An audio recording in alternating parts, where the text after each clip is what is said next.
Hello everybody, welcome to the stream. How are you doing? Welcome, Sakatera. Hello, welcome. Soon. You are ready. Welcome everybody. Let's get the music started, see what pops up today. Crusader Kings 3, okay, that one's been coming up quite often.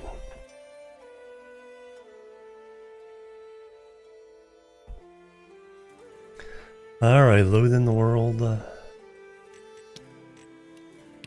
was debating between this and Satisfactory, but it's like there's too many things like going through my mind on this game. It's like, I'm trying to get to sleep. It's like, maybe if I do this, what if I try this? So this game definitely still has me by its clutches. We may try Stirling Engines today. That's kind of the main plan. Maybe try to get this room to be livable. In fact, yeah, you know what? That sounds like an idea.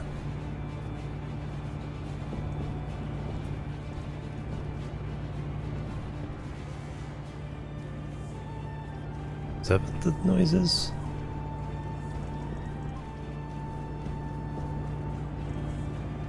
Huh.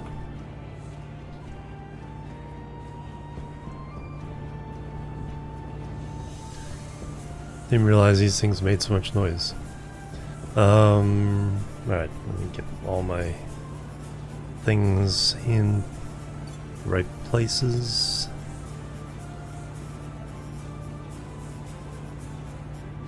That's up there, tool belt over here.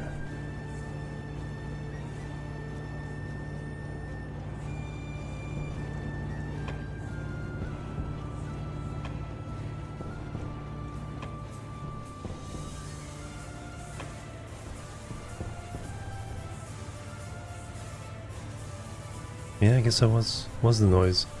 Yeah, first thing I need to do is let's take this apart. Let's get a better gas in here. So for that I need to take this plastic off. Get to the housing. Let's take apart the pipe leading that way. That way we'll drop everything. It's basically atmospheric gas right now. For some reason I put a cowl on the end. I have no idea why. Just be very careful here with the wrench.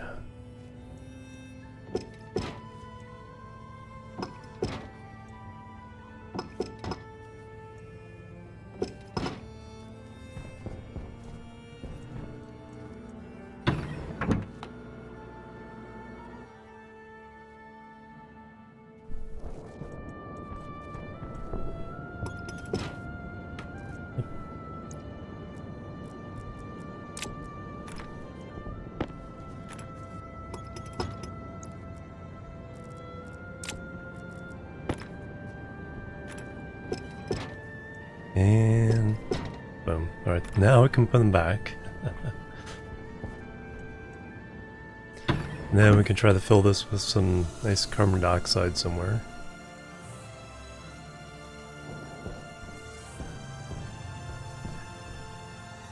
And we'll need probably more radiators than that. To actually cool this thing down properly.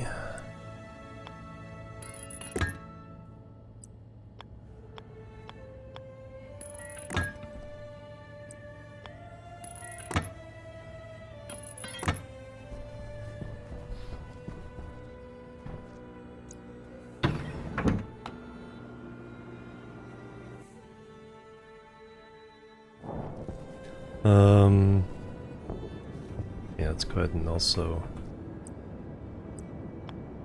spin this up a little bit.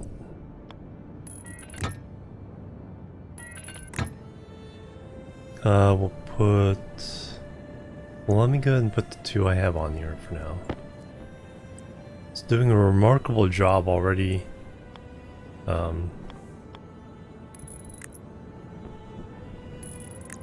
Keeping it cool with almost no gas in there, proper gas in there. So we'll try to get to work with some carbon dioxide in there. So I need to pump some in there. Get the pressure up. Tyler, hello, welcome. Just this one. Somehow I put a cal at the end, so there's only atmospheric gas in that pipe instead of a large volume of a decent gas like carbon dioxide. Even though I put nitrogen in it initially, I still have no idea why I ended up putting a cal on the end. Right, I need a few more pipes. So technically those should be purple.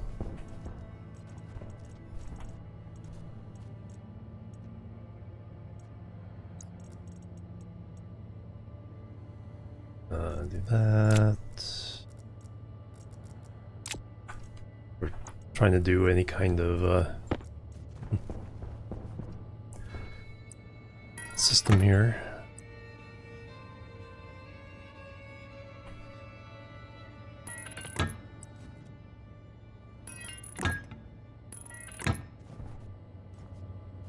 But what I need is that, a volume or a pressure regulator. Another volume pump. Pressure regulator.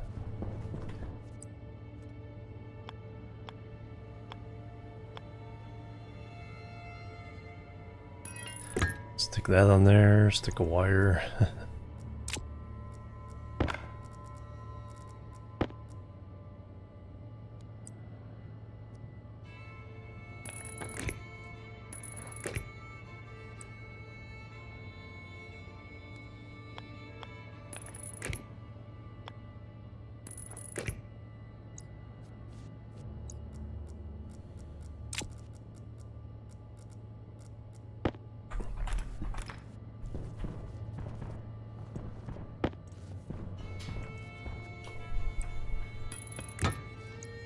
And then do I have? Yes, I do.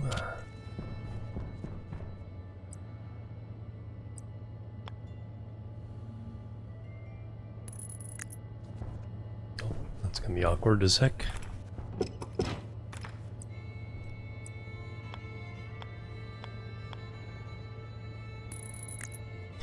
Oh, there we go. I also need to set up another one of those to feed me more jetpack fuel. Yep, needs to be recharged again. And probably more radiators attached as well. Yeah, no pressure there. I need another pressure regulator. And another one of those kits. I think I may have some of these downstairs.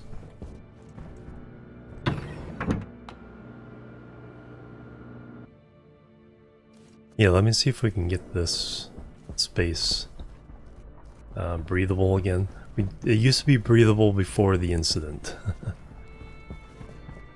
When I cut through a frame and let the volatiles in the mix with the oxygen and everything went poof. Alright, so we got a volume pump, pressure regulator, yes, and all kinds of gas utilities, nice.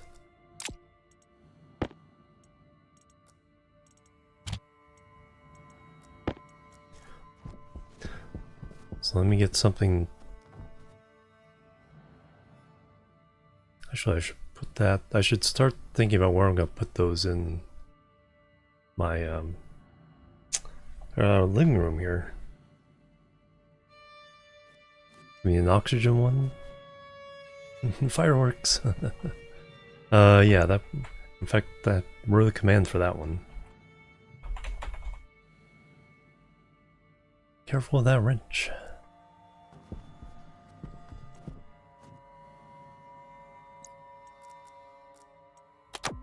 Well, let's see if we can actually set things up. If we can get this atmosphere, then we can set things up so that we can actually do all the reset stuff in this room. All at the same time.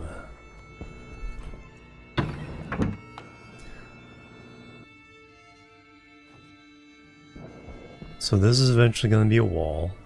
These machines are going to go in the room over here. So that means... So I have...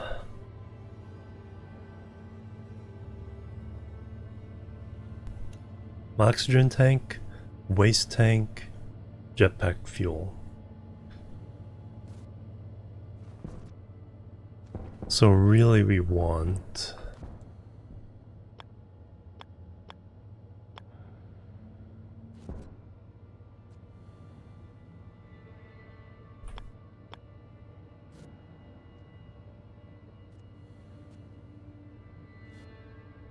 Say something on there? Tank fill. That's on the tall side.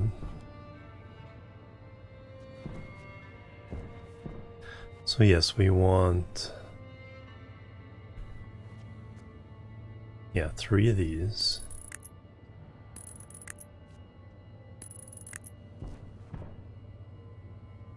One will be carbon dioxide.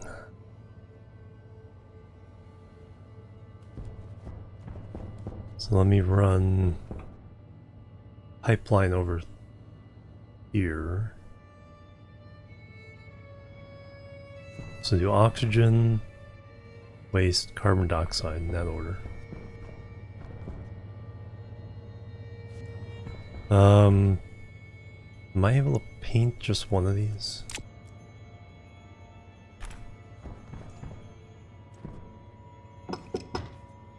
If I take this outside, paint it gray.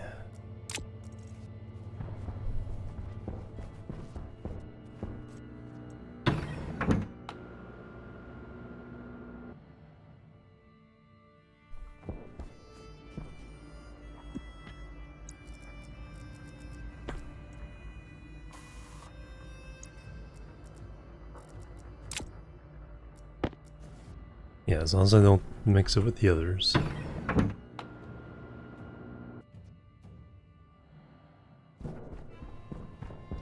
So that will be my...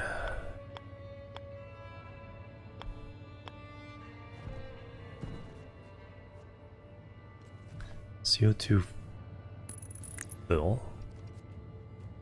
First one will be oxygen.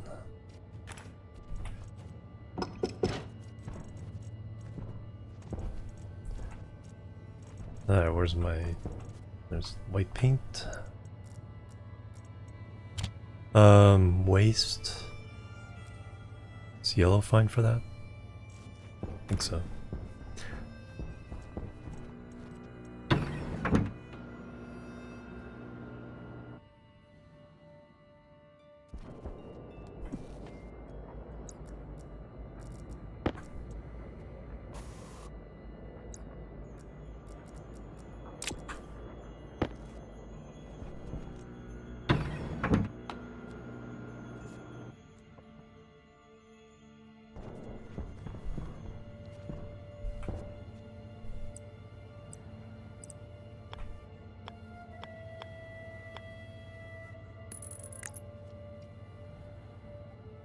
Alright, that's pretty good. Yeah, so door will probably be here. Pretty good place for that.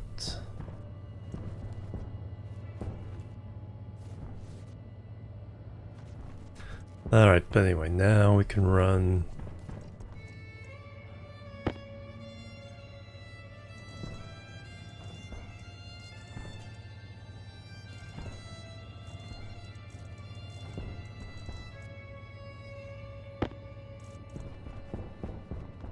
pipes to this.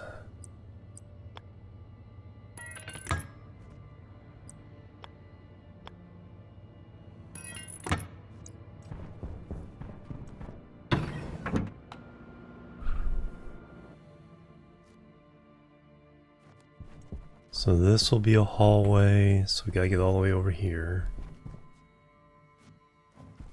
And we gotta join into the main CO2 line.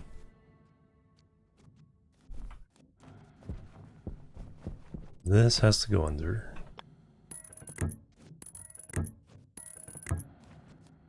From here...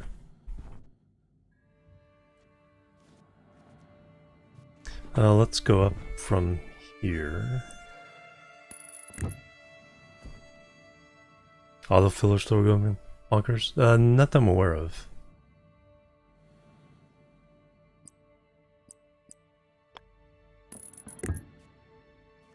Go up. One more. Then we'll cut across.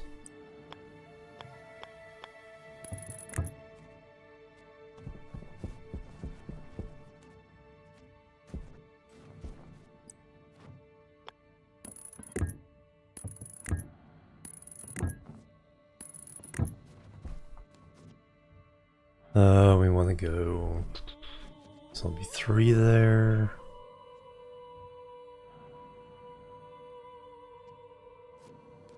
This one can go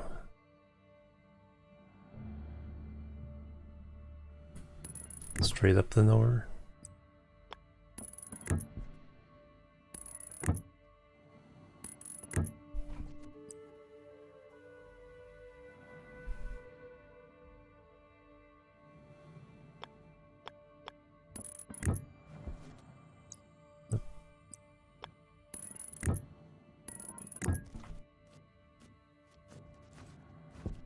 Still need a few more. Oh. We'll need at least one of these to paint the next batch.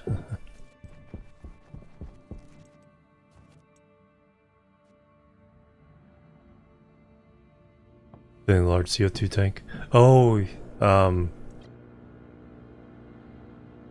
yeah, it's still doing what it's doing.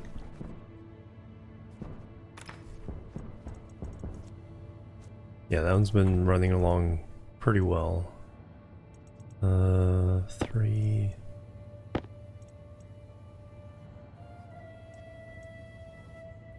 Oh, there's 4 more. I think that's all I need.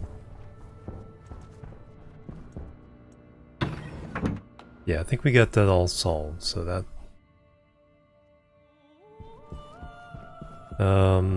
it is at the stage of filling this up after cooling it down.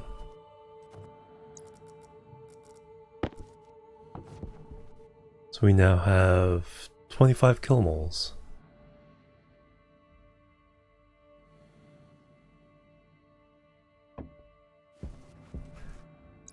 Not bad. And all I have to do is increase the amount we fill this up by. Right now I was doing small amounts, just so it'd be more constant filling of smaller amounts. And then we can capture oxygen. We've been kind of emptying out the other one and into the room, and then letting this system take the... So we have 11 kilomoles of oxygen. A decent number of ferns growing. We'll have to increase. I think we'll have enough oxygen to make water and to make some fuel. So maybe I can get a advanced furnace going here relatively soon. Alright. Oh no, what I need is a this needs a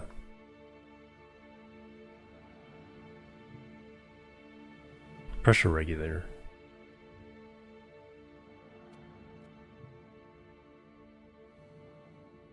Downstairs. To get in here downstairs, yeah. I guess all the time I could have been pumping into there, but I'd rather set up a system to feed that directly. But yeah, this part needs a volume pump or a pressure regulator.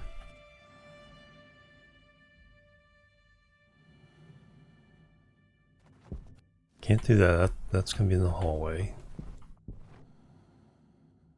That's too close. I'd rather have it be part of this wall of housing and chips. As far as the control, and then the pressure regulator.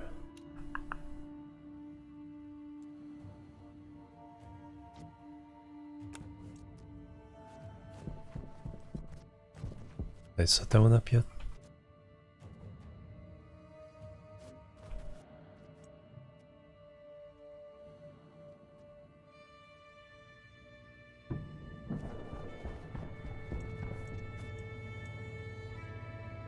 Yes. Okay, so that's all gonna go down, so I'll have an extra one. So yeah, this one I can put in here.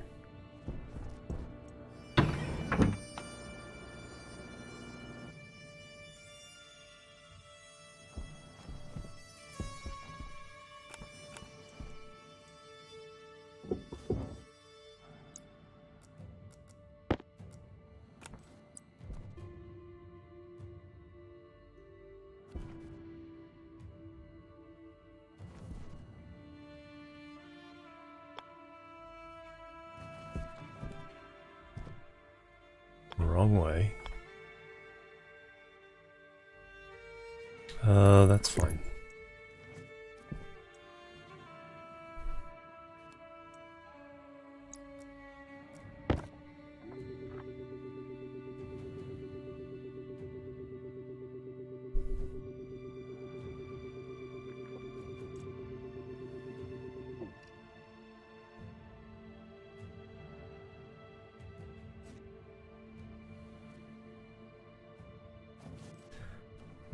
So I now need to wire this up.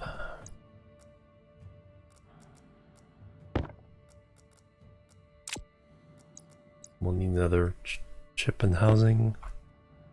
Samo, hello, welcome. How you doing?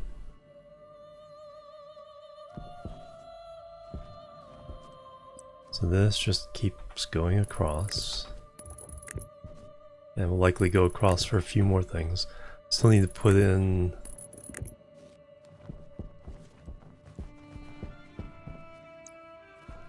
oh,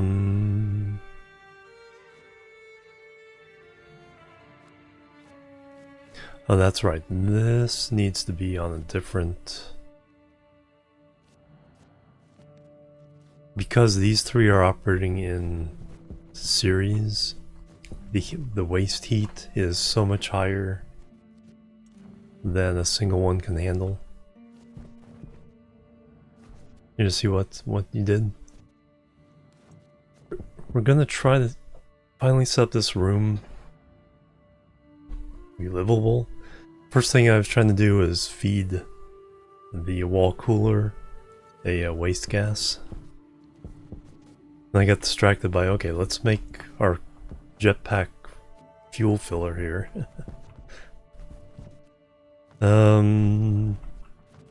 Anyway.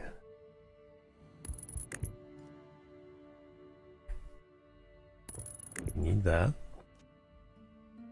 We need...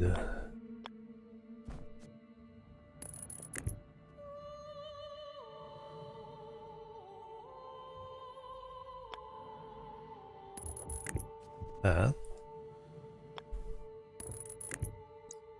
For now, I can just go ahead and turn this on. It's 8,000. Yeah. Doesn't hurt to turn it on.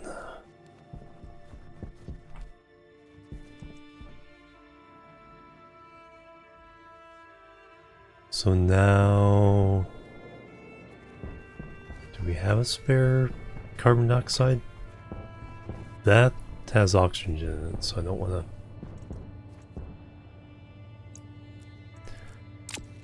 Are you pure? Or do you have other stuff in you?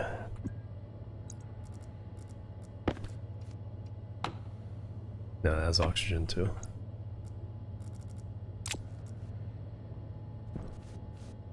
It's a spare waste tank, essentially.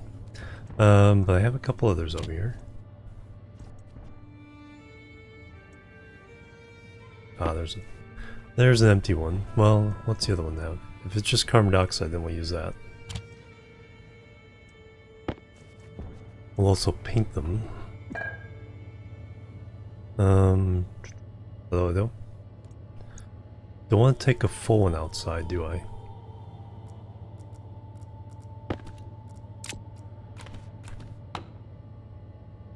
That has nitrogen in it. Okay. Alright, so the empty one it is. Take it outside and paint it so the word heat won't matter. Oh, need a gray paint.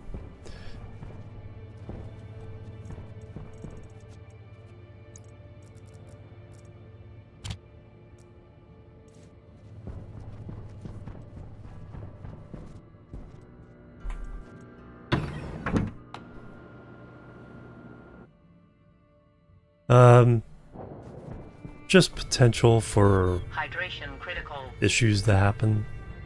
If I let it out in the atmosphere in a jetpack, then it'll start burning.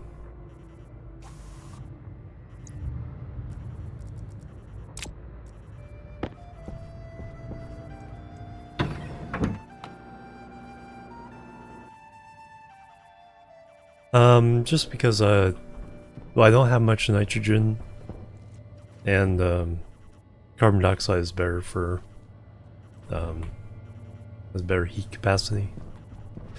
Alright, so now I can throw this in here. And it'll fill up. And in the meantime, let's go eat and drink.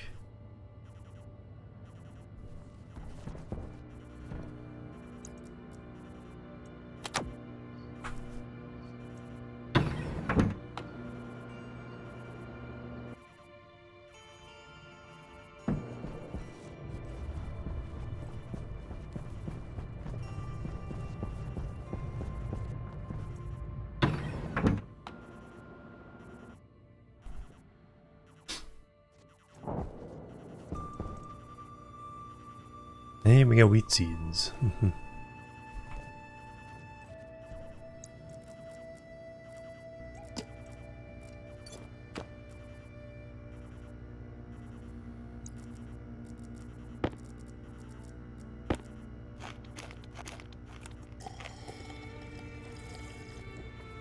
If we get the room set up, we can set up a drinking fountain too. So I don't even have to use bottles for the most part.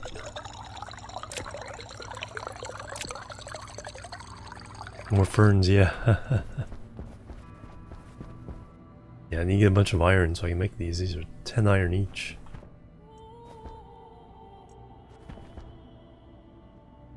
Alright, so we have 26 degrees. Sun just went down though, so now it can cool down overnight.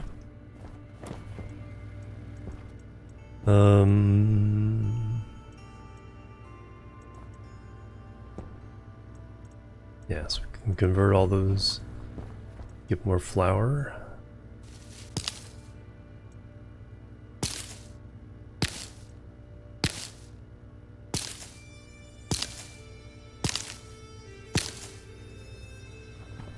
Eat more seeds.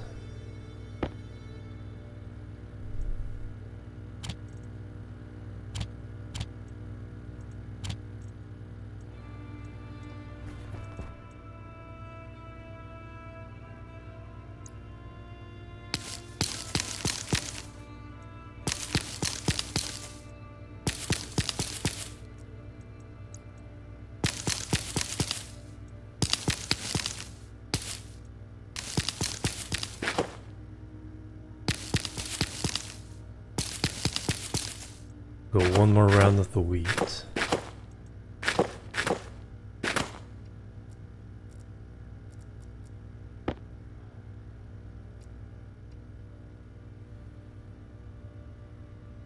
Yeah, ferns make O2, yeah, exactly.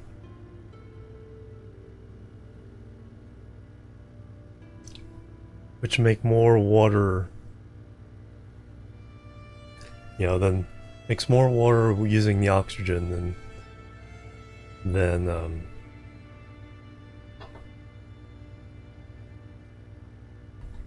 they use up growing to make the oxygen.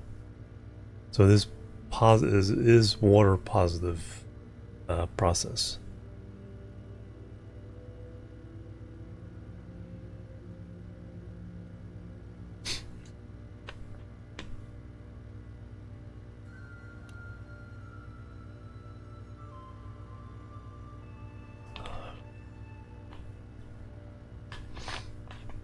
Yep. Yeah, using ferns. Yeah, you get more water than the ferns use, growing the oxygen.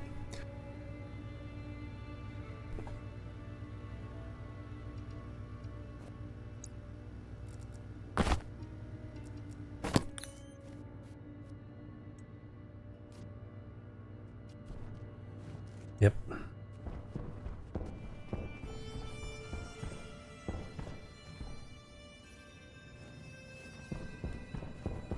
Alright, let's see. Finish all this off.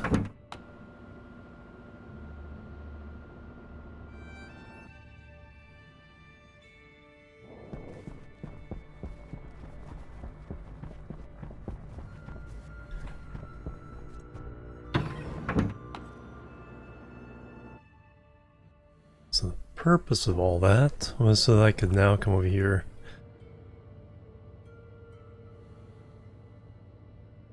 Okay, that's actually taking a long time.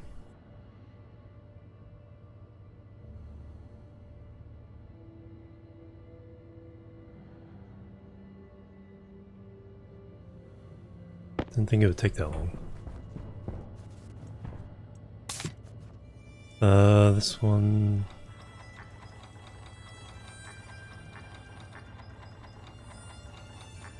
probably around... I usually do 9 to 10.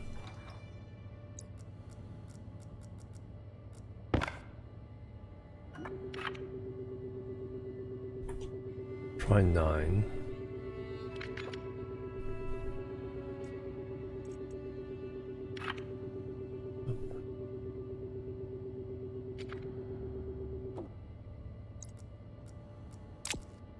I just want to push that button.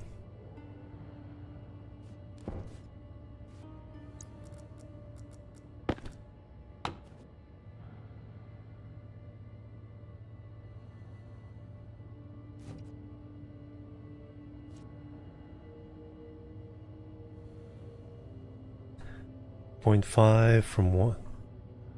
From essentially half a canister. Not too bad.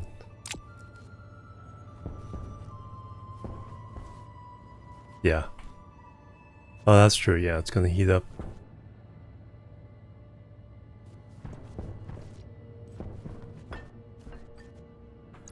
That's okay. It's like, as long as I have...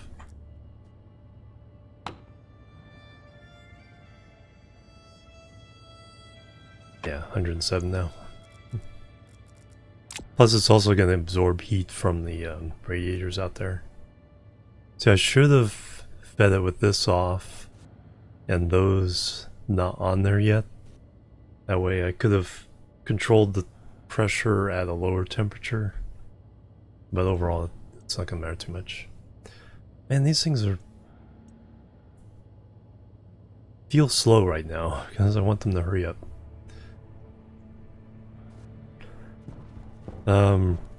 That's the benefit of just allowing them to sit there, is that they're already filled when you get you come around.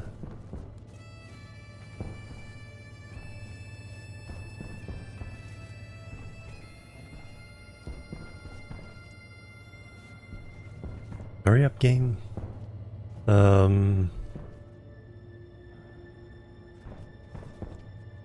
Yeah, at least it can work now.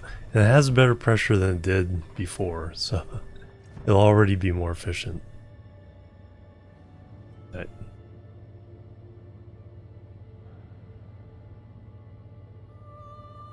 And we don't necessarily have to wait for this to finish either.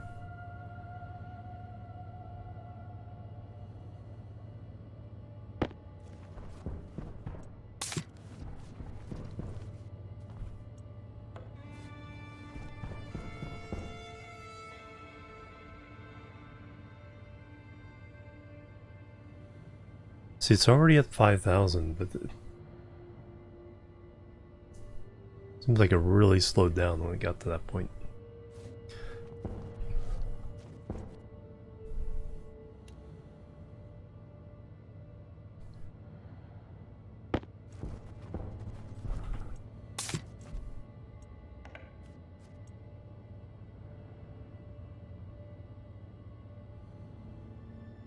Main tank is at like 1.5 megapascals, so fairly low pressure on the other end. Is one of the reasons why it takes longer.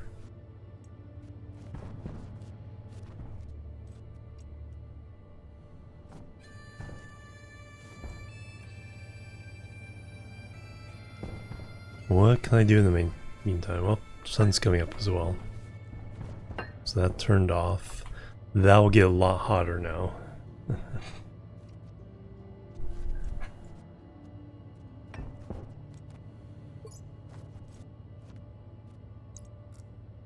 Meantime, we can still dump our waste there.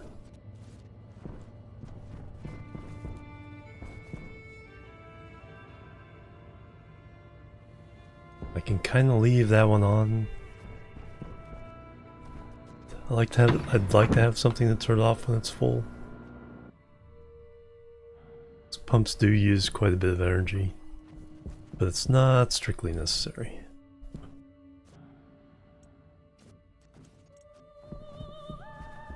Alright, do have to fix this issue. These two have to go outside, have their own... What's the pressure on them?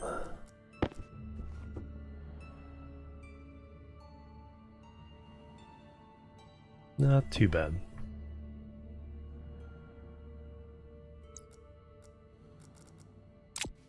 Well, the problem here is that the main CO2 cooler is running 3 in a row. But that means the third one, the waste heat, is really high temperature.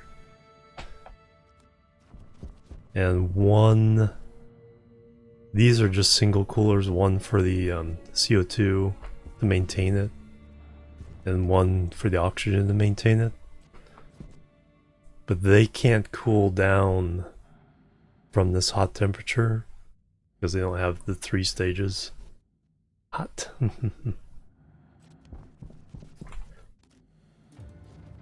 Not very.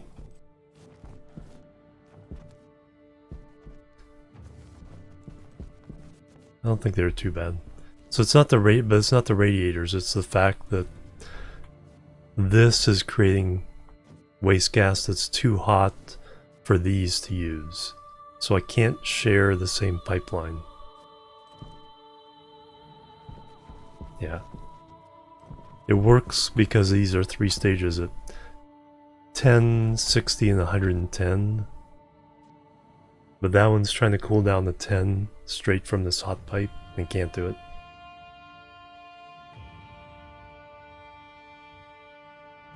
Yeah, like I said, it doesn't work. It is sketchy. So I have to fix it.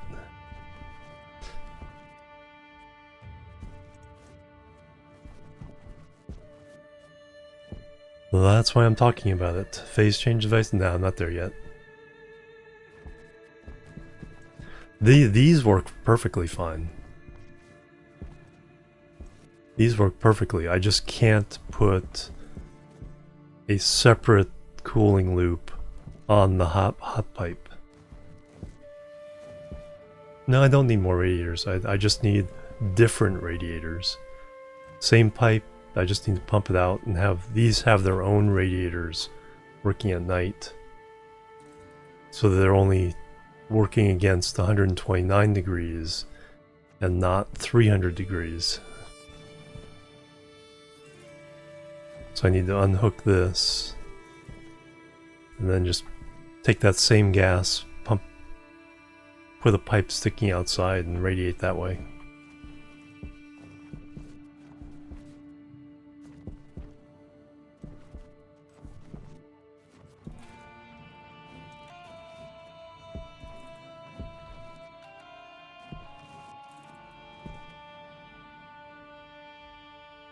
But what do I need to do in the meantime? Another round of CO2 for the wall cooler. You should be about done. No, I think you hit your target. Oh, because it's so hot. Yeah, we'll let it fill up when night comes. So right now the pressure is high because of the heat. 18 megapascals. Which is fine. We'll let it cool down to 127.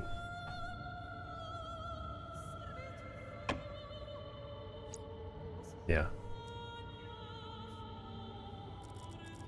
But I have to wait till it to cool down because it can't push anymore there because this is too hot, too much pressure. But when it cools down, the pressure goes down. It might be able to pump in a little bit more. Let me go and turn this off. So this doesn't turn on the heat. And this can get all the way down to 127. Pipe burst, nah, it's not enough for that. Even when it gets to 1,000 degrees, it's gonna be like 30 megapascals tops. They can handle 60. So Stirling Engines, what do I need to make those?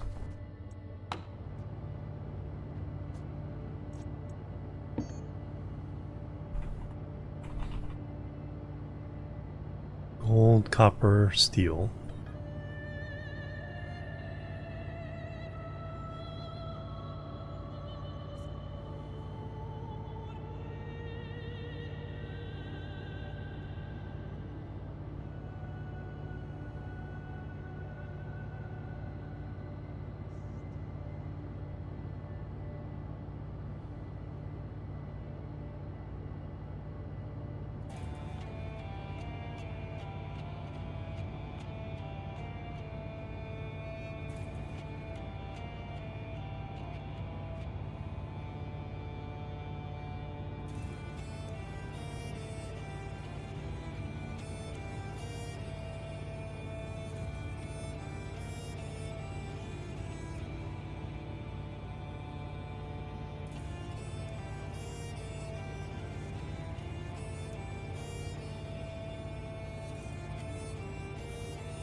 Not sure what happened. I need to take a quick break though, so I'll be right back.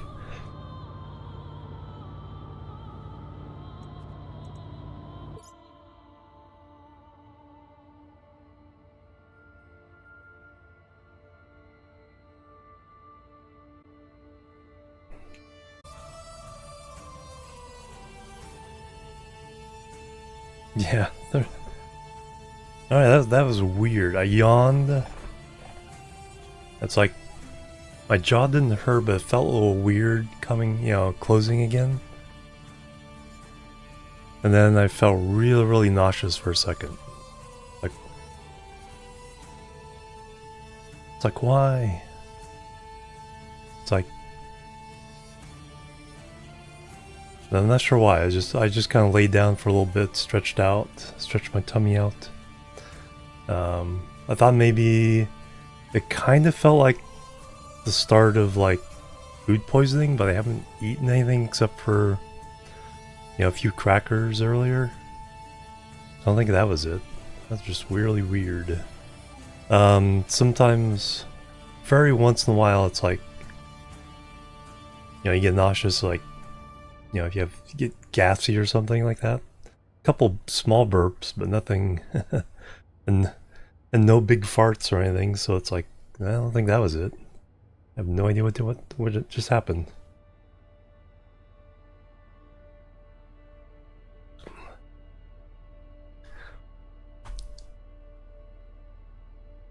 Alright, turn the game. Yeah, I feel fine now. I think...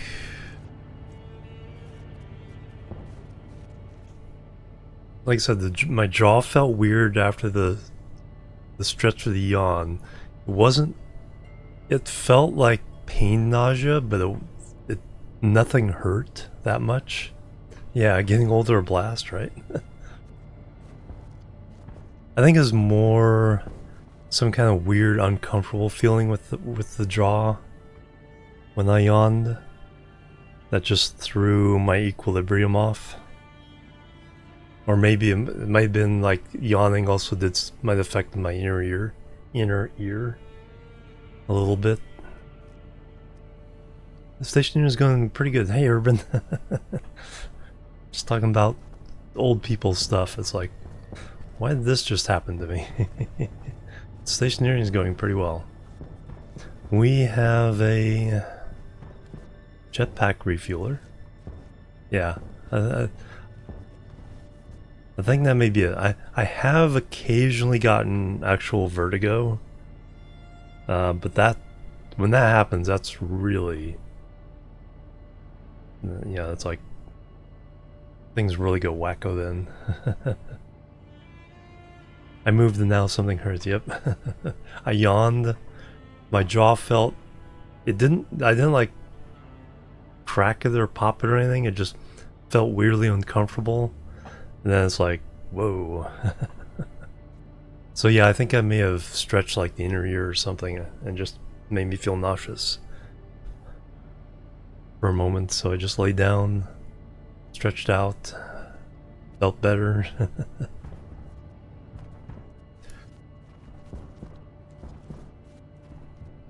It's like, yeah, I slept wrong and now my neck hurts. So yeah, we're gonna wait for night, see if this fills up anymore. Yeah. Yeah, the kind I get is where it's like, it throws me off so much my eyes start flashing back and forth. So I can't even see to do anything. I immediately have to like close my eyes and go lay down.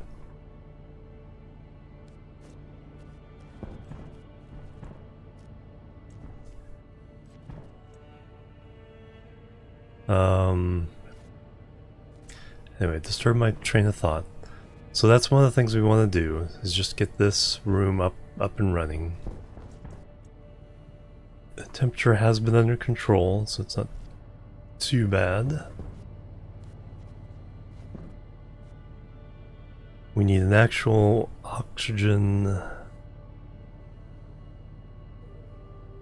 Now that I have this over here for the carbon dioxide,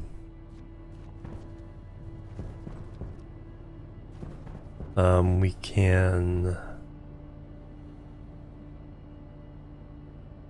start thinking about a shirt sleeve environment.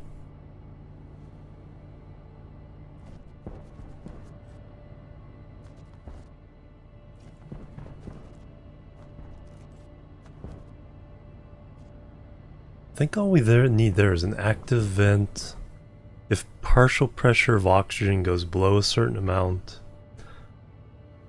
we pump in oxygen. If it goes above a certain amount, we pump out oxygen. If we just go by partial pressures, which is actually like how many kilopascals of oxygen, nitrogen, carbon dioxide, if we keep track of each of those separately, then we should be good.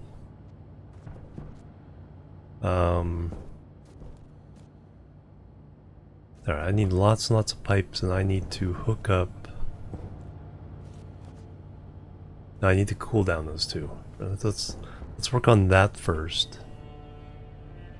Oh yeah, I also have some wheat to turn into flour.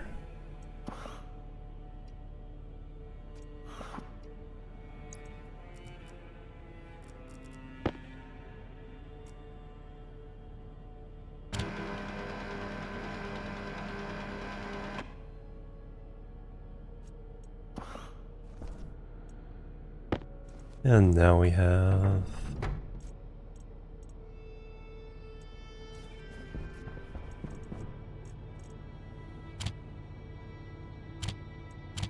$320 flour.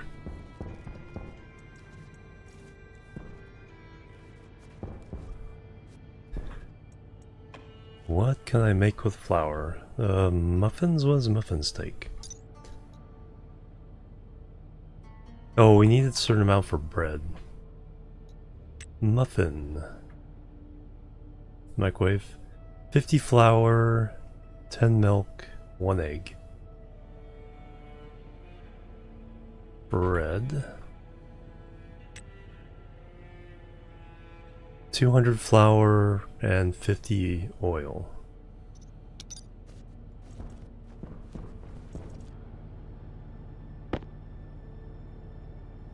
Power low. And 5 oil.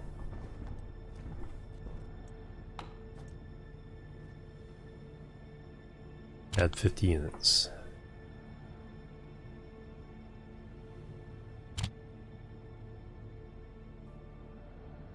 Three.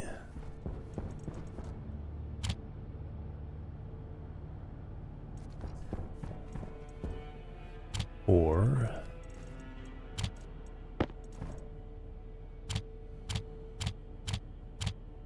Or produce bread loaf.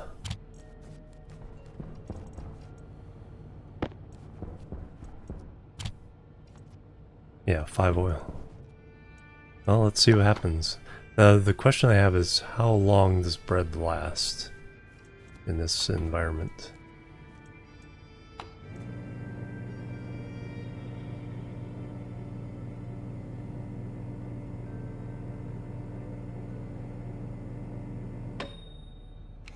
Bing!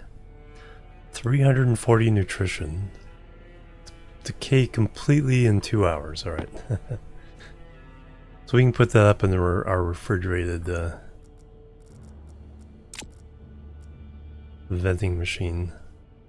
But I need a new battery.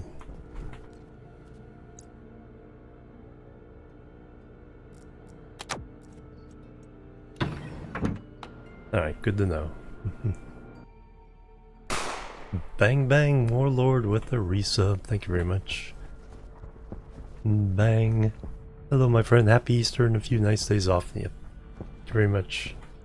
Yeah, 2 hours is pretty good. That's 6 in game days, 20 minutes each. Or forget, let me put this bread in the vending machine. So now we have some ferns in there, and we have some bread. Hello chat, and welcome, and thank you so much. Bang bang. And the hype, thank you, and welcome.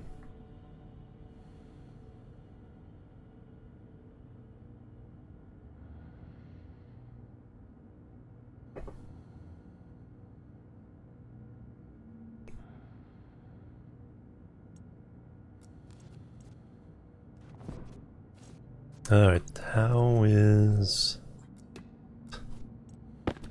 oxygen production? We're up to 42%. We must have just had a purge.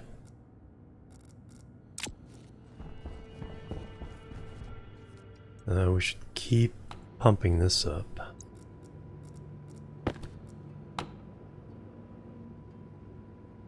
It's a harder starting planet, but it actually has some advantages. You can essentially use the heat of the atmosphere to smelt everything up to and including steel. And even some of the early alloys, fancy alloys, you can definitely do electrum and solder, no problem. And then even the other two,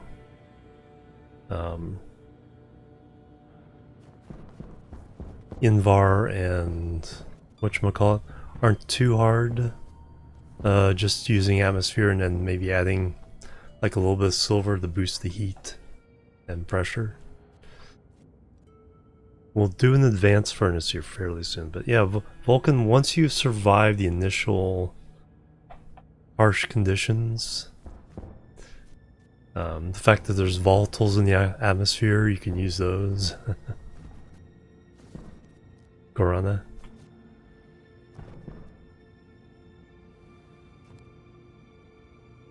Yeah, we'll pump more of that oxygen into the atmosphere here.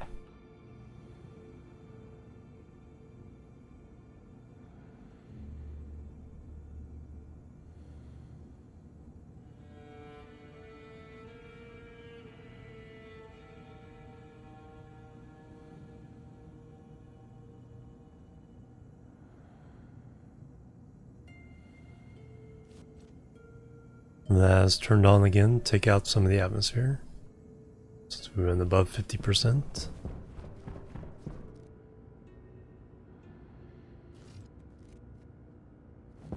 Yeah, exactly. The Stirling Engines in the title. That you can fill a tank full of the hot gas during the day and during the night. Just let that hot gas through the Stirling Engines and you get power. Basically free power. Just like solar, but at night. Alright, let me eat and drink. So far this is not overpressurizing, so...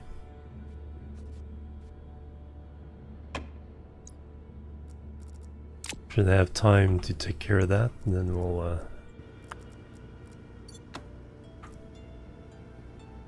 fix the cooling for the carbon dioxide and oxygen tanks.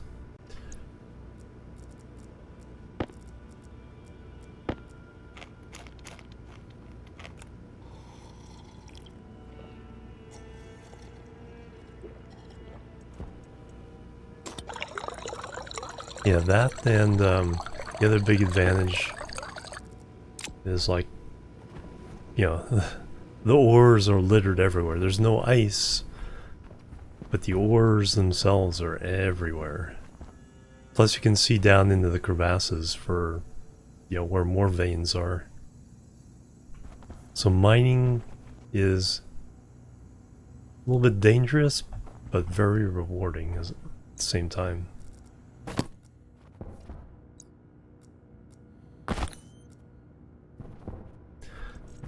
Alright, got some pipes there. I'll take those. Take those. Let's try to hook up the two oxygen containers. Let me see what you are up to. 92. Alright, turn that off for now. You can buy ice from traders. You can buy water directly. No, I haven't seen water ice. You can buy water directly from the traders, but you do have to set, you know, a tank up to accept it and all. And then you can use oxygen you make from plants, or if you buy the oxalite to get oxygen, you can combine that with the volatiles in the atmosphere to make water. So that's what we're doing right now. So we're actually making a good amount of water on our own.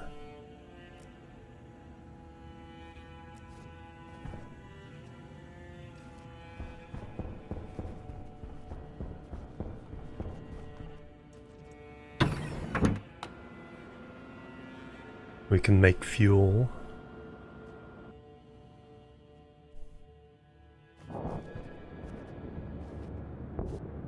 Okay. Yeah, so everything from here down is set up to, no, actually under this roof is set up to make water.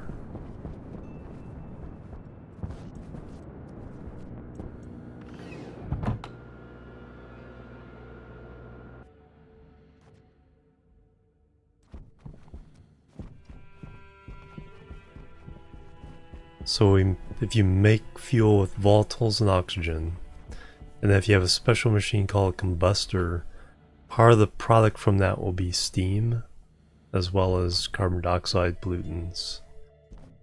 And then we can filter out the steam, and then we cool it down, and then we have water. And so far... So 20 liters in that tank. Also connected to this tank from the trader. 20 liters in that tank, and then the pipeline itself has 25 liters, so we have 65 liters. When we started the game, we had 90 liters. And when I started making water, we were down to 40-ish. No, I think even lower than that. So, doing a pretty good job there. Now what I want to do is I want to hook up... When we buy the ice, we can process it into oxygen and nitrogen. Then some of the oxygen is going back to make the fuel for the water combustor. Now we're getting oxygen from our plants, so I want to hook this up to that.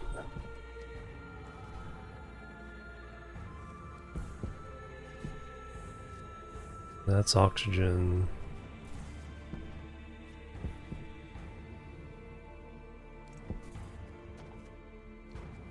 We need to get to that room. This is oxygen. Alright, let's go up from here.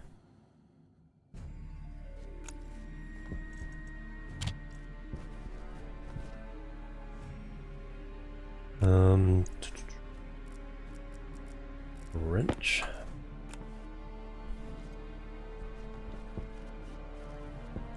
Nope. I almost tapped into the wrong one. No, that's the right one. That's the oxygen. Let me paint.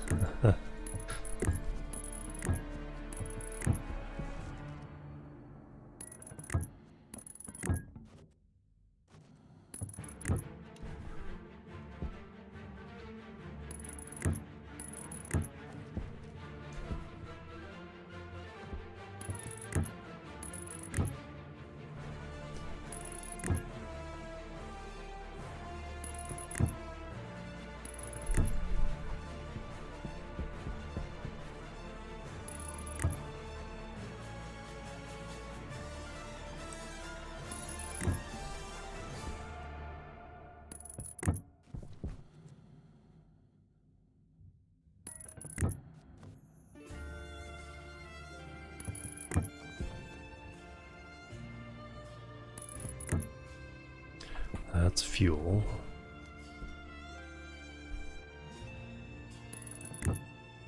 Stationeers too, a little bit.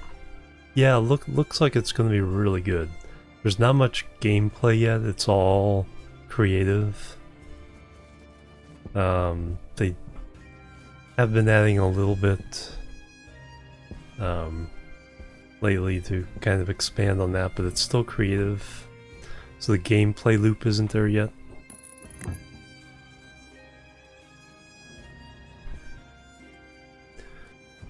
Alright, so that fixes that. Yeah, so we're gonna go up from here.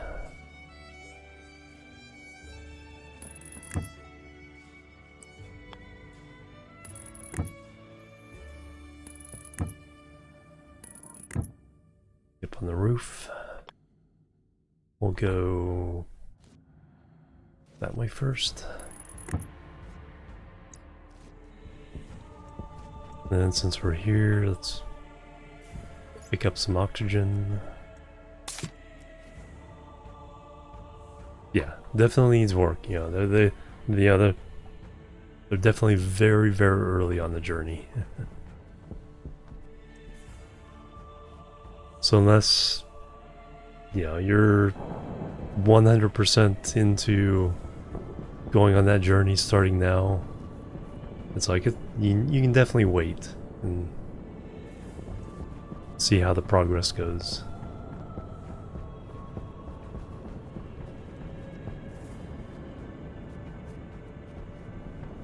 Here's where we're collecting atmospheric gases. Then some of the pollutants under the pressure turn into liquid, so we're draining some of that into there. I saw in the video how many of these drains you actually need to keep up with something like that. It was a lot.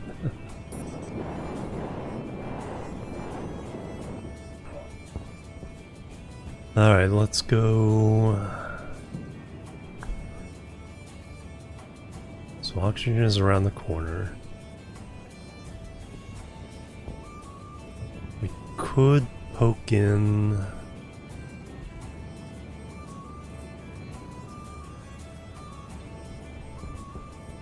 we have space to poke in there? Well, let me find out how the routing is going to go here. Actually, so I scratch that. Let me finally fix the cooling.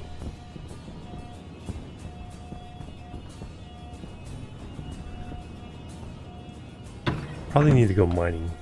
Probably need to make steel and get lots of silicon. So we need so many insulated pipes.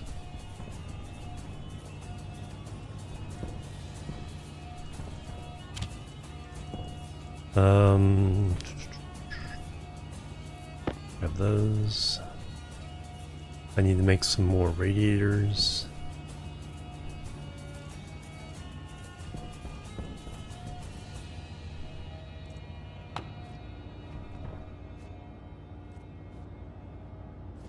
Get rid of some of this other stuff.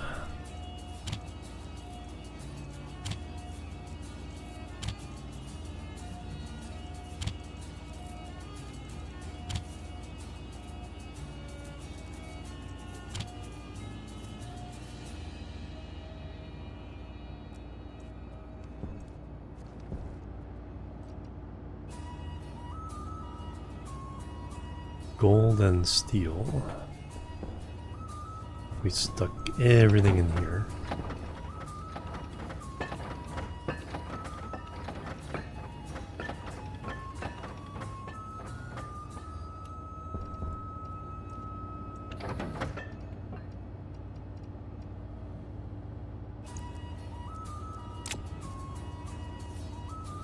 Only 15 units of steel? Yeah, we need steel.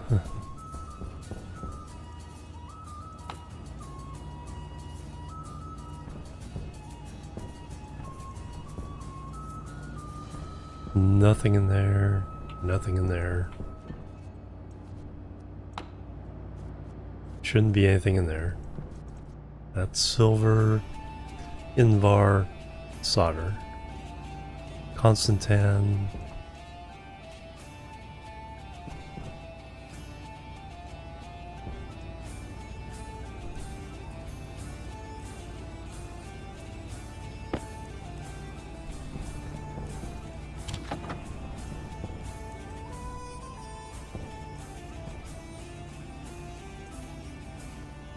Alright, that went through the night, so that's as good as we're gonna get there.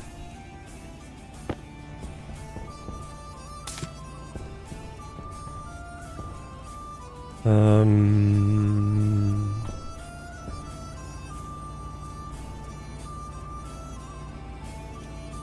go ahead and do 4 of these.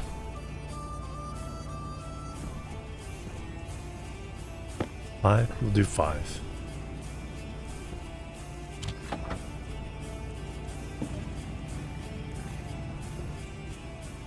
And then we need to make a big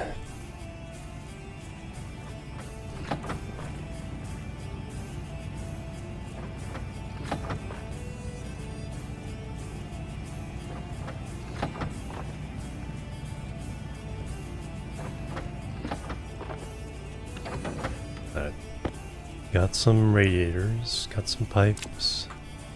Let's go attach that.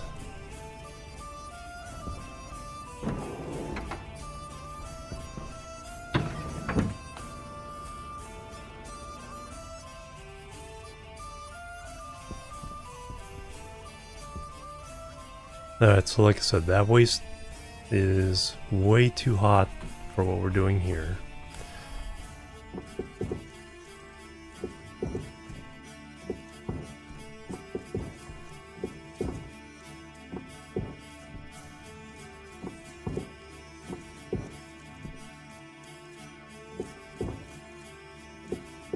move it back.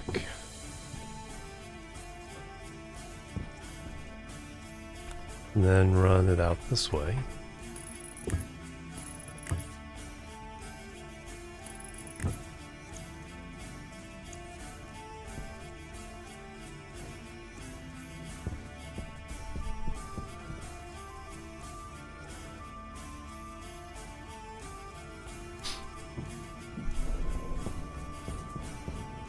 Those are just maintenance coolers, so they don't really won't tend to need to work that much.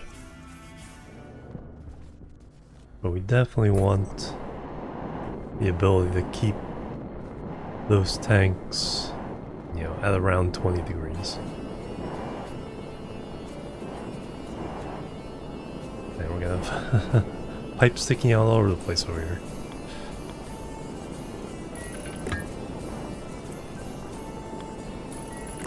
Alright, 5 of these.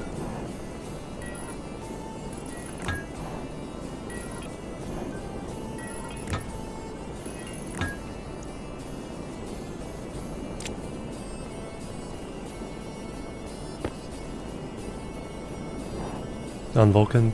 Yes. Maximum drama.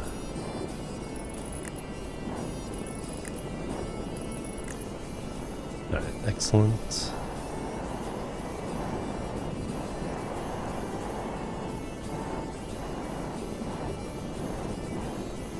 Yeah. Definitely didn't start that way.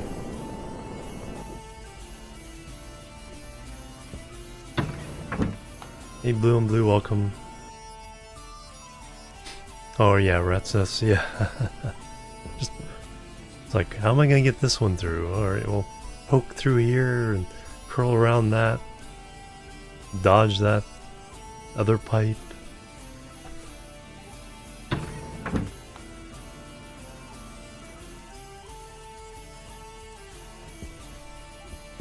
Alright, so now this can go on. So it is on, trying to cool down the oxygen. And we actually have an efficiency number other than 0. 3%? Power low. 4%?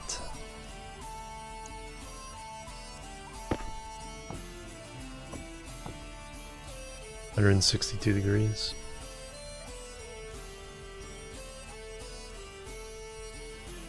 Yeah, it should go down because this the gas in here started at like 250, 300 Celsius. So this first night it's really not going to get that much benefit. But later on when it can cool down to the 127 outside. 6 degrees, ooh. And in the tank,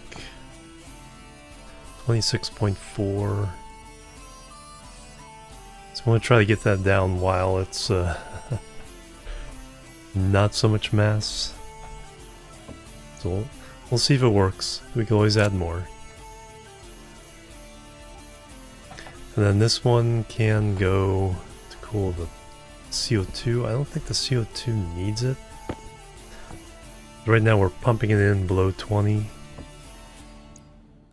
But because we're pumping the oxygen in from the greenhouse, which can fluctuate between 20 and 30 degrees, it's coming in at a slightly higher average.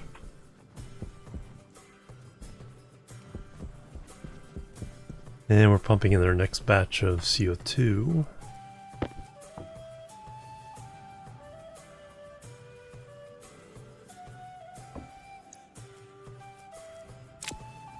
Excellent. So I need...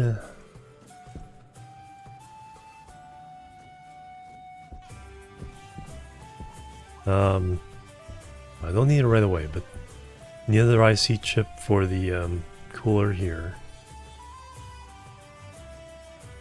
I guess it can just go in there. And then... No, I think we need more connections. Yeah, it just has the 2 connections. Alright, so I need power. That's solved. That's solved. Oh, it's not programmed yet, but we can get more jetpack fuel whenever we want.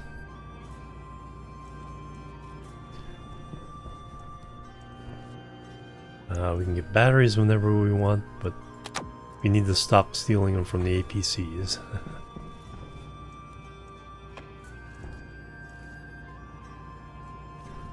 Alright, we need to go mining for...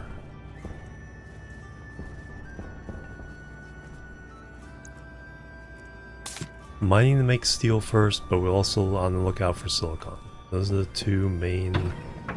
We still need lots and lots of insulated pipes. 2 moons.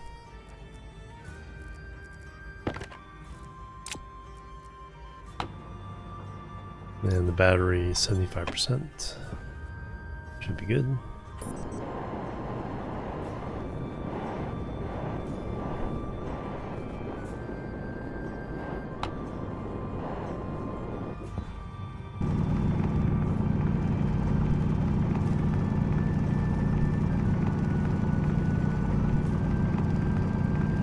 And then just do something crazy like opening there. Yeah.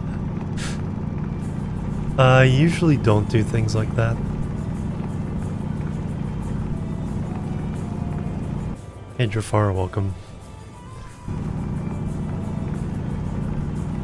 Not sure why, but yeah, I just don't tend to do things like that.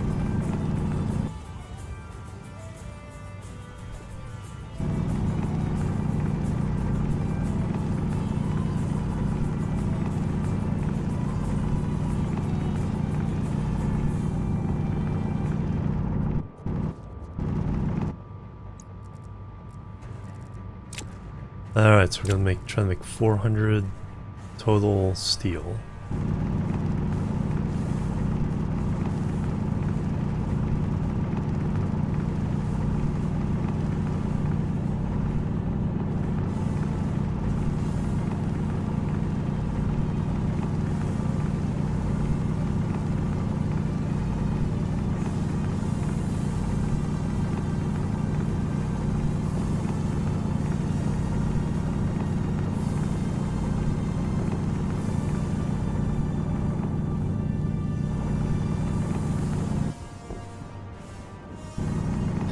Definitely need more coal.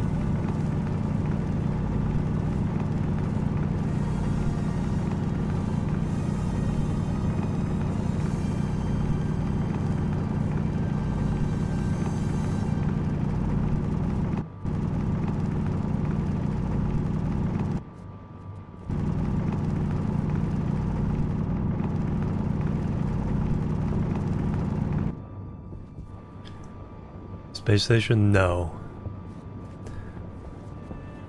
Not anymore. They,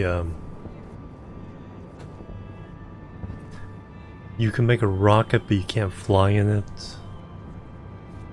You're just making your ground station in this game.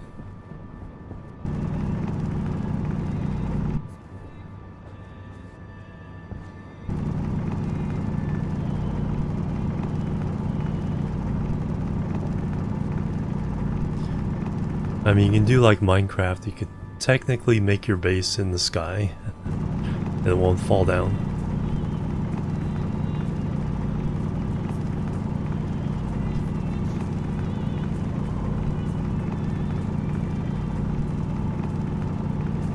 And there is a scenario where you play in the asteroid field with 0 gravity, and so you're technically making a space station on that.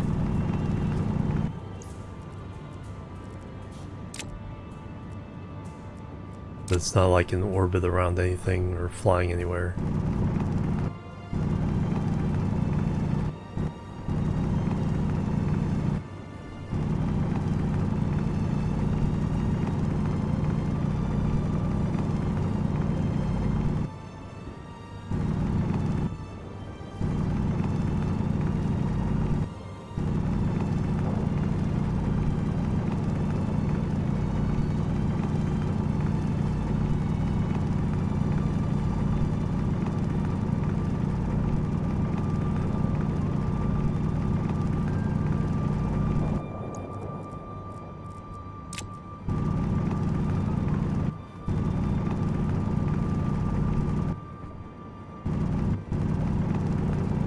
There's some of the silicon we need. Argon, there's no argon. Nitrogen is the closest you have to a neutral gas.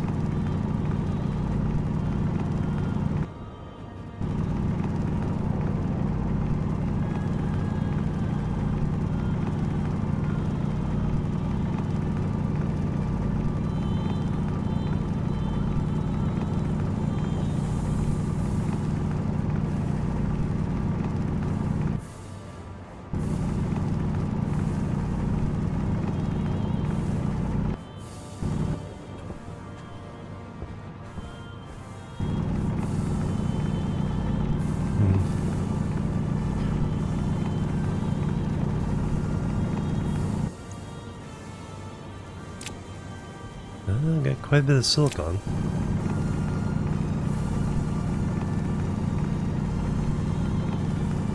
Oh, we do have the second coal already. And 2 more iron stacks.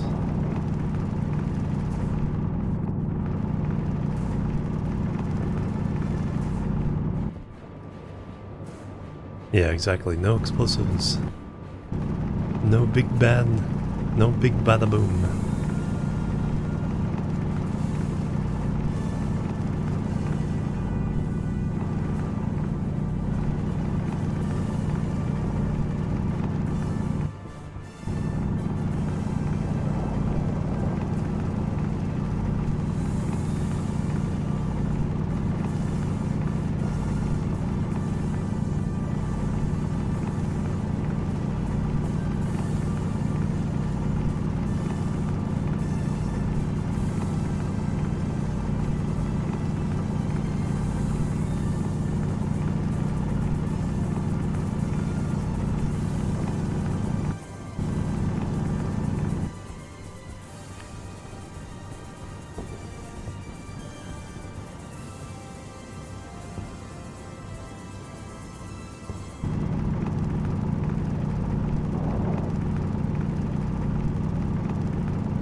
Alright, let's get the last of the iron.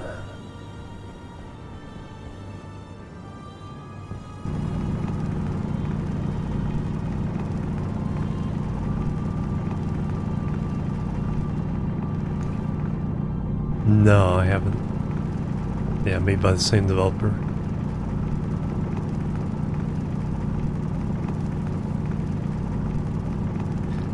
Probably would like it.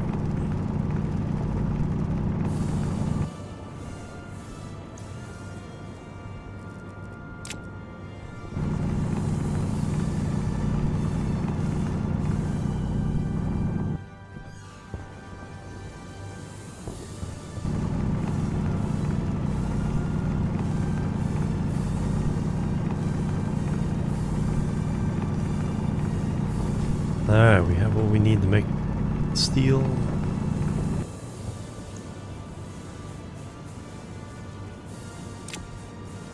And a decent amount of silicon, insulated pipes with that steel.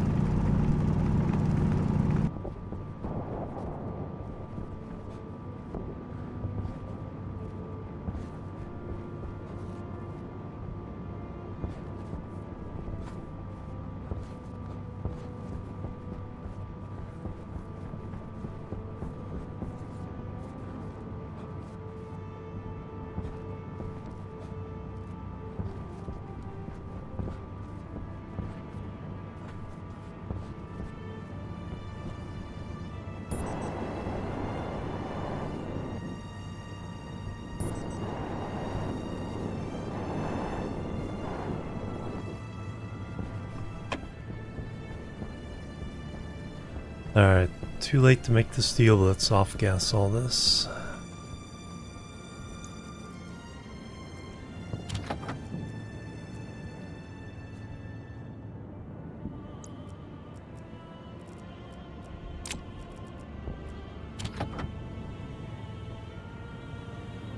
Should make the deep miners, start making the deep miners too.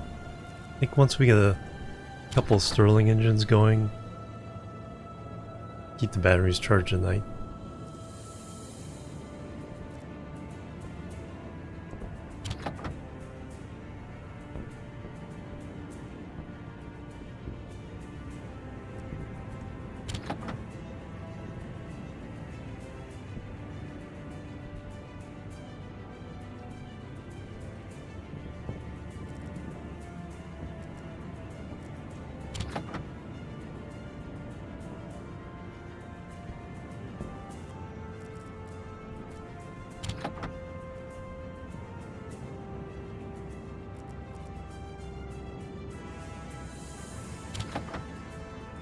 Excellent. Yeah, let's leave that in overnight. Zap that during the day.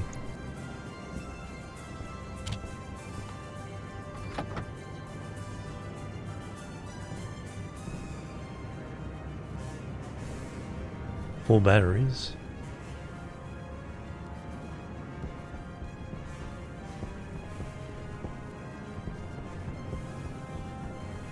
Alright, let me go get a drink, eat some food. We'll eat our loaf of bread.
Day 366, we've been here a year. Max out hydration by drinking high quality food. Excellent. Forget about that. Yeah, the better food you eat, the higher your hydration can go. That means we can go longer before the next sip. Alright, how much oxygen do we have left up in there? Pump the rest of it out.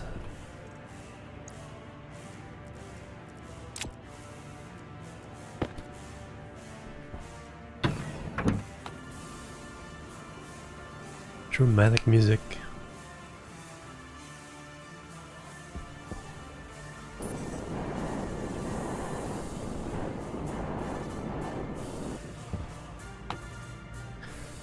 Uh, 1.9 kilovolts. It's not too bad.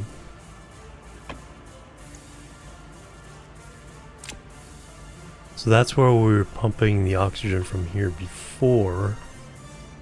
And now we have a much more robust system downstairs. Let me go ahead and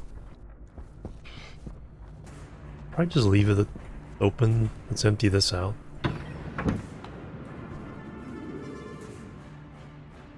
Not gonna hurt our crops any. Oop. Storm, oh no. Lost that silicon.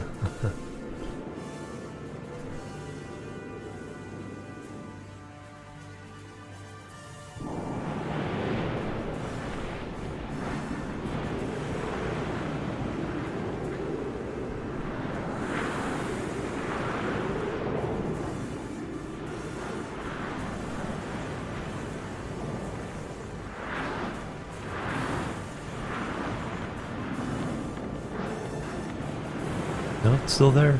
Oh my gosh. Rescued.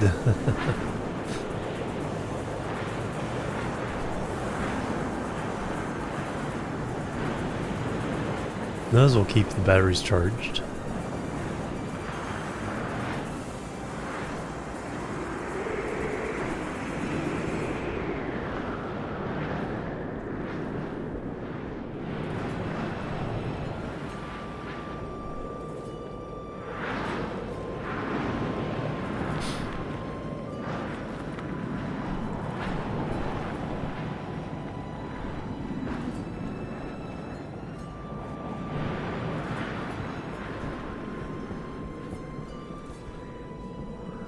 So I'll probably put the Stirlings down here somewhere.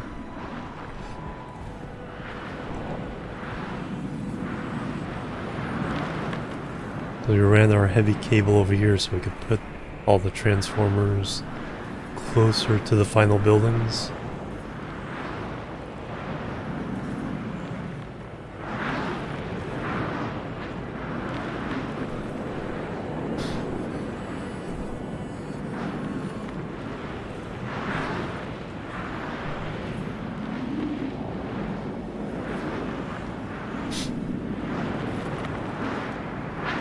No, unfortunately it doesn't count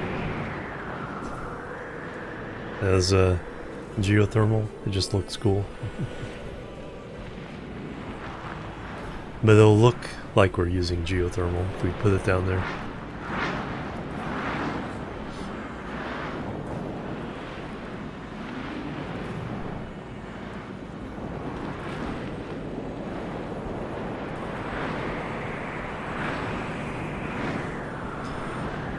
Let me...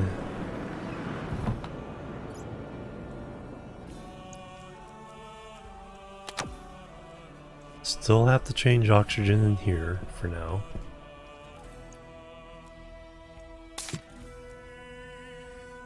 I still need to fix the whole volatile system. Now that we have the carbon dioxide layout, we can just repeat that here, use the same programming, because we already have our 3 coolers in place. We just need the filter, and then filter, cool, pump to big tank. So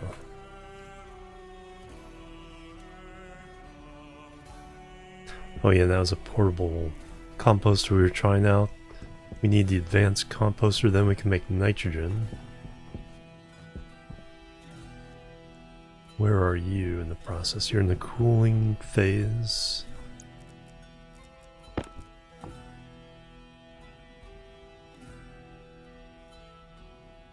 Still 379 degrees.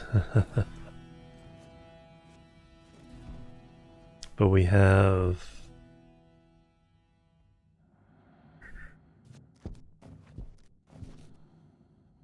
.5 kilomoles to cool down.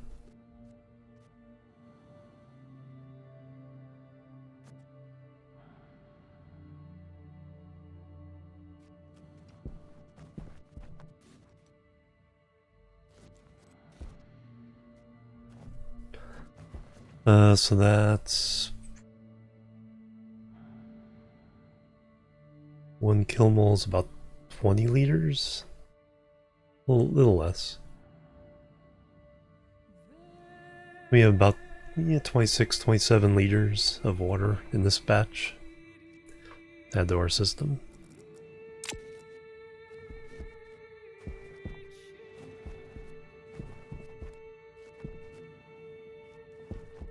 Storm, go away.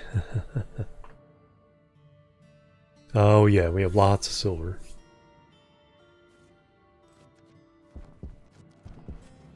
So I had to smelt a bunch of it to feed the to get the temperatures we needed for the Constantan and Invar, and even some of the steel.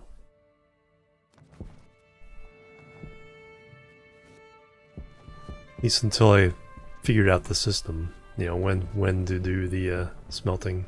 So now we can do steel from just daytime temperature atmosphere.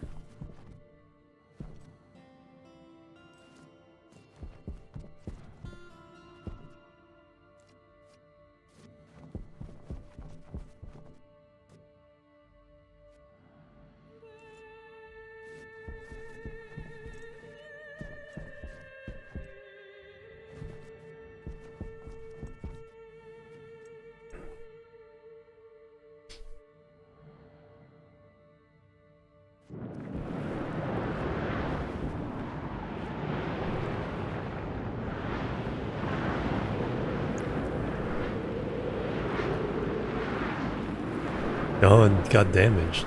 Interesting.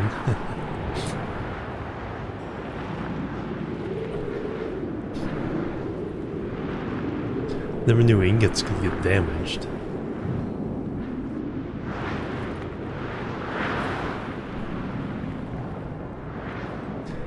Alright, I guess what we can do in the meantime is...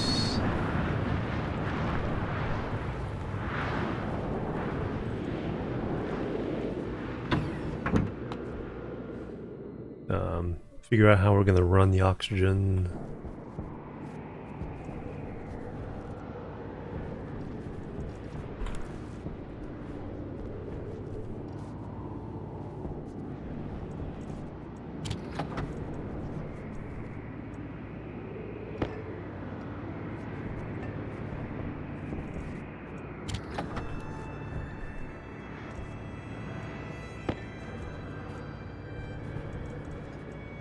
Oh yeah, Stirling Engine. That needed. Gold, copper, and steel.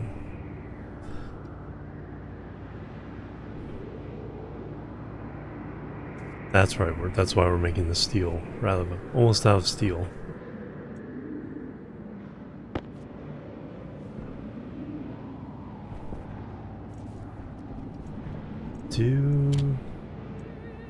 No, I got 177 constant.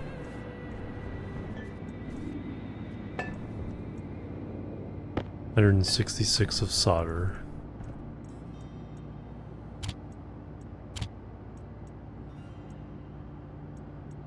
Um, 200 of Invar, 200 plus of Invar. Oh, even more solder.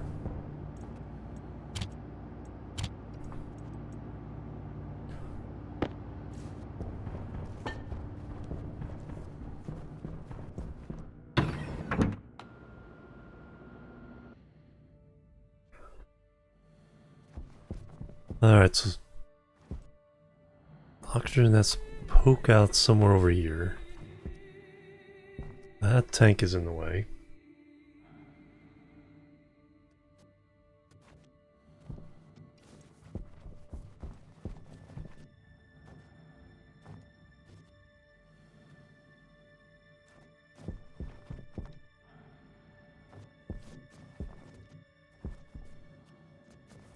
Let me go up.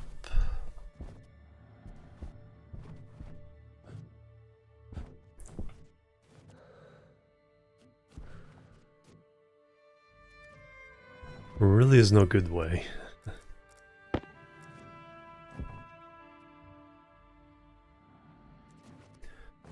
We'll go up kind of high through here, dart around, and then we'll stick out.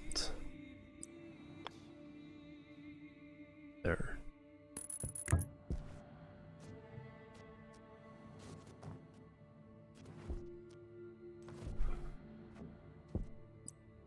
Just because.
Alright, now our oxygen is poking out the side of the building.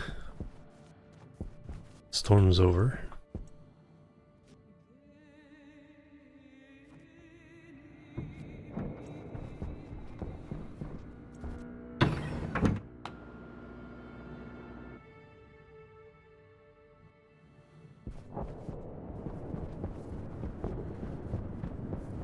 Temperature's hot enough for steel.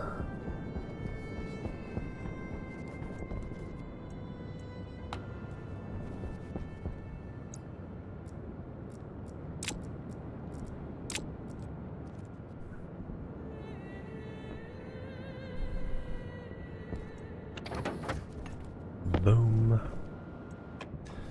Alright, should be able to do the rest of the silicon as well. Keep that pump going.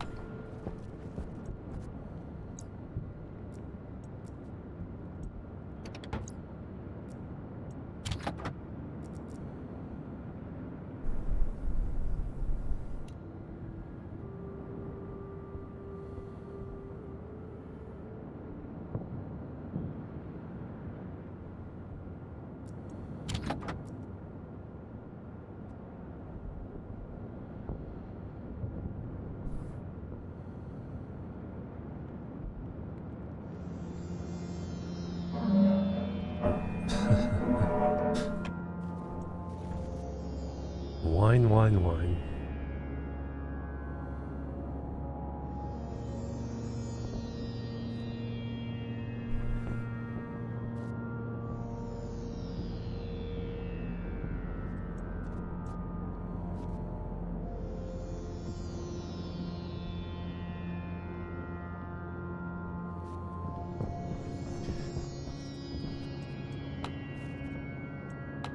Do need to buy some of the advanced seeds.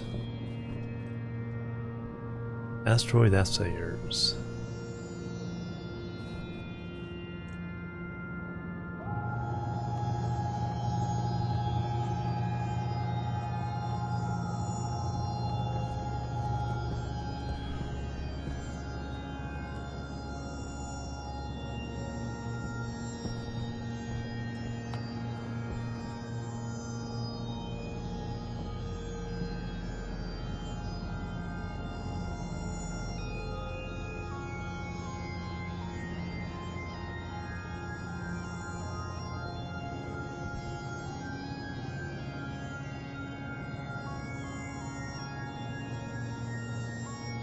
You can do it 9 more degrees.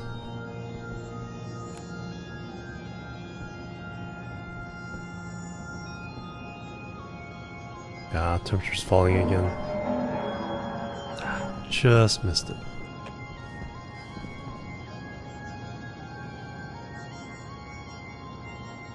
Just missed it. Alright, we can wait. We got our steel.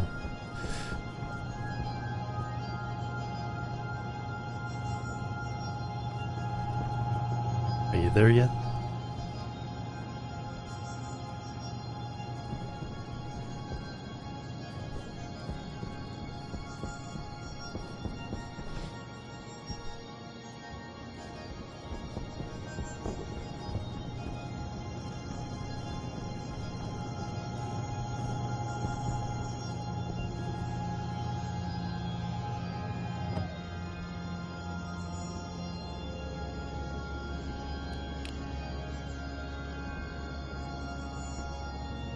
I think this is just ore.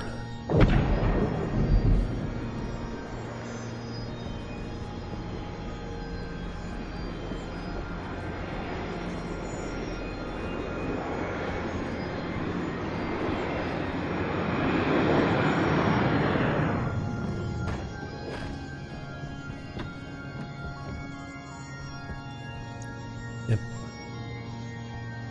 Could buy more ice.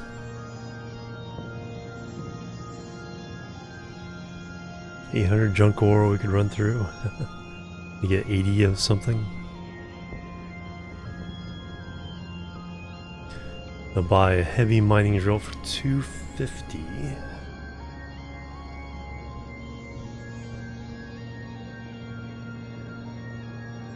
Could do that. probably should do that. Another consumables package. Cake.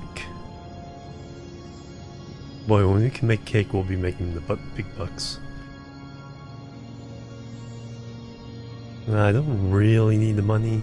I'll leave him here, think about it. Let's...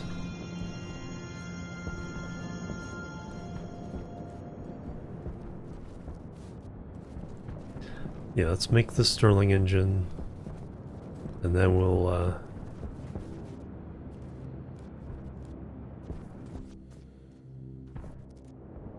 yeah, I think we'll clear this out, put a little platform down here. Kind of work away that way for the power. Over this open area we have down here.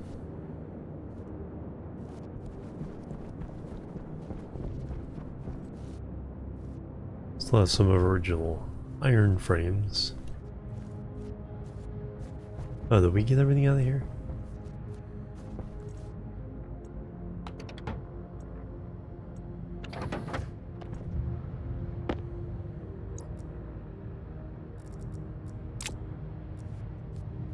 That's more. 1 gram of constant.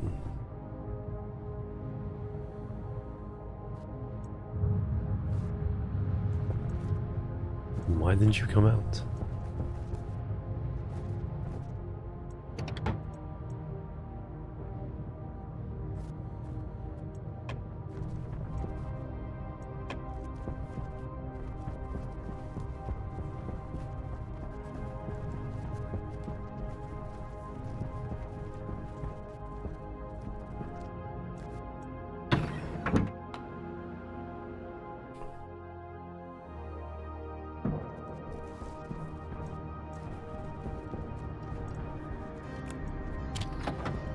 Alright, we also needed copper and gold.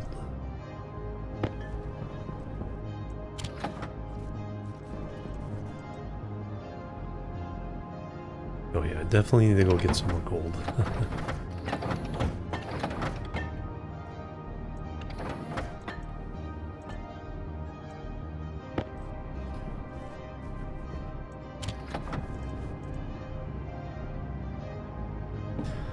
Alright, the first Stirling engine.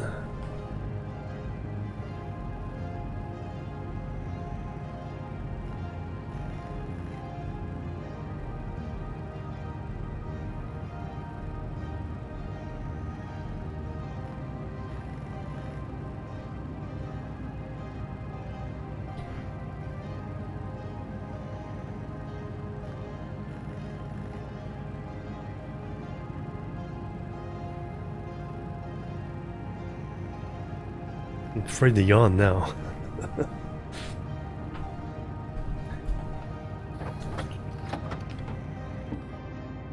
Let's stick to that for now and find out how this works.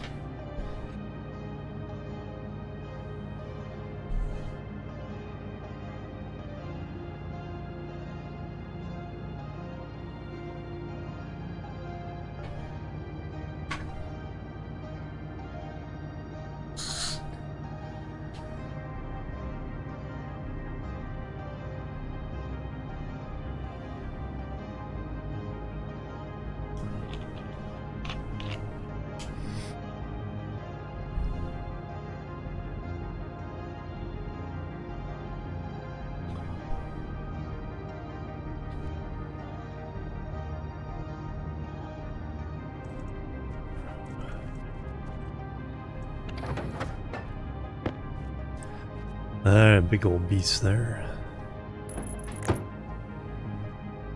Alright, what does it take?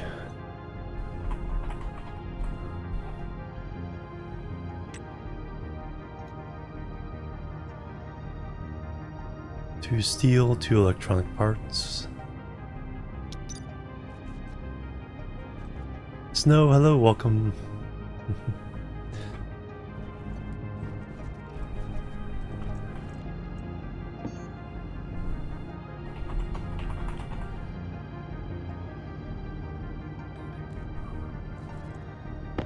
Yeah, definitely the track down some gold. We have 36. Yeah, we can make 80 or so.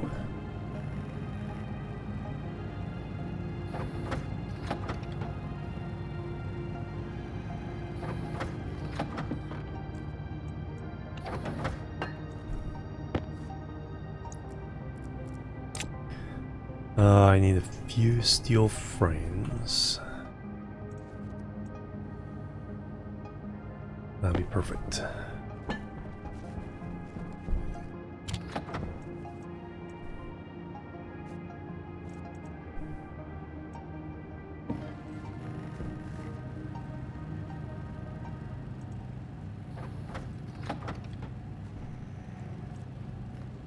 $41.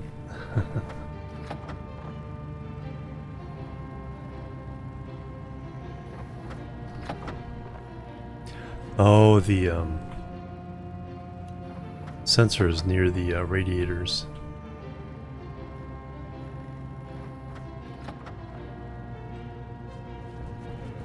It's fine, this stays on because it's, as long as it's below 150, this will stay on. But seems we're having a harder time keeping the temperature down now than when we barely had any gas to work against.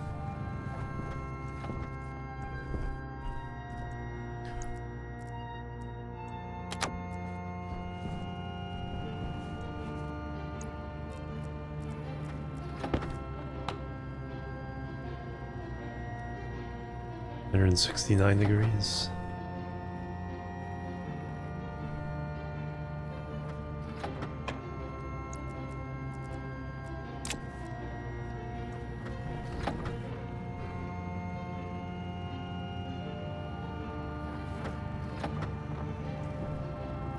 May need a couple wall coolers. Eventually we need a long-term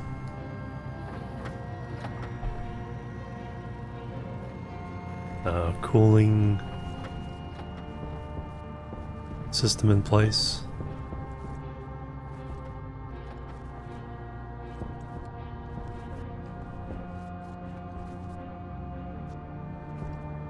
Y'all done?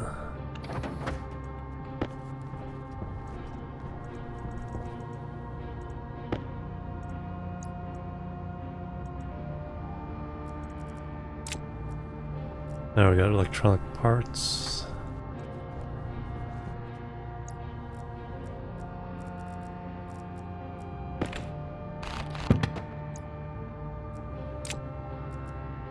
Alright, let's go make a Stirling.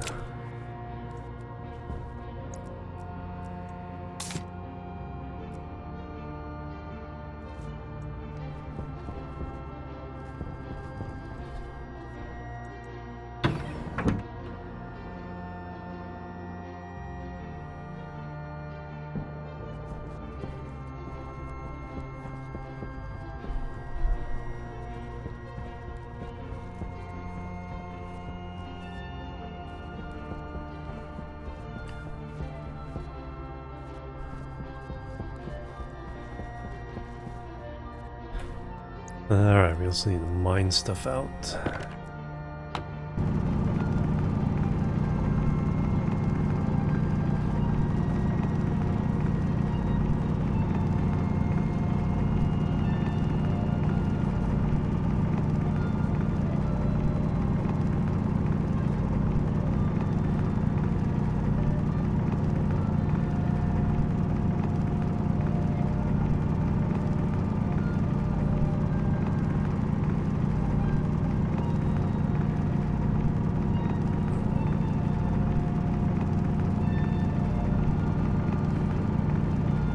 Guess I want a big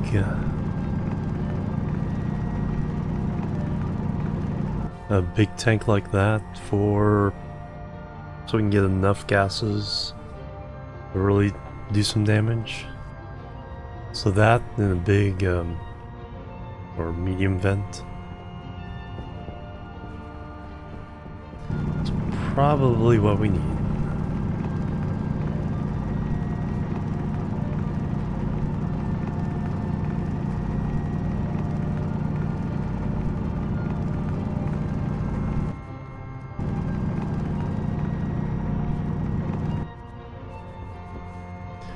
Alright, we'll go too wide, we'll go down that way. And then we'll make a platform for the large tank. No, I think we'll inset that down a little bit. Yeah, there we go.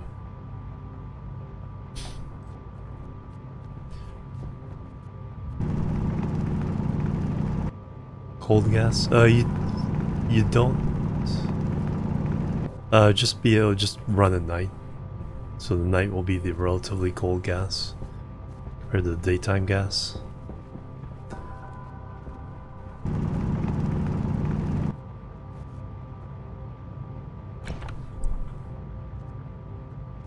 Yeah, one of the advantages of Vulcan. It's like you can't really do that on Venus because the temperature differential between the two is not that great.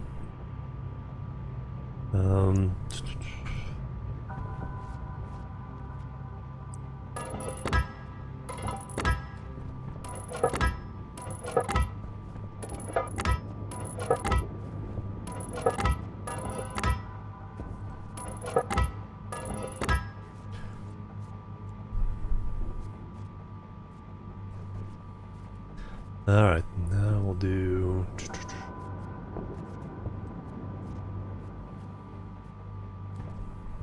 two more here.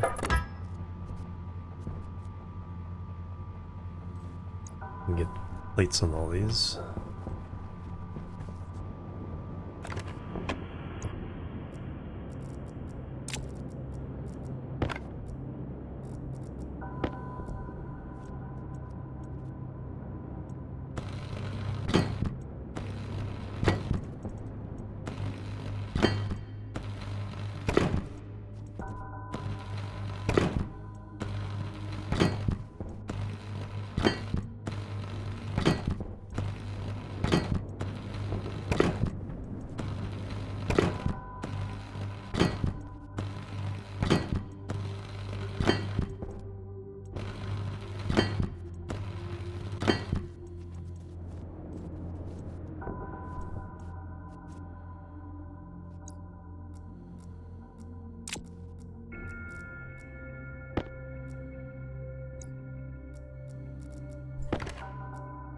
Barbecue? Yeah.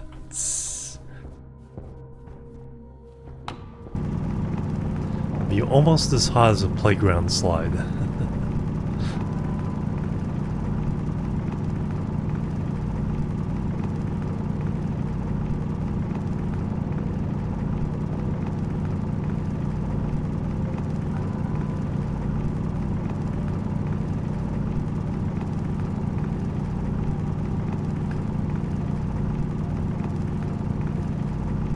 Yeah. It's like...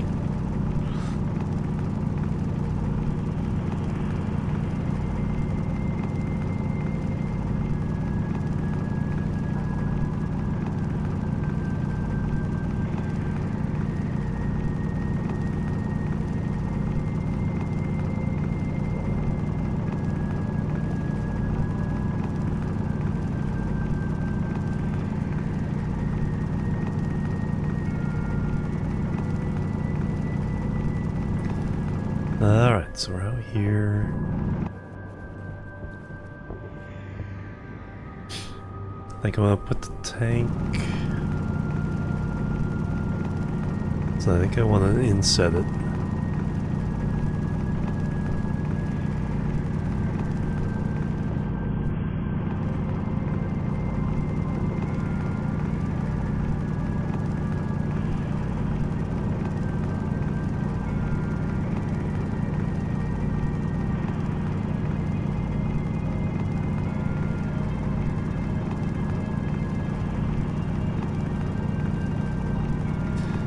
Trying to make something interesting here.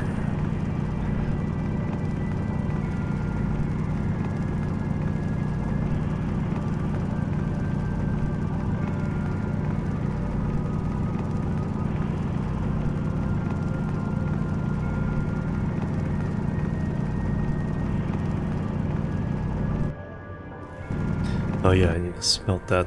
Where's that silicon?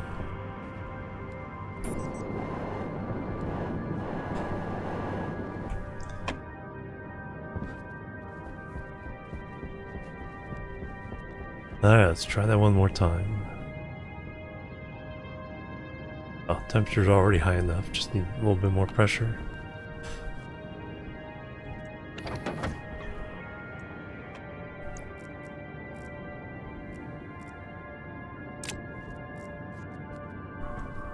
Another visitor. Stay a while. Stay forever. Mojo coming through with a raid. Welcome everybody. How you guys doing? Koala raid. Welcome guys. It's been a little while. Welcome. What have you guys been doing lately?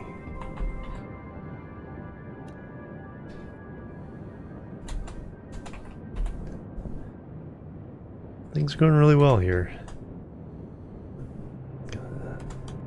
That doing some Factorio. Excellent. Community project or solo? We're doing some Stationeers here. Solo. We're on Vulcan with the black hole.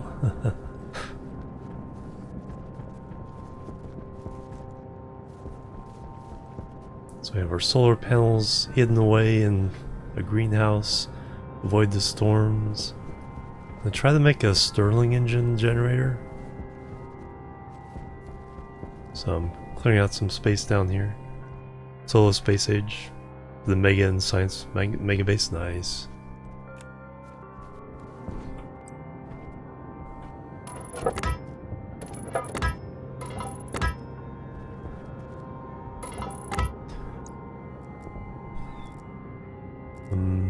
That's what I need.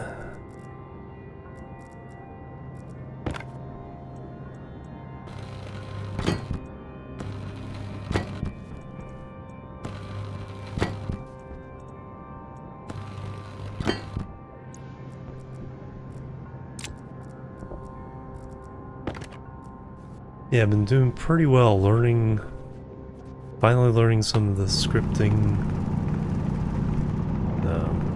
This is the first time I've ever tried using a Stirling engine. Got perfect conditions, we're just going to use the hot daytime air, then release it into the engines at night. And it's relatively cool.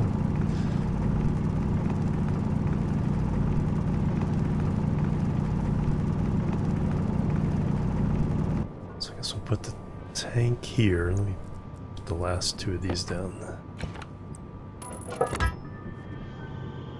Not lately. I did accidentally release. That was the most recent surprise decompression. I have died twice in this save, and almost threw away my miner.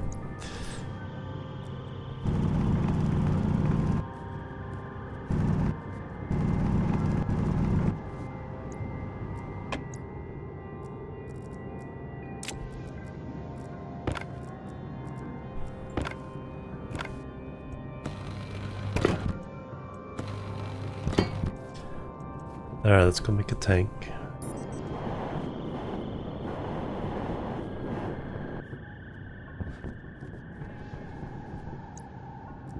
New battery.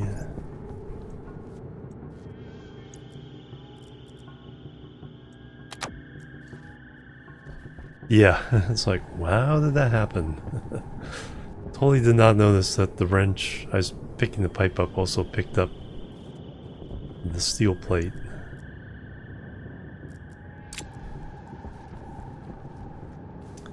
Tanks, that's what I need.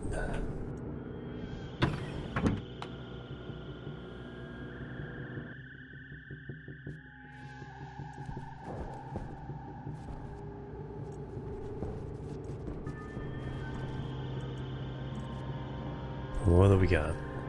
I have one, so I need 4 more.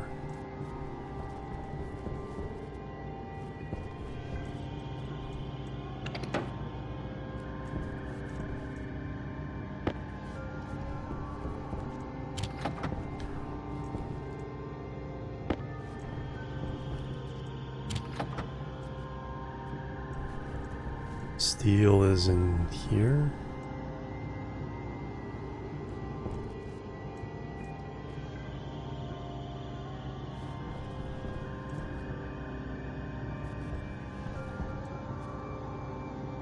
Yes. Yes, this is called Vulcan. It's the only non-solar system planet in the basic game there. So we're around the black hole.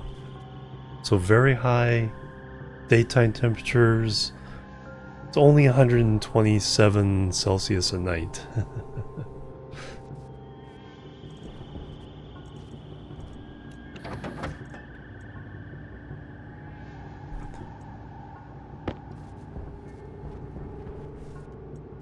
Alright, what else do we need?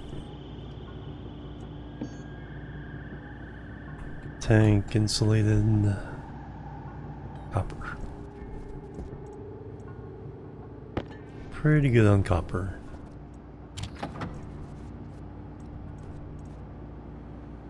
Yeah, only 127. You'll only slightly boil if you go out at night.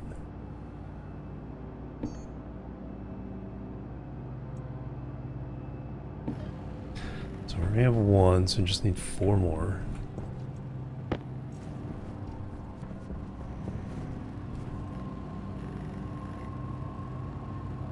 Yeah, that's literally what you do. The daytime temperature is enough that all you have to do to smelt steel is just pump in outside daytime atmosphere into the furnace.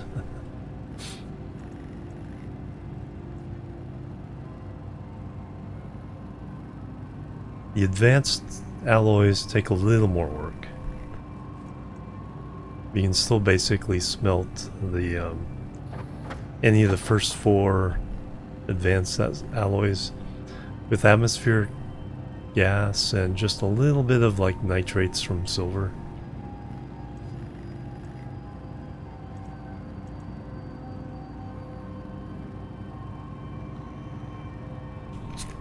Yeah, it's during the summer it's 650 Celsius at night, or during the day. During the winter you actually get closer to the black hole, so during the winter it actually gets over 1,000 degrees Celsius. But only for a short time. Shorter days, but very, very hot.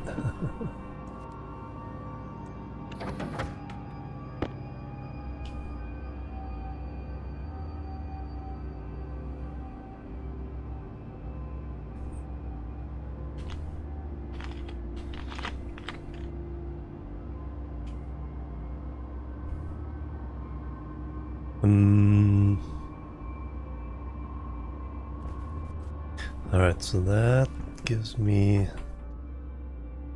Let's figure out where to put this and then the Stirling.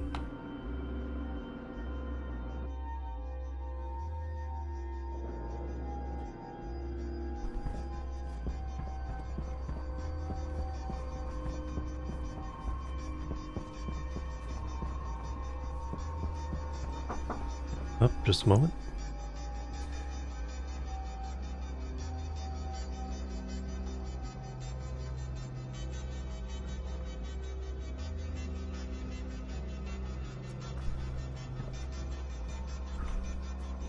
Alright, so we'll put...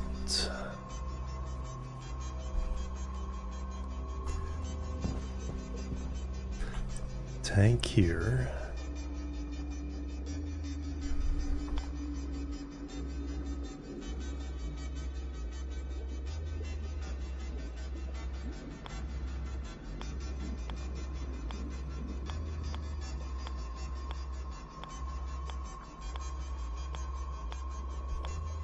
Alright, how do I... there we go. Alright, I want the...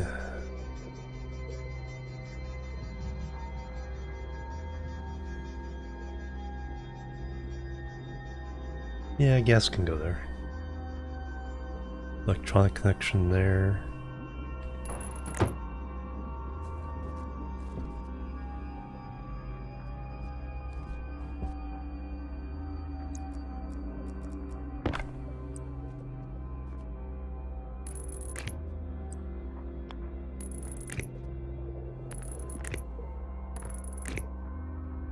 extract the data.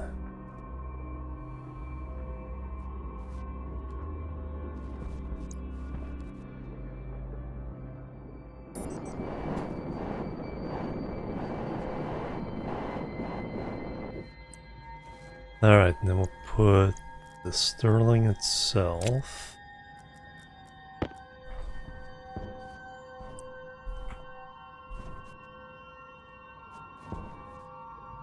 There's the input gas, there's the output gas. Let's do... Might run 3 of these back to back, so let's put 1 here.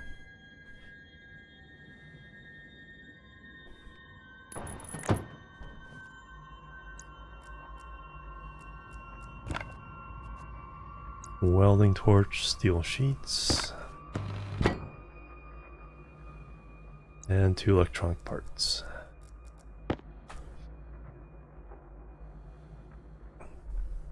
This could be, yeah, it's like the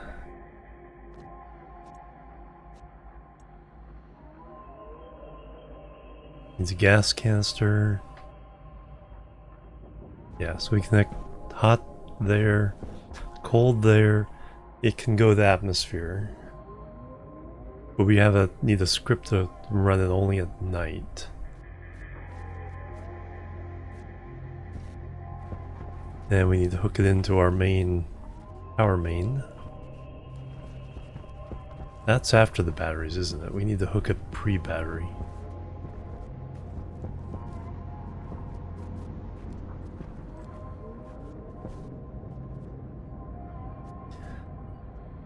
Alright, that won't be too bad.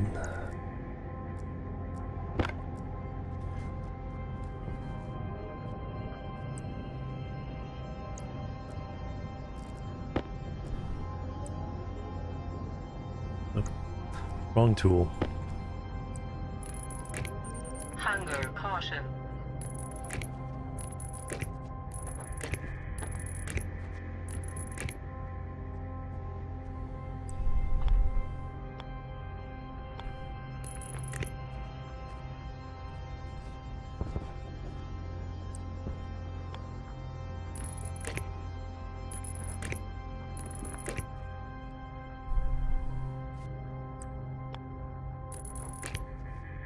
.40 is fine.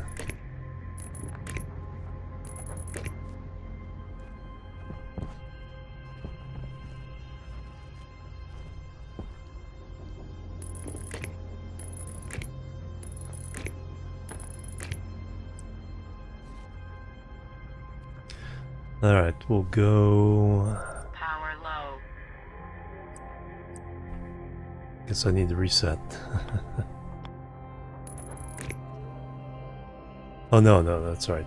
We're not now hooking into that. That's post-battery, this is pre-battery. Alright, let me go reset first.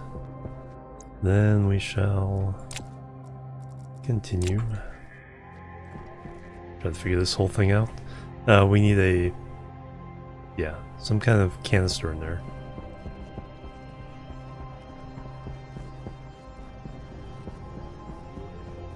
Alright. Do everything. Dry 40 is, yeah. It gets 40 plus here. Last year or 2 years ago, it got to 45? Or 47.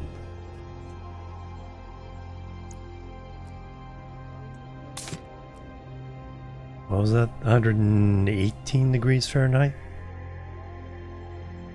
Not quite as hard as Phoenix, but we got close.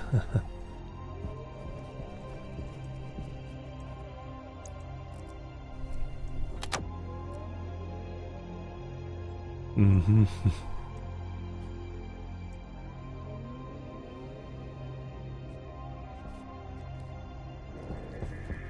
Alright, waste tank.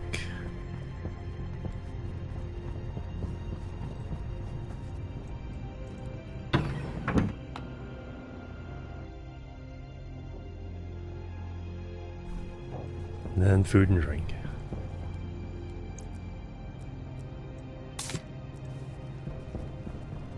Yeah, we don't quite have all this stuff in the same place. That would be ideally my goal by the end of the stream, is have all the hookups in this room. So I can just take off my suit, refill all the canisters or get rid of the waste, eat and drink.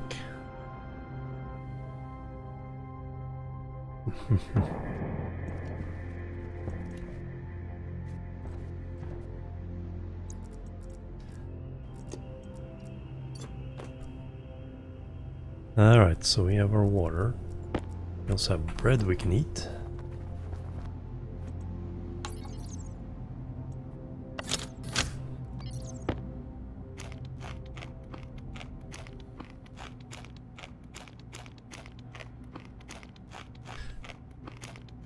They have rockets, but it's only a cargo rocket to go get supplies. I don't think there really is any plan to do any kind of space travel. I think the biggest plan is terraforming. So we can actually start influencing the planet you're on. Yeah, 35 and humid, yeah. That is more than I want to deal with. I've been in, you know, East US and Southern US humidity a couple of times. And even though it wasn't that hot, it's like, I felt it.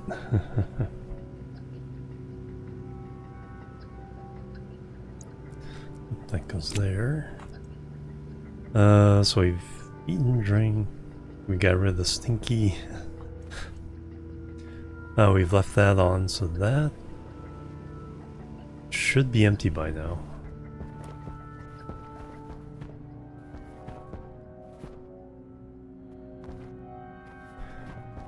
Carbon dioxide refill here, automatic.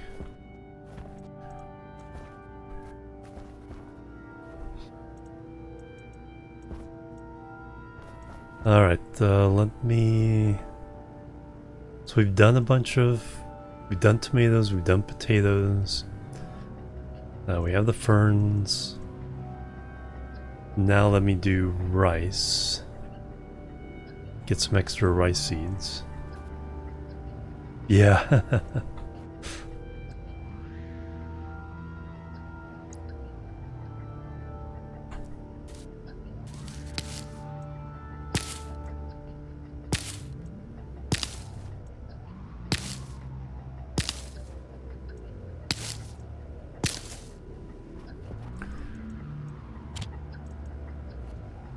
Alright, so now...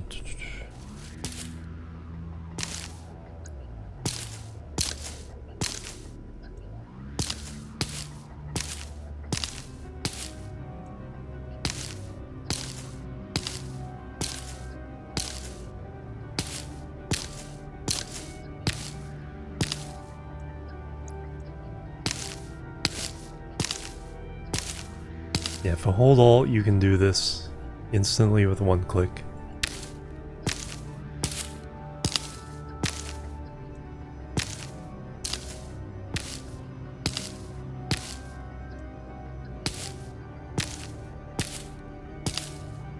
Plebs are needed.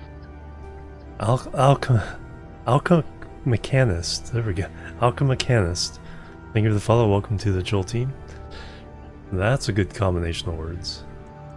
Welcome. Alright, let's go turn that into flour. Now we'll plant some rice. We got 3 seeds there, so we'll start with 2. Just in case something goes wrong with... We have the 3rd. Then we'll just keep replanting these until these are full. And Deathy Poo, thank you for the follow. Welcome to the Chill team.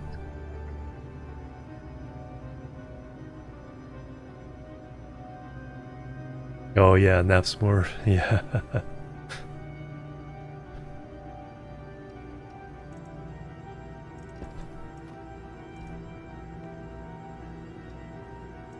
Yeah, I don't want to deal with that.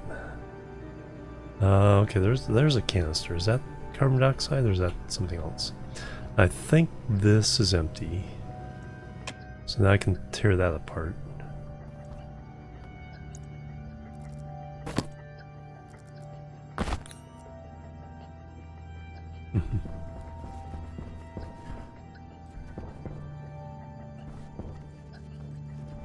Alright, everything's reset.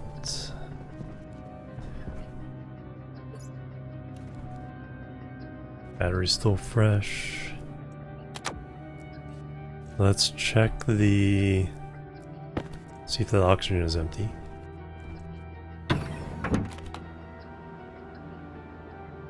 Enjoying the stream so far? Oh, very good. Thank you very much. Yeah, it's one of the best games like this, I think. Okay, there's just a smidge of oxygen still in there. Alright, let's turn that pump back on again then.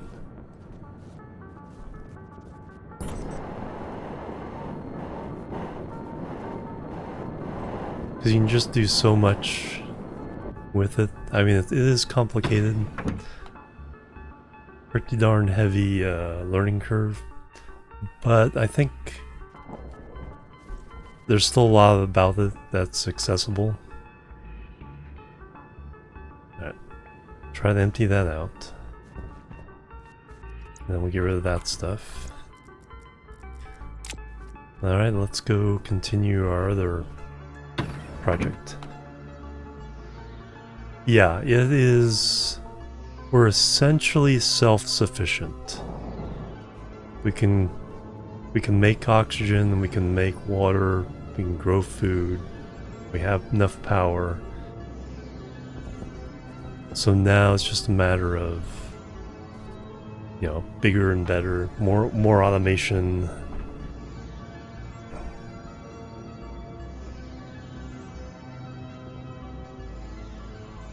So yeah,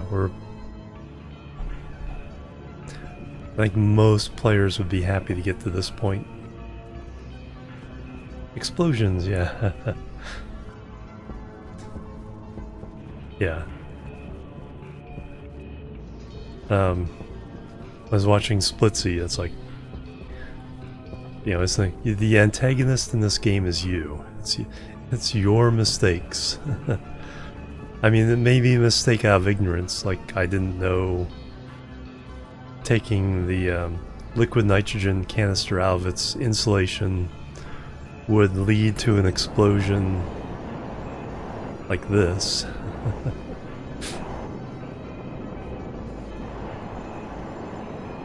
But yeah, if something happened, I mean, there are storms, you can mitigate for that. So yeah, if something happens, it's your fault.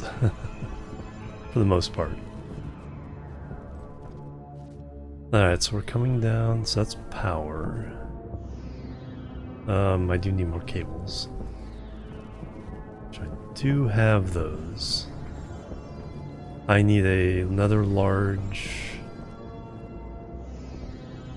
vent.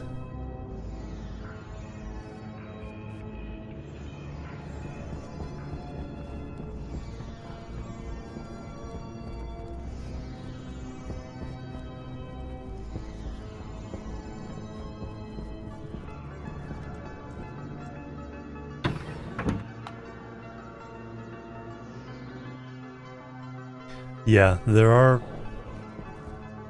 you can... if you don't have at least some things set up, it's really hard to come back. What I had...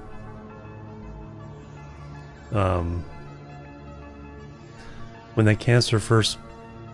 no, I had a different situation. I tried to smelt gold, which releases oxygen, and there's volatiles in the atmosphere, and that ignited, and that blew up my auto lathe. So without an auto lathe to build the other equipment and to build your basic building blocks, yeah, you're pretty pretty much dead. There is a small possibility if you have the trading post up, you can trade for an auto lathe. Yeah, it's like, yeah, not having your basic workbench pretty much guarantees, yeah, you're not going to get anywhere. But once you have a couple of things going, is this going down? It is not going down. So this is worse now that I fixed it than it was before I fixed it. I think I need more radiators. I think that's what I need there. Yeah, that's the problem here. I have inadequate cooling because I don't have enough radiators. We only run it at night when it's relatively cool. But 2 radiators isn't enough to get rid of the waste heat. This room really isn't a problem. It's not shirt sleeve yet. When I come over here, I came over here for more heavy cables.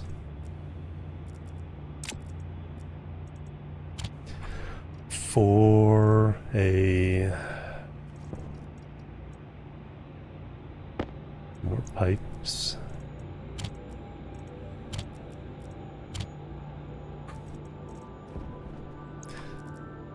Oh yeah, let's turn this into flour.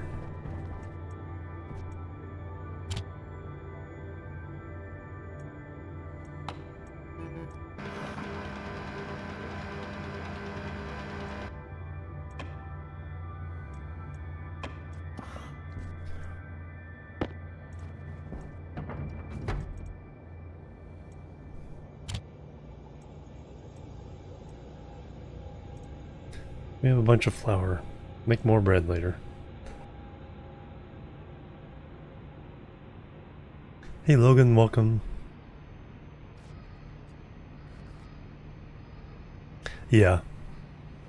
Yeah, I think Dwarf Fortress is a pretty good example. Okay, so I have the wires, we have some pipes. We'll need sneeze. I need to smelt some gold next day. I need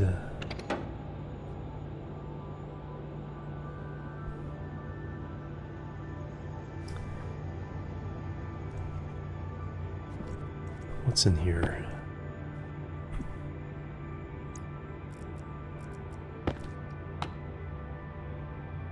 Nitrogen.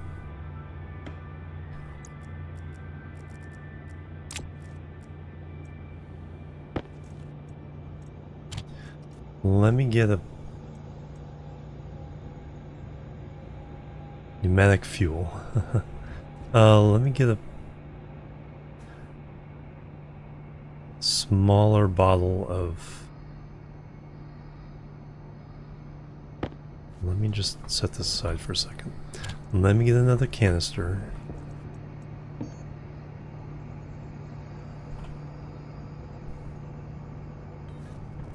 Some iron.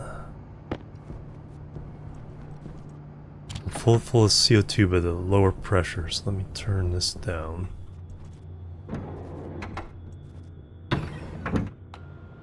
That'll be our working gas.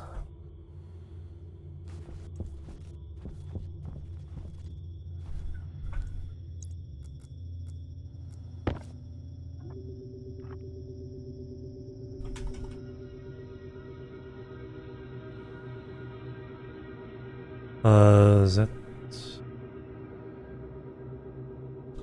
No. Trader's drill, yeah, oh yeah. Set them free. Alright, so 4,000. Try that.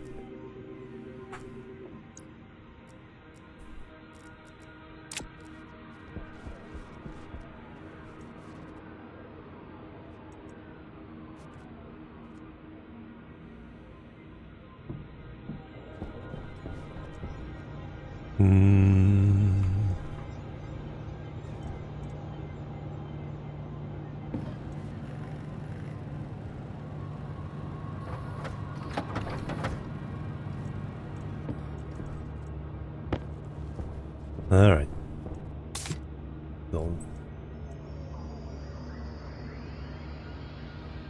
Oh, is the pressure already in there? And the pipeline was already at 8,000. So even though I turned down the pressure regulator, enough filled this. I think that's fine.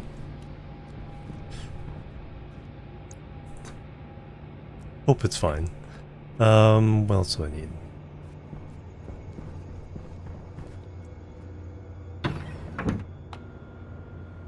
This could go boom during the winter.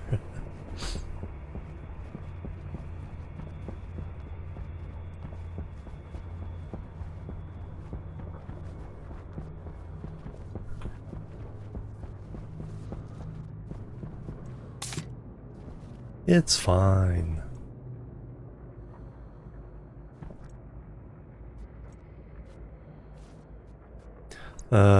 Since we're here, let's do the cables.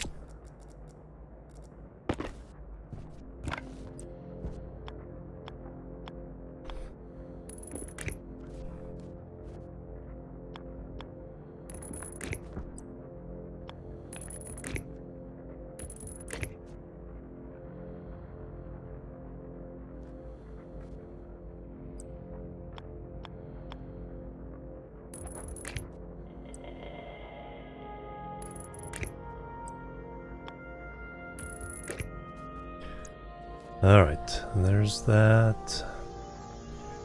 So for now, like I said, we're just running it out to the atmosphere.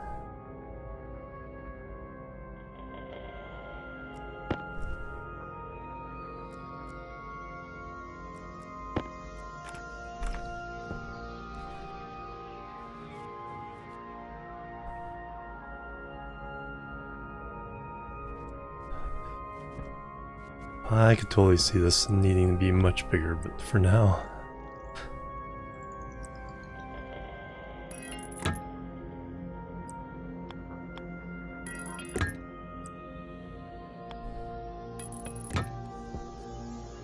And I'll put a cowl on top of that.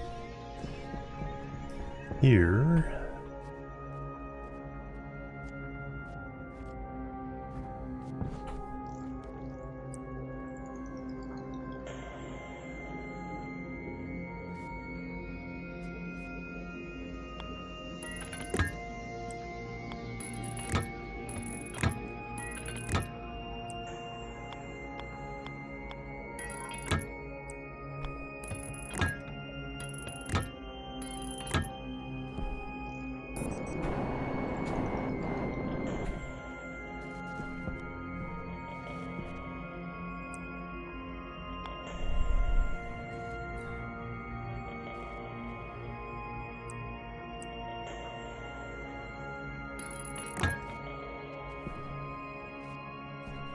Alright, that will go there. This will go...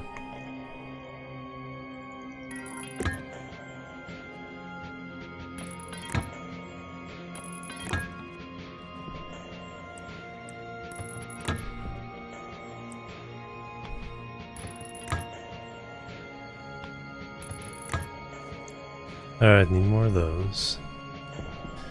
We'll put the...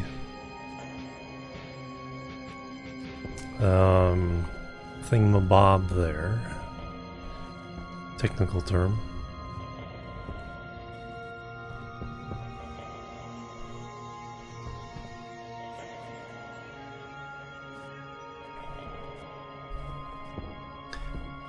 Pump, vent.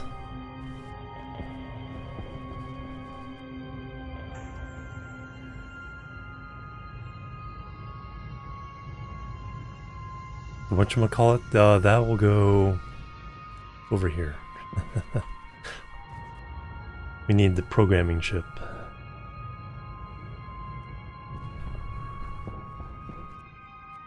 Oh yeah, we also need a gas sensor. And a transformer to power up the automation.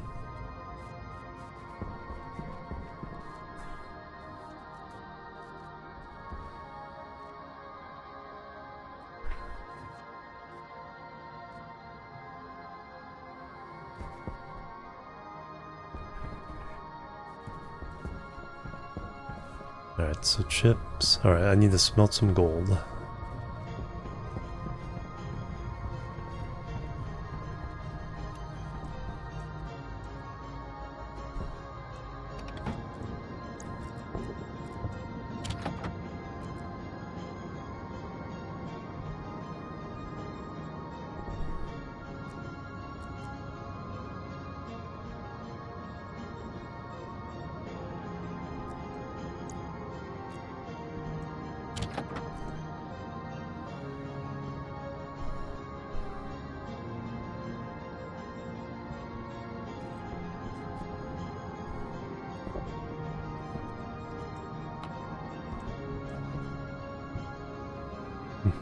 Also, Deimos, welcome.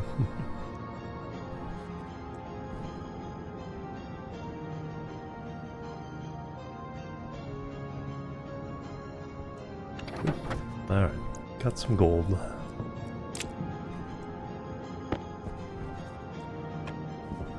Should I do my copper now too?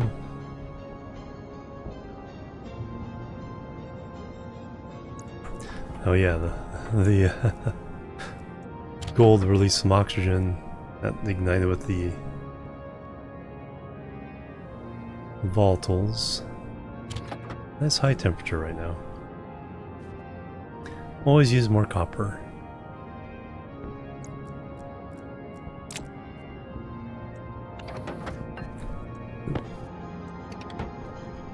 Alright, that's off.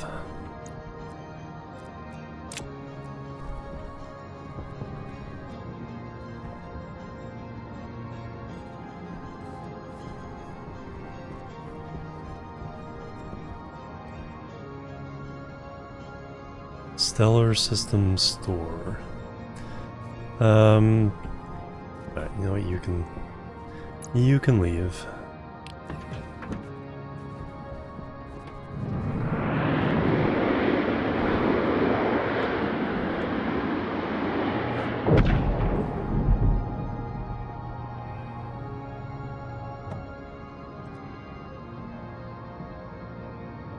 Still pretty slow. Alright, so I need an IC chip, IC housing, gas sensor, and big vent.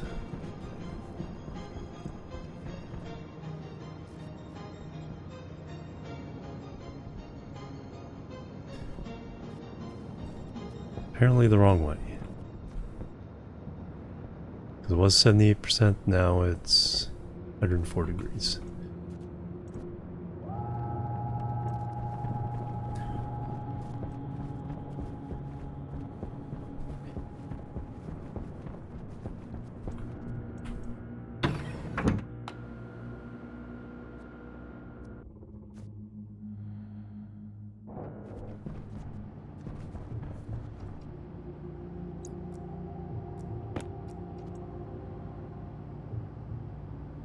What do I need first? The storage vent.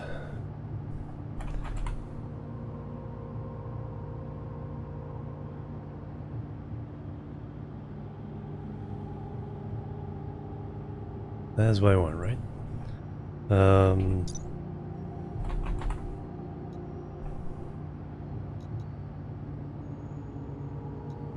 Powered vent large. 2 powered. Alright, so 2 of those. So I need some.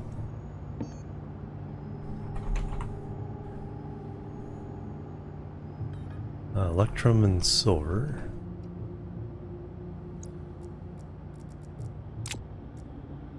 Or is that something else?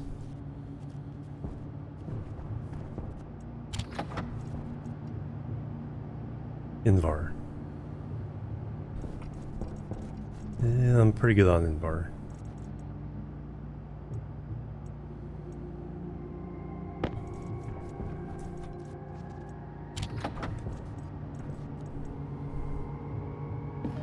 I need 2 of these.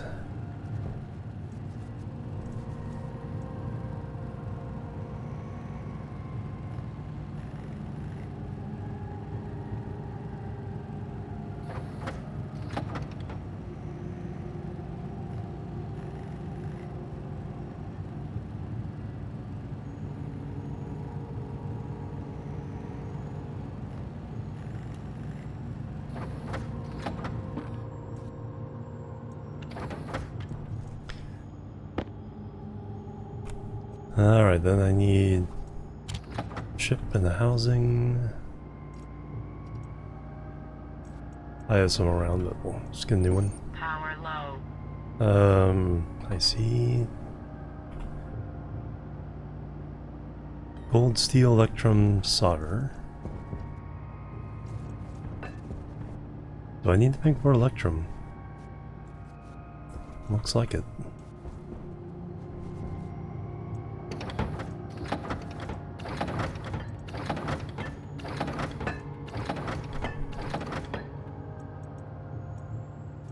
Wow, only 13 left.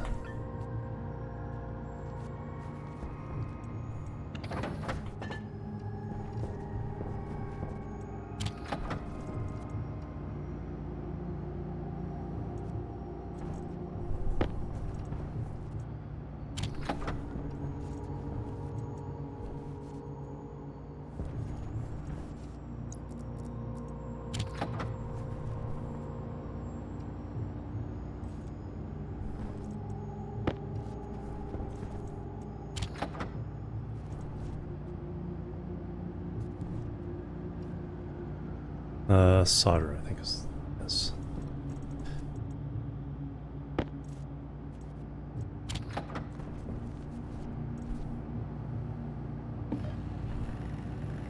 So one of these.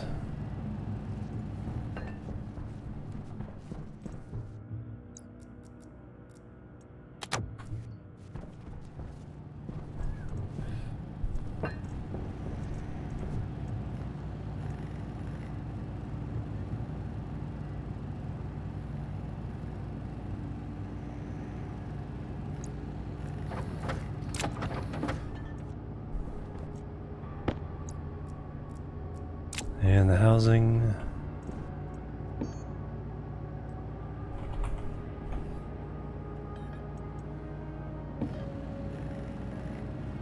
And then a gas sensor, I think we have, yeah, we have a kit there.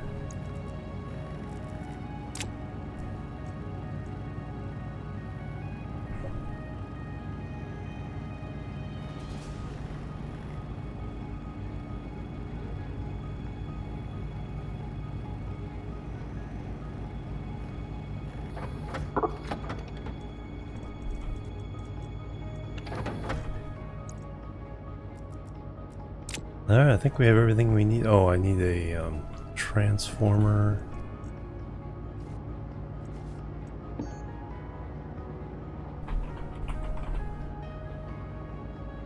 Iron.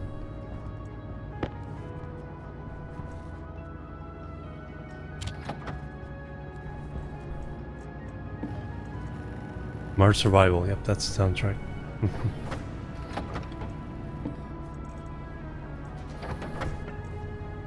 Alright, there's everything we need.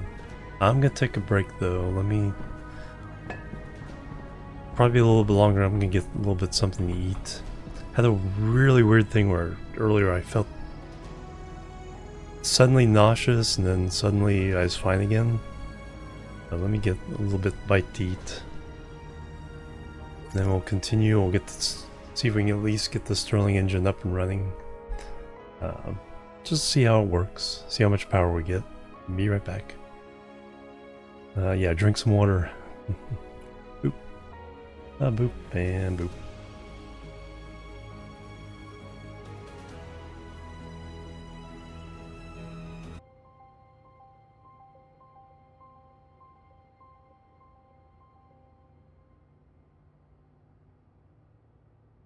Alright, I'm back everybody. Thank you so much for waiting. I got a little bite to eat, feeling much better now. And definitely feeling dehydrated. I think that may have something to do with it. So we'll be drinking a lot of water and probably using the restroom a lot for the rest of the stream. Malik, hello and welcome. And thank you.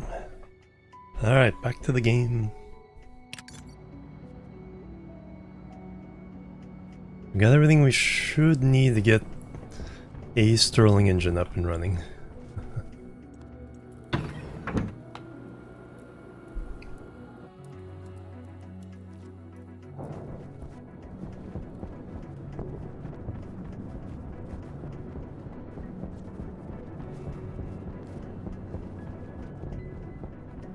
There, gas tank in the pit there.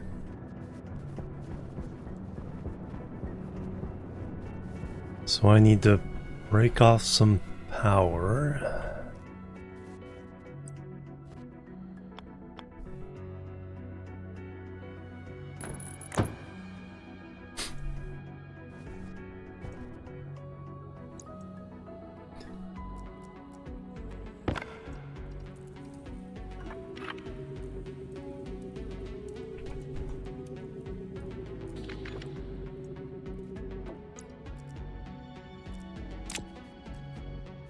Alright, come down from there.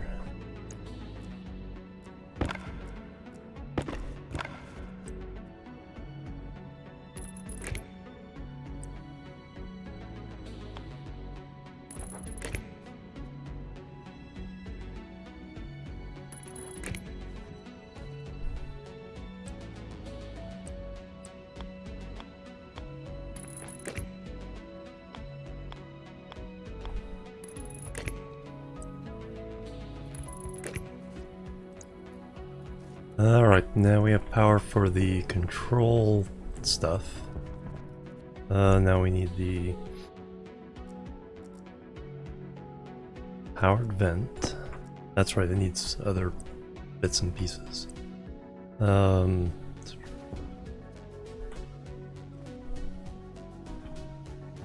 that is perfect.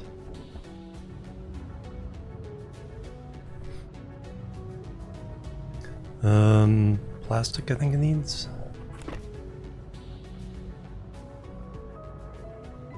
No, screwdriver and 2 electronic parts.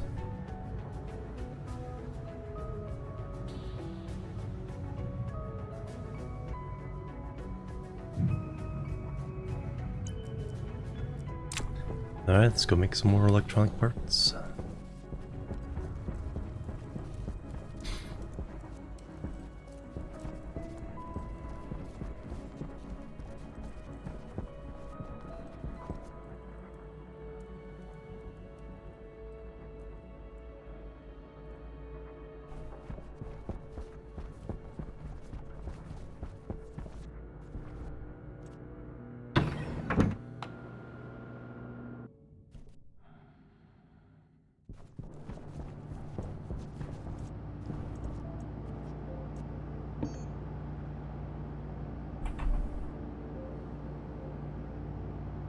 Two of them.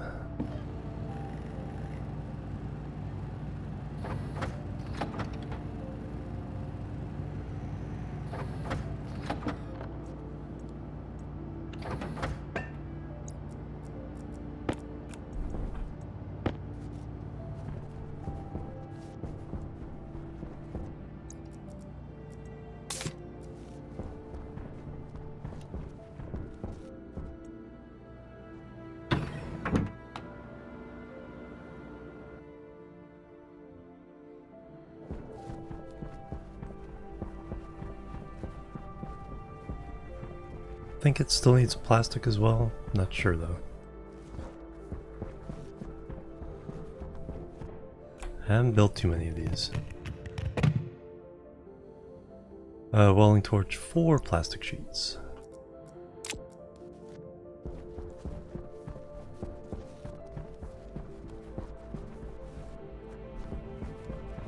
Should have trusted my instincts. Although I probably would have only brought 2. Well, I brought the whole stack.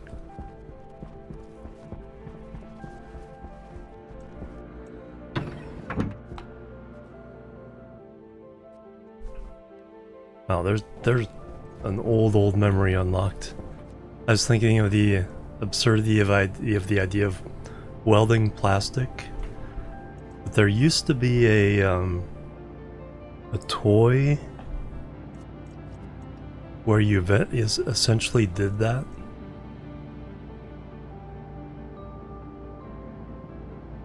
It had a thing kind of like a heating tip, kind of like a wood burning or soldering iron, and you would basically use that to weld pieces of plastic together to make stuff.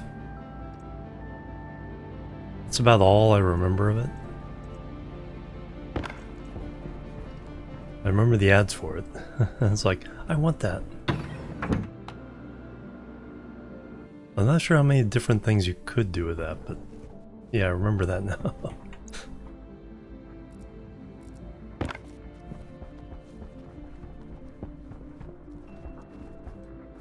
Yeah. No fume hood. Acetone. Yeah, or that's how a lot of plastic model kits, you know, the glue works.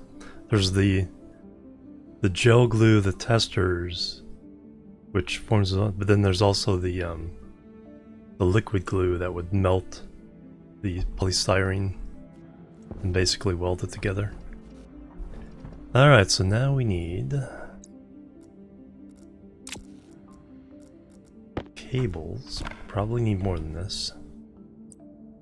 So I already have the data coming up here. Just run around this way.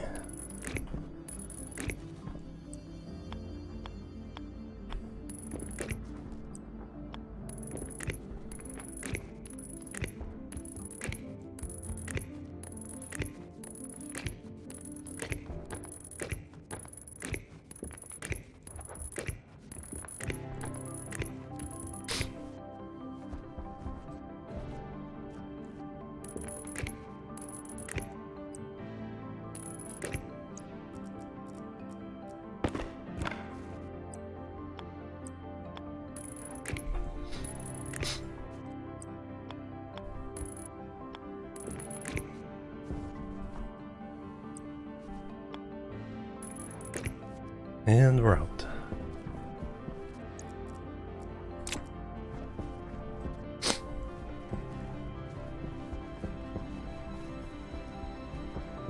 Oh yeah, we're... oh, he's gone.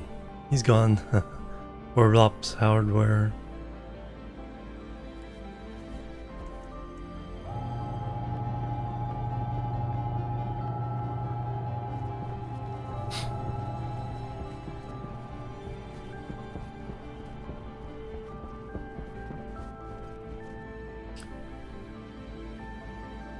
Wire. That's like, what do I need? Cabling.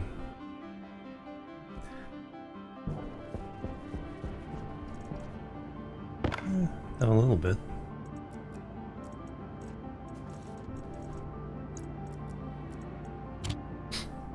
Got that sensor.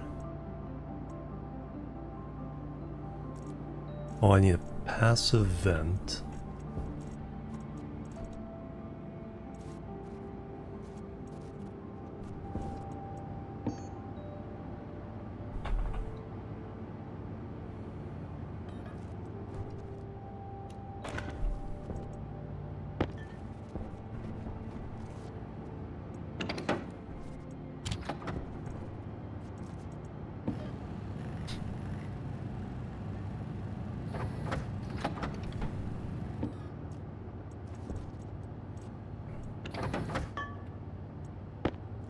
Now I think I have everything I need.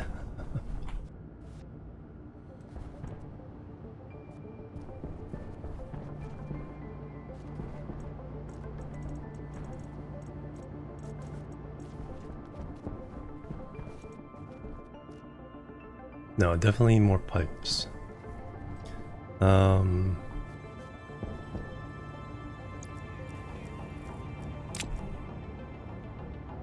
74 grams.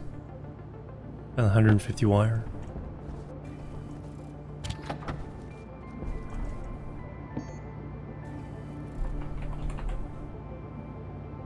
We'll need it someday.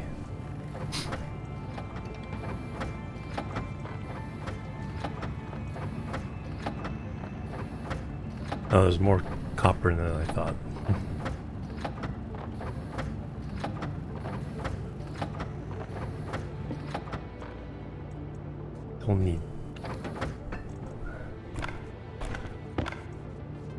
Don't need to make that much right now.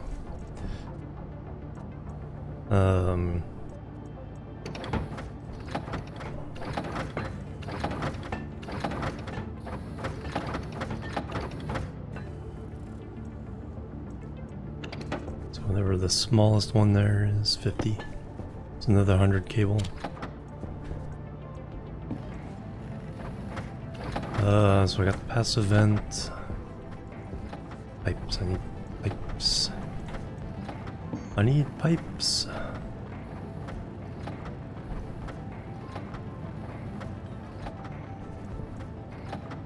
$41.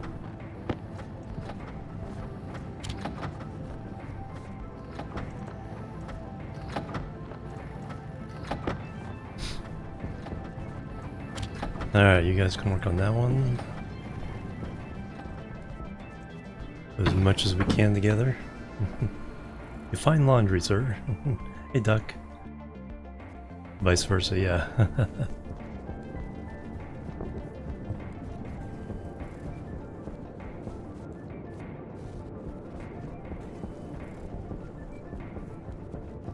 Yeah, during the hottest point of today, I think I'll manually pump some of this gas in.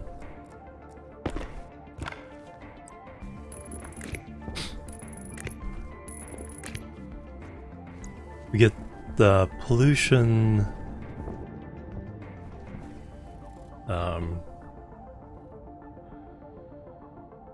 condensing out under too much pressure.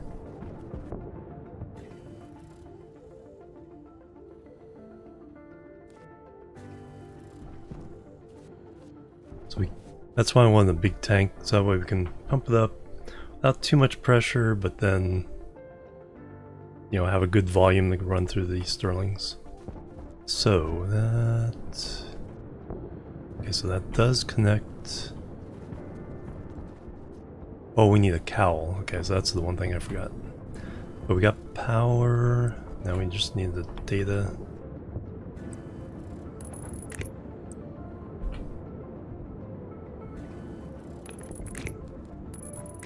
Oh, that doesn't need to go there. We only need the data.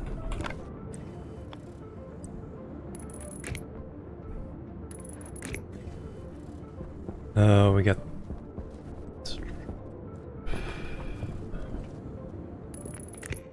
power and data there.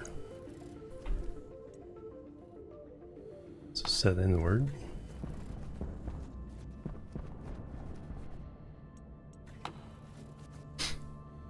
Yeah, there's no load, so that doesn't light up. Need the cowl. I need this one? I do. I do need that one eventually. Do I need this one? No, I do not.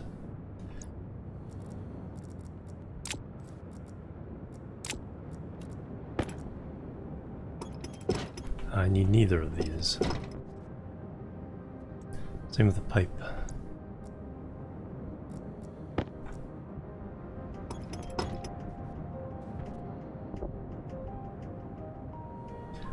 I should do that.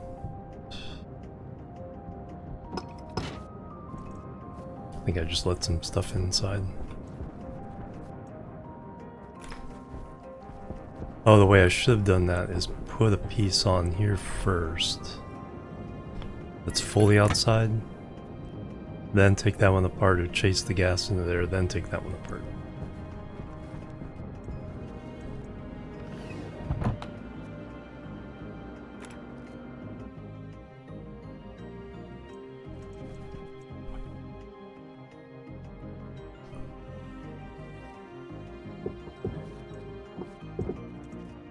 Don't think I let anything in. I think because the windows on the inside of the boundary, all the gas went outside.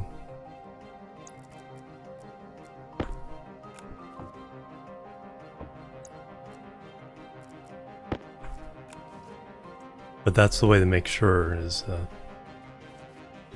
you know, make sure there's a pipe that's fully outside and then chase all the gas into that, then take that apart. Alright, we got a few more pipes. We have a cowling.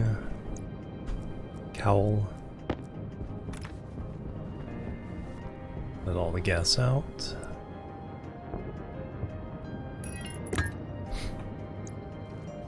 It is very hot.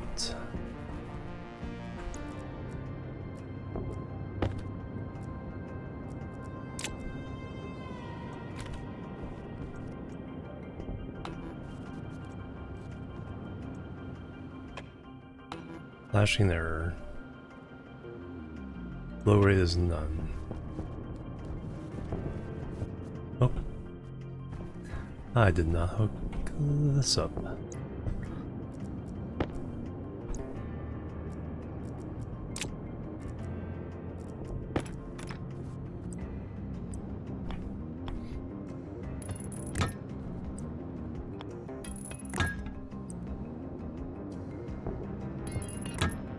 Now we can turn it on. Hunger caution.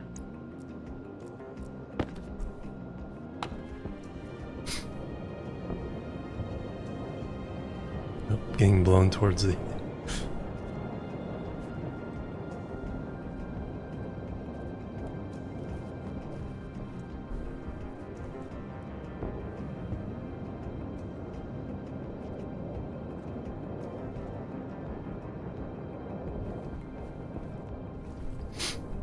So we'll go for 4 megapascals, which we know won't liquefy the pollutants.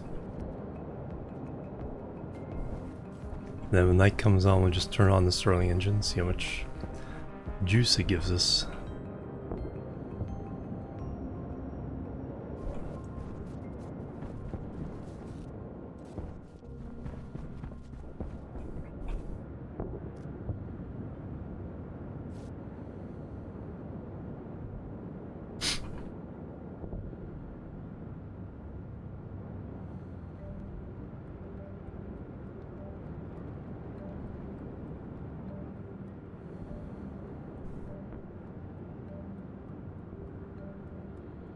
Temperature going down. Let's do a 1 megapascal test.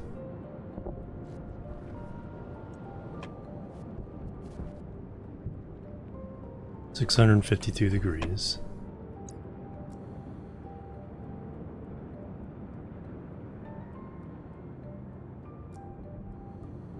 Oh, I made the passive vent. Yeah, the cowl did the same thing. Let's see, that can go in there. Power low. Alright, let me go reset. By that time, it should be nighttime. We can turn that on. Not that we'll need the power.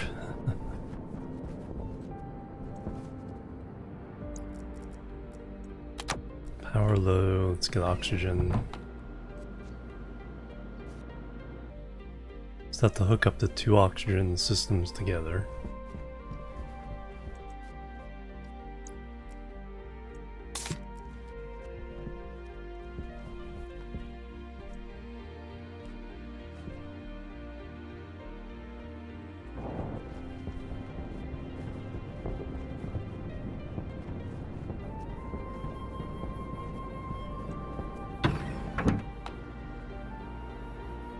And then we can try to automate it.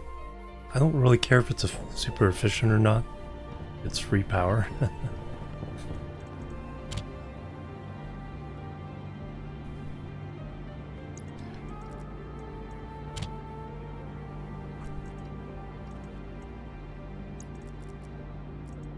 Blasphemy! Everything has to be super efficient. Yeah, we're good there.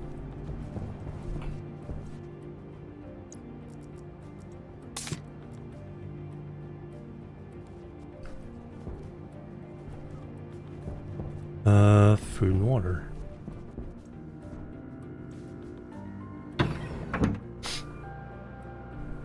Jetpack is still good.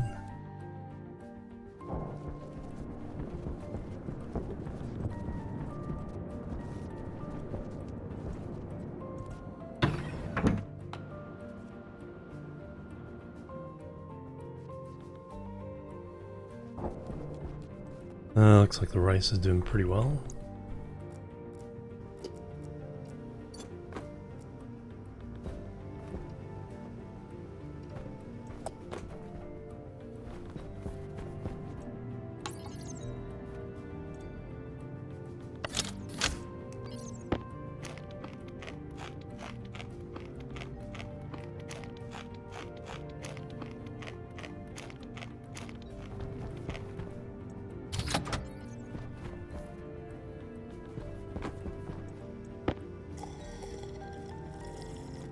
That should definitely be done by now.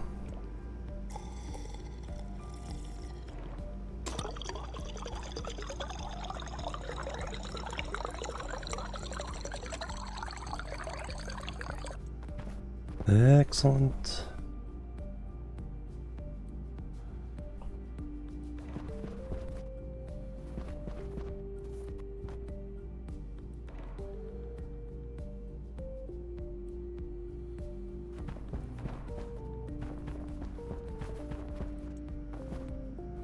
While I'm here, let me... Oh, I need my power network chip so I can analyze how much power we're getting.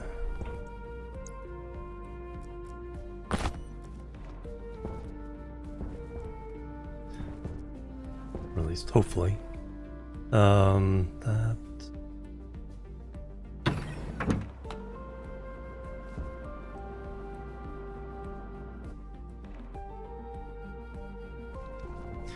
Oh yeah, another thing we need to do is more...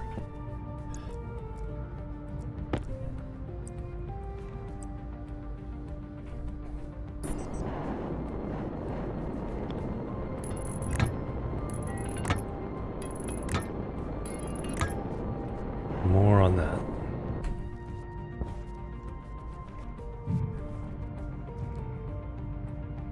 Yeah, we're... yeah. Cape and no shirt. Yeah, it's not very flattering.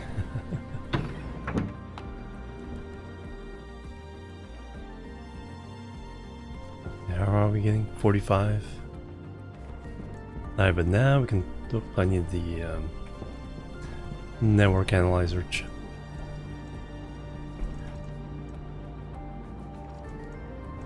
It's in here somewhere. Is it upstairs?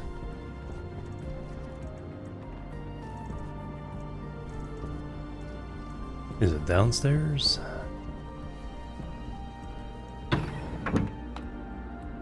And good, very good question.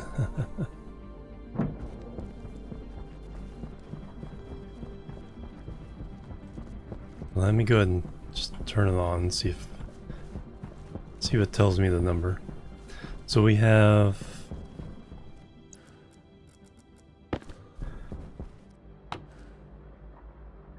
Yeah, 1 megapascal of hot gas, 652 Celsius. It's free to accept. I don't know if we'll have to pump it or not.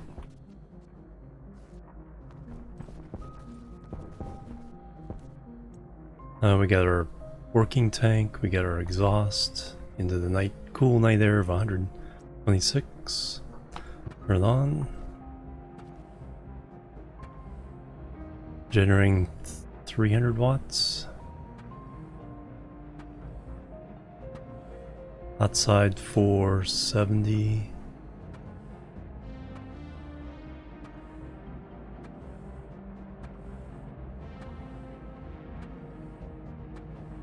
Working gas efficiency 8%. Nope.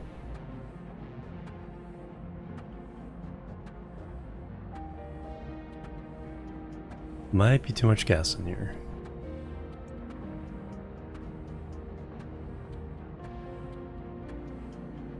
$400 Alright.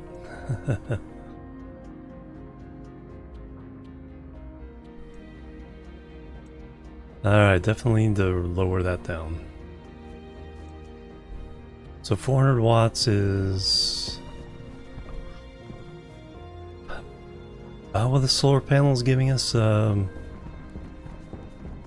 the peak of the day.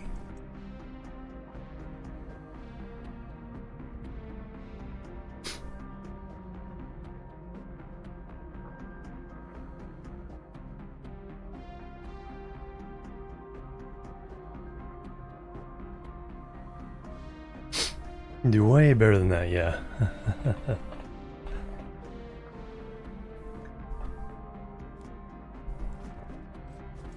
Yeah, but we definitely had too much pressure in here. So I need to... yeah, let me do a new canister. I'll have to dump this out somewhere.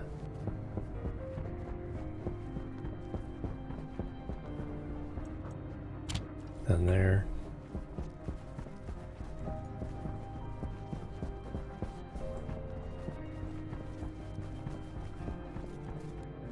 Only do 3 megapascals.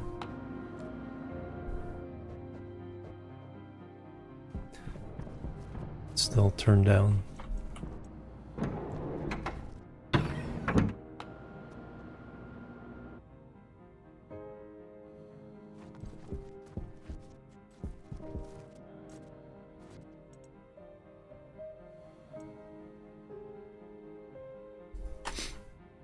Yeah, we put it to 4, but we got 5,000 because there's extra gas in the pipeline that's pressurized.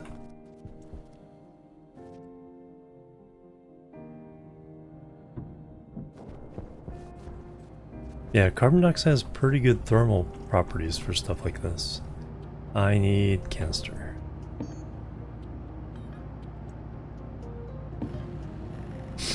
Hey Pac, welcome.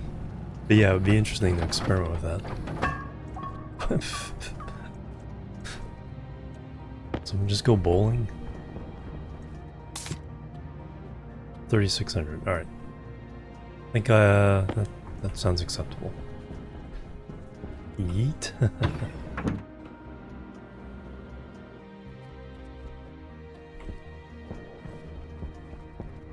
The player I was watching was similarly pretty conservative about how much you put in this canister. And smart canisters doesn't matter because it gets sucked into the machine, and it's the pressure in the machine that matters. Now we still have a little bit of time.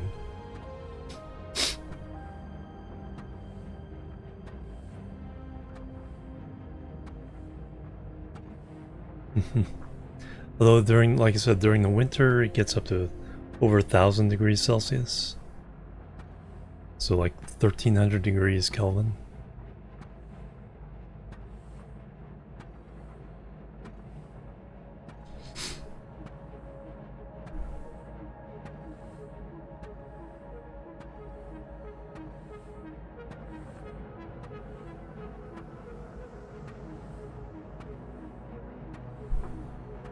Probably better pressure would help.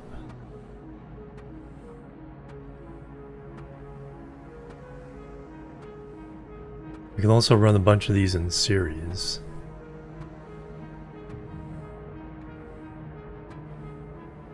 Not getting through iron steel, yeah.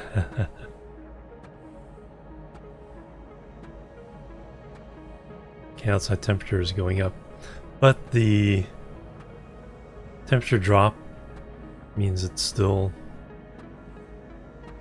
Okay, now our wattage is starting to drop a little bit.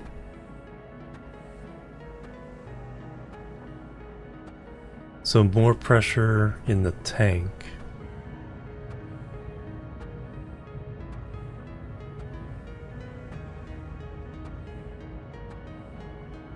Looks like 70, about 70 degrees difference.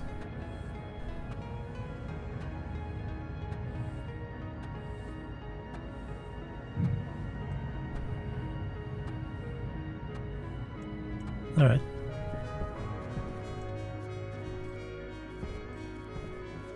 See if we can pump this full some more. Yeah, not as much as... Yeah, it'd be better with a bigger differential. I should check the pressure of this pipe. Well, that's how much is dropping the temperature, but yeah.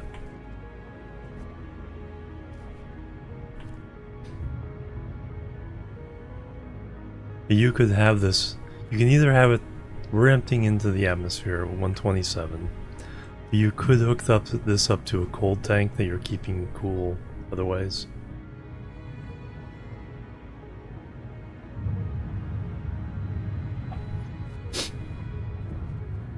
Or if you have like waste furnace gases that are super hot, you know, use the Stirling engine to actually cool them down and get power. Alright, so next step, automation.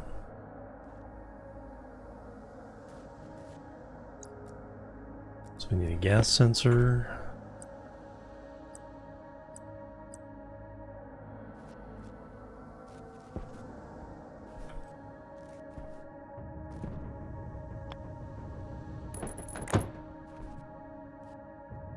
And then we need a chip.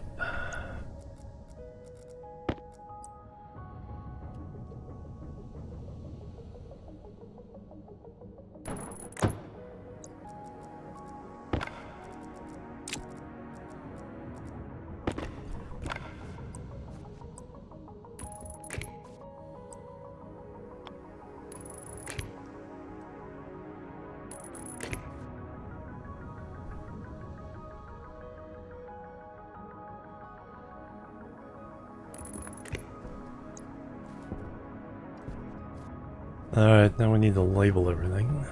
We have to use a hash because we have to turn on multiples of these.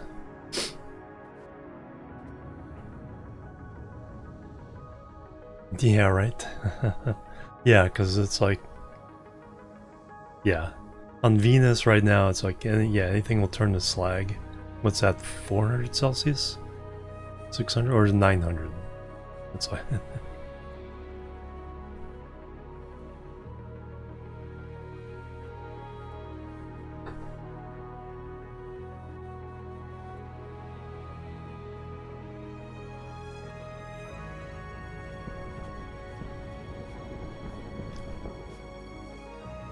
Might be 900 Fahrenheit, 600 Celsius. So that's hooked up. That's hooked up. Okay, I gotta name everything.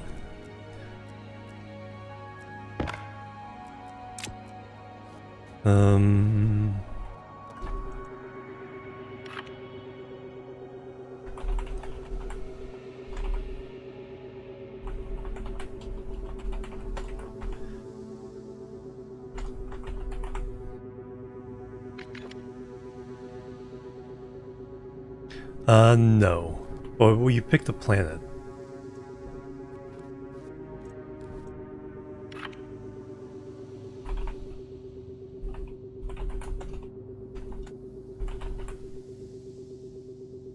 Well, on the planet, no. Yes, one of the planets is one of the moons of Saturn, or I think Saturn. It's pretty cold. So yeah, trying to keep yourself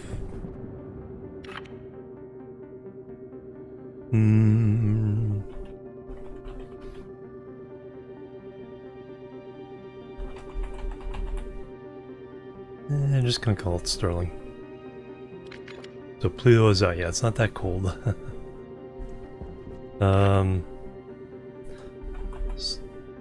Stirling vent. Stirling hot tank, in case we do have a cold tank later.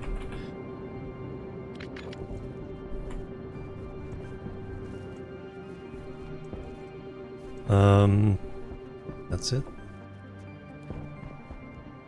Temperature's nice and hot. Let's go try to fill this up a little bit more.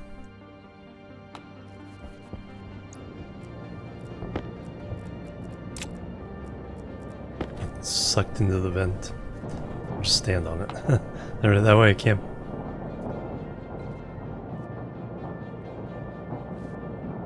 It's gonna. Couldn't be moved, but it's moving me.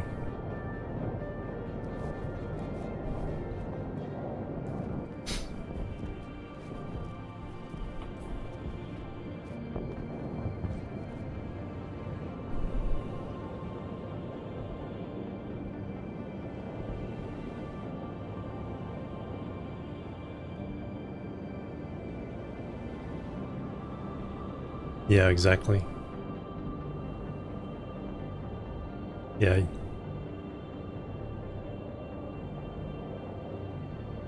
I mean, you will eventually radiate out all your heat in the vacuum of space, But if you you can insulate against that mostly pretty efficiently. Hey Pak, I am setting up a Stirling engine generator because a Stirling engine is something that's a real life thing that creates power simply by a differential in temperatures. And the greater the differential in temperatures between the hot and the cold side, the more power you get. And so because the daytime is so hot, 670 Celsius, and the daytime or the nighttime is relative to that pretty cool, 127 Celsius, we can simply create our hot side by pumping atmospheric gas into this tank during the day, and then letting the Stirling engine run on that during nighttime. So that's what I'm doing right now. I'm doing it manually, is just pumping some hot gas into this tank.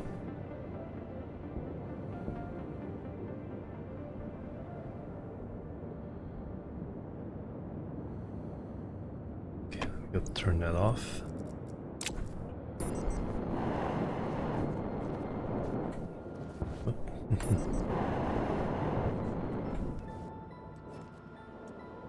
So we have 2.5 megapascals, 659 Celsius.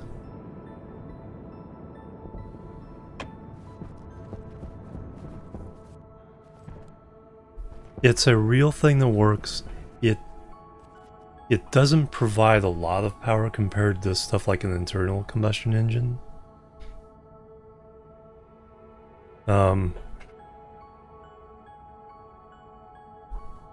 So it's not something that often gets used for practical reasons, but it's a very real thing. You can actually, you can get little toy tabletop versions of it, and if you like put a piece of ice on the cold side, even the room temperature is enough to drive it.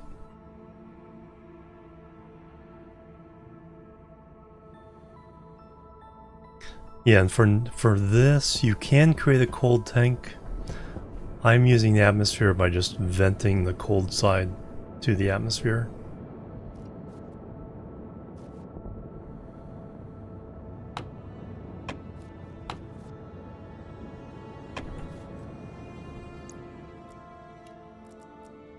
So we have about a 500 degree temperature difference. And then we can run these in series, and it looks like the temperature drop was about 70 degrees Celsius with what I had. So we could technically probably run 4 or 5 in series, and you'd get, I'm not sure if you'd, theoretically you get a drop in power out of each one.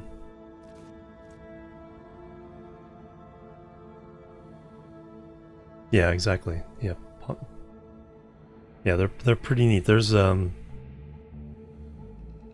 was playing with one of these recently? Steve Mold or Action Lab?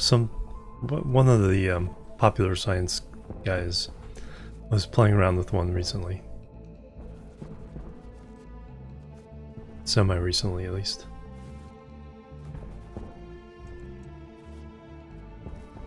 What do I do in the meantime? Do I need power? Yeah, let me try to recharge my battery.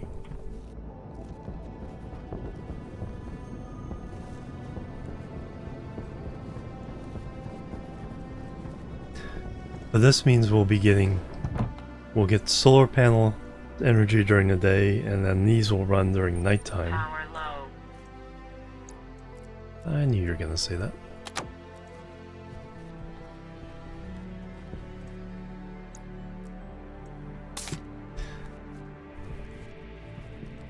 Which is good because most of our cooling equipment also runs at night. So instead of draining the batteries, we'll at least maybe be keeping even. Let me Empty my waste tank, that's the big thing.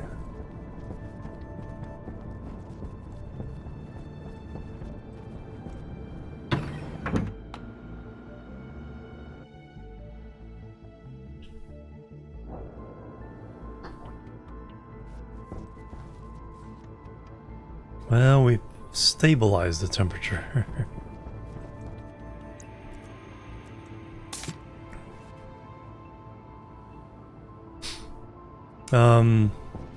It's a piston arrangement.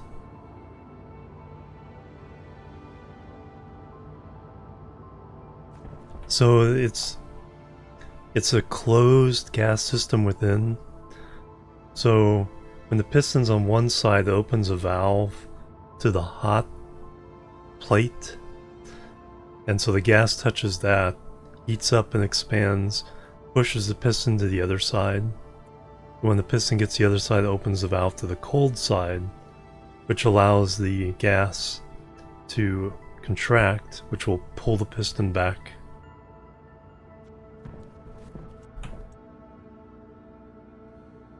That's why it's not super efficient, because with an internal combustion engine, you're still using the atmosphere as your cold sink, but you can just dump all the gases into the atmosphere, while this one is keeping those gases but trying to cool them down for the next stroke of the engine.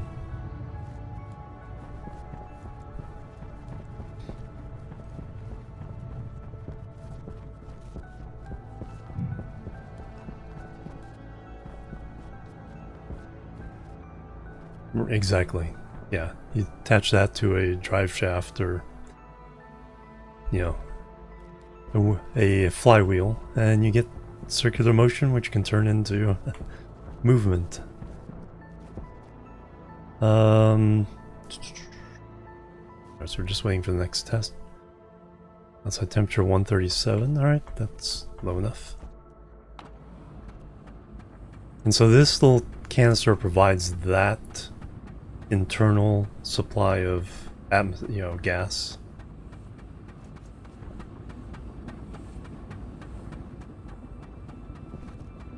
And so now whatever I put in this tank is now inside the Stirling engine. 1 kilowatt now. So the increase in pressure from that made a huge difference. So now we're getting the equivalent of 2 solar panels. Or more than 2 solar panels at max solar flux.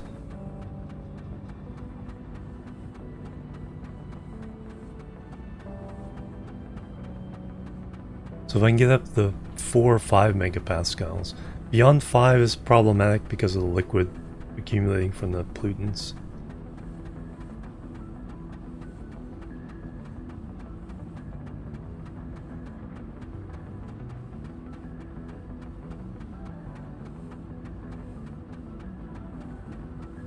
Working gas efficiency 8%. That's still the same. I don't know if it gets any better than that.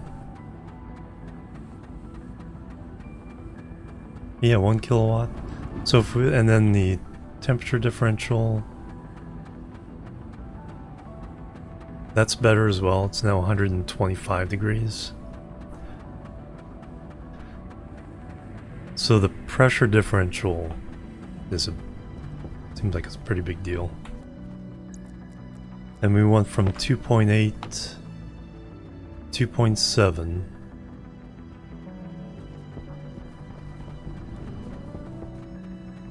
Now if I put them in series, we're only going to lose the same amount of pressure from the tank. If I put them in parallel, then we'll lose multiples.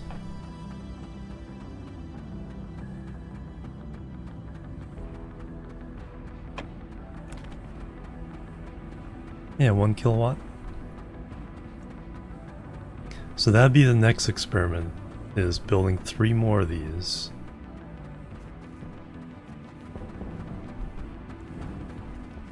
Just running pipe to pipe to pipe to pipe, and then seeing how much kilowattage we get out of that.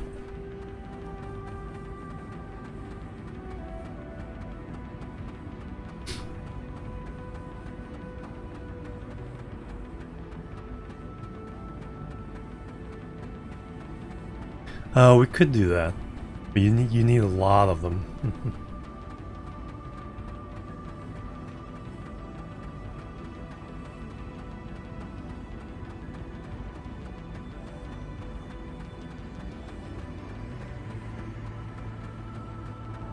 The streamer I was watching the VODs of, when he was using one of these, he had to use 15 condensation valves to keep it under control.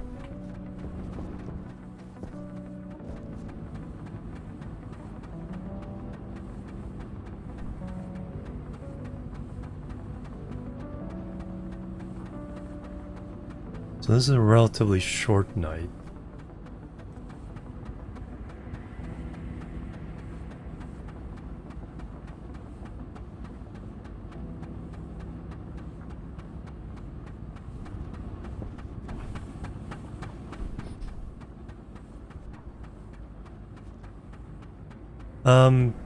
Yeah, exactly. Using the, so the temperatures are dropping, so 730, so the fluid, or the atmosphere in this tank should be, well, it says 431, but I think that's because it can mix with the outside. Because it's kind of an average between this output and the outside temperature.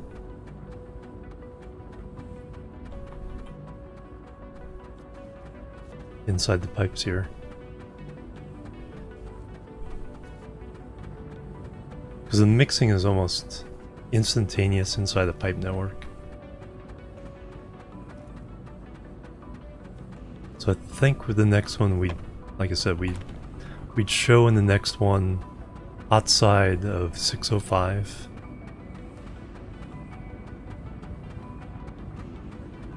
And then cold side of 480. So we'll push this to 4 in a row. 1, 2, 3, 4.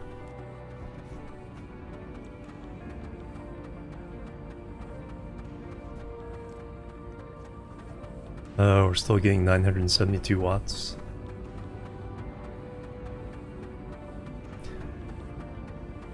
So assuming a drop from each one,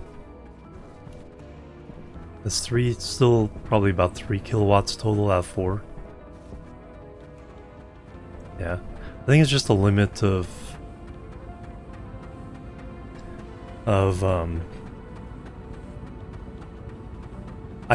I think it's not because the cold side is that temperature. I think that's how much energy has been extracted from the gas. Brings it down 120 Kelvin.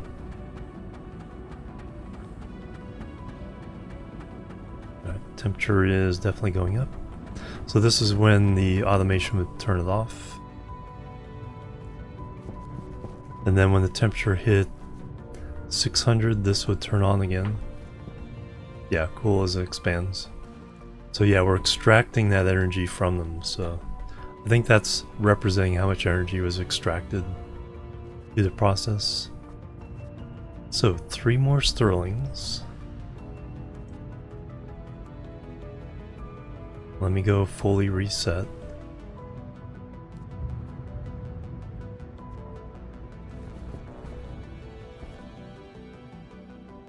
I'll fill that up again. So that was with 2.8 megapascals in there.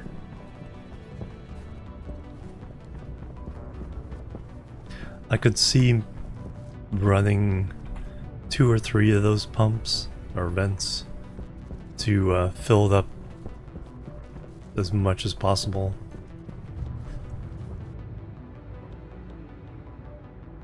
Oxygen's fine, just power. Waste gas is pretty okay. We'll deal with that when after we eat, and when we're making new Stirlings.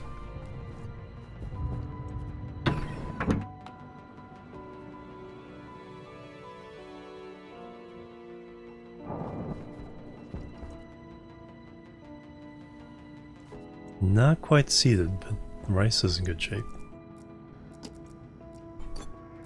Alright, food. Yeasty bread.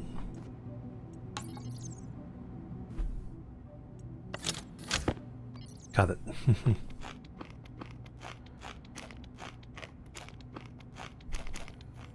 Alright, we're 63%.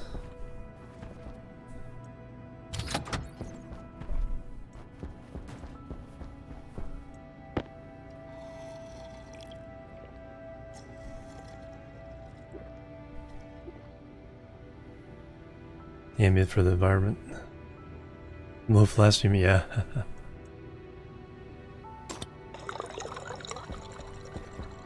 Yeah, as long as you have a well, even out in the open is saying 2 days or 6 hours. No, 2 hours, which is 6 in-game days. It looks like we're eating 10% per day.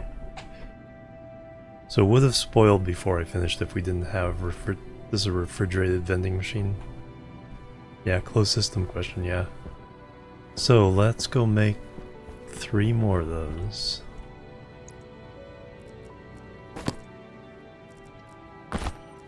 Got a bunch more pipes. Should have enough cabling.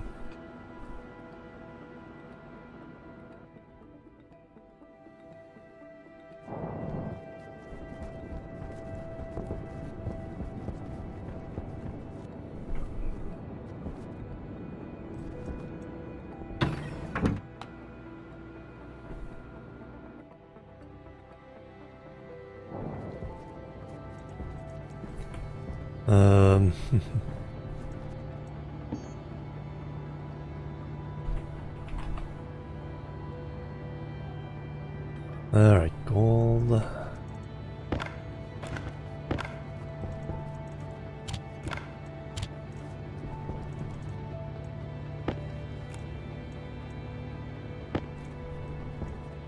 Copper and steel, is that it? Wasn't the hard thing to make.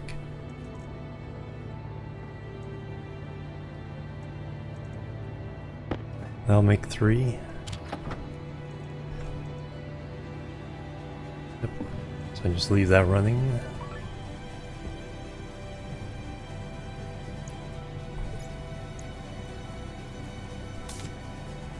Oh, we do need 3 more canisters for the whatchamacallits? Working gas.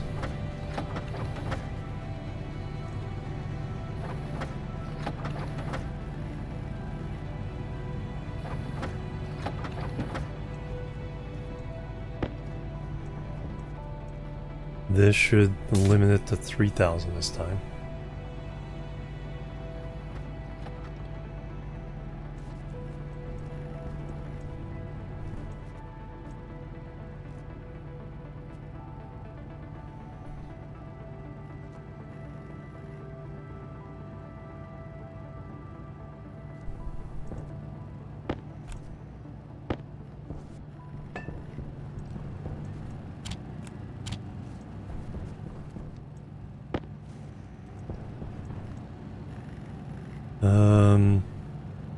I will need this pipe.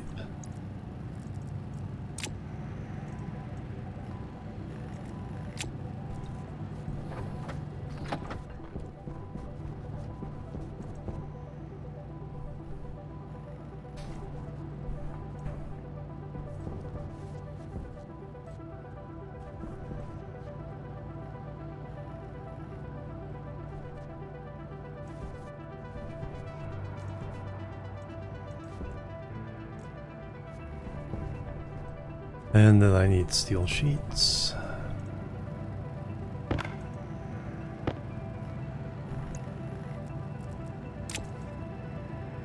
And plastic sheets, 4 each. That is enough.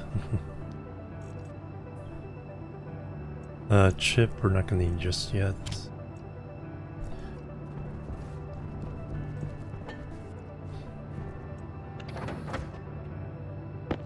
I'm gonna lay these out.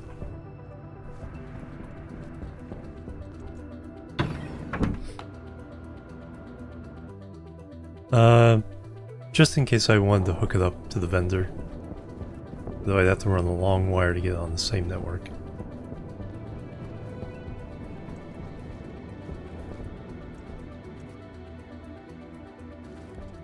It's not where I'm going.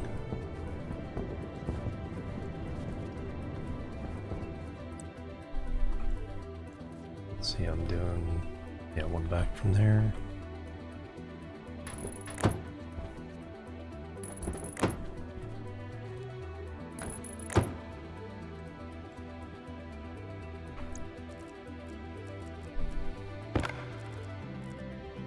No, it was electronic parts. It wasn't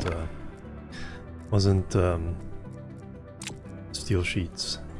So I need 6 electronic parts. Let's run the wires while we're here.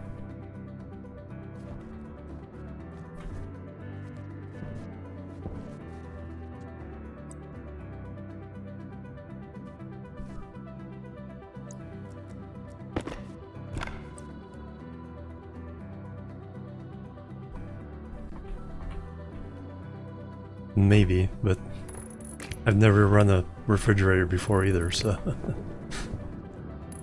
6 of one, half dozen of the other.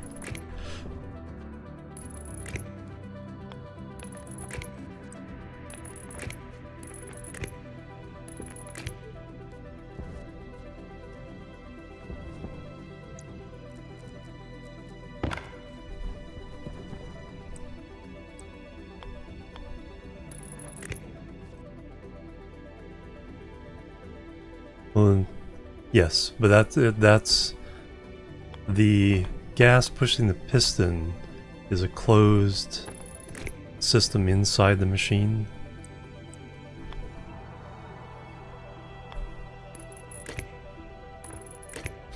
The gas, it doesn't have to be a gas, it could be a cold and hot solid. You're just transferring heat through a membrane into the internal gas. On one side you're putting heat in, on the other side you're taking the heat out.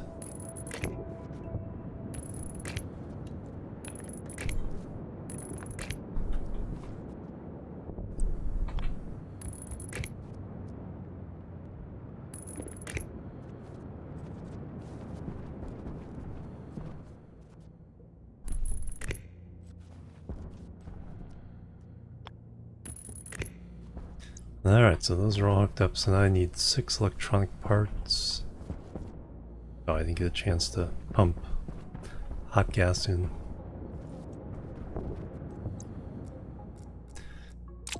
So 6 electronic parts.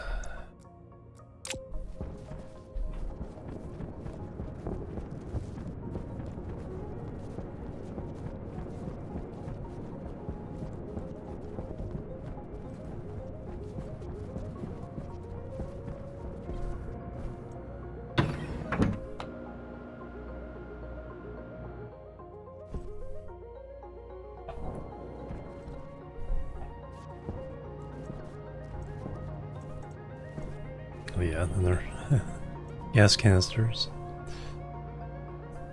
So 3,000.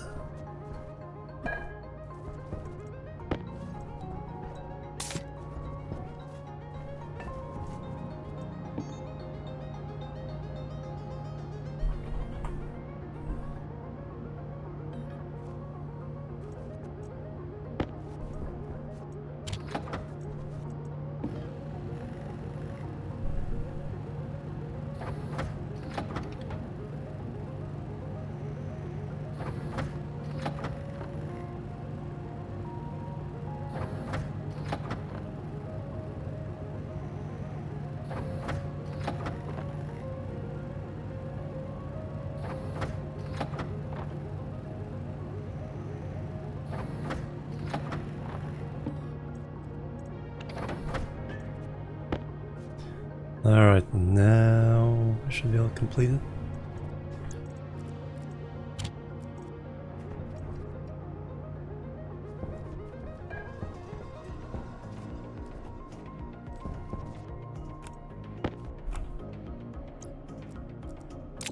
Don't leave it. Well, because it doesn't matter. It's gonna get hot anyway.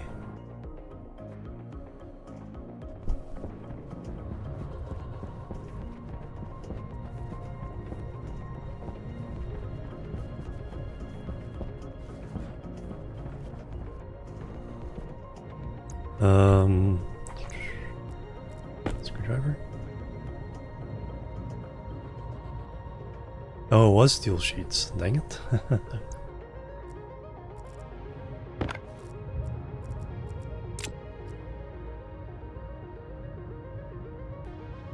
I was thinking of the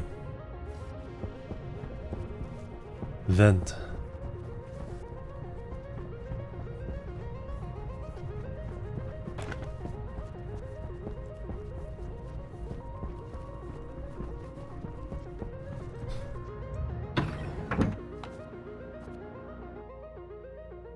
No.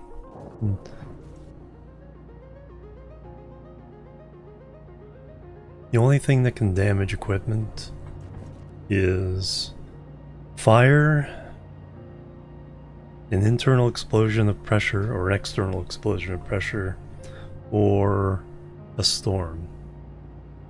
And storm only damages very specific things. Solar panels and a couple other things. So yeah, once you build something, it's pretty impervious to damage. Unless you blow something up.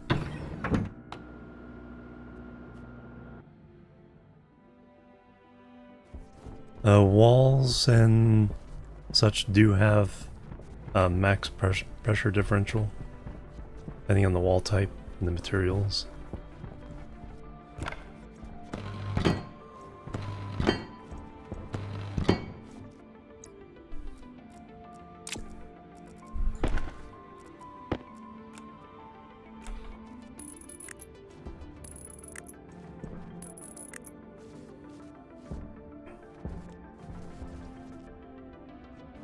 There we got one of our tanks. That one's 3,600 when we put in. This one's only 3,000.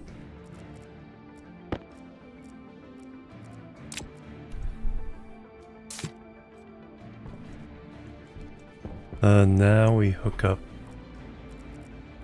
pipes a different way.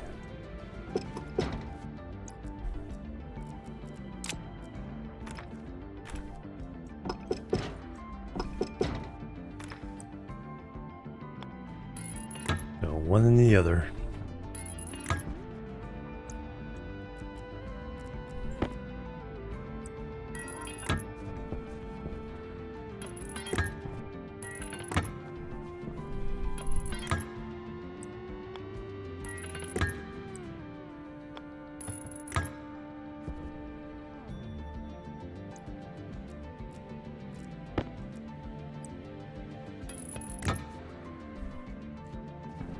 Alright, so now all I need is 2 more working gas tanks. And then during the day we'll pump that full, and at night we'll run them manually and see what we get. I'm getting stinky.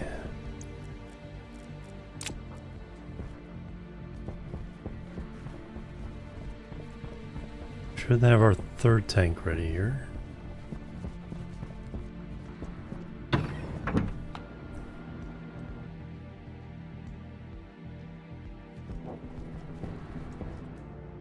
$3K.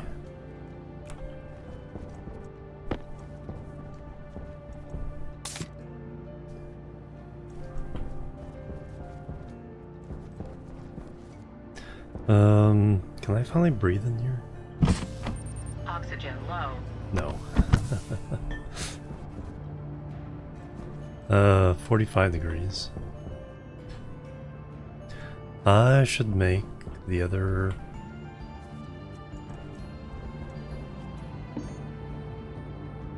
radiators. Some gold.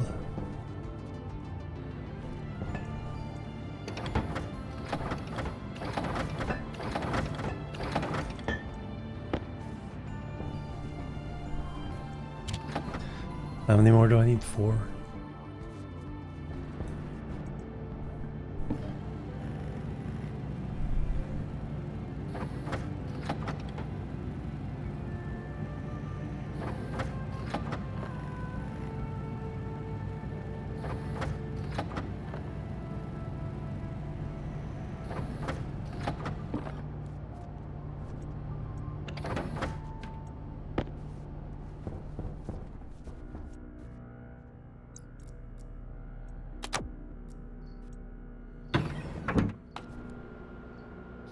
See if this will help keep our room cool here. My guess though is I probably need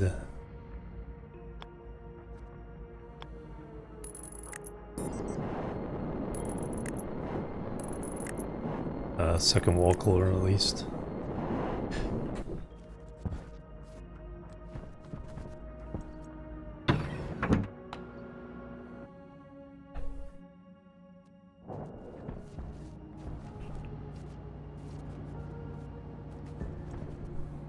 $3,000, alright.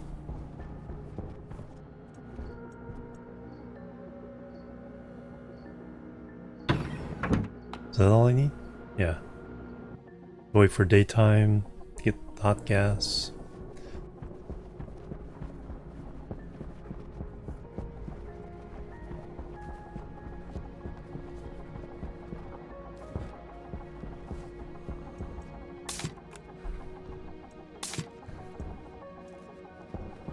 And then once we kind of test it out, we'll automate it. And then we'll get power at night. I need to take a break though and get up, stretch my legs. Yeah, look back at our new system here. And I'll be right back. Boop, boop, and boop.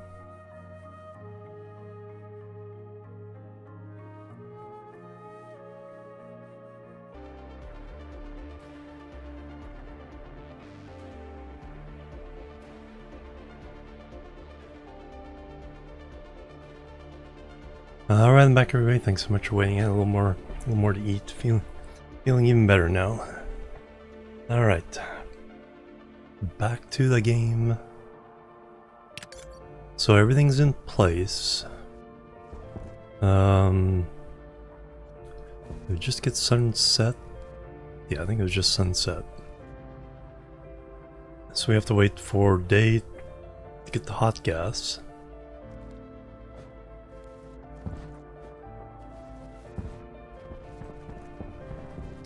Let me get out of the suit for a minute. Maybe start thinking about the that is for filling up this gas tank with hot gas during the day that we're going to use to run the Stirlings. That's a powered vent. If you do 2 powered vent kits, then you can do the large one.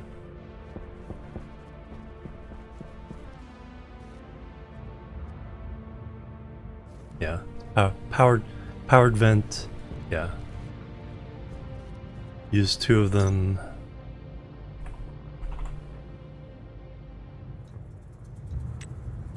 So it's a little bit different. A single one is a little bit different than the active vent. I'm not sure how. I've never used a single one.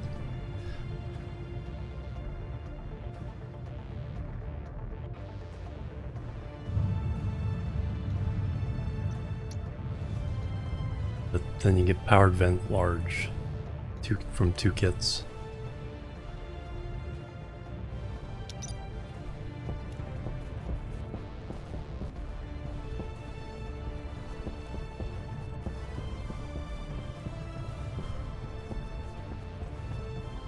Doesn't have the new. Oh wow, interesting.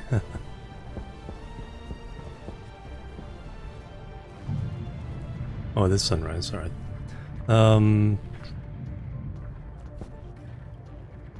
Let me go ahead and eat and drink.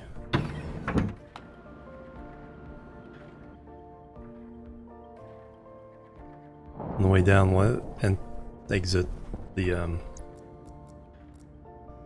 or do our gas tanks, and by then it should be heat of the day.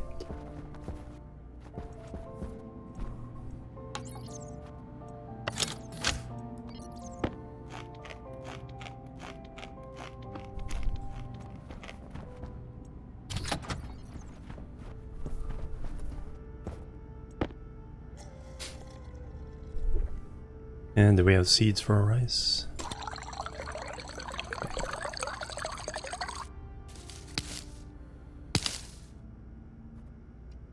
And then 5 more rice. Perfect. So we'll save the seeds. And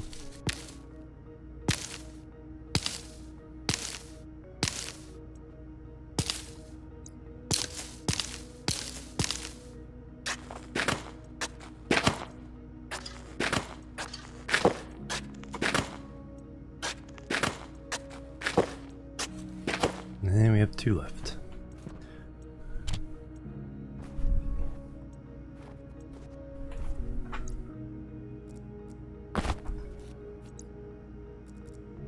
We can make rice soup or canned rice, whatever that is.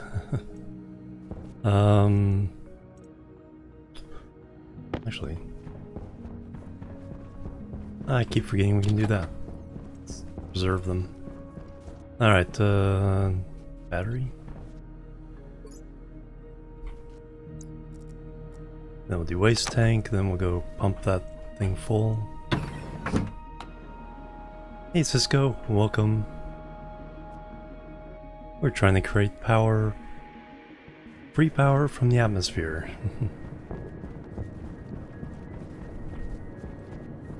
And then once that's done, we're gonna try to have everything we need in this room to reset our character.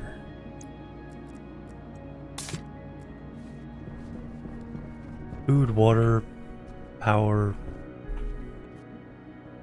gas canister stuff, oxygen, carbon dioxide for the jetpack.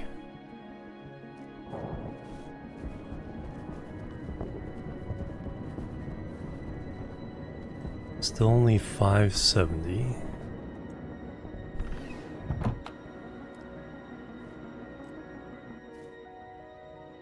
Fire up the vent since it's 600.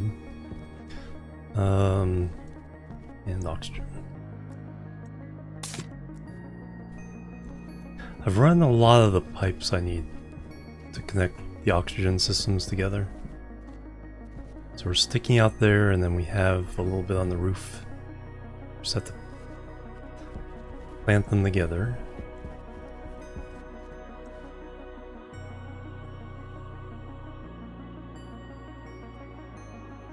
Then we can also pressurize our room there. Yeah, solar, and we still have room for 3 more rows of solar. And the more pumping and cooling we do. Alright, 631. Yeah, I might try putting a whole bunch of the drains on this. Get rid of the pollution and try to pump this, because if we can get this to a higher pressure, then I think these will work even better.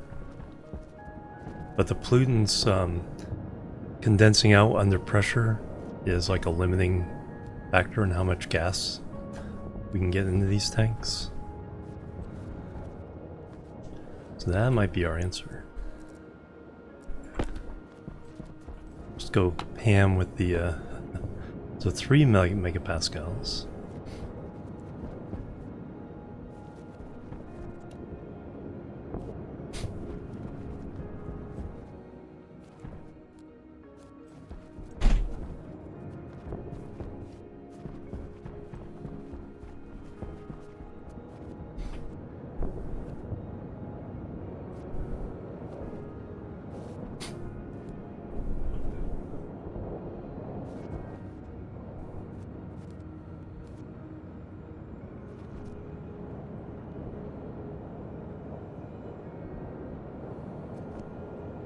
Sucking me in. free power from the atmosphere. Yeah, exactly. It's all free power. One way or the other. 3.5 megapascals. Temperature is rising.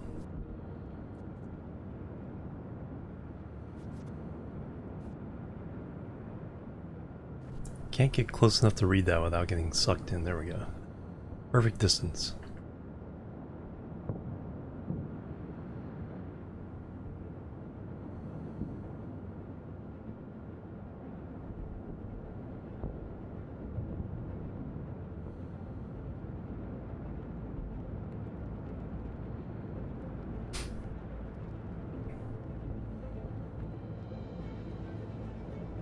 Four megapascals. Temperature's starting to drop again.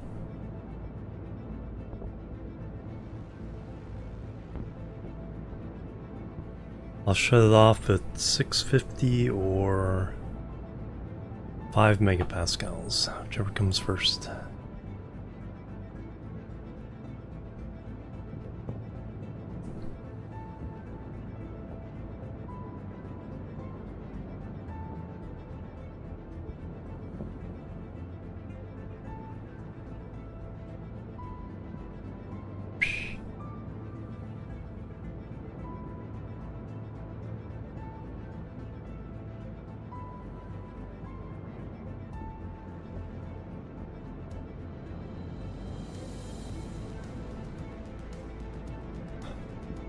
$650.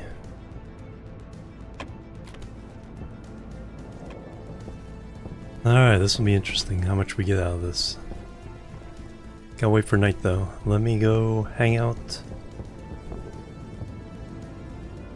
in the greenhouse. We'll start writing a script.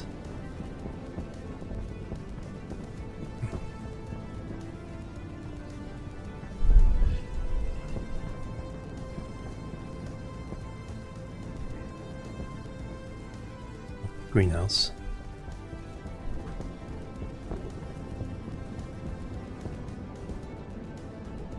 Nothing. Yeah, exactly.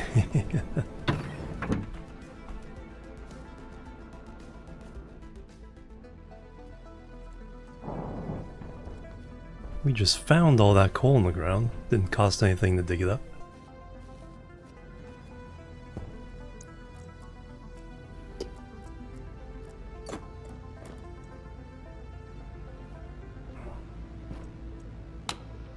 Alright,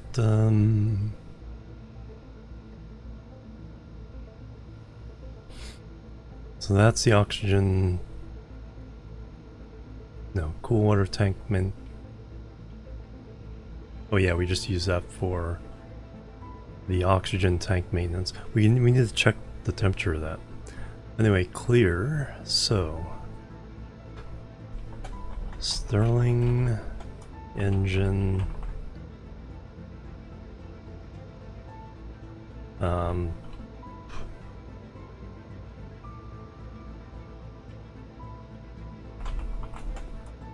Power generation on Vulcan. So we have our... Oh, I need to copy that hash thing again.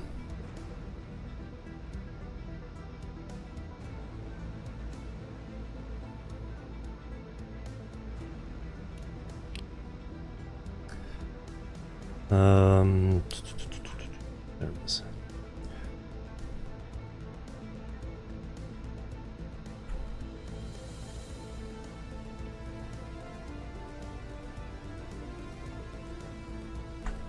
Vulcan, Stirling engine, generator system. Alright, somewhere along the line I'm going to need a hash like this. I think I just changed the name to Stirling.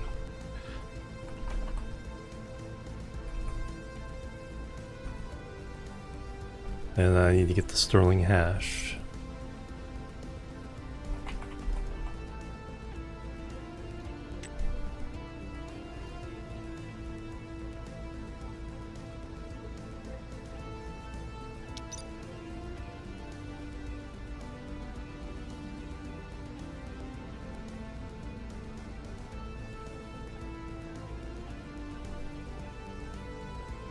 Alright, so in plain English, check temperature.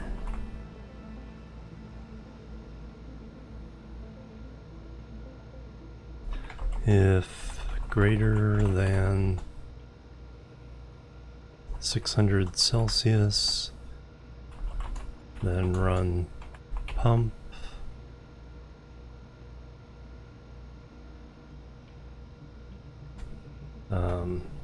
Safety check on tank pressure.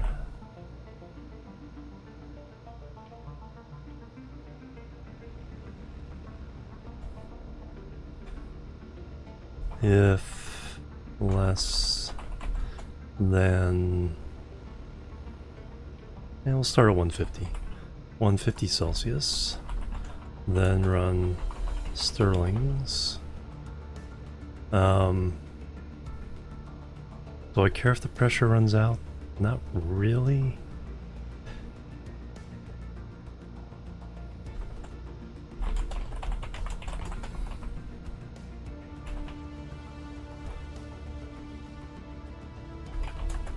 Tank pressure, that's a maybe.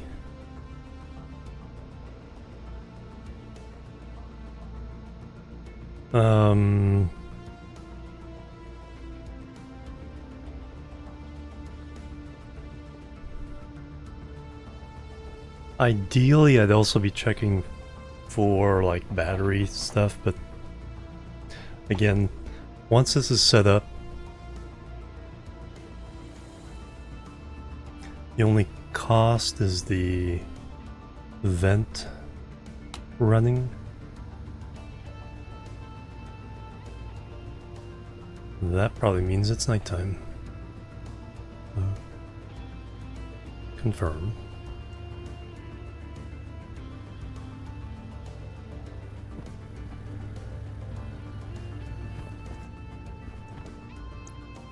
Or less than 150 out. So let's go see how much power we get out of this now.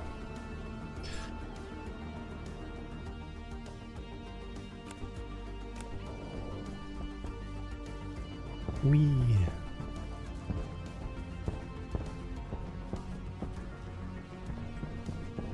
Alright, so boop, boop, boop, and boop. So they take a little bit to so we're starting with 4.7, 650. 1.55 kilowatts. Okay, watch that upper pressure. 391 watts. Oh, this one may need to build up.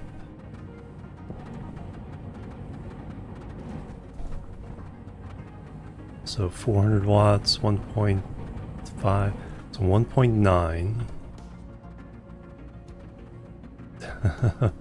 2.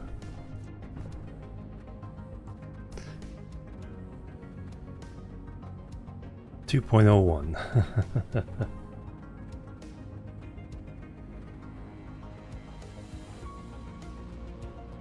Pressure differential.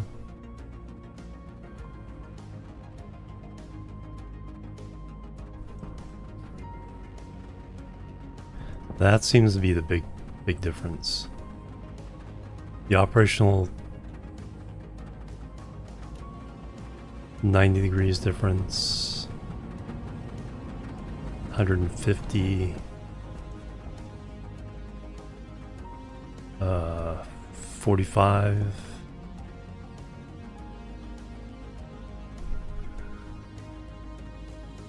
15. Yeah.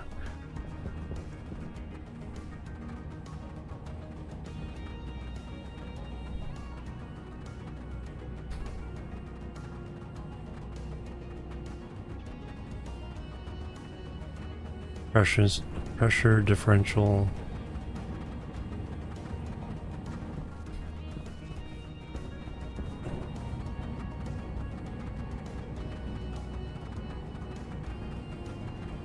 Let's keep running it this way. Let's just see how much we run down the pressure. 4.6. Start at 4.6. We didn't get to 5. Was it 4.8 or 4.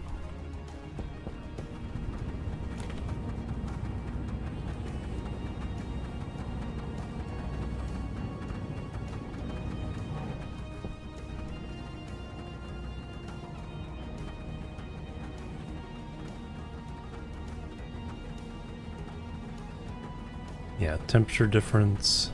Maybe a second one ekes out enough to be worth it.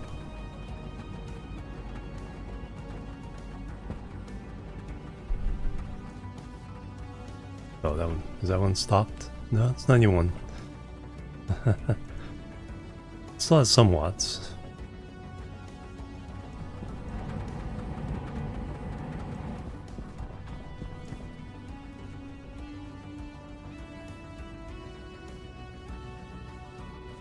And then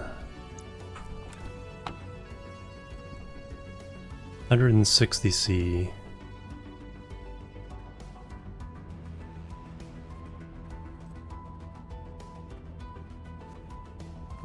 So this would be a good system if you're looking to take, say, furnace exhaust and bring the temperature down while also getting some work out of it.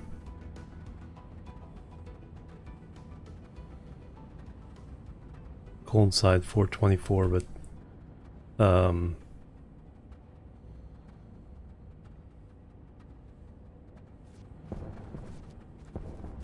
that's the thing, is like, are we getting, let me chop that off for a second.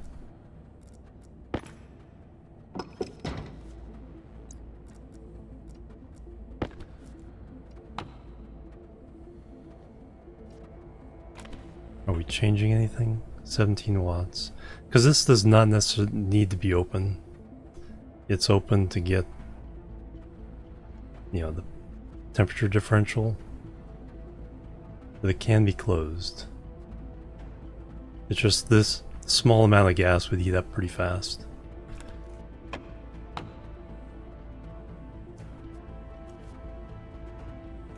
We're getting 20, we're actually getting more watts now. 66. That one's falling off.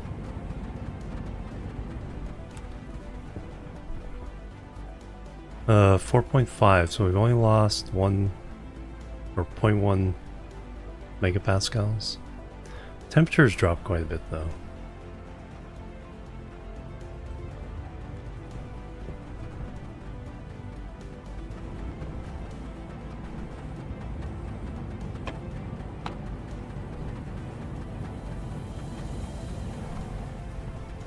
Temperature of the gas 420, 276.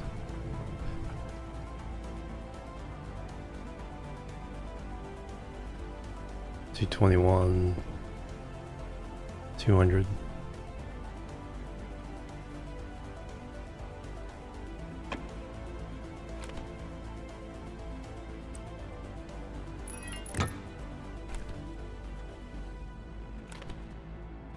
Watt. Oh yeah, outside temperature is going up.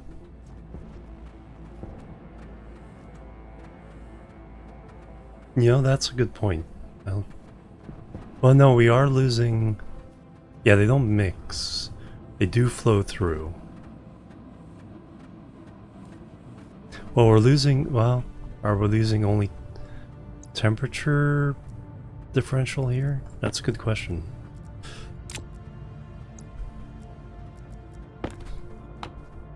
Are we losing pressure because we're... I should have taken note of how many moles were in here. I think you're right, because it can be a closed system as long as this side is cold.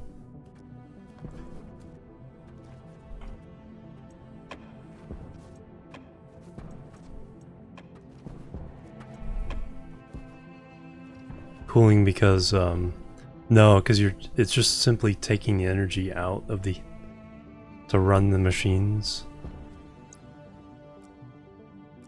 So the kinetic energy of the gas is getting turned into work.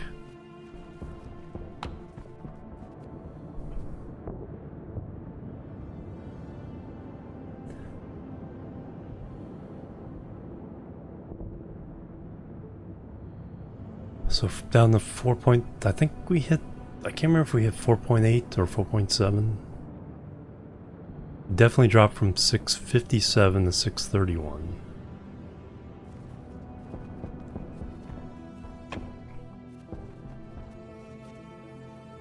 Yeah, same here. Because like I said, you could totally cap this off, but the downrange efficiency would decline as this temperature raised. You'd have less differential between all of them.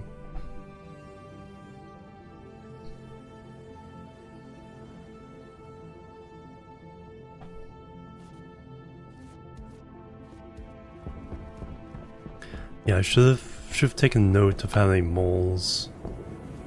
So there's 15.6 kilomoles.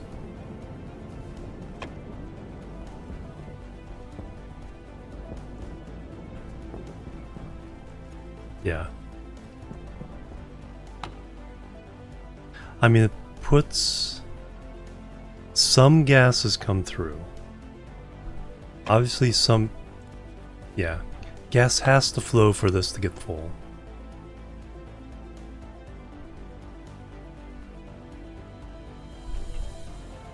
Otherwise, this would have no source to get gas. So gas does flow. But I don't...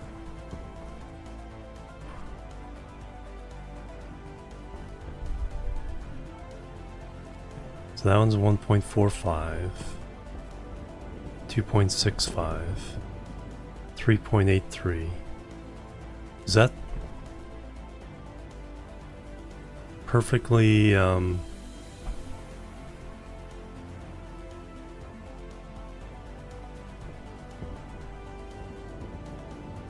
45 plus 17, 62.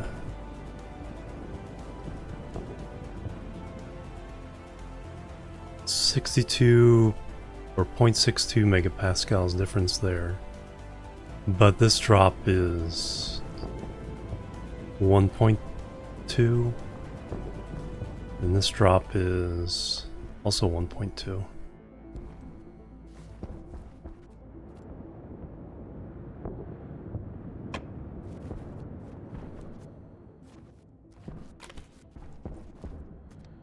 Even though it's hot out, I'm gonna turn them on to see what.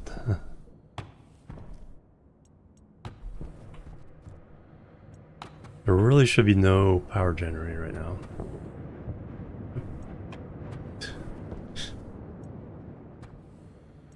Stand back.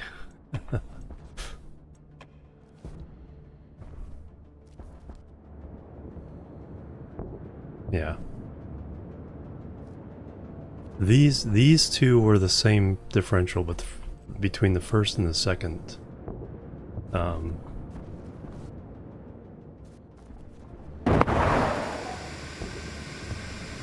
Told you to stand back. Yeah, when I turned on this hot, it increased the internal pressure too much.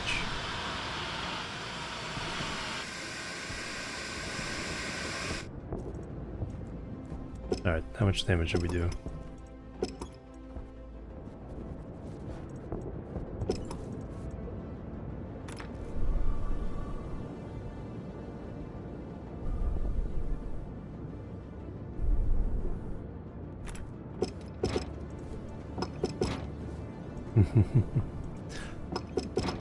So yeah, I saw that red 9.99. It's like, yeah, let me stand back a little bit here.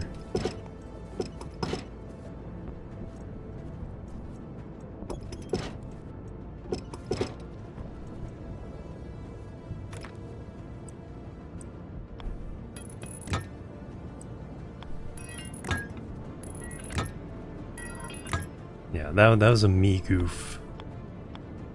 Turning on when everything was hot. But I think, yeah, because we had no problem. That was the one that got a little extra pressure though.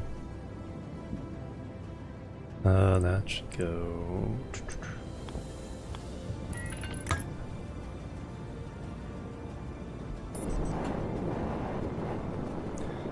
Alright, what damage we got here? Does tape fix that up? I should have some up top. Yeah, that one had 3,600 kilopascals to start. The others had 3,000. And when running at night, it was well within tolerances.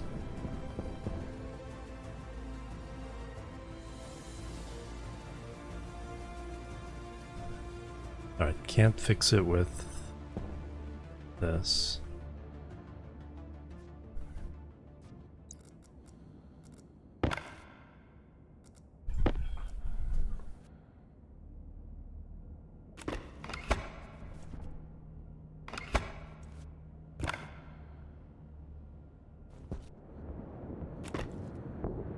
Yeah, that doesn't look damaged.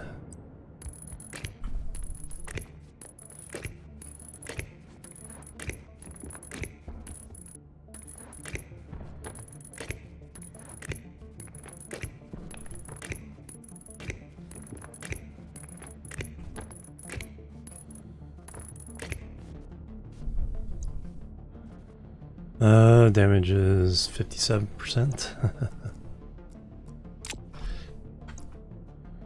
Alright, we're gonna do the deconstruction method of fixing these.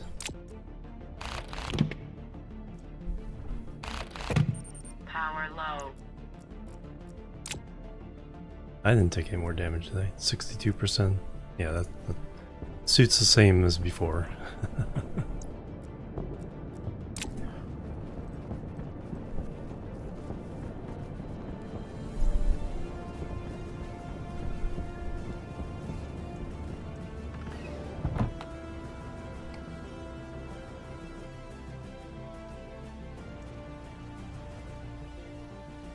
Yeah, but I am with you. I'm still confused exactly how they work.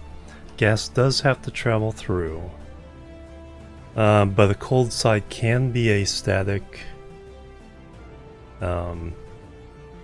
pressure tank that you're just heat exchanging with something else to keep it cold, and the same with the hot side. You can just be heat exchanging with a closed tank, and so the overall amount of gas within, the run of Stirling Engines would remain the same. Or within those external pipes.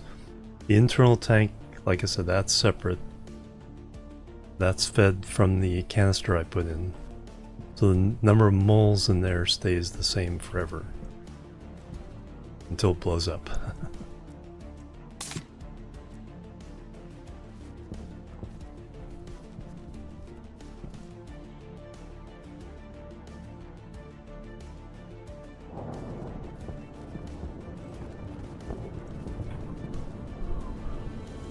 Star Stop. What are you?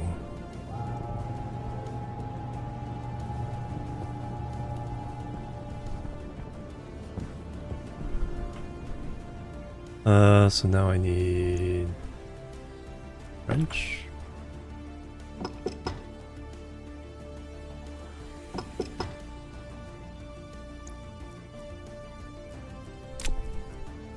And drill.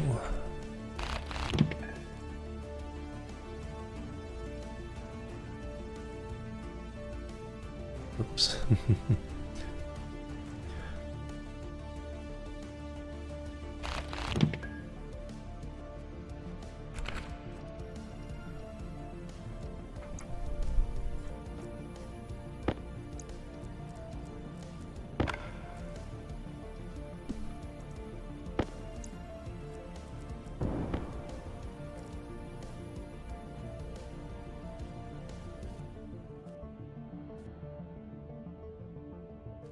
What was that?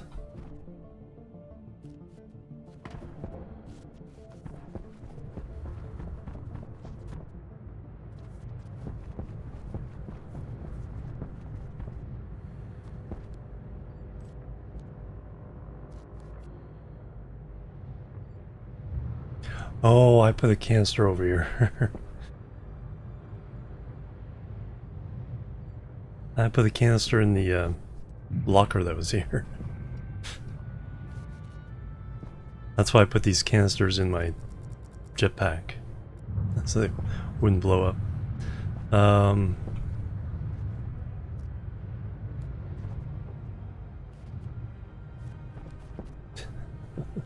Something blew up. Okay, our main line from our solar did not blow up.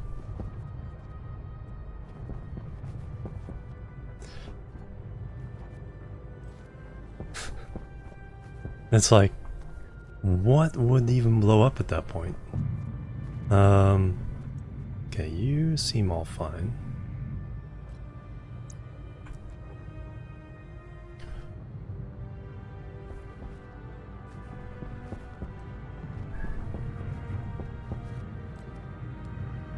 Can you say forget? It's just carbon dioxide.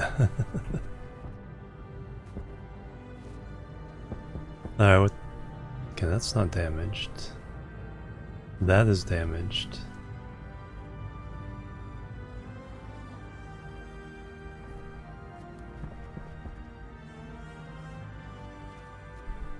You're all fine.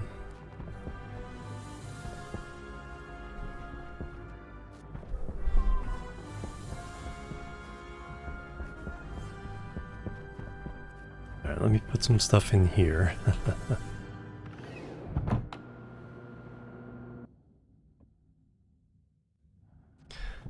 Yeah, these are hot. So they're high pressure, but the same number of moles as when I put, 3 or 3 megapascals in there. It's a vacuum in here, so those should be fine. Should be fine.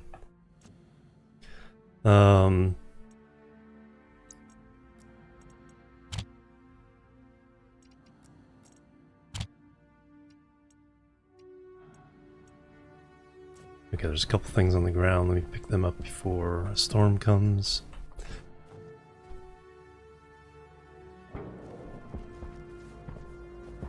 So other than everything blowing up, it worked perfectly.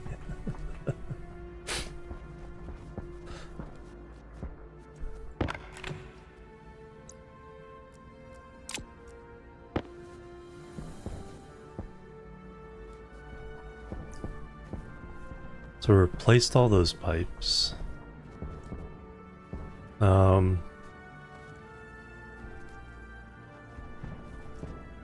3, 4.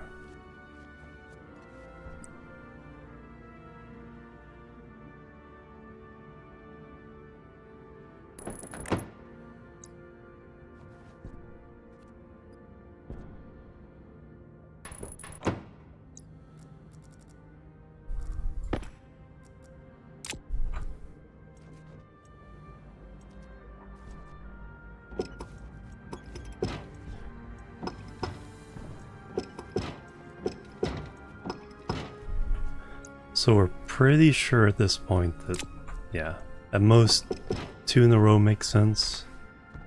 Some kind of sense.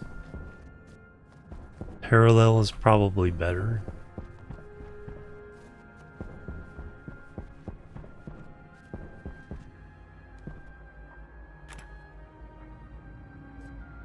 It looks like we didn't damage the tank.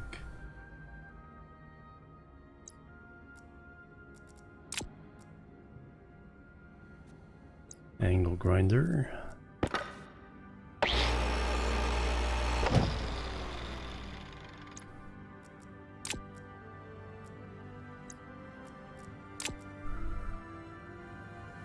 Wrench.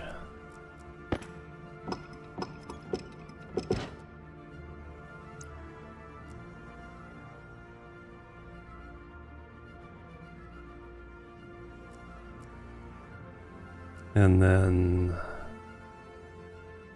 drill.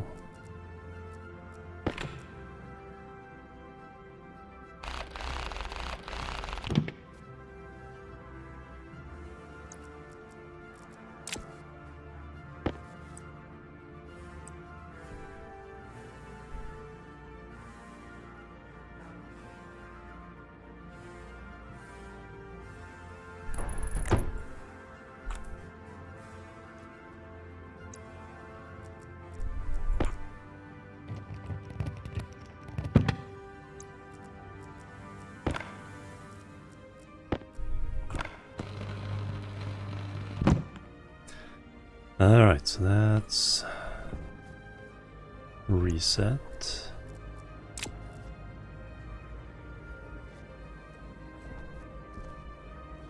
Wires look good.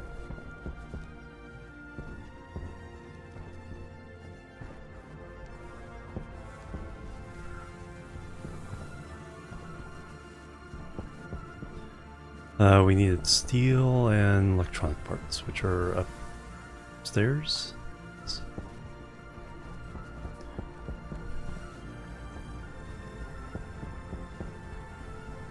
I think this is where we did have a whole heck of a lot of silver and nickel.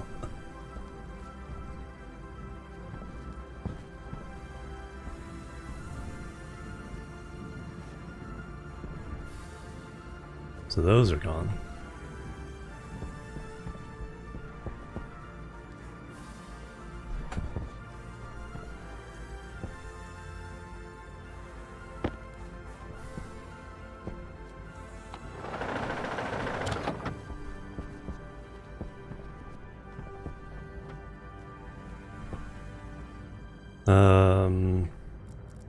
Drill?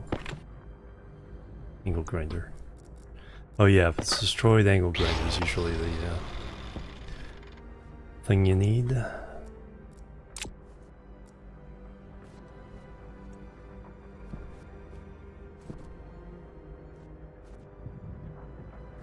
Yeah.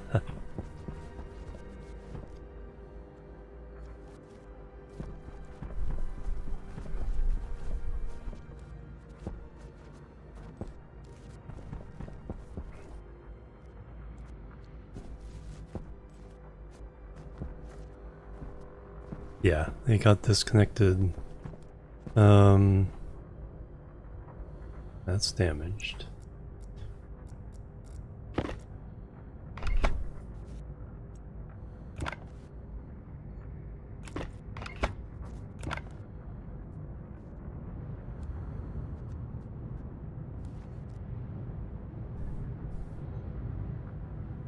That's damaged.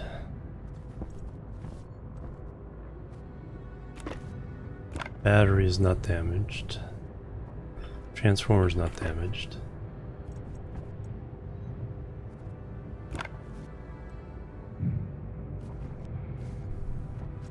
Only this chute was damaged.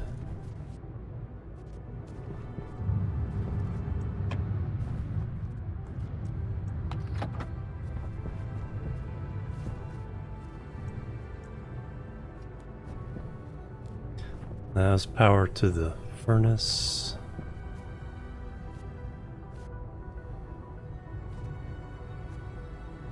If there's a windmill here, that one got destroyed.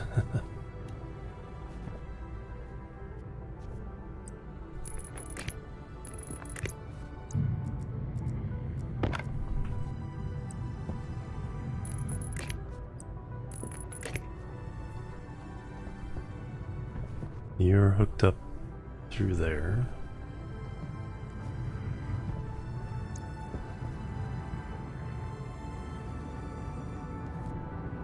Oh, the frames are damaged.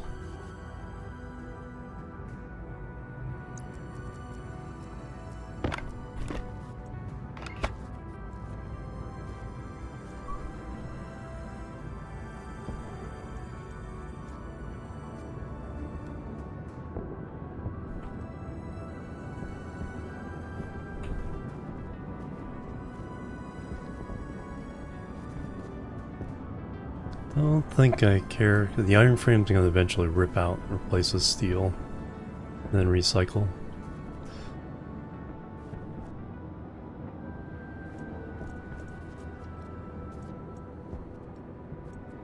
Alright, but everything other than replacing that and the locker.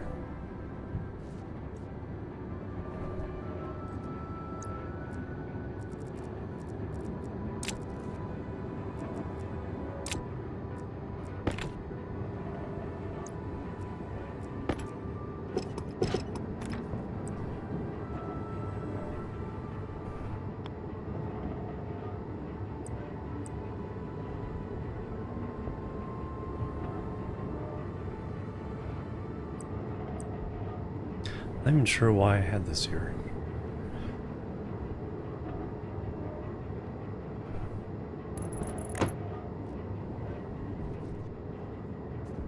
Oh yeah. Hey Anubis, yep. Didn't think about that.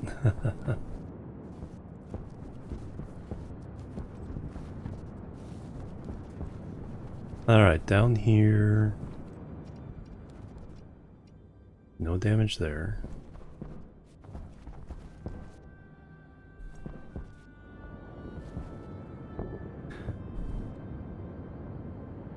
Temperature is going up.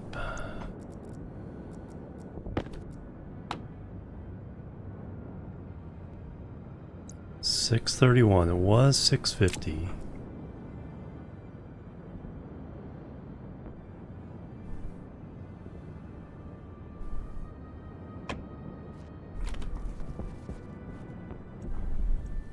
Do I power all the way down here? Yeah.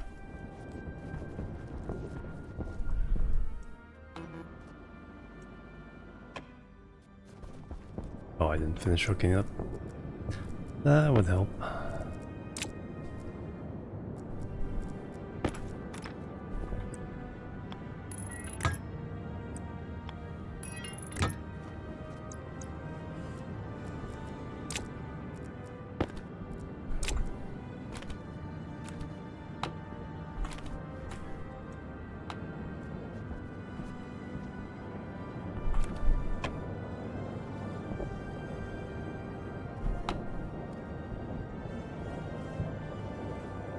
Actually, I turned it on a little early.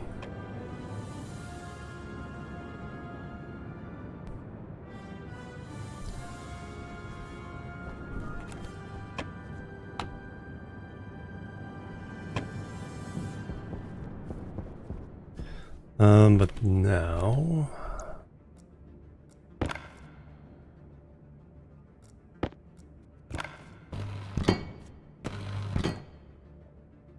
Where'd my electronic parts go? I think I put them in the room upstairs. Yeah, with the canisters.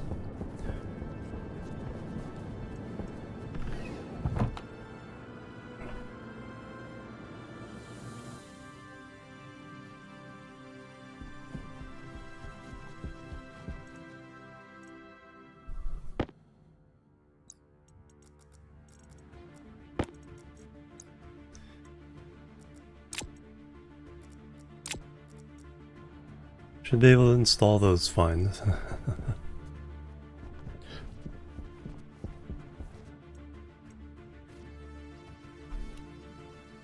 The two that survivor ones are definitely only 3 megapascals of room temperature carbon dioxide.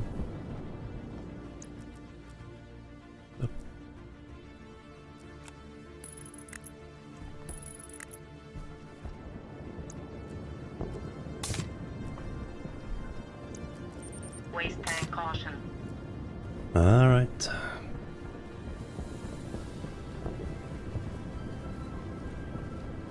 Our oxygen's good. Get a better reading.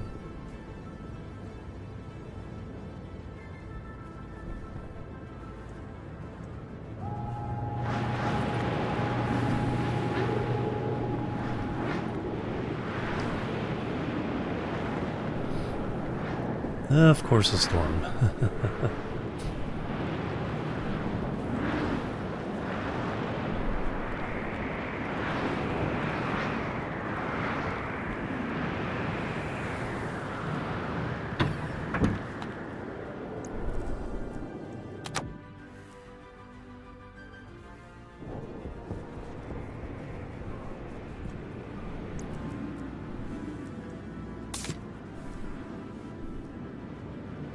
Yes.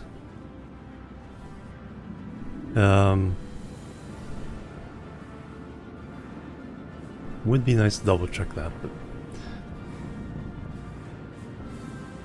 because the airlock is not functional, I've just been closing and opening the doors manually, and letting a little bit of gas in. Now let's go up and eat and drink.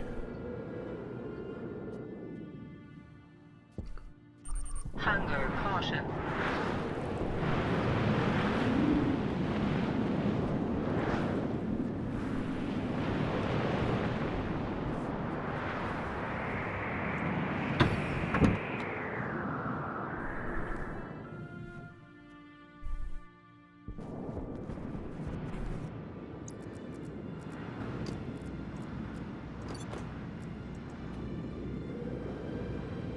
Yeah, that's potential. I mean, it's not a huge deal. Well, yeah, with the storm, some of them would get damaged.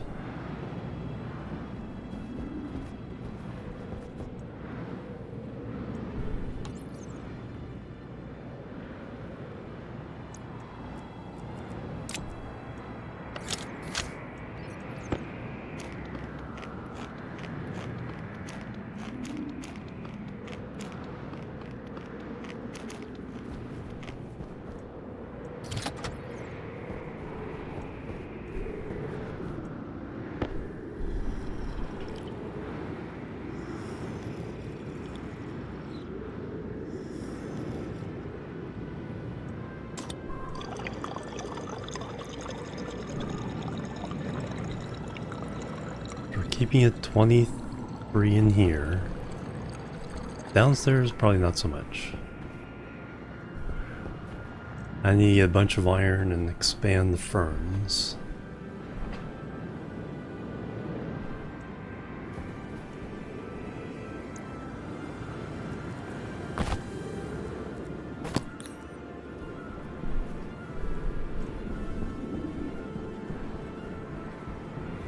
And then eventually we'll expand the whole thing.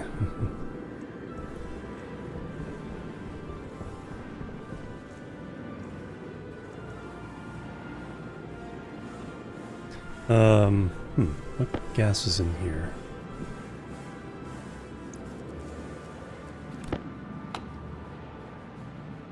Just CO2, okay.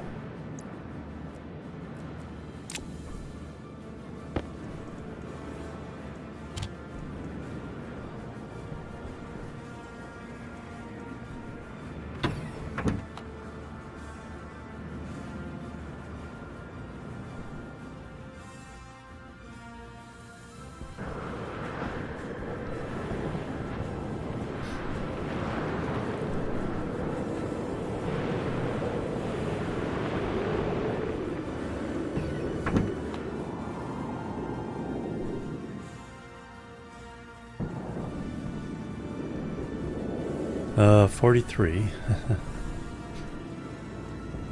So we're still not winning the... We're not losing the battle, but we're not winning the battle to get the temperature down in here.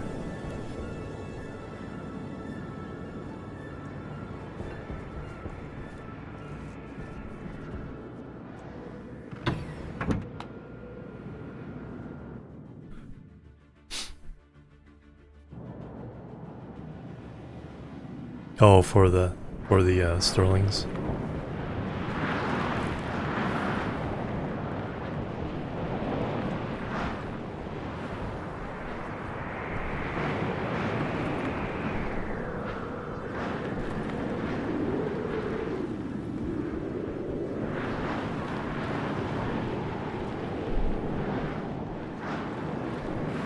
All right. Yeah. Thank you. I mean, we were getting, 1.5 megawatts.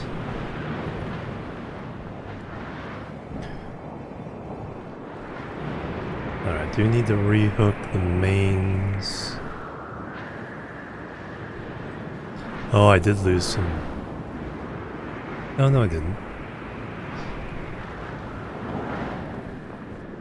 Didn't lose any frames. That one's damaged though.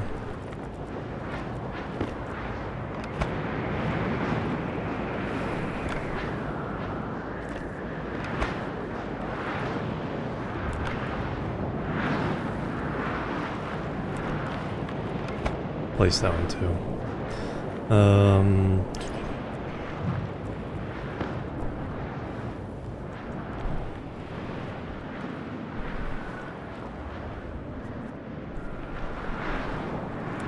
In the meantime, we can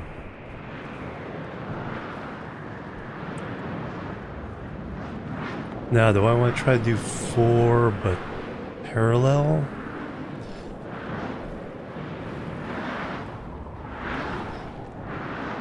See how long we can run.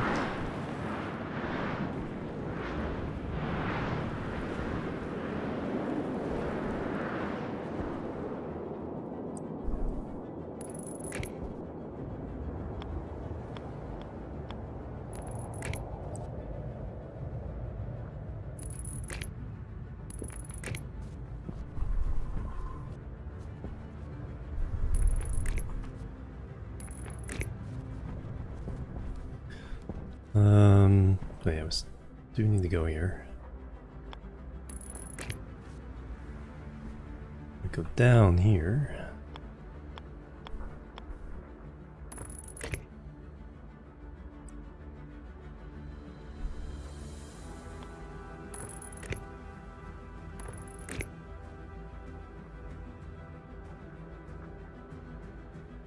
Oh, no information on what they do.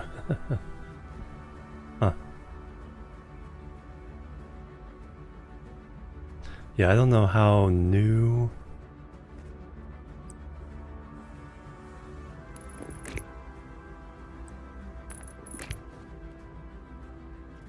Alright, now I need to reattach those.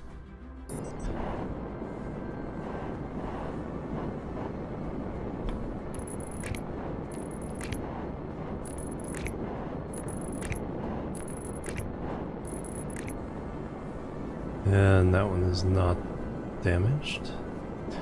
Alright, so we're hooked into power again. Pre-battery.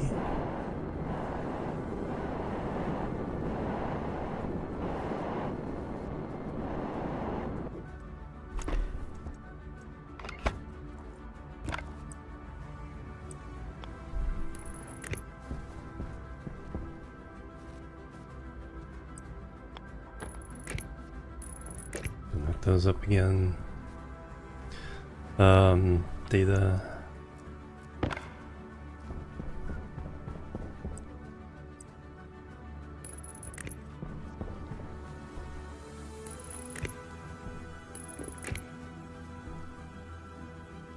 Those are all fine.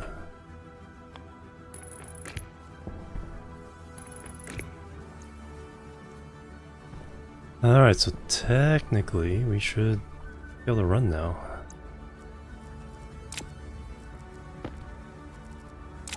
Oh no, there's no gas. There's no gas yet. Alright, so let's try a parallel run.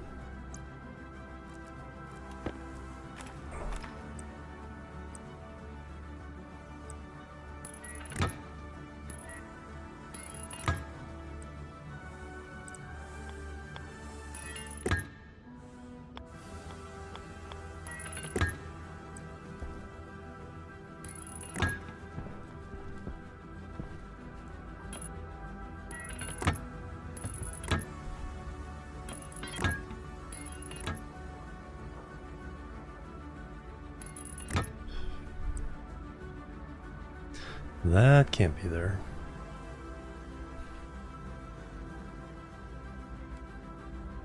Guess we'll have to do some shenanigans.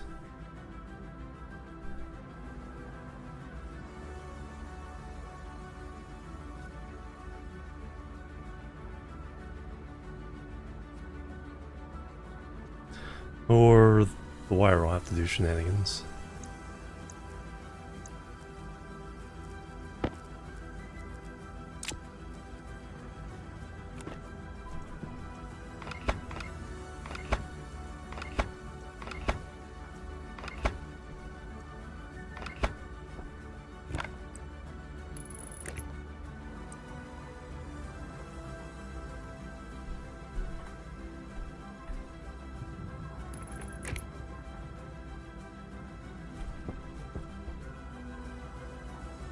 Steal some of those if I need to hook these up.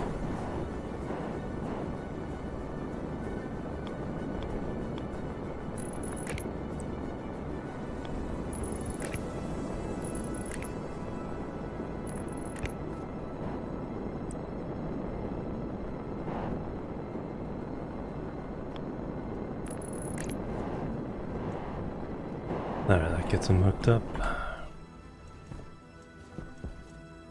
I do need another cowl.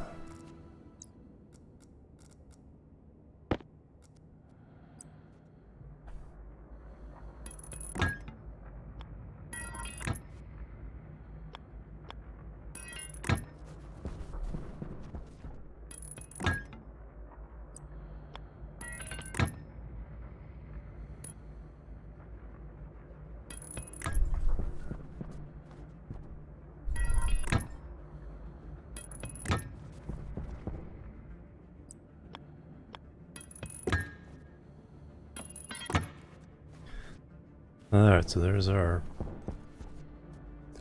parallel thing.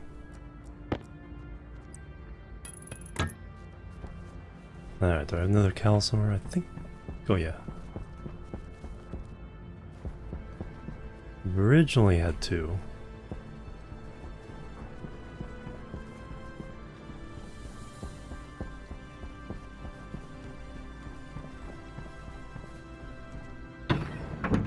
Yeah, because I took two down from an old build. I left one in here.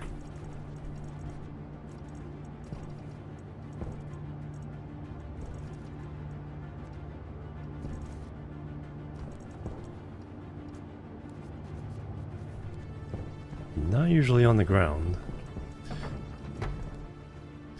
Oh, I think it's in the... I think I left it in the locker down there. Oh yeah, they're there. Expecting it to be smaller.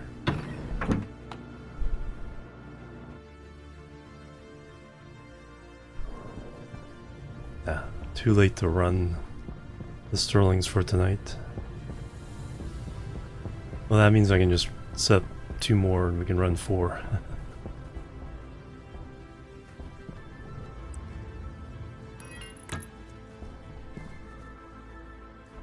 Alright, so you're all hooked up.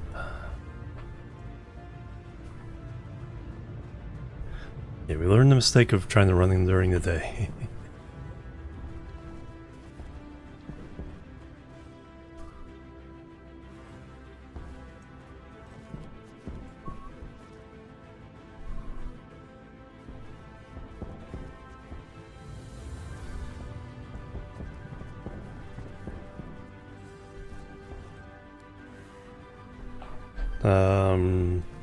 Gas is in decent shape.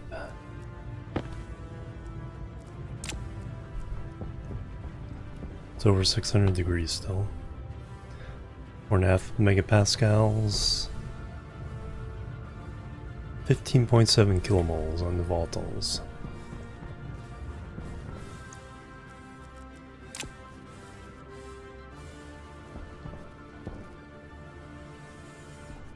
Wires are already in place.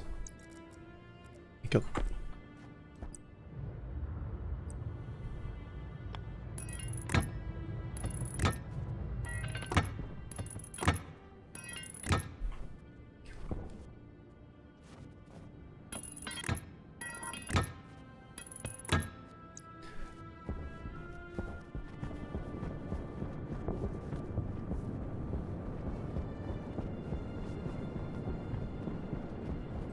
It's like it was looking so easy. It's like, hey, some free power, and all of a sudden it got complicated.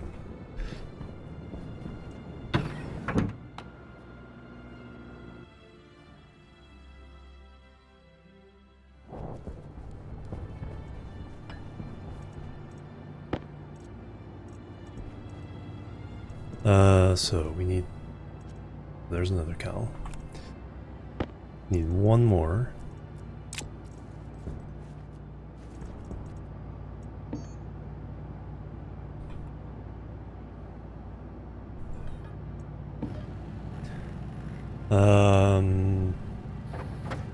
Pipes, I think I have enough.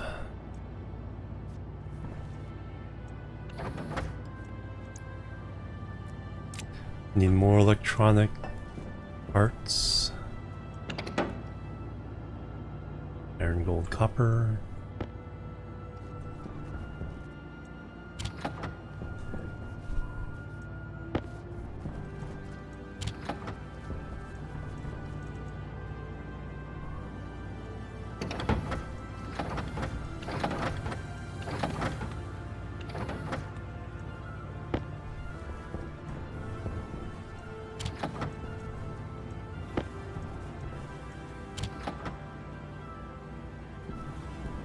I need 4 of these.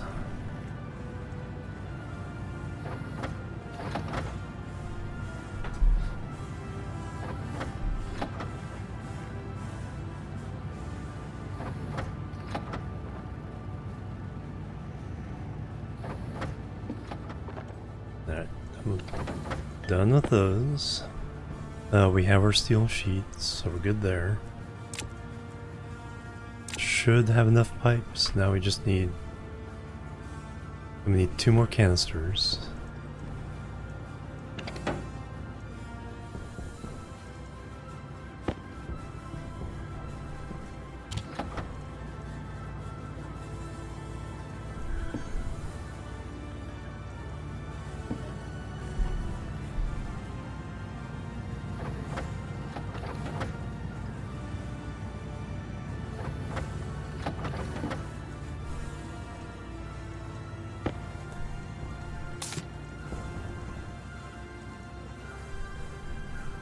Stick with these until I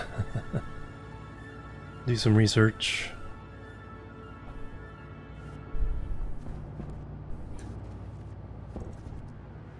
Then we need the actual Stirling engines.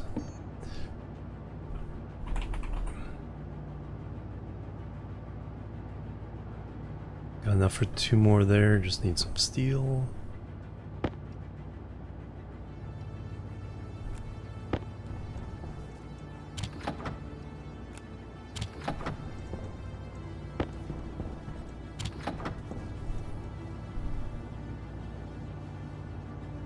Just enough.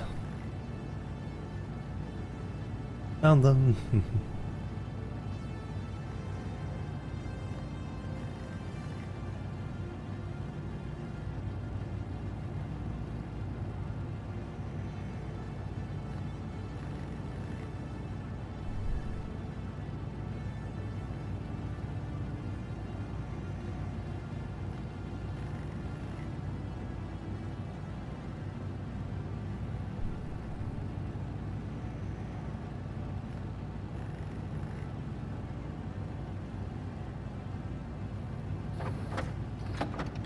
Yeah, I think so.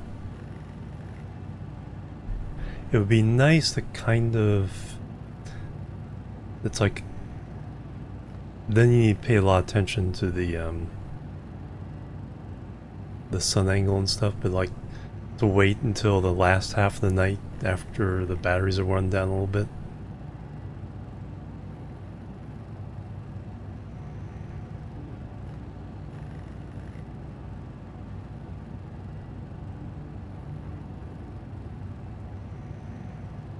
But just having anything run at night.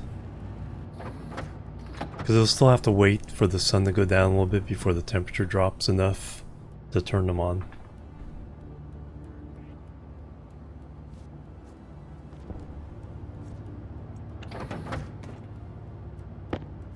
Other than... okay, you're at 3. Is there another canister on the ground, or was I... no, I was seeing that. It's like... we're still peak daylight. Could pump in some nice high temperature gas if we...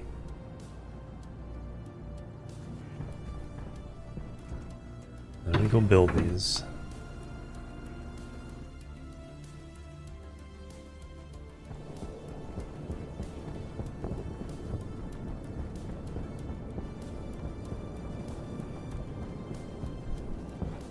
It's not how you take stairs.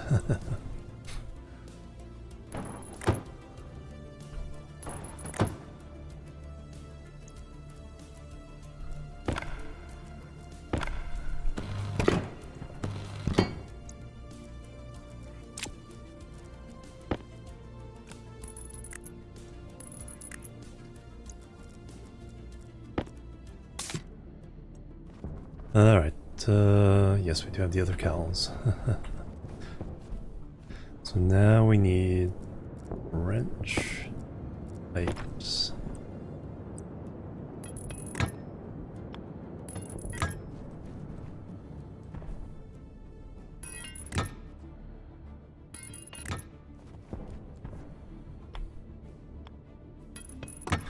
I have just enough to do exactly what I want. No, that confused me.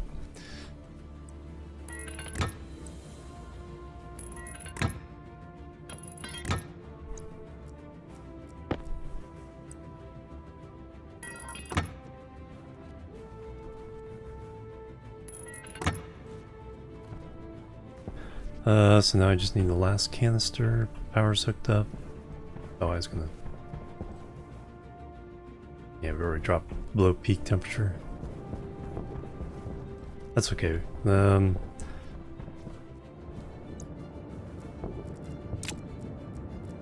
again, let me get the reading here. 630 Celsius, 15.6 kilomoles. Lost a little bit from building out the pipe. That's where that went. Power low. This again? 15.6. Okay, that's the number to remember. Get our battery, get the last canister.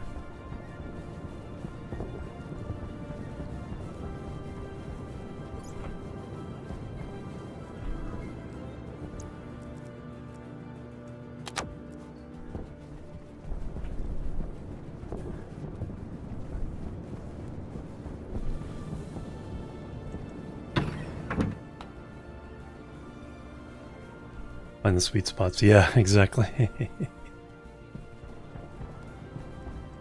3,000 kilopascals.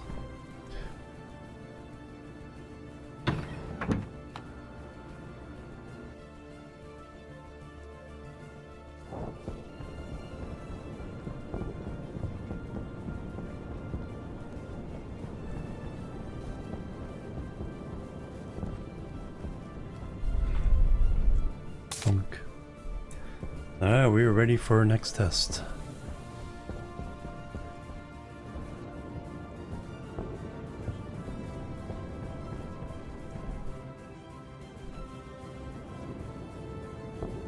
Missing gas canister for... it's right there.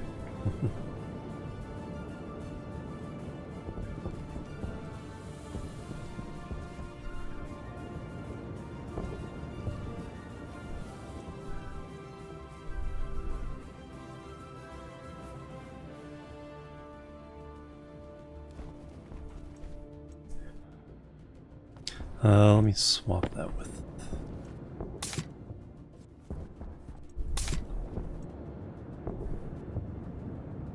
Still says missing gas canister. Got the output, got the input.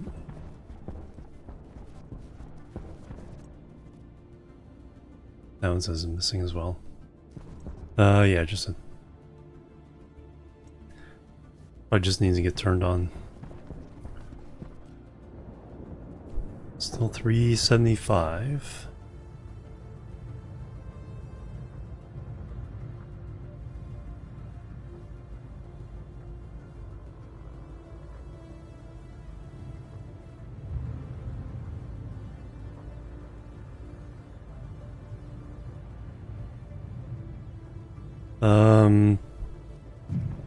Didn't...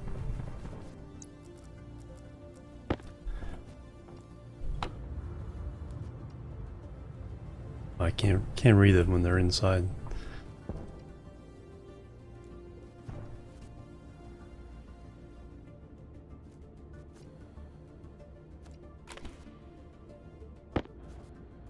Probably do this quickly. 79 rounds.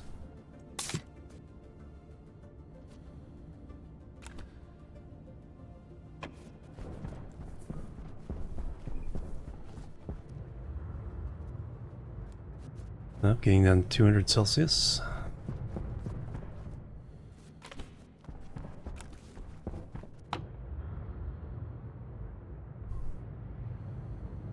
Still 630.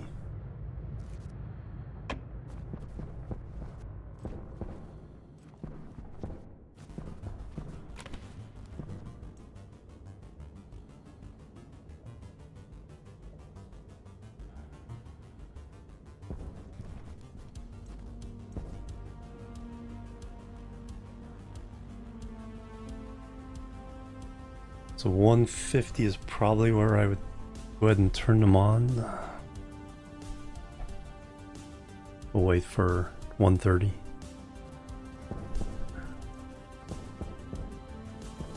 So 15.6 on the volatiles.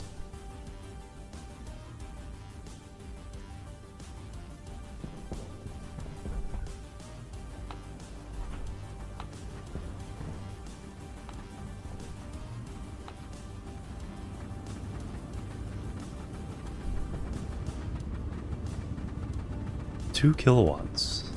Well, it drops pretty quickly.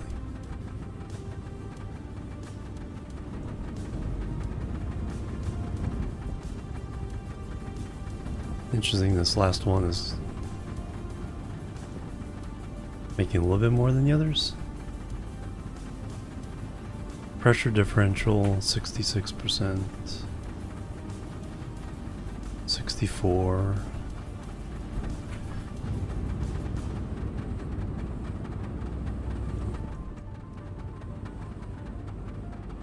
So about 5 kilowatts. That's entire row of solar panels. Actually a little bit more because we don't quite hit 500.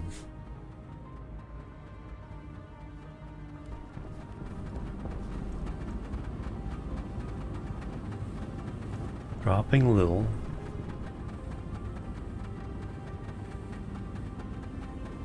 It's funny how the one on the end seems to be doing better.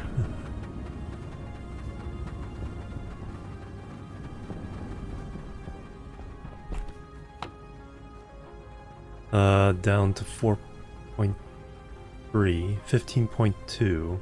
So we've lost 0.6 kilomole or 0.6 kilomoles of volatiles. Yeah, exactly. Now if I can do that trick with the condensing valves and pump this much higher pressure,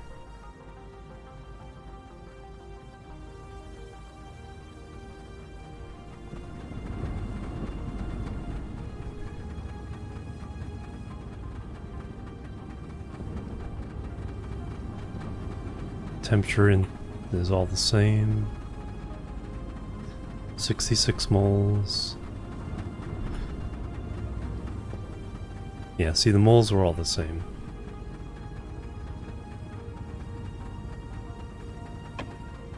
A nice safe range of 6.8 megapascals.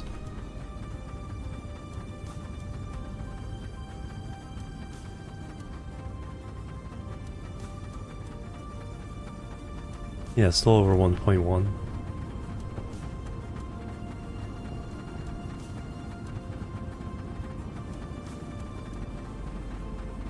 Yeah, so so we're in the 4 to 5 kilowatt range for just 4 of them.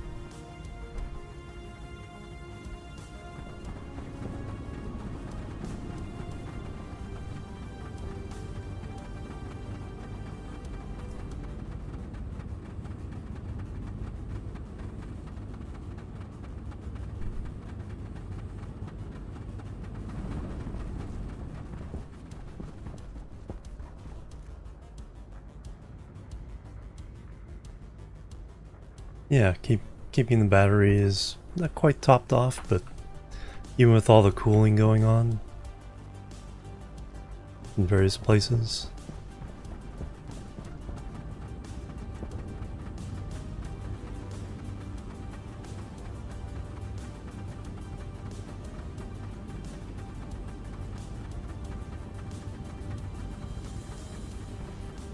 And yeah, if I can experiment with different types of gases.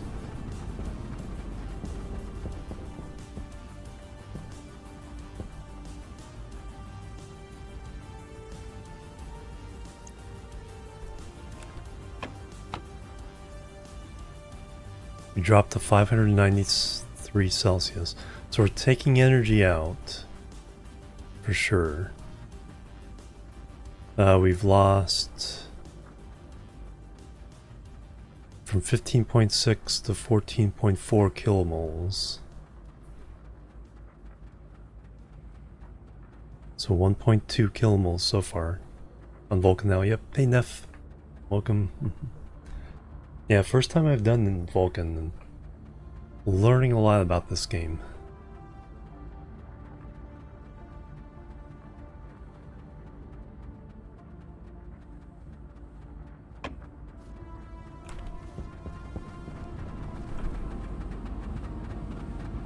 Okay, temperature's going up. So we dropped below 1 megawatt.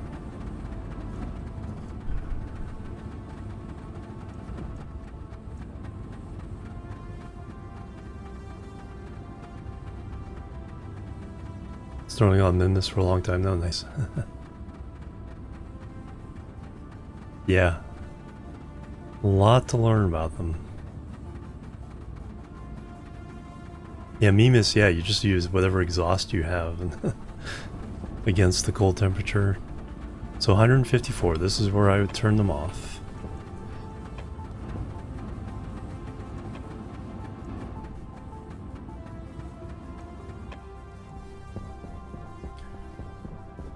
And we ended up with 14.1, so we used 1.5 kilomoles, or about 10%. And we dropped the temperature from 630 to 580. Now the question is, can we pump in enough to raise the temperature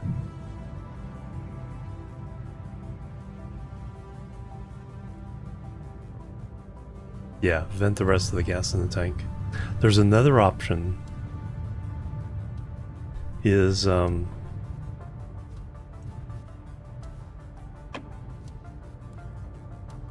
up a valve or open up a heat exchanger with a radiator to the atmosphere when it gets above a certain temperature.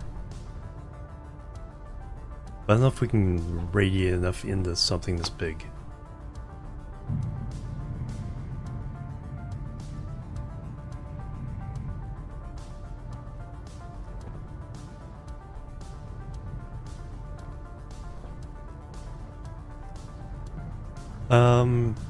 Not sure.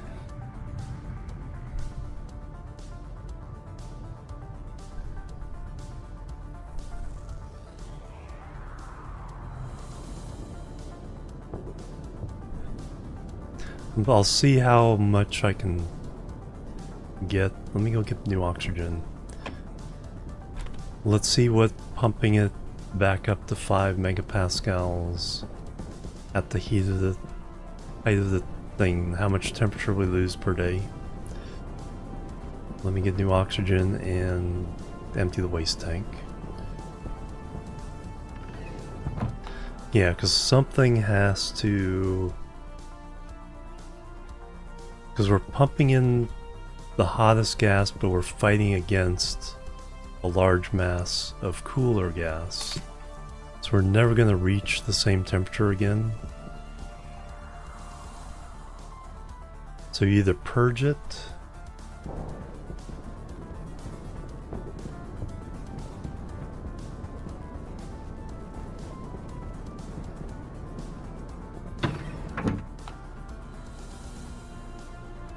I think we'll do one more night. I need to take a break though. Let me dump this. Go upstairs.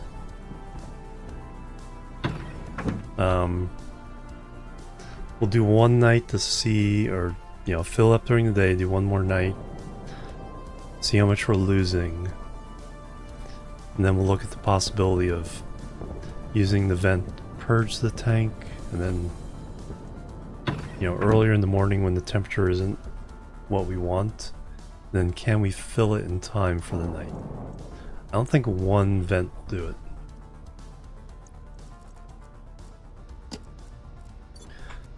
Alright, I'll eat when I get back.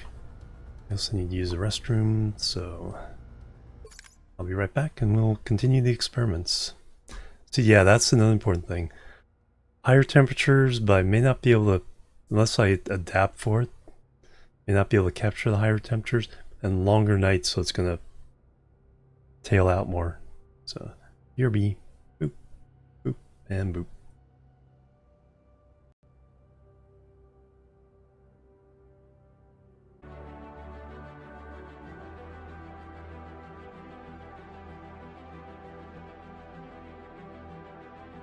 Alright, back everybody, thank you so much for waiting. Oh yeah, suit station. Yeah. So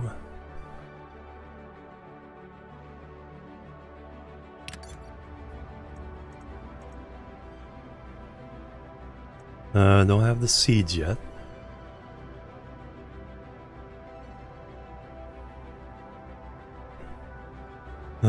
We still need to eat and drink.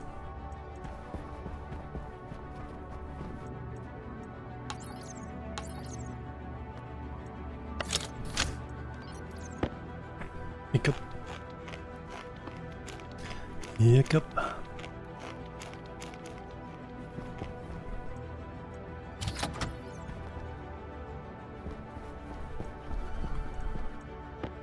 So yeah, I was thinking of several ways of... So there's trying to heat it up via radiators. That'd be a simple script. Whenever the outside temperature is greater than the tank temperature, open up a digital valve leading to some radiators and heat that puppy up.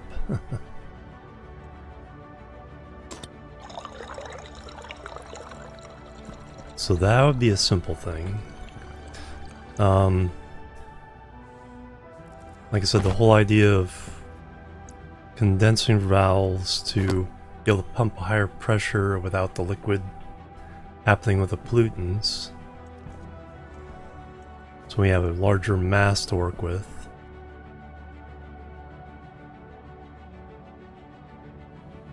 Puppy, you mean cat? Cat, right? Yep, kitties. Like Sally's stationed right outside the door. She like lays against the door and it's like, doesn't Scratch come in, or when I open the door she doesn't walk in, she just hangs out outside the door. Well, I guess she's listening to the stream. Alright, so I need to... So we want to test different gases. Cat's name is Puppy.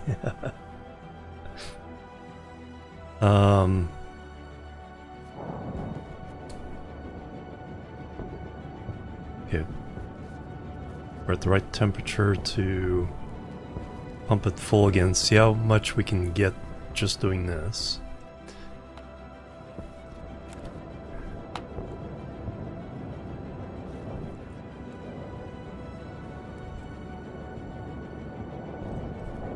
There's a sweet spot here where I can see both. There we go. Nope. It wants me.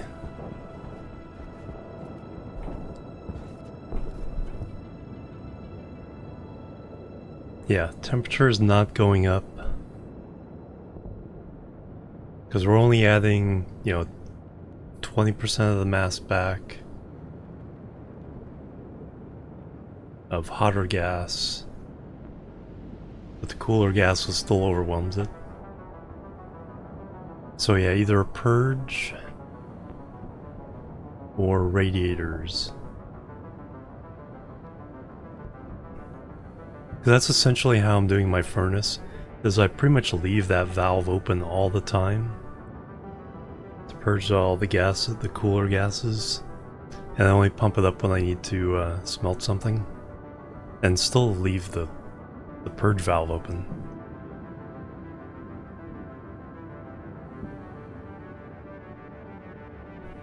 So now we're up to 17.3 kilomoles.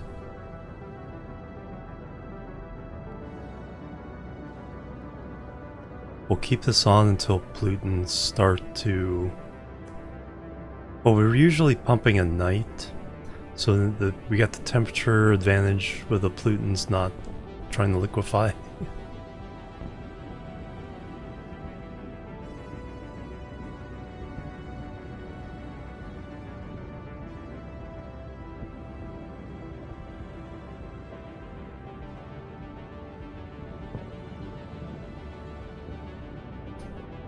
But just one of those is relatively slow because it's pumping relatively low pressure atmosphere.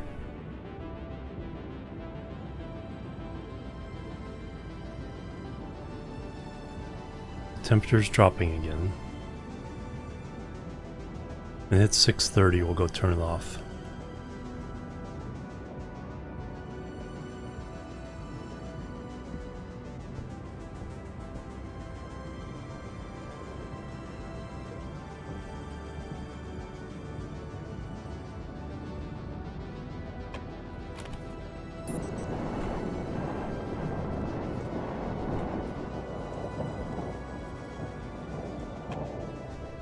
Alright, so we have now 608 Celsius, 5.74 megapascals, 20.6 kilomoles.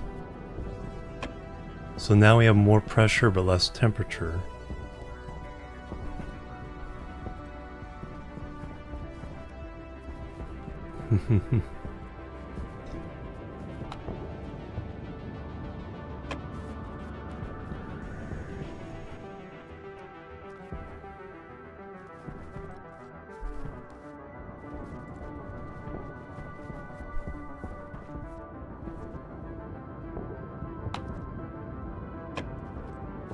Alright, we got a little bit of time.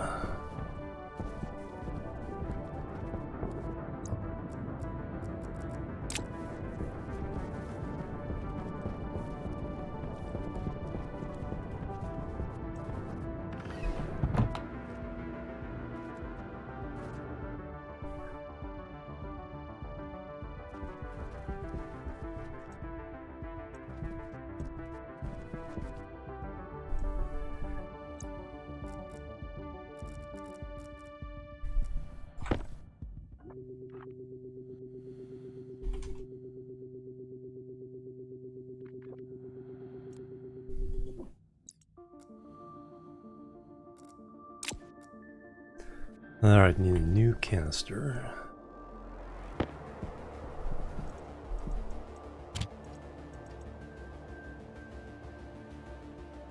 That one's a 0. It's also a different color, so we're essentially adding fuel to it.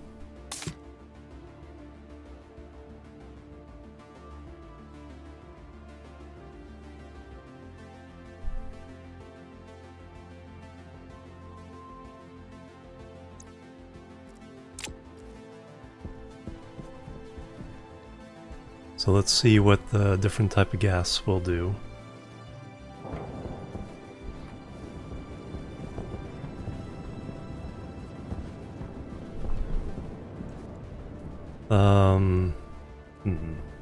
It's the least dangerous one to run. This would take out my transformer.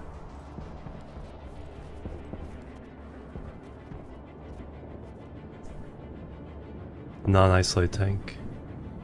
Yeah, that's what happens. That's why I'm thinking a digital valve hooked up to some radiators.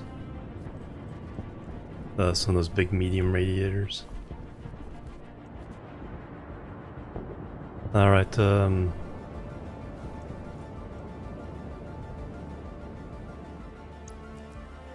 that one.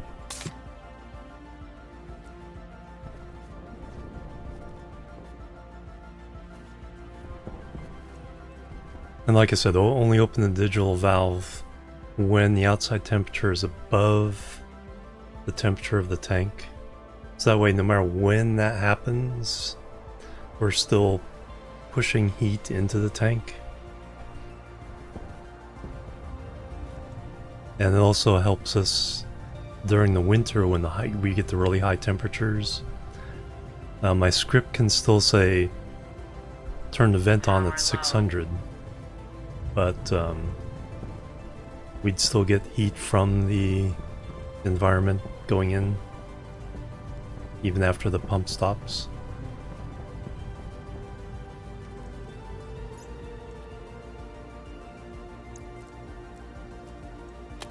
I'm just wondering how many radiators it would take to so we'll experiment with that. That'll be my next step, is And that could be a separate script too.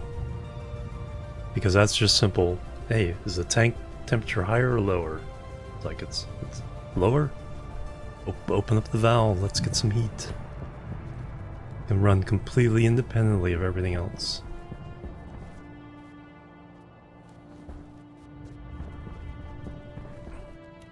Alright, so number 2 is the special one. Instead of 8% gas efficiency,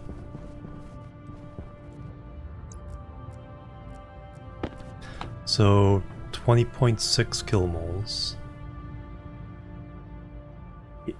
608.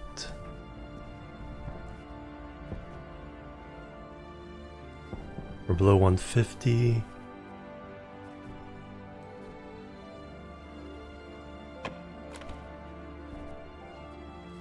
The special sauce one, yep. One to step away from. Alright, 135.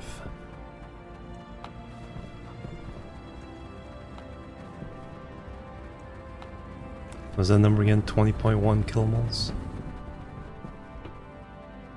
20.6.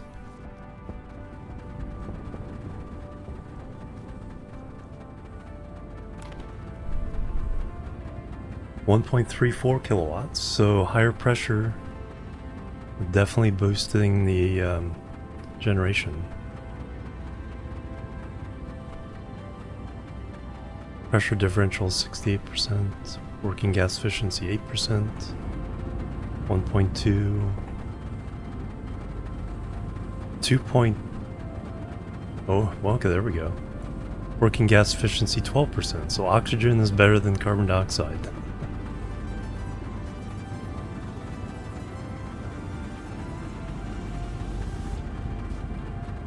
Yeah, so over 2 kilowatts there. Significant boost in generating capacity. Alright. The next one we can probably get is volatiles. Try that one out.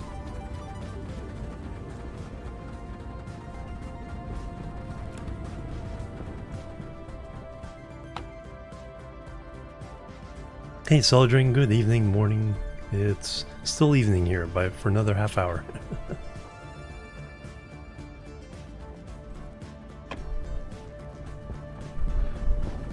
Yeah, so with oxygen we're talking about 8 kilowatts.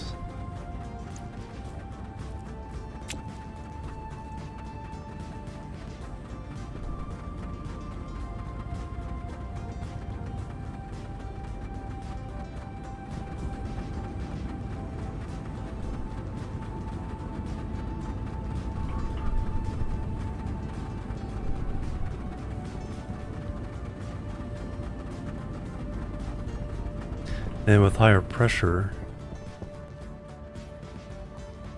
always hydrogen, yeah. Yeah, for transferring energy.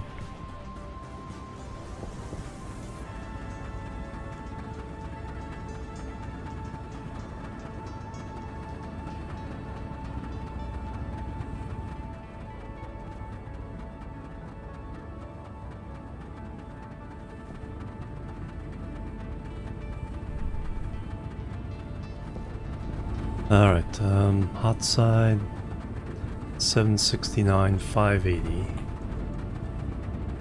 767, 610. It's almost 30 degrees difference in the cold side. Which represents, yeah,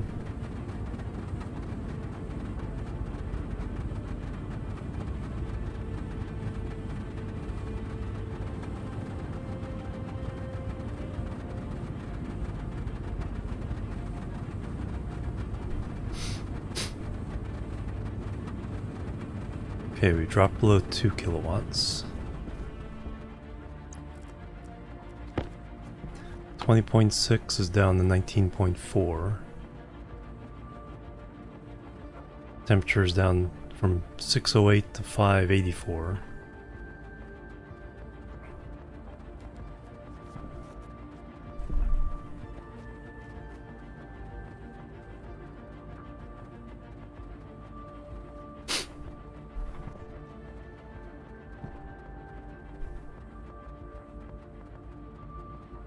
So we'll put a medium radiator over here with a digital valve on it.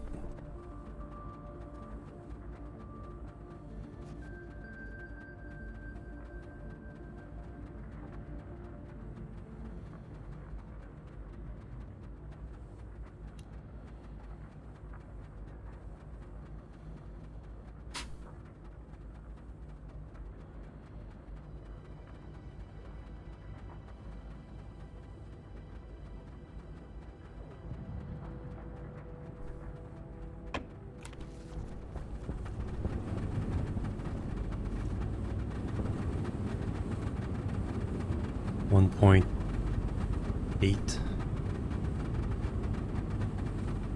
Pressure's well within tolerances.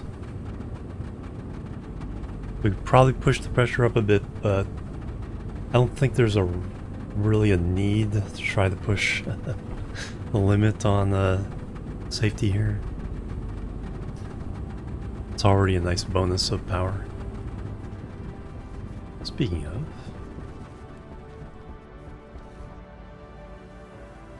still that one battery not quite charging up. Yeah, all our cooling is running at this time of day though. Nope, temperature is now hitting 140, so that's when it would turn off. And so we've dropped it from 608 to 570, 36 degrees. And from 20.6 to 18.6. So to about 10% again. 10% of the pressure.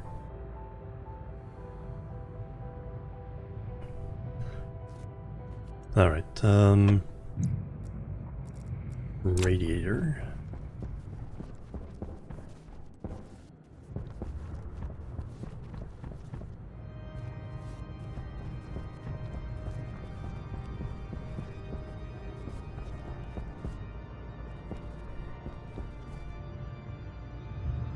This was my... No, that was the carbon dioxide.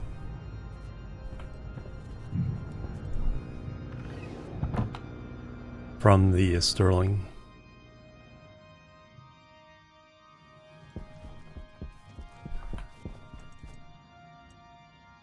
That's the other oxygen one.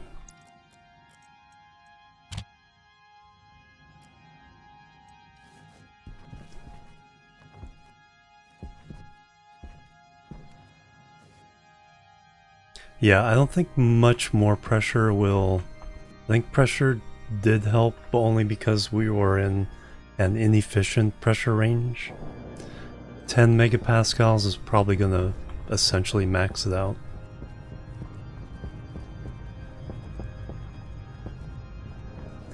Pressure after that is more about just maintaining evenly over a longer period of time.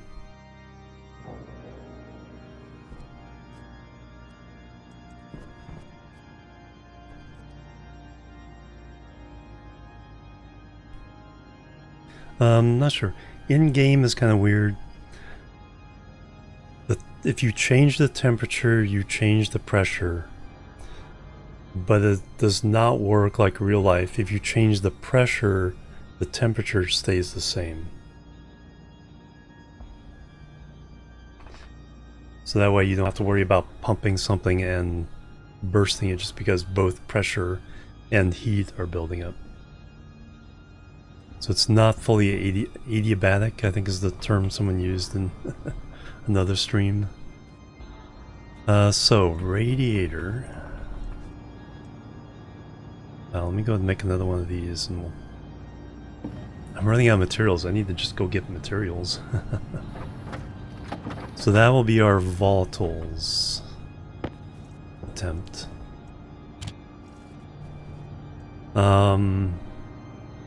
So now I need a radiator, but the big one.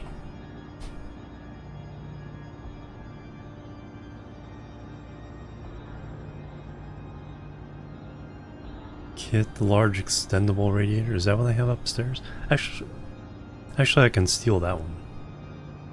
I can just steal that one. I'm not using it right now. Are we? Kind of.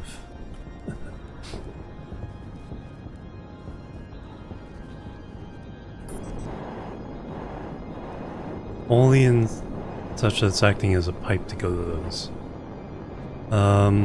This one is dead. No longer need this pipe.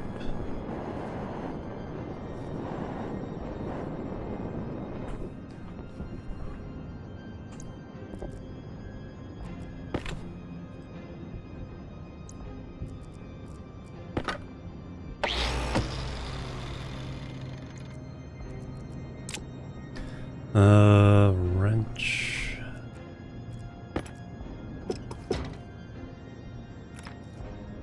What's that called? Kit medium radiator. Alright. I don't know if I saw that in there. What I need now is pipes to connect these up. That is still working, but we're working with wall radiators too as well.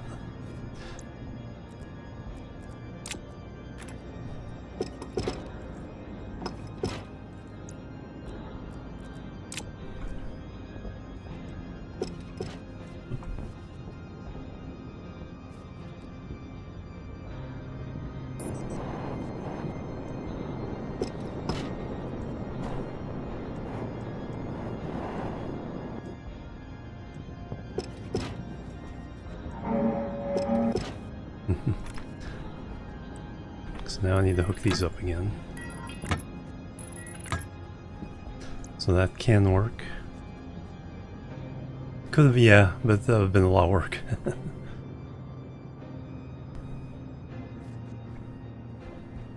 Alright, so we got a large radiator kit. Where'd all my pipes go? I had some pipes with me. Did that bring them? Or did I use them all up?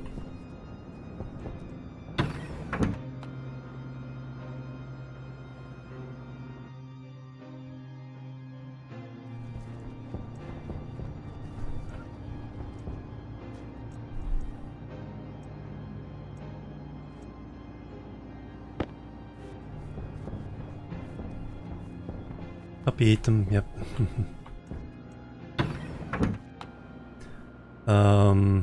Oh yeah, I need a digital valve too.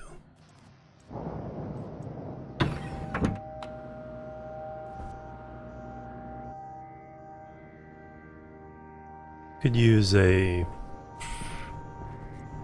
Until I automate the... Actually, does that end up... No. Need an actual digital valve. I could use that one for test purposes though. Just to see how efficient this might be. We might need several of these. I have missed peak opportunity. Overpressure valve, yeah.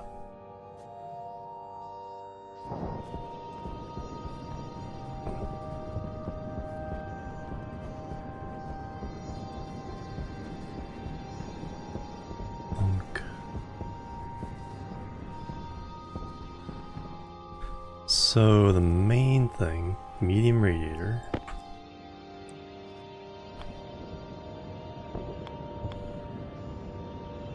So you can flow gas through it, but you can also, it also works as a static radiator. We will keep that.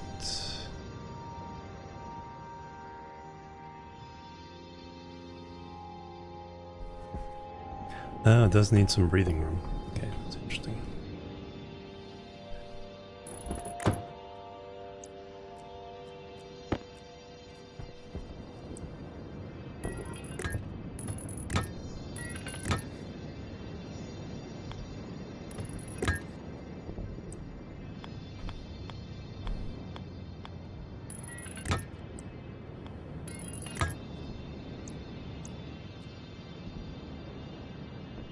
did bring... Oh yeah, I did. Oh, there. Sorry. Where'd it go? Close it? That's not what I need. That's not what I need either. Turn off.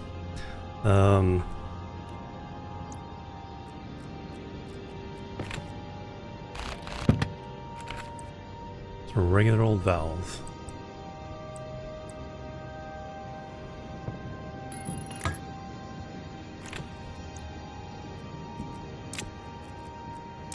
Alright, temperature is...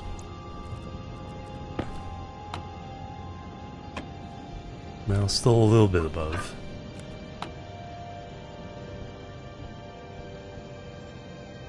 Raise it by a degree.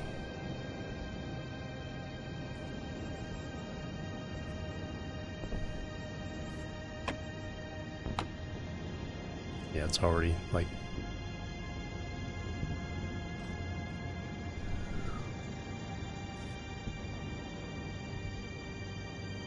Not quite enough to really... Well, there's not much pressure differential, or temperature differential, to push. 580 in this section, 570.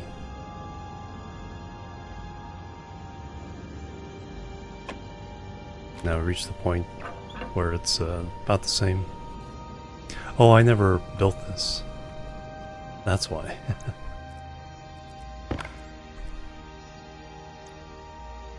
That would help if it actually was...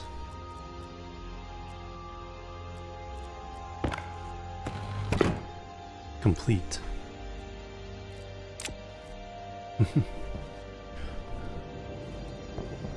Alright, but that's something we can experiment with. We'll see how much...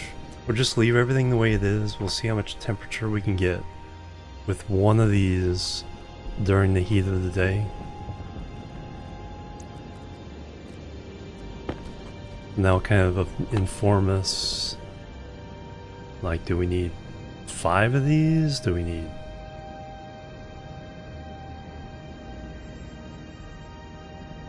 something else? Do we need to run an actual heat exchanger?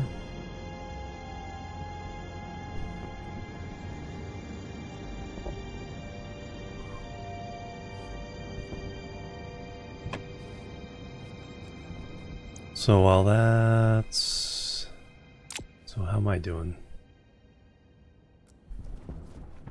So I might have to go mining.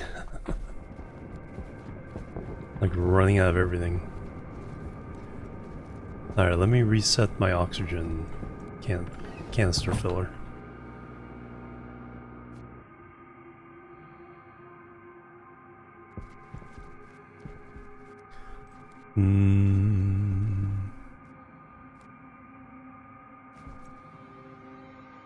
Oh, we can get nitrogen pretty easy.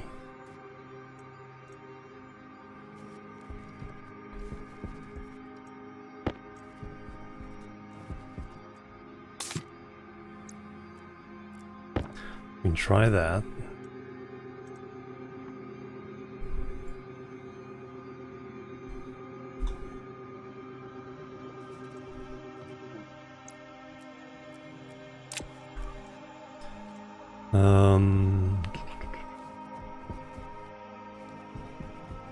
That's already filled too much.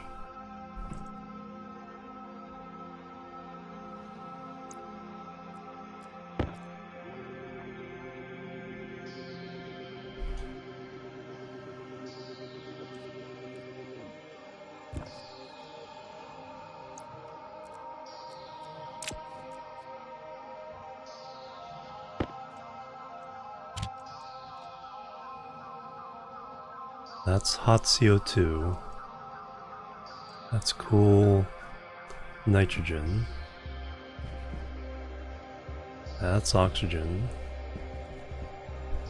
We can get volatiles from here.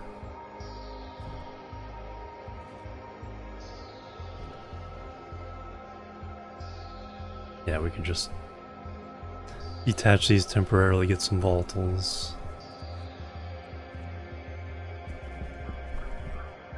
So I want... Oh.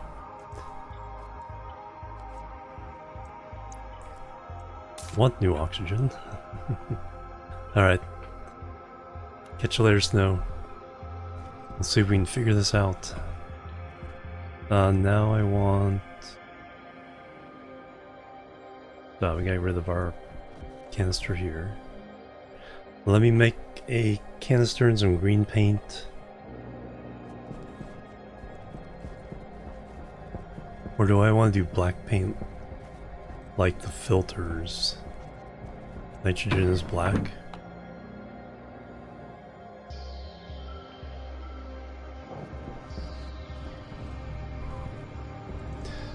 One more canister.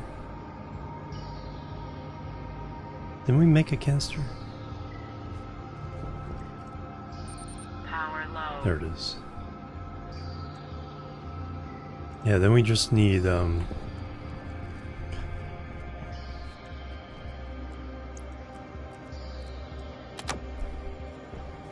black paint. Really just need some iron. Nothing in there.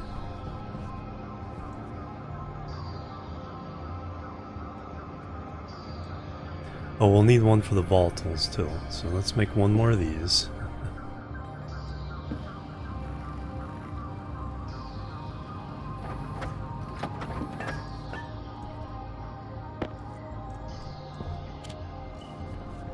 So I need black paint and red paint.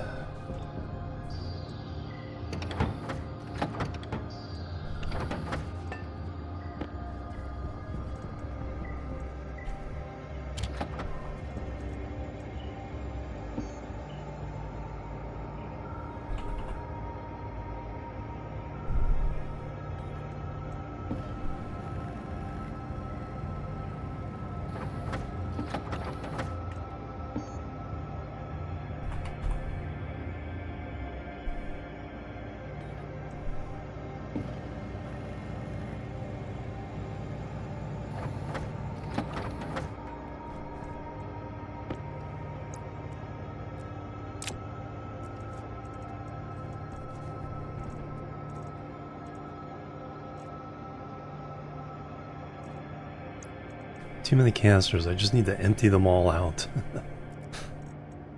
Start fresh.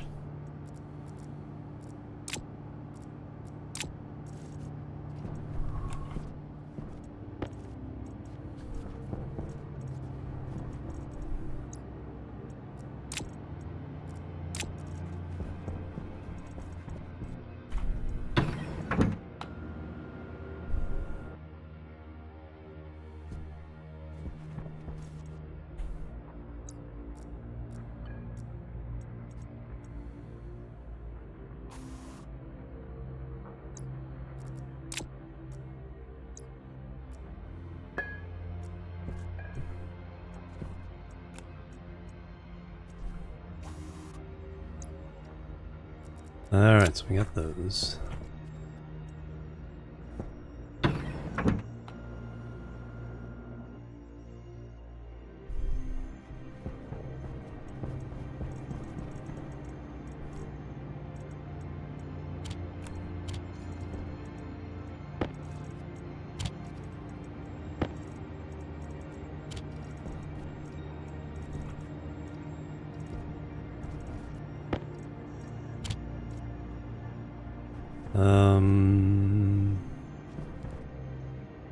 Do nitrogen.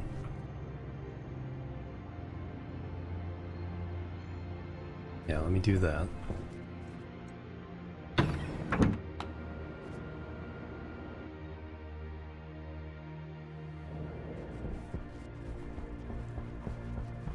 That's the great thing about this game is like, you know, you can do experiments like this. I could look it up in the wiki and get my answer right away, or I can go through and go, wonder what happens if I try this.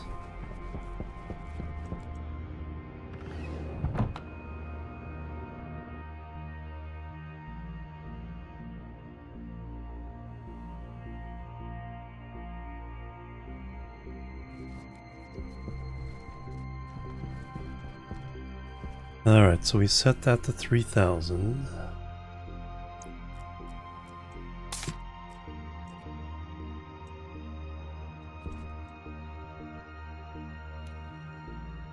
That'll fill up.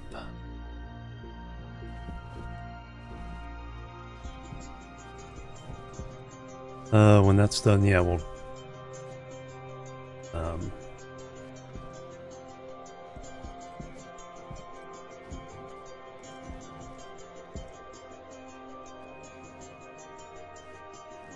we'll just take this temporarily and that temporary.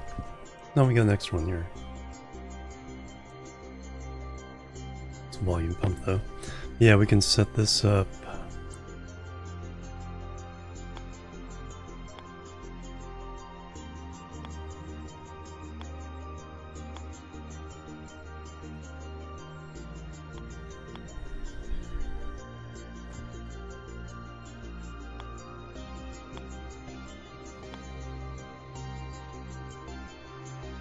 Is that the right way? Yeah. Put it far enough away. Pipe, pump.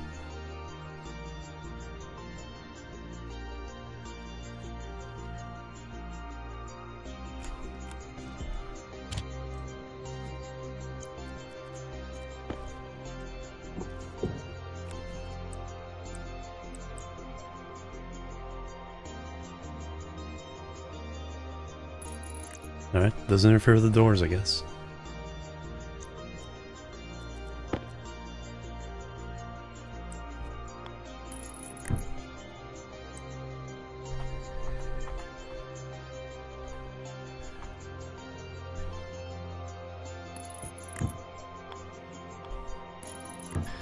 Steal that volume pump real fast. Yeah, why are we pointing out that way? Get that.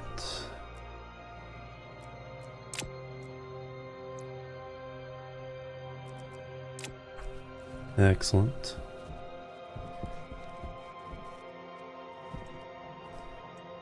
Now let's do the experiment with the medium radiator.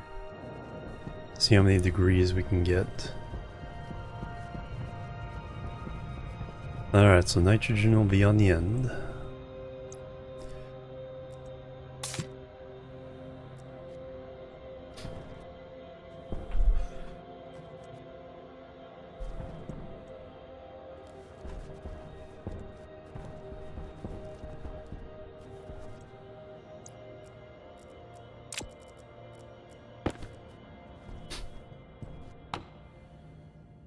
So we're currently at 571. So as soon as it hits 600, we'll open the valve. Yeah, see the temperature in this pipe is rising, falling behind the outside temperature by a little bit, 20 degrees.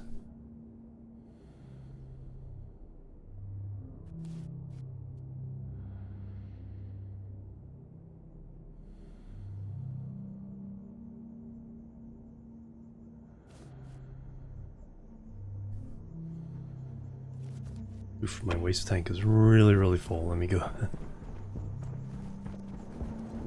Time I empty that, temperature should be right.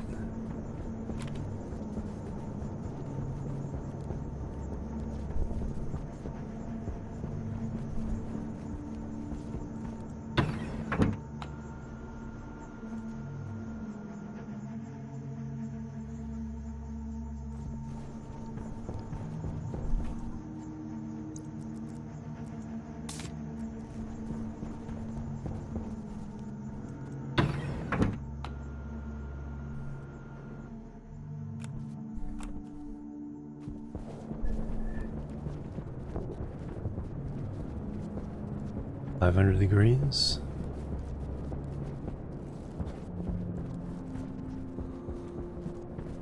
We're waiting for 600.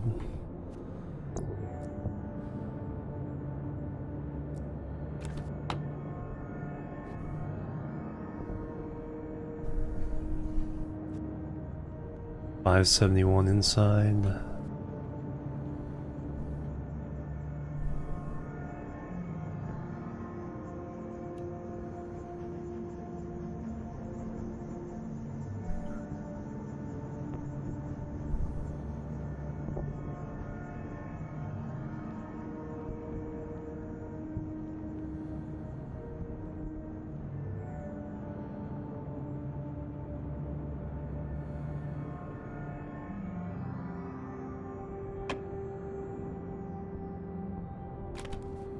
Got our suit temperature gauge route external.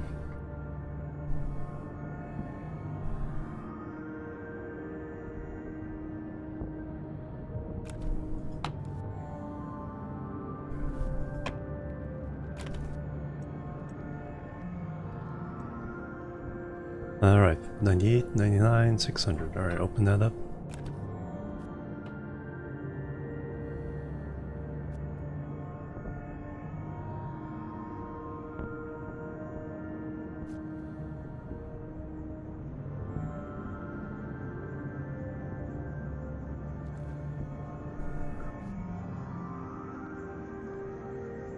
Yeah, not much change.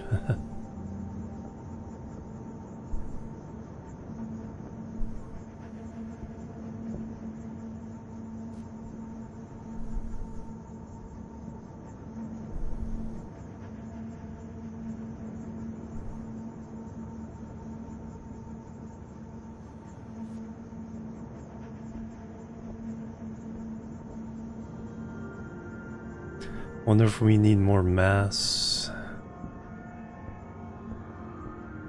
74 mole. There's pretty good mass in here.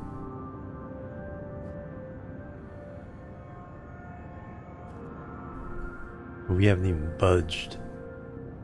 Oh, there we go. One degree.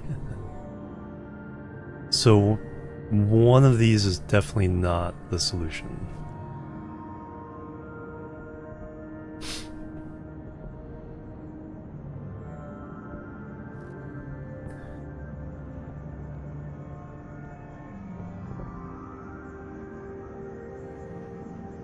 Because over the course of the day, we need to boost this by 50, 60 degrees.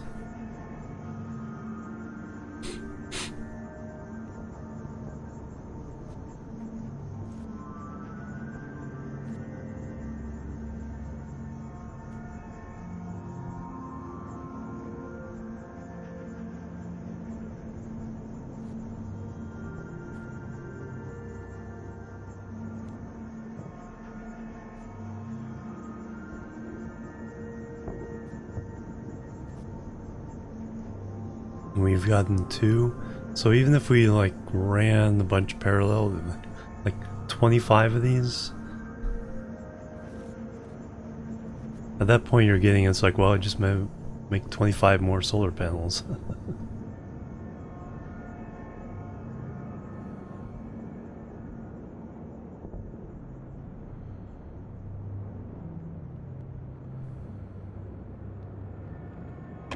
Alright, let me...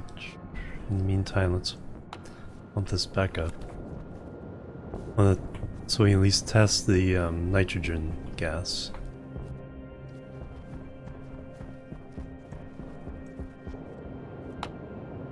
See, that already had 4 degrees difference.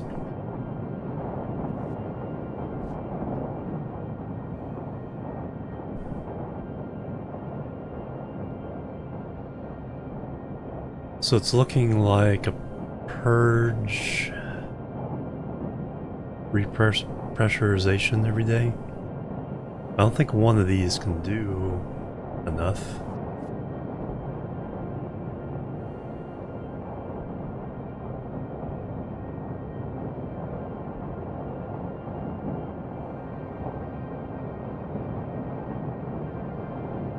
So we're back up to 20.6 kilomoles.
Alright, we're about to lose the effectiveness of this. Let's close that.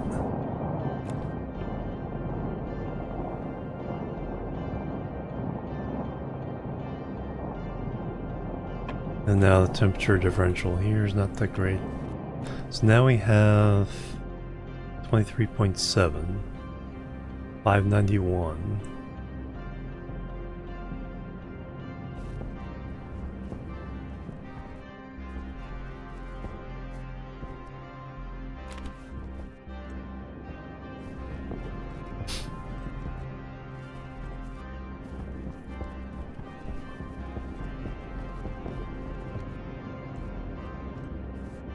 Now waiting for nighttime. No,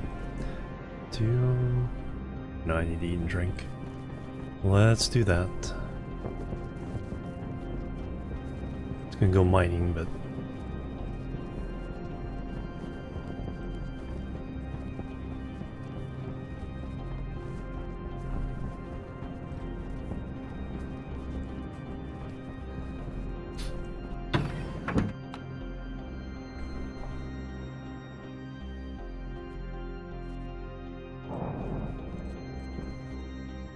yeah, the radiators, they do exchange heat each way. They seem to be better when you have high pressure or hot inside, then it can dump the heat. But trying to gather heat from the relatively low pressure of this world is not really working out.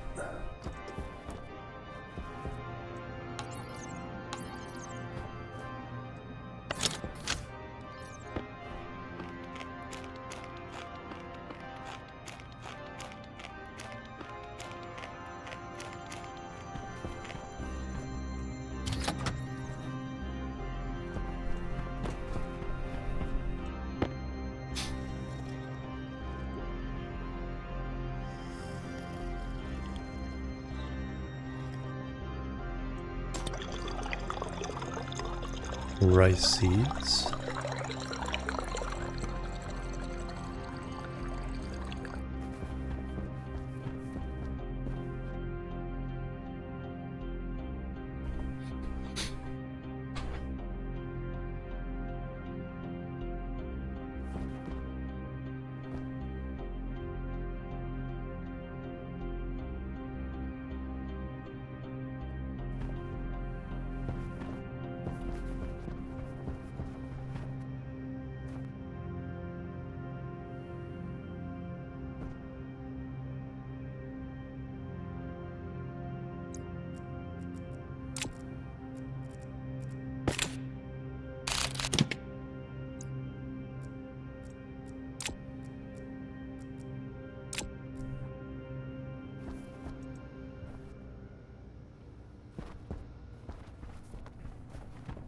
Might as well hang out here until nighttime so we can get rid of the stinkiness.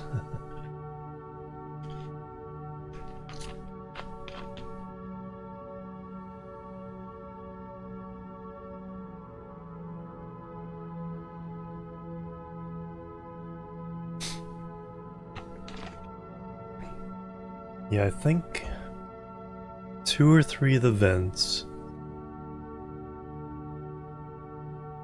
set the purge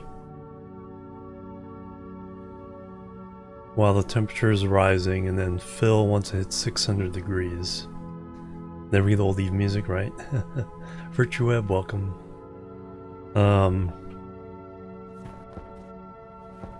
think that's going to be the most likely pen.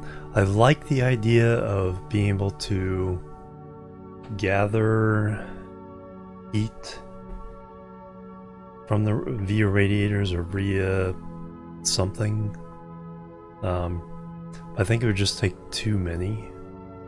It'd be an interesting experiment to see what it would take,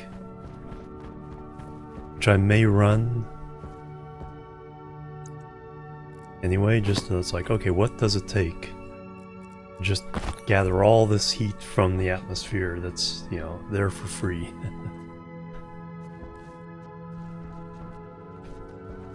Without constantly pumping it in and out of a tank. Battery.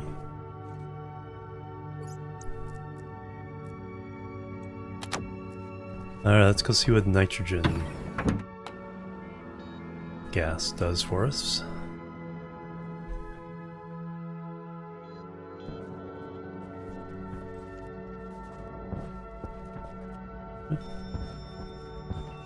Cooled off pretty quickly. Alright, so we are starting at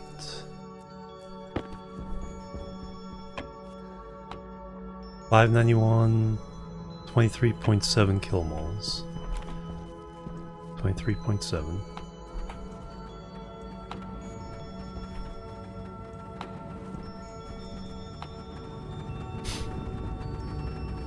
All those spool up.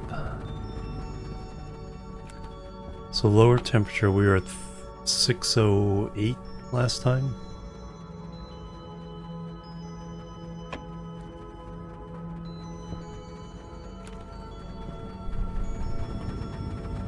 Uh, 1.26, which is about typical. Our oxygen one, 2.15 on average. Our other carbon dioxide one, 1.26. And nitrogen gets us 2.3. Alright, so nitrogen still says 12%. It's the same as oxygen. But 2.35 versus... So a little bit more electricity. Of course, the one on the end has usually been doing a little bit better anyway.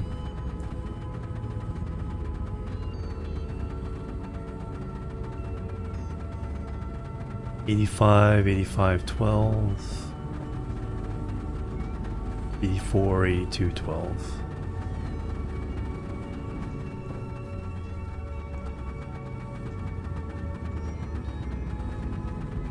So smidge better with nitrogen, but probably a little safer if it blows up, it doesn't ignite the entire atmosphere. Alright, so we'll try volatiles next. Nitrates, probably not worth it. What's the other one?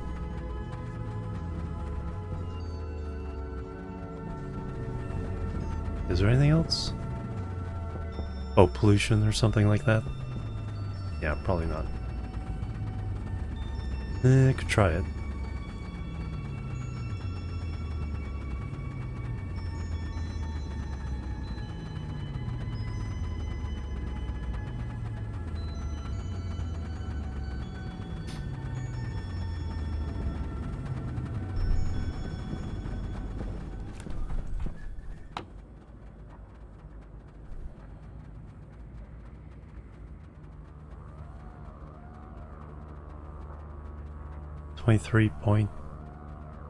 .7. We use 1.2 kilomoles, counting the volatiles there.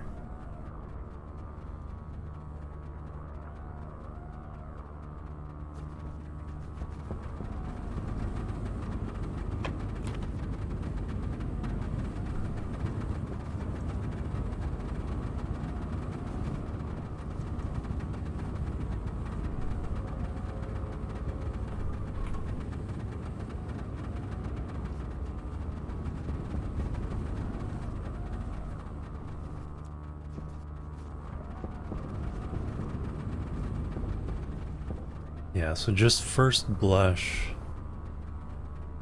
something like 15 of these would be needed to heat this up a reasonable amount each night or each day.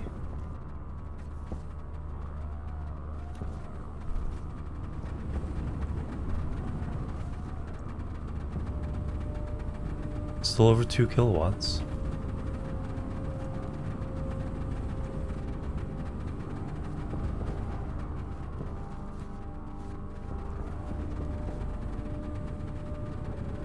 So 8 kilowatts is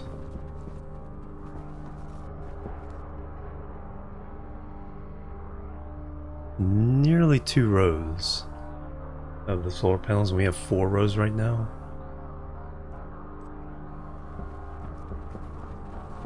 So that's not insignificant considering the fact that this gives us power at night.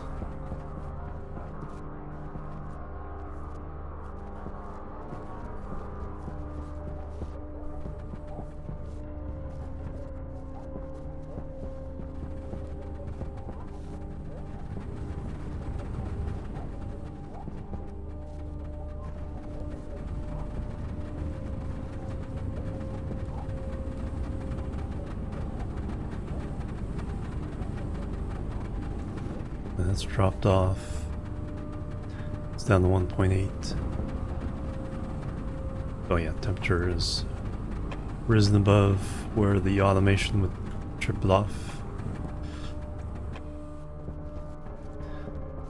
So then what would happen is, as soon as those tripped off, we would switch over the purge.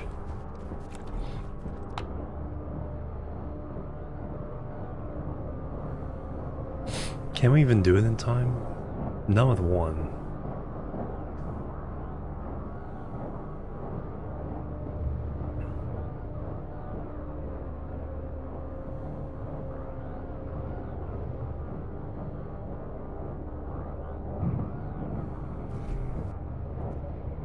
Stop pushing me around.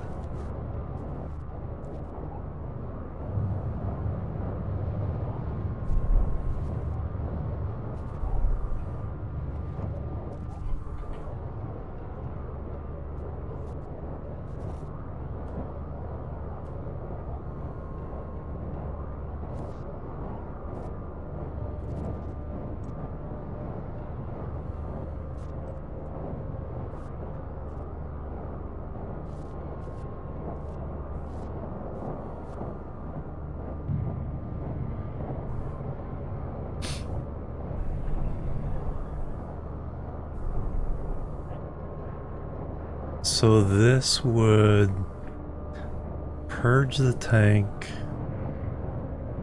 until the temperature's crossed over?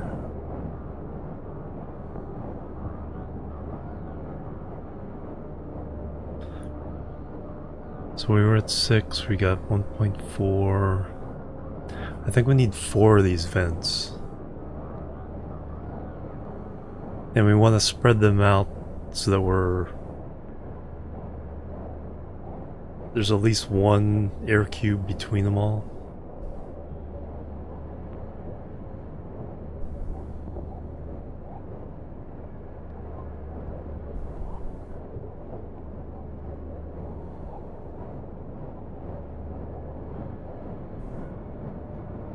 So we've gotten about a quarter of the tank emptied with one.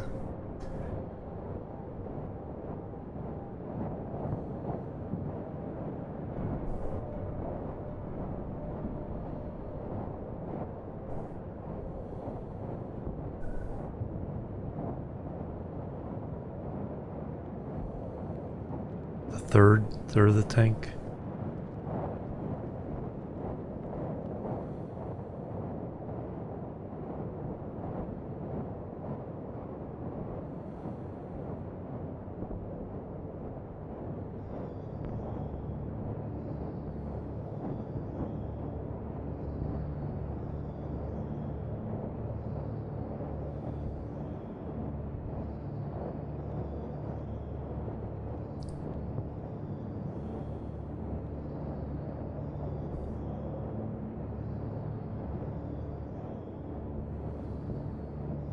So I think 6 megapascal is a good pressure target.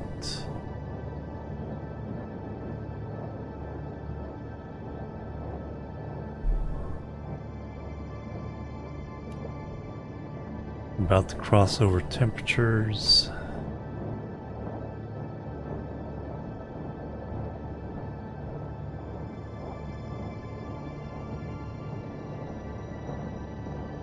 So now outside it's hotter, so we flip that.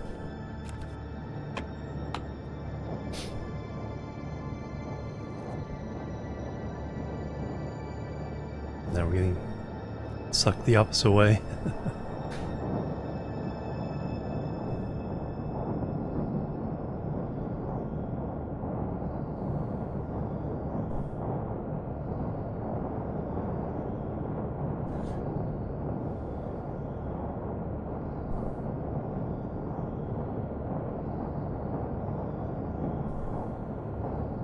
Or do we wait for 600? Start pumping.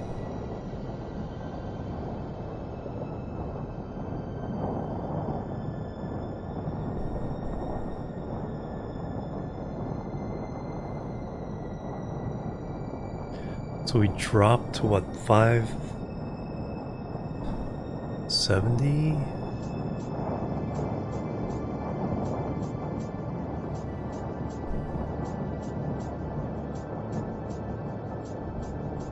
I mean, we started last time at, I think we got, what did we get up, 580 something? Didn't get to 600.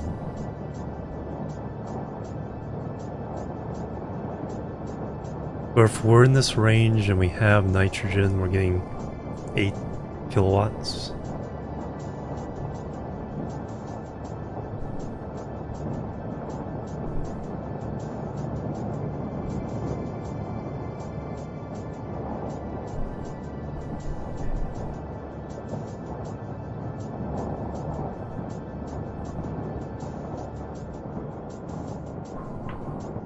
Yeah, so I think 4 of these, that allows us to wait till it gets a little hotter.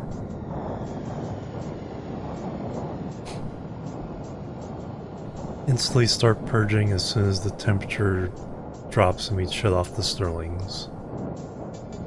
Then start pumping once we hit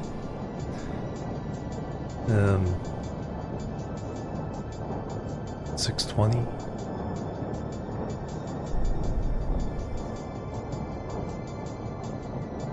Now during a storm we're going to get like an interrupted day with no real power from this.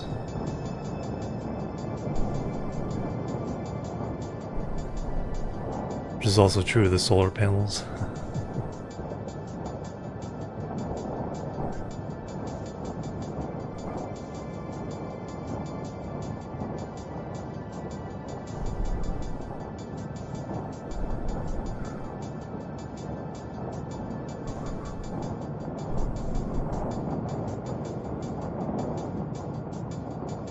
Alright, 4 of these.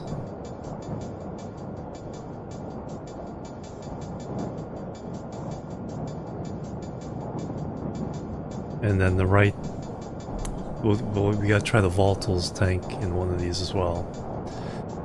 4 of these plus the right gas, and I think we get really nice power overnight, which we could easily double with more Stirling engines. Or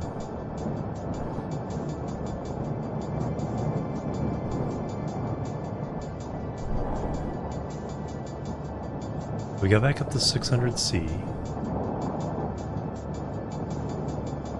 with 6 megapascals.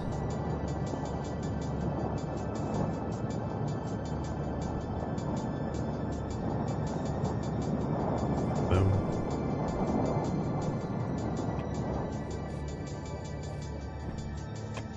Alright, I think we have a plan. Probably need to go mine for materials. Alright, volatiles tank. Battery, oxygen, waste tank. Food is still fine.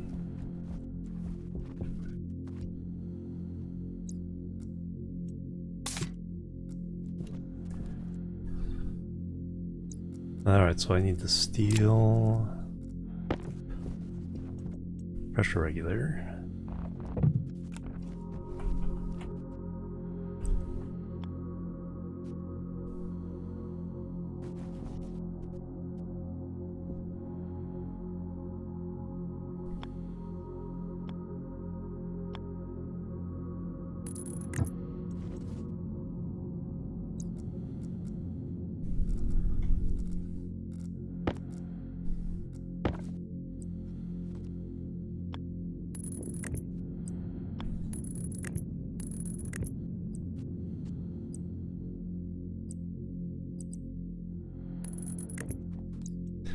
Alright, labeler.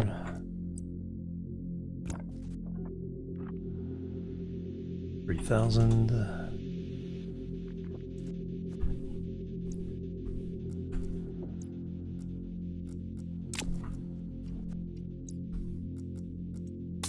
And boop.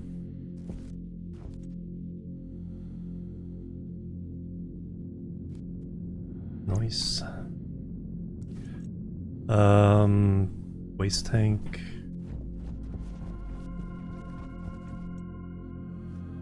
Food is still really good. Yeah, water's 119% still.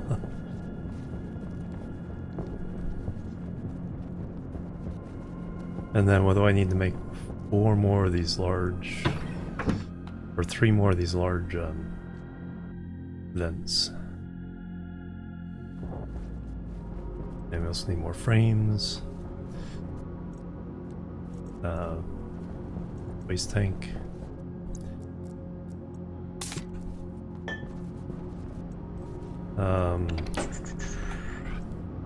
Powered vent. So we need 6 of these. Oof, electrum. How many electrum do we need each? 5? We have 8. Oh no.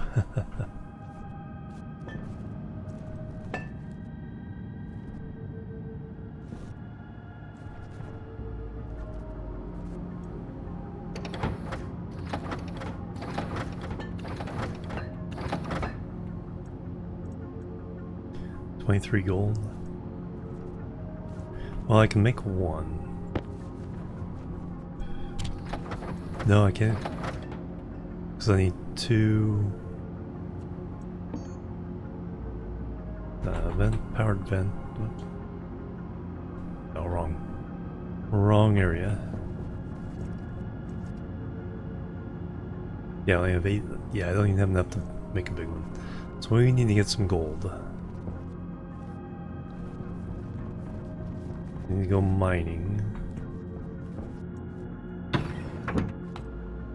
But first we'll get our data on the volatile tank.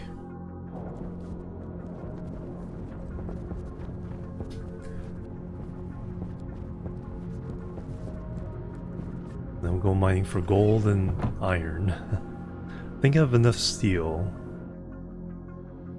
Copper is fine. Yeah, we just need some electrum. Excellent.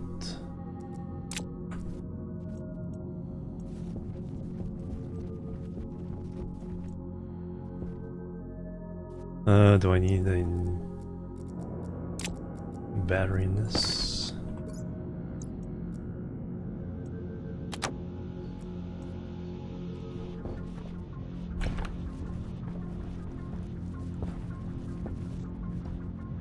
Alright, we'll do volatiles in this one.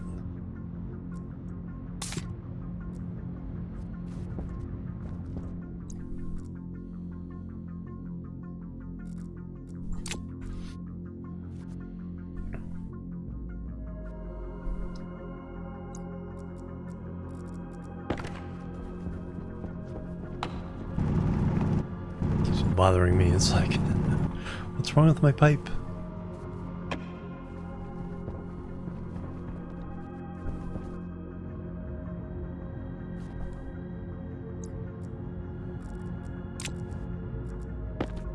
Alright, we're starting with 602, 21.8.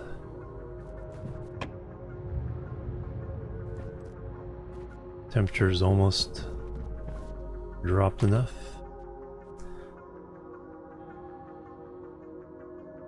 I'd have the automation do the 150, but no, 140 is probably a little better. No need to hurry it up. So, boom.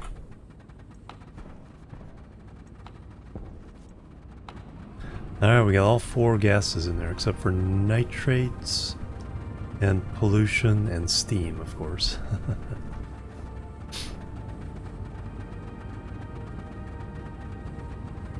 Nitrogen's right up there, 2.4 megawatts or kilowatts, 1.3.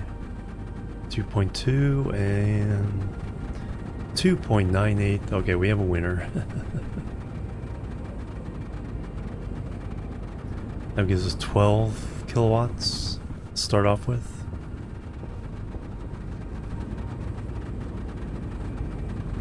We have a clear winner. Alright, excellent.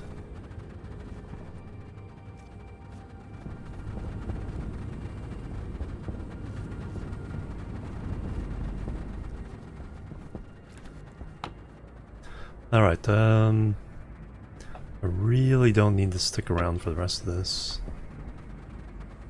Because the next thing that's going to make this system more efficient is pumping gas in and out of there faster, so getting electrum and all that jazz.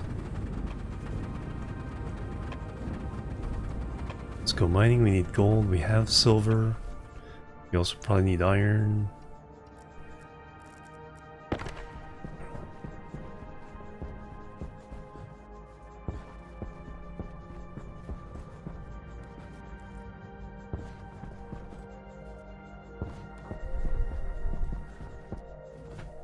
Silicon's actually not too bad at the moment.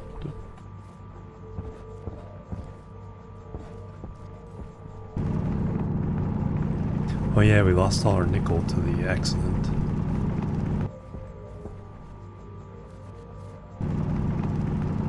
Don't need any right away, but...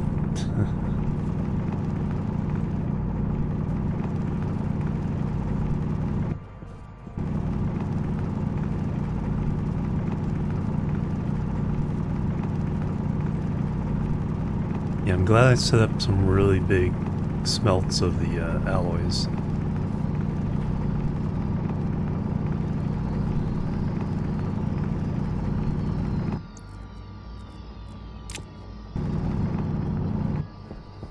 Gold.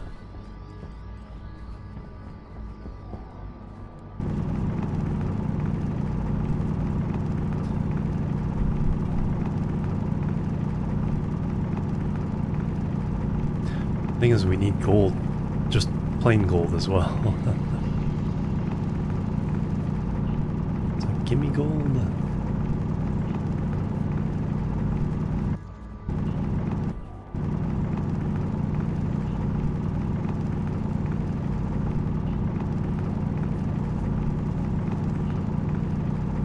We lost a lot of silver, but at least I still have the silver in there. Scooby-Doo, thank you for the follow. Welcome to the chill team. Hello.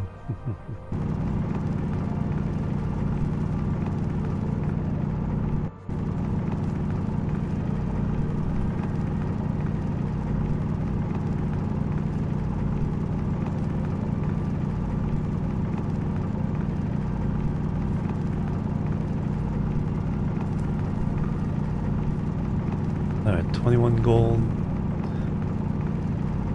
See, I needed 5 times 6, so at least 30 electrum.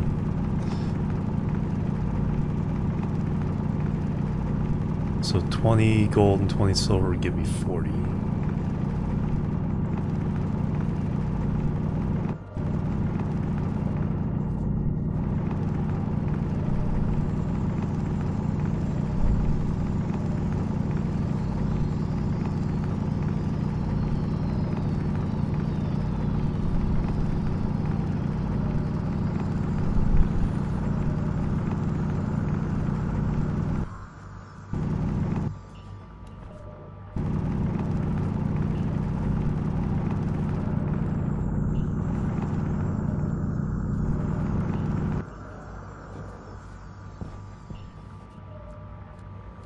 Where's home? There's home.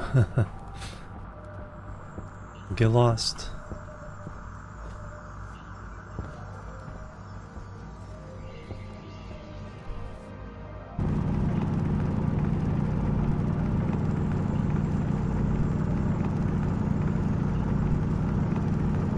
I need to set up automatic mining and centrifuges as well. Free resources is nice. Well, not exactly free, but I don't have to work for it.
hot.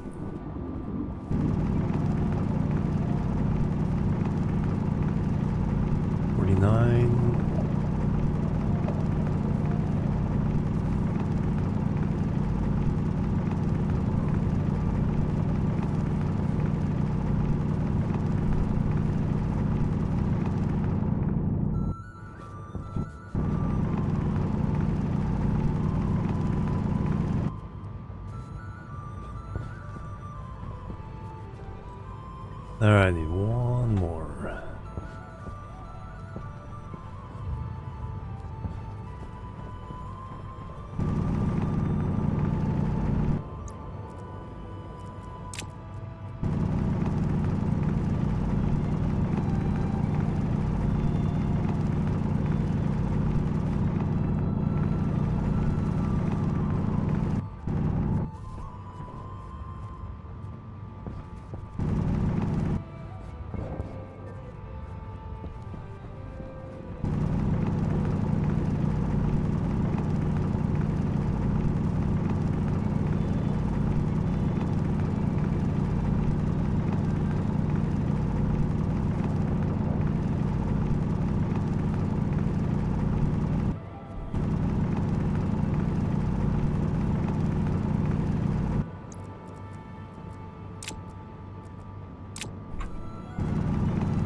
Well, that's too much copper to pass by.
There, but I still need a little bit more gold.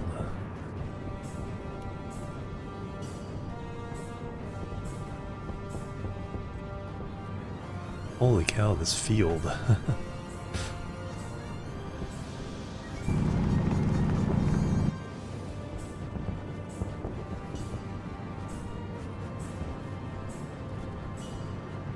Oh, look at that mountain. A little more gold, please.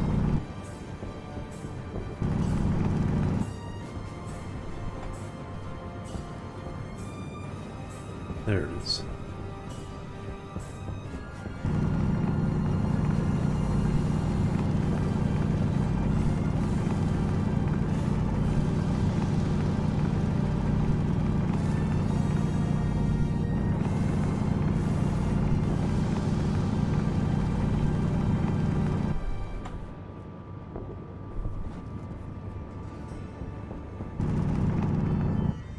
Alright, let's head home.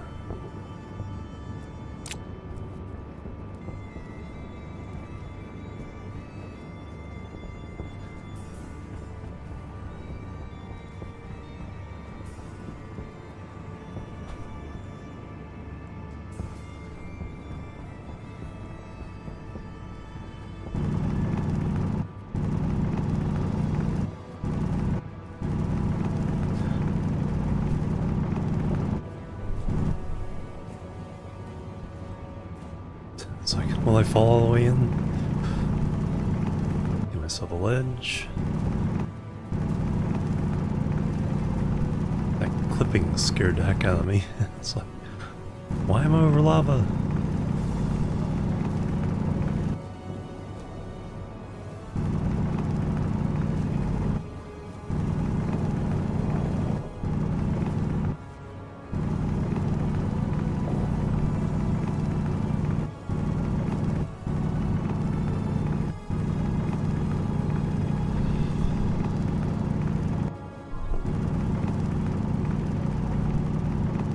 Alright, let's get out of here.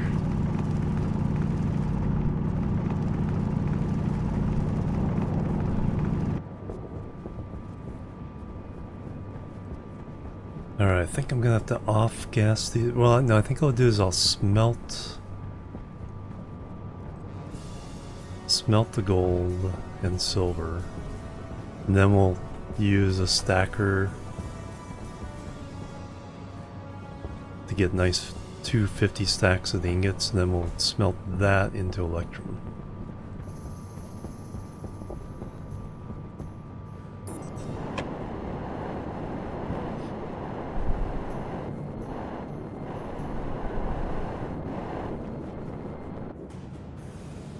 Bonk.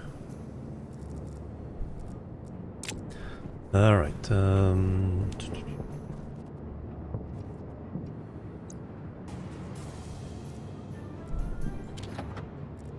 then we'll have the leftover gold. Actually, if I just do that, that's separate.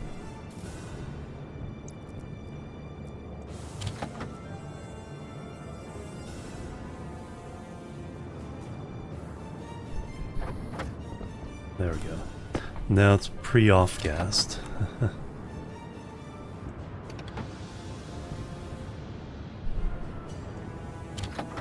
Alright, and I need, for electrum,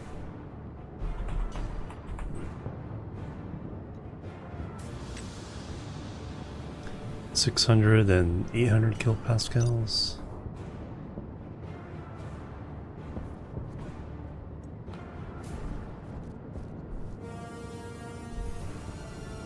Boom. Excellent. Alright, so now I just need to turn the rest of this gold into gold.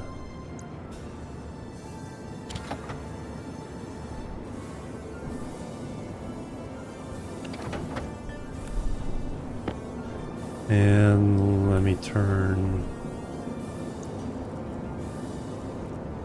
some iron and iron. We had, oh yeah, no, we're super hot now.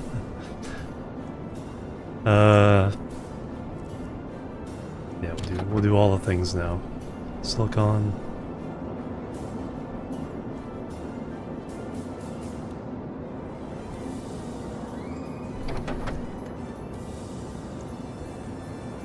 Oh, fire room. Iron.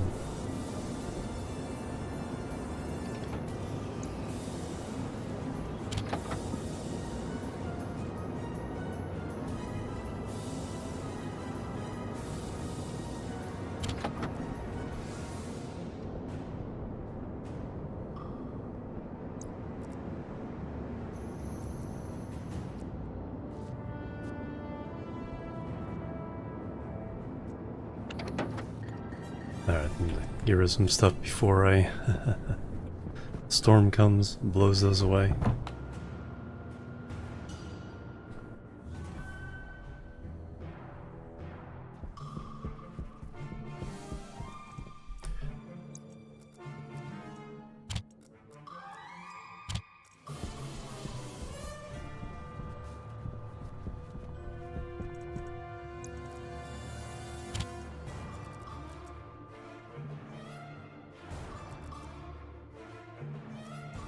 Ah, I'll do this one. Alright.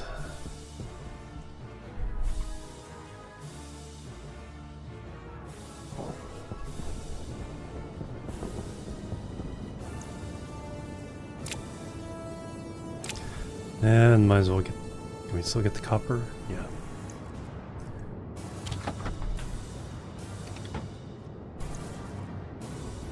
Might as well.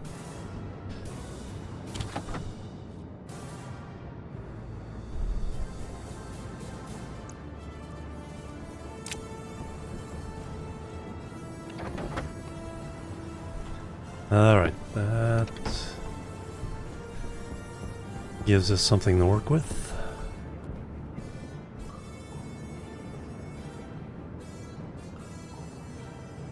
Ooh, agronomics. So that's 104 degrees.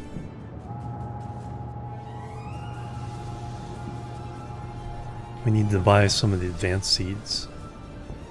Wrong way.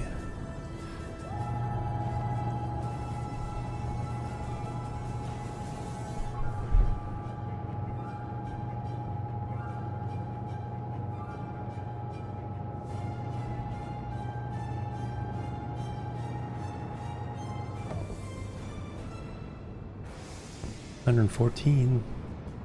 No. Alright, up or down, up or down.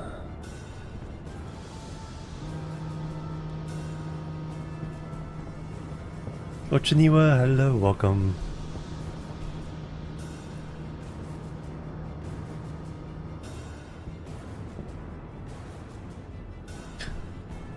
That's the wrong way.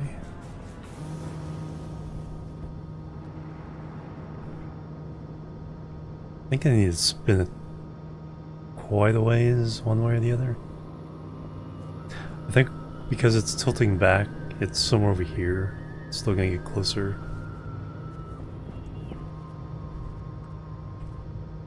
But for the wrong reason.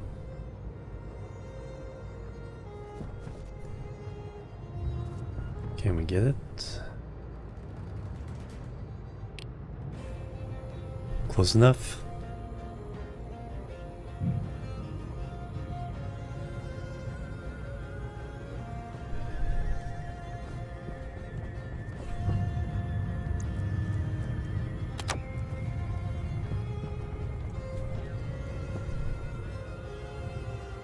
Come on down.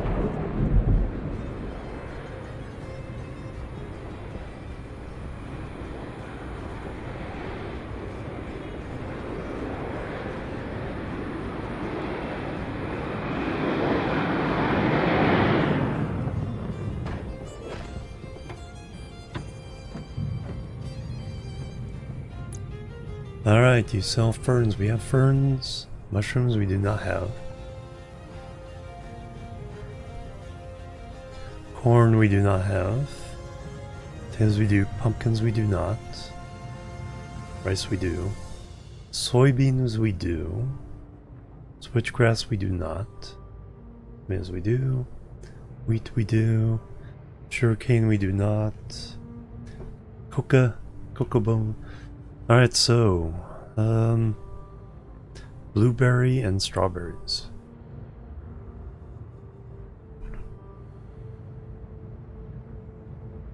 Ferns we have. Mushrooms we do not.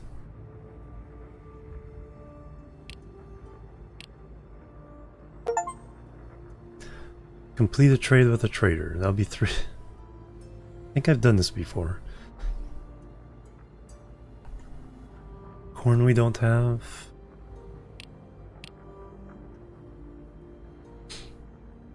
Potatoes we do. Pumpkins we do not. 400. I think we've been saving up money. Rice we do. Soybeans we do. Switchgrass we do not. That's the one thing we started with, but we lost it. Tomatoes we do. Wheat we do. Sugarcane we do not. Cocoa we do not.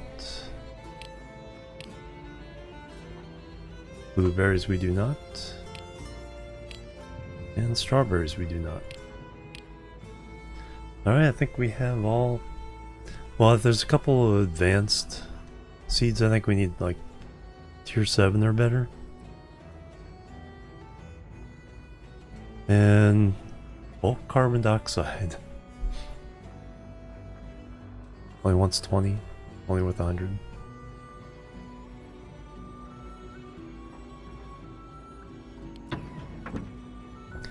Yay, we have our seeds. I'm getting really stinky. I also need to take a break.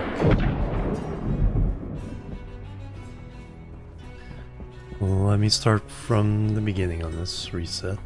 Oxygen.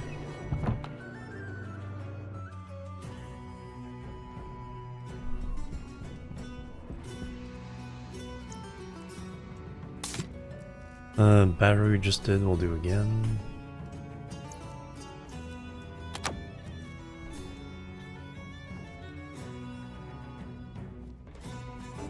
Waste tank.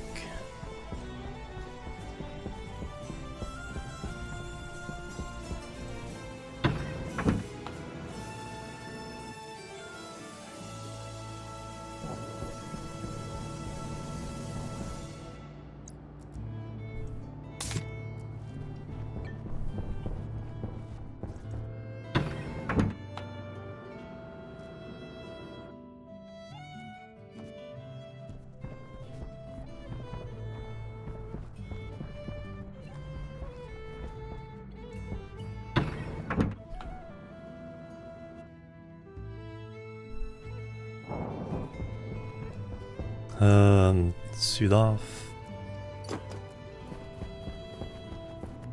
Food.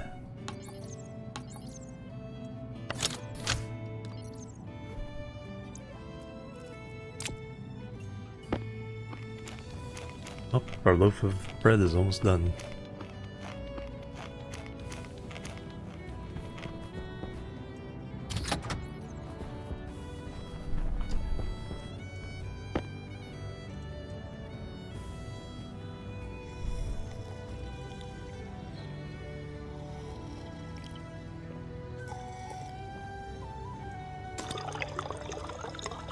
Alright, yeah, I'll come back. We'll look at our, while I'm getting less stinky, we'll look at what we're gonna do, assuming this is how we're gonna do our Stirling Engines. So, I'll be right back after stretching my legs and we will continue. So, here be. Boop, boop, and boop.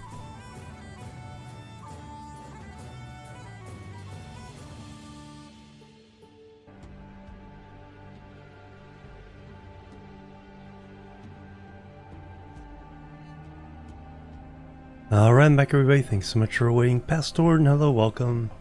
And this particular soundtrack is Mountain Blade 2 Bannerlord. I think that playlist is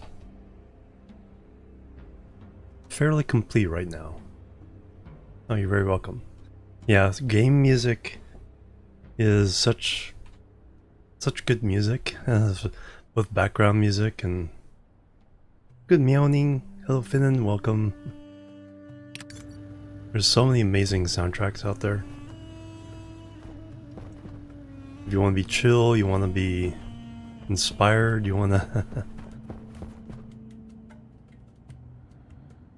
you wanna bop. Alright, so we have the materials we need to make the rest of the vents. So let's, while my hygiene improves here, let's take a look at our thing in relation to what we've learned. So we know we can't just top off the thing. We need to purge it and then refill it. We're not going to get the most efficient that way, but we'll always be in a nice range, I think. And then with the volatiles, I don't think we'll ever drop below 2.5 kilowatts per Stirling, so 10 kilowatts. That's 2 rows of solar panels, and we have 4 right now.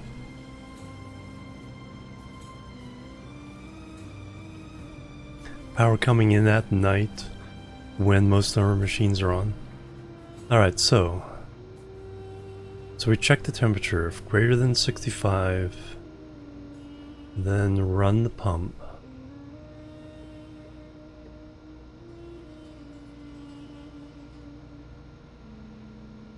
or 600.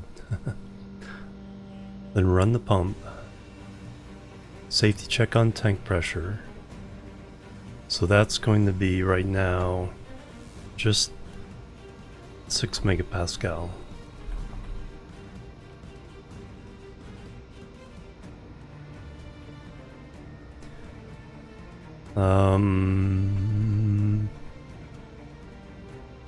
Less than 150C, then run Stirlings.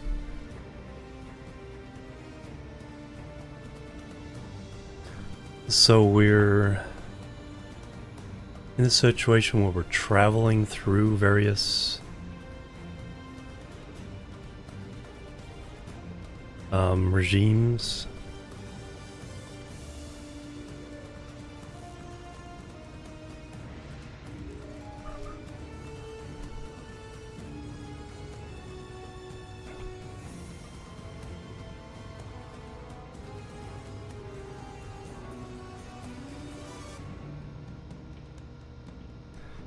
So what actually is the start of this whole shenanigans? We'll do sleep. So what do we check first?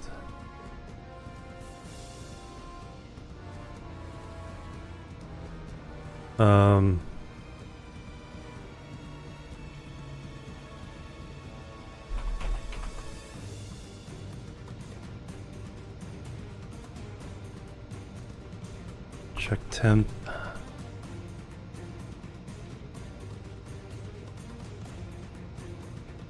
Check air temp.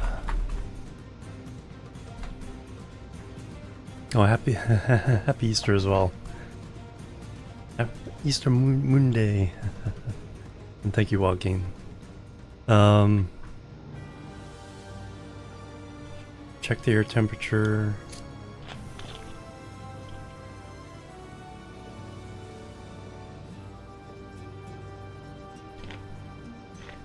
Sort of.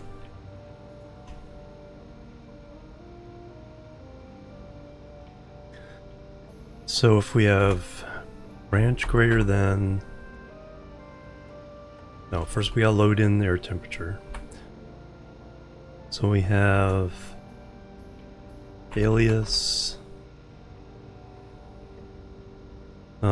Stirling gas sensor is D0. Alias S vent is D1. Alias S Stirling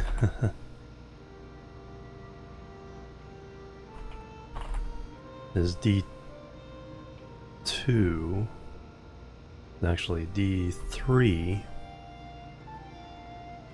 You're gonna be D2 because D1 is gonna be the tank. Alias Stirling tank is D1. So our ultimate loop is checking the air temp. So first we load into R0, S-gas temperature, branch greater than 600, oh, R0. You gotta remember how the syntax goes. To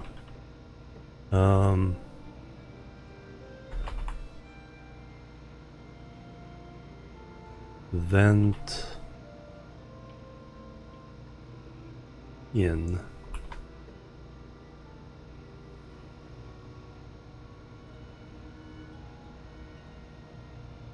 So somewhere in here we have vent in, vent out,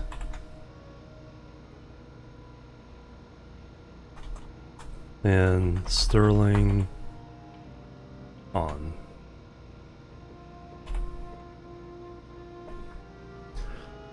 So it's greater than 600, we go to vent in.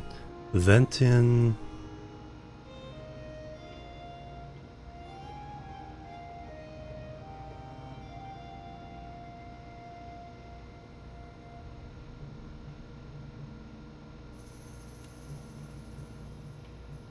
So we'll never be pumping if we're not above 600. So we need to check.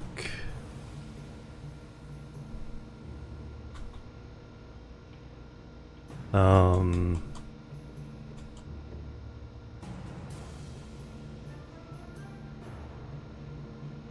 we need to first check the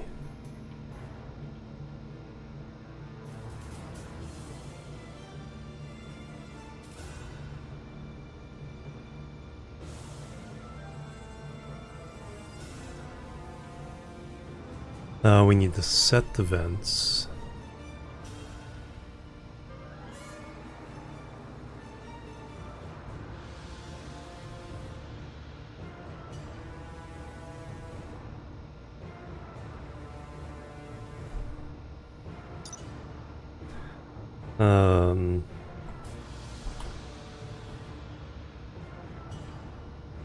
Powered vent large.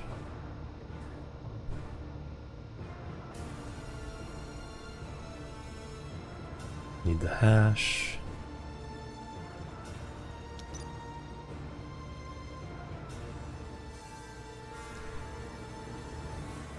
Set en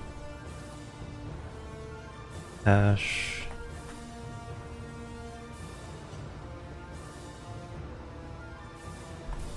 Hash.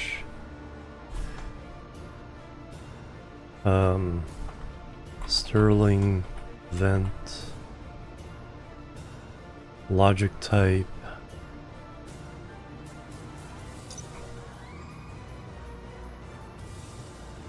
Power mode.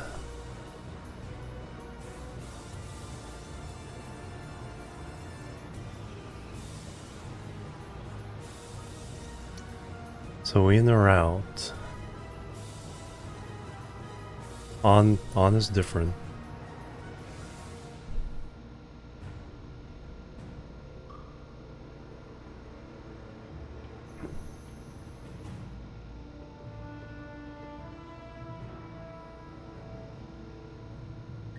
Acquired power. Pressure external.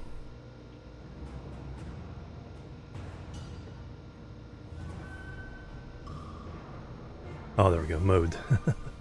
It's like staring me in the face. So for this one is inward mode 1.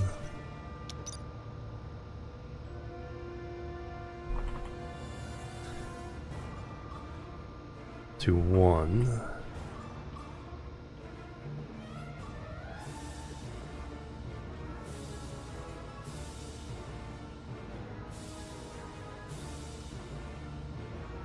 Now we check.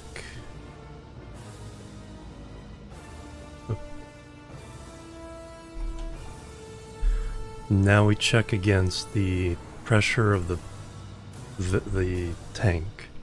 So we load in R1 S tank pressure.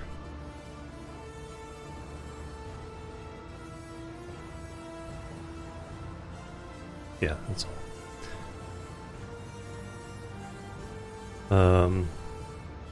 Branch greater than R1.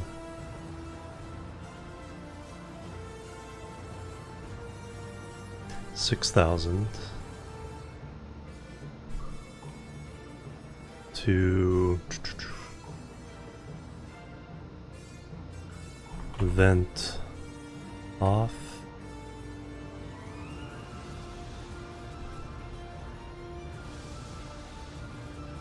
Vent in off.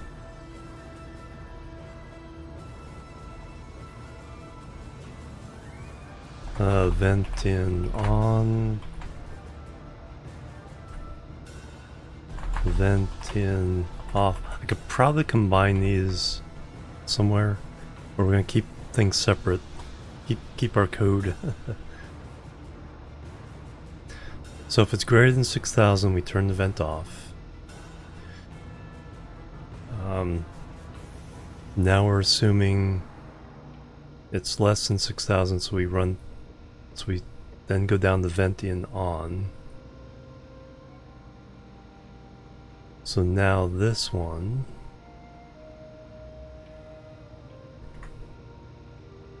is on 1. Now we go through the whole thing again, so we jump to start.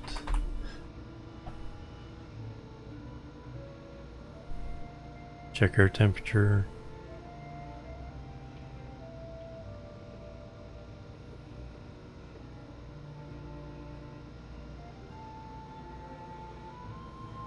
Check tank temperature before we turn it on.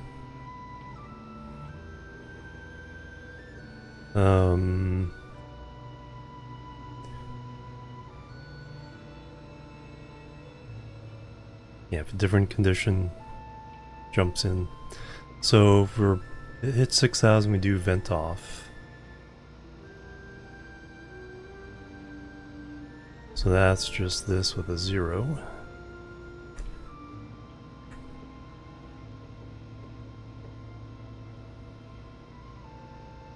And then we jump to start.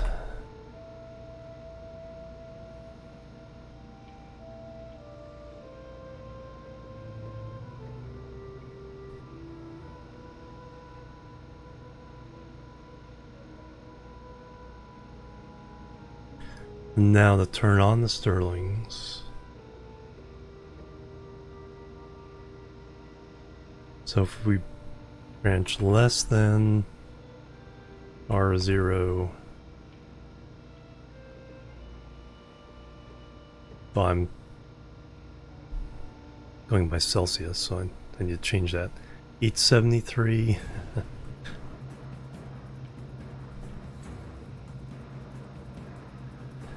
And then 140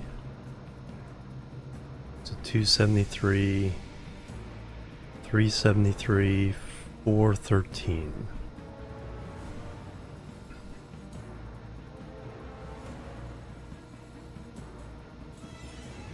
To Stirling on. And then if it's between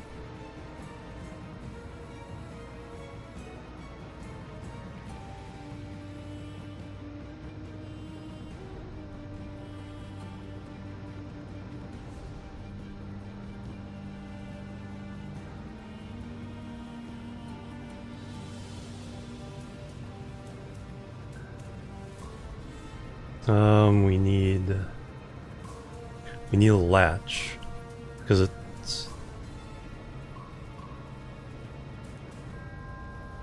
so when we shut off the Stirlings, then the latch goes on so that we can vent off or vent out.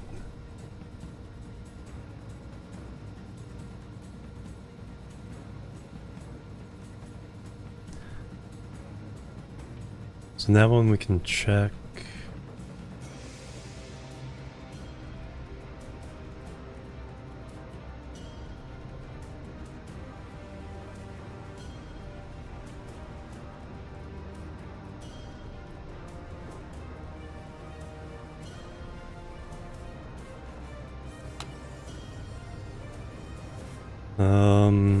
Venting off. So do R5 as our latch. When we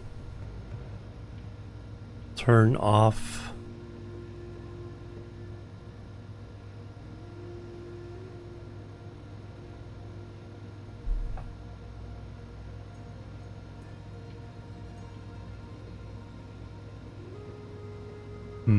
the logic of it. Because we can turn off the vent when we hit 6,000. We also need to turn the vent off if we drop back below 873.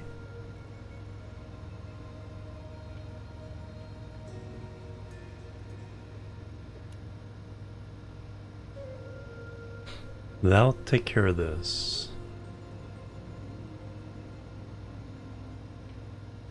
Greater than 873, then we're going to go turn it on if the pressure is low enough.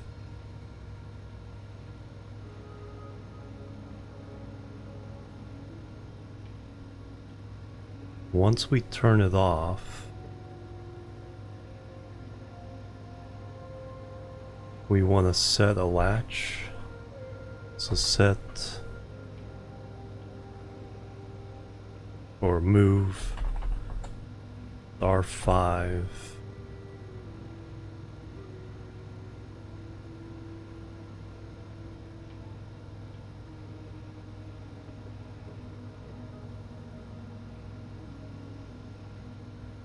To once we've turned the vent off, then we're set for turning the Stirlings on. So I think this situation we want to turn the latch to 1. Go to start.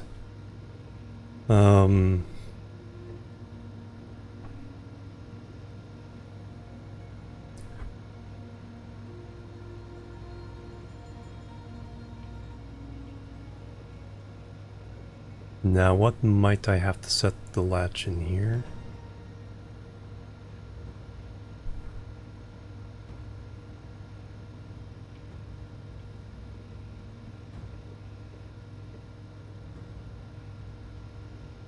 No, if the vent in, I think.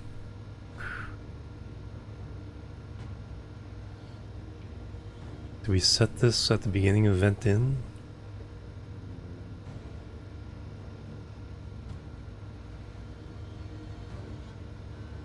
Yeah, because even if the pressure is already too high and we never turn the vent on, we want this latch set. Okay. I think. So we just keep turning the latch on as long as the vent in condition is met. Because there's no other checks, it'll always go there.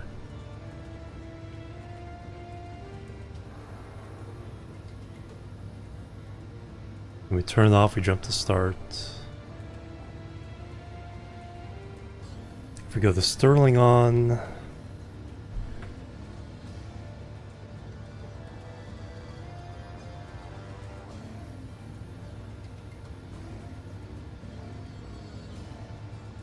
when we turn the Stirlings off, then we'll set the latch to 0.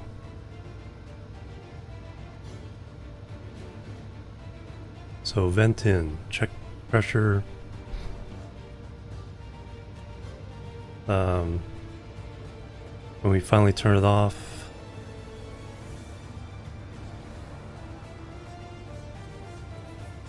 yeah, the temperature will be dropping. Oh, we need to, that's the other thing, we need to check if the temperature is dropping below 600.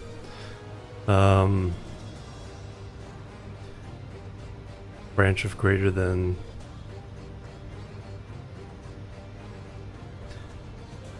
6,000. If it's not greater than 6,000, is the temperature still good? So now we gotta load in R0 S gas temperature.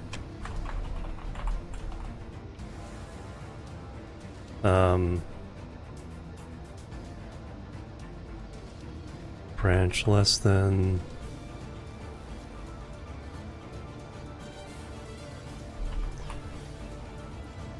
873 R0 to vent off, vent in off. Not confusing at all.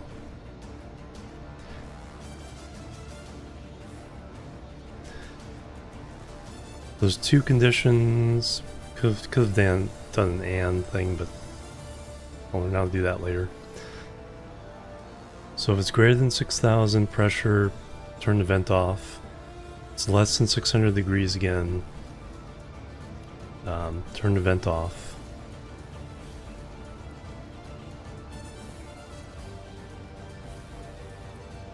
Hmm. We'll even get there.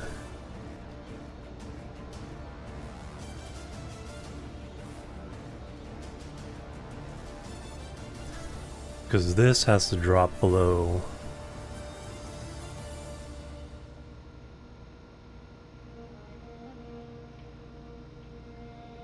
Already checking that there.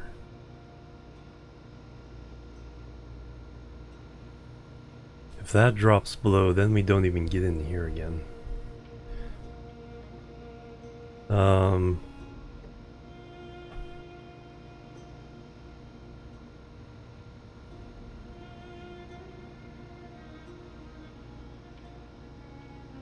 So we come through.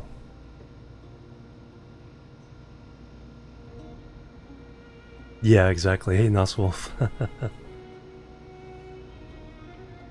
It's like, it's coming through. It's like, oh, but wait, where's this thing?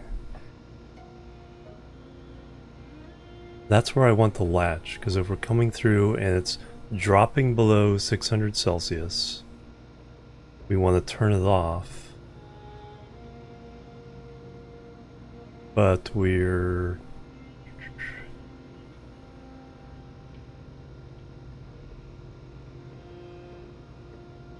I think if we just have, if we repeat the off command,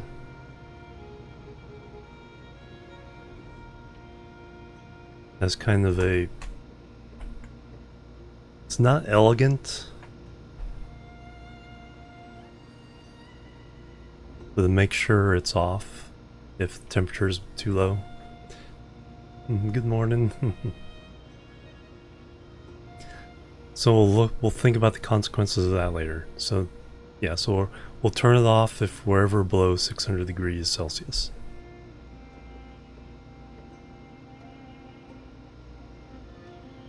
But if once this is latched on, comes back out, hits this, it'll skip here, so the latch will still be on 1.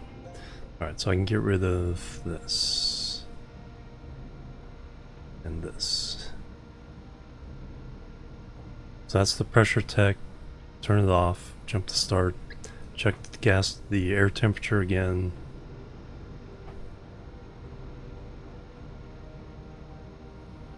Okay, so now we have the condition of it's less than 140 Celsius. Turn on the Stirlings.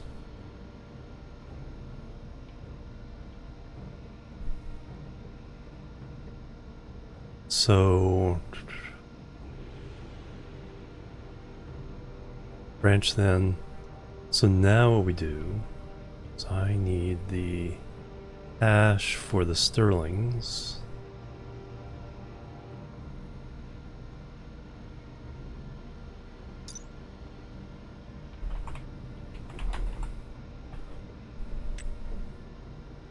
So there's the hash for that.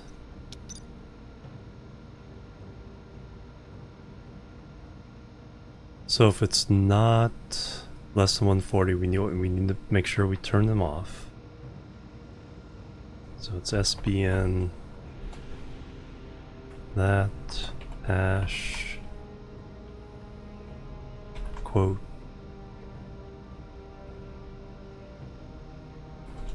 We'll call them Night Stirling. We may have Stirlings doing other things. On to 0, so we turn them off. So it's either hot enough to turn on the vent, or it's hot enough to turn on the Stirlings, otherwise we make sure they're off. The next condition is in between.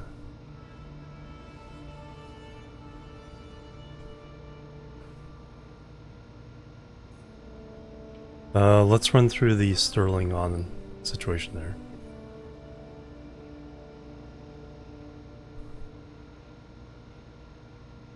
So Stirling on, what is our checks on this?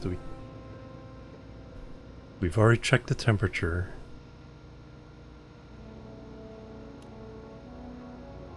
So we set our latch to 0. R5 0. We now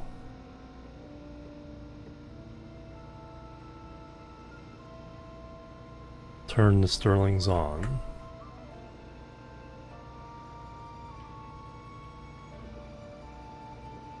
So that's one.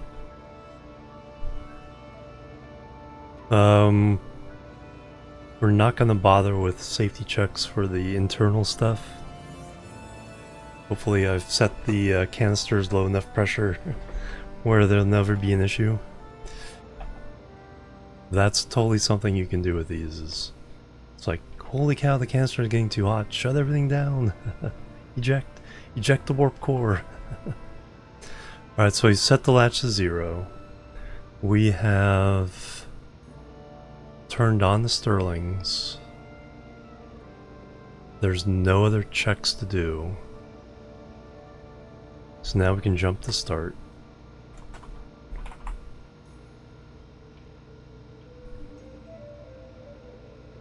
Because again, we're going to check the temperatures all over again. So now we have the situation between those two temperatures.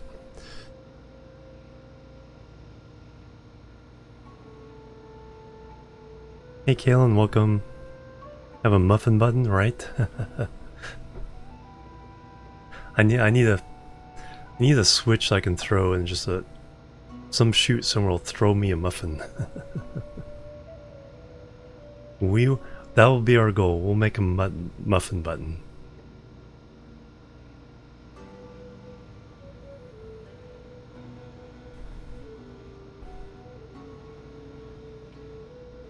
That'll be the victory condition.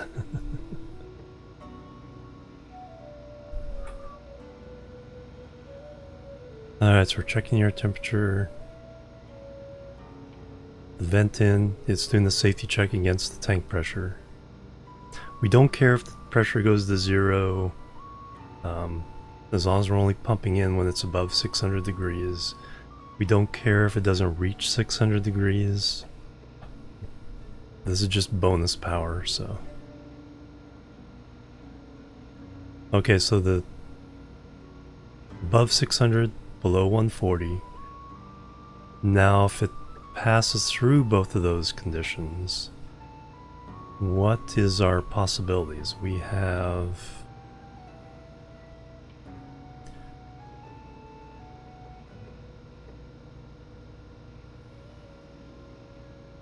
if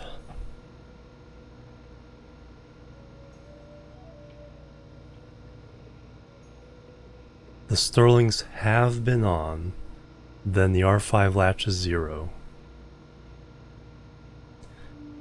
If the Stirlings have been on already, then we can purge the tank. So now we do branch equal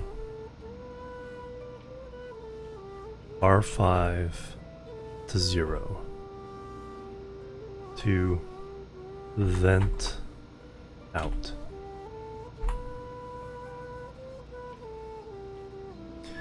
If none of these have been met,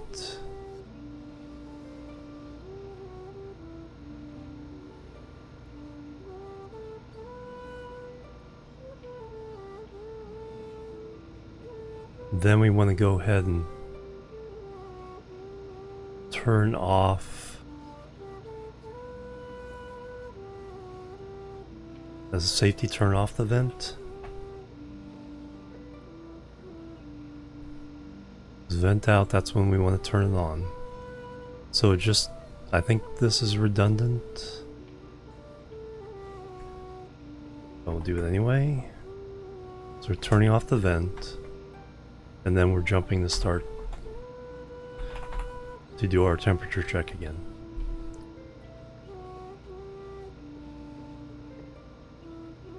So now for venting out, temperature is less than 600, more than 140.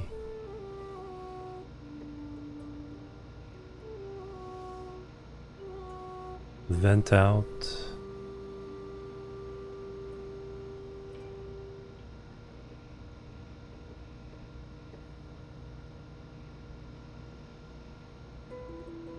Yeah, the latch is set, so we want to keep the latch set at 0, but we don't want to actively change it in this one. So all we do is change the mode to 0.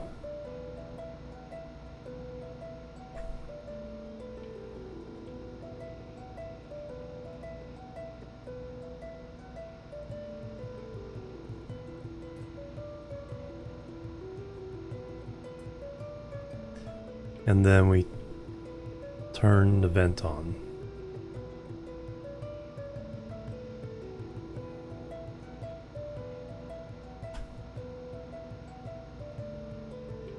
Like I said, we don't care if we vent everything to 0. We're not going to break anything emptying out the tank. We leave the latch alone. And we jump back to start. Alright, I think this works. That was just me saving the format.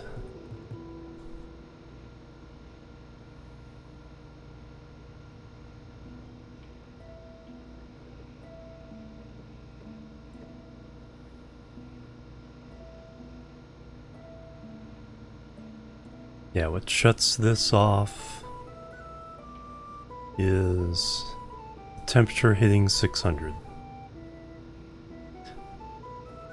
When it hits 600 Celsius, 873, then this condition happens. Go the vent in, set the latch, change the mode.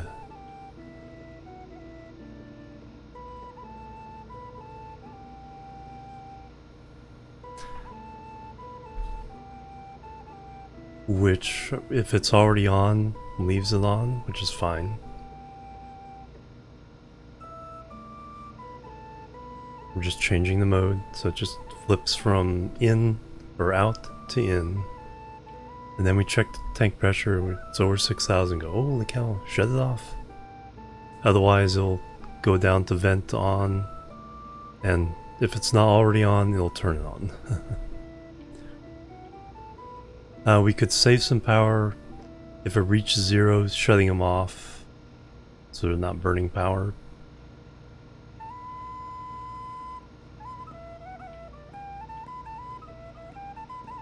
That's a potential check. Vent out.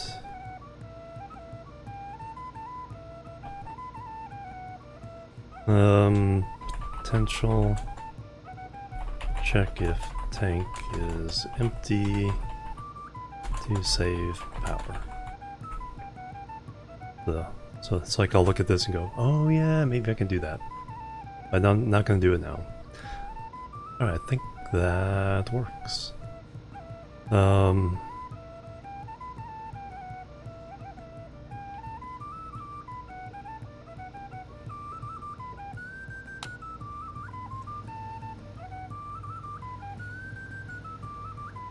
Alright, now we did that in the library. Vulcan Knight Stirlings.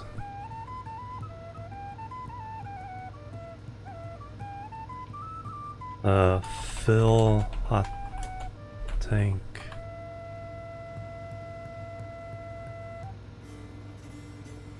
Day, run Stirling at night.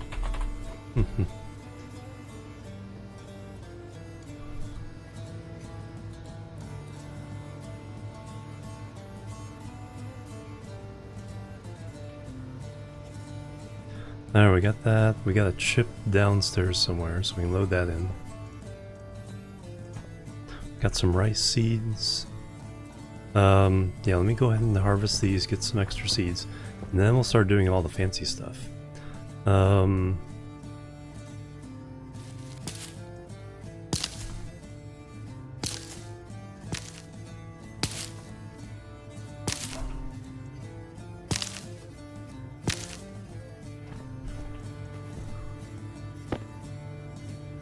one whole seed left over. Yeah, we're good. I need another locker though.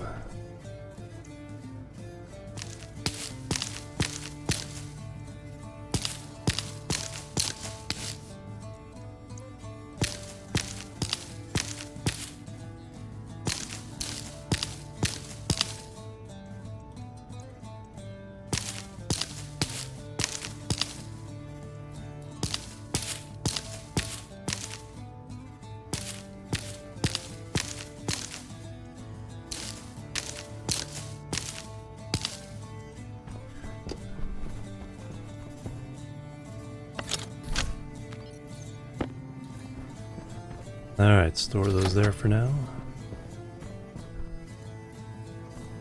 We're keeping the temperature nice and even in here.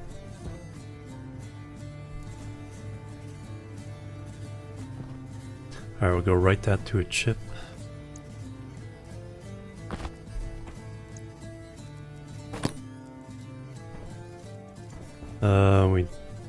We do need to eat and drink. Again. Suit is fine because we weren't wearing it, but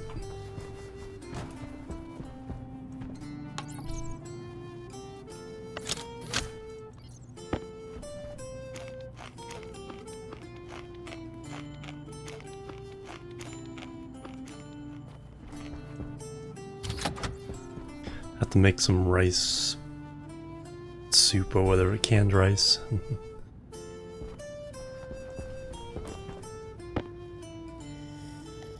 Or make some more bread.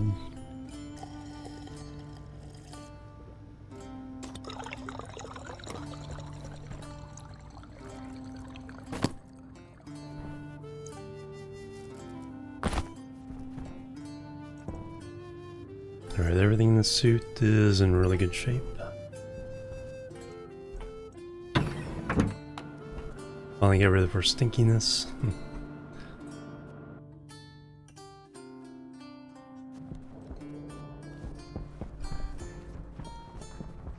Alright, we need to make 3 more of those vents.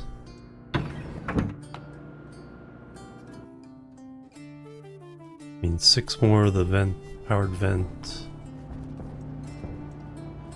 thingamabobs, which means we need electrum.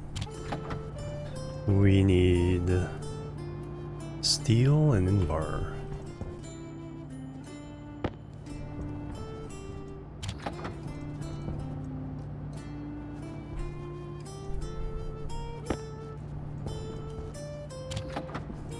So 6.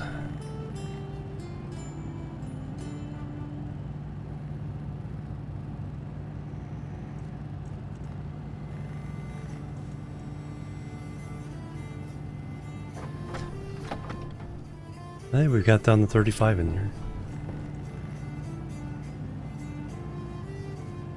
So those extra radiators helped. Probably need a second wall vent though. 2.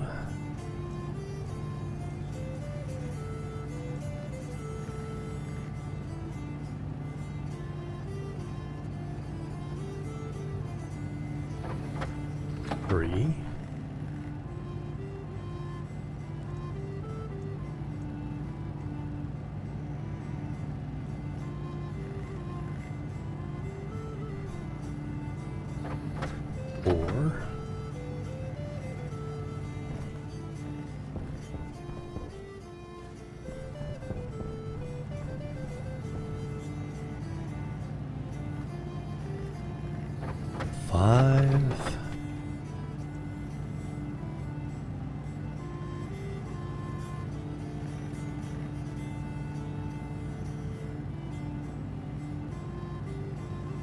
And 6. Alright, then what we need is a few more steel frames.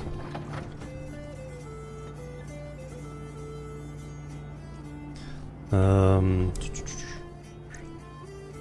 need these at the moment. Do need more wire.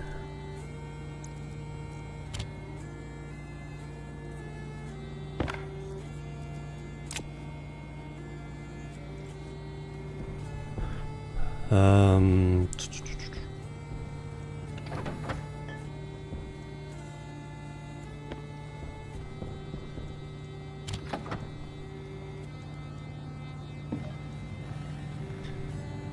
got steel sheets.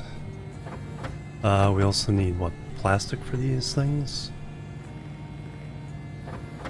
Vent.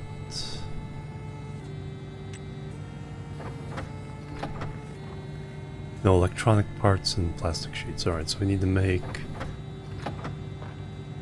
6 electronic parts.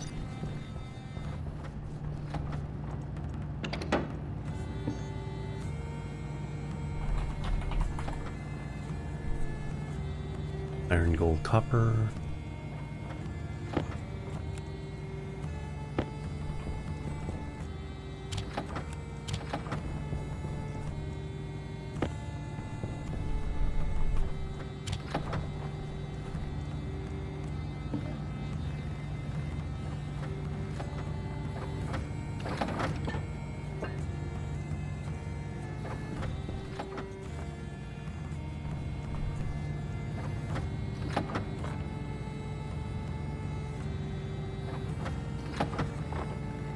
Four, 5, 6. Alright, got those. We'll need some plastic.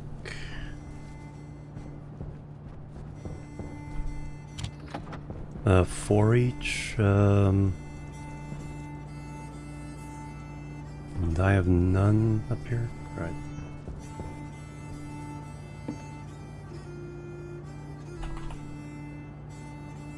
I'll let you go. 100 plastic sheets? Do I need that many? I need 12.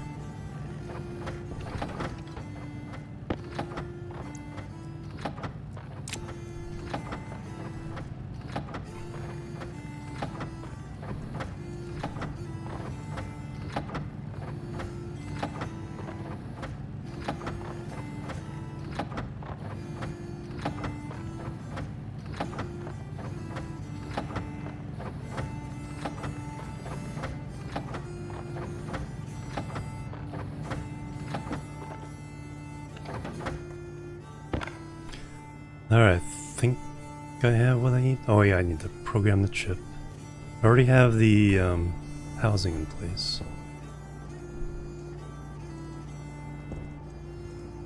Where did I put the chip?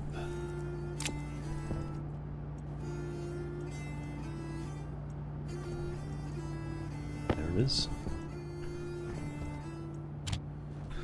Alright, I see your writer.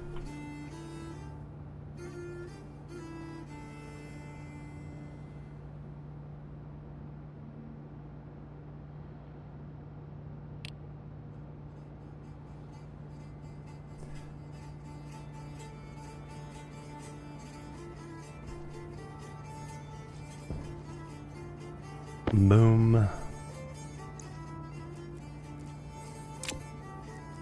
I have those, those, wire, need more pipes.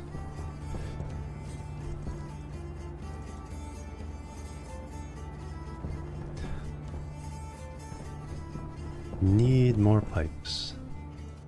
Is there any place I can steal them from? No. Is there any down there? Probably not. 22, that's perfect.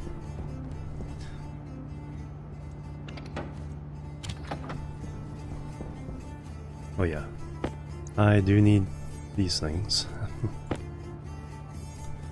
What do I do? I don't need duct tape.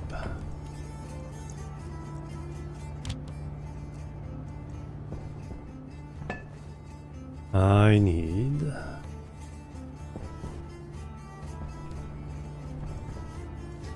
all the silicone in there.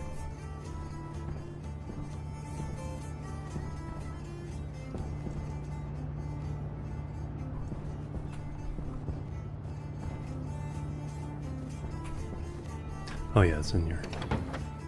Good thing I didn't use up all the silicon.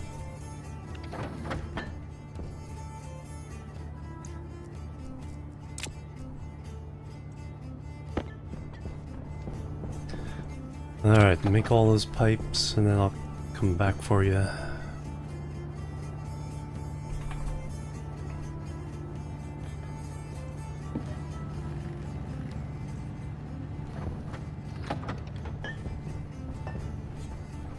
Junk everywhere.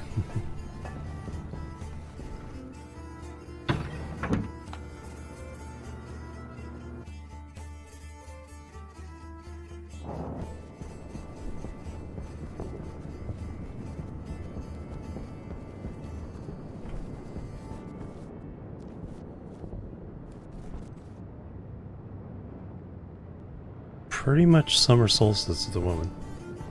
Almost directly overhead. Alright, so we do not need this. Get rid of it. We'll run 3 more of these that way.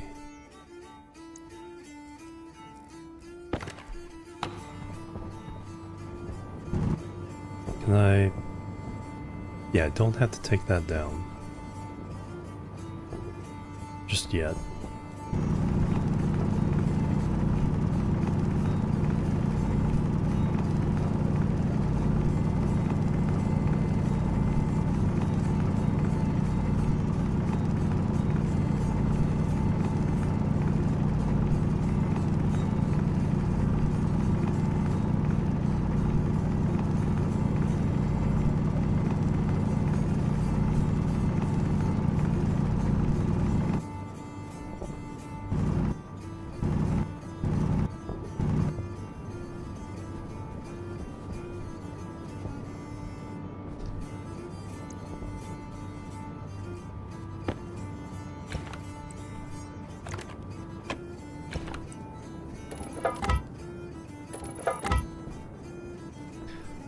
One second. Third would go here.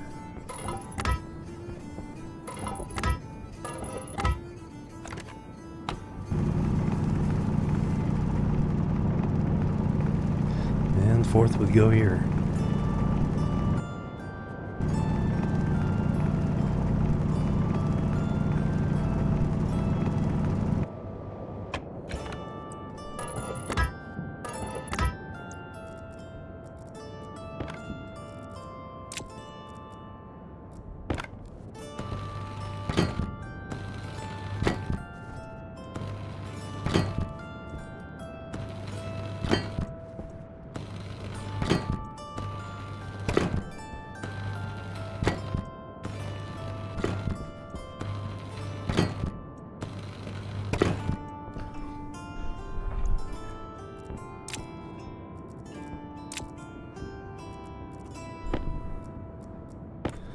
Alright, so vent on that side, power on that side. That's number 2. It's here.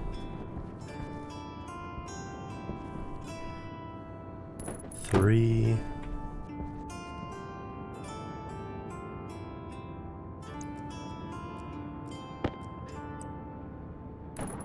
4. Now I need steel sheets for electronics.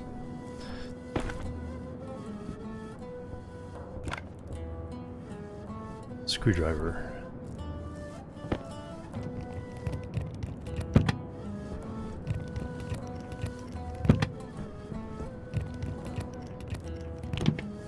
Alright, now I have the room to get rid of this.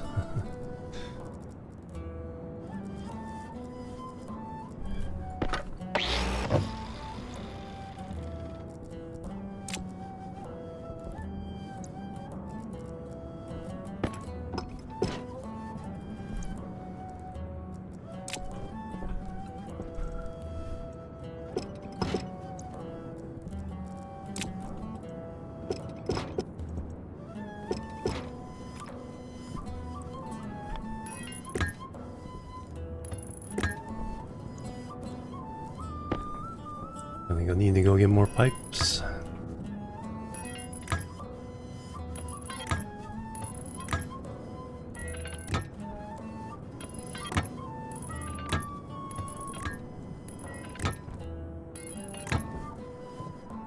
But we can run the wire.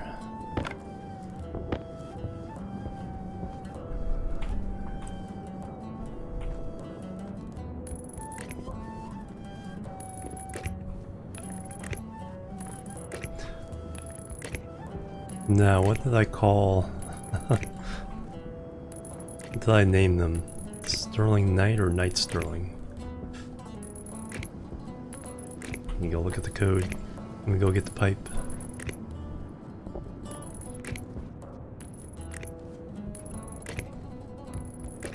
Oh yeah, then we need all the plastique.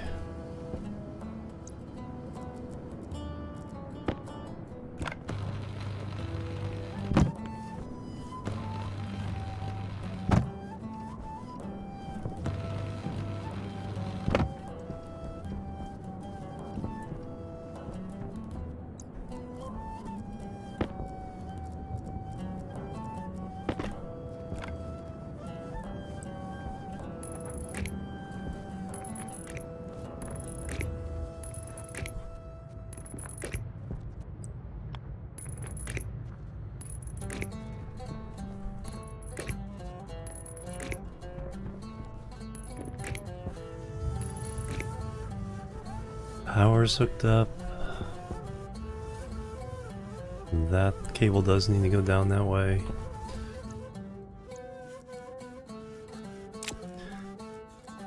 Alright, we need to go look at the code and get the pipes.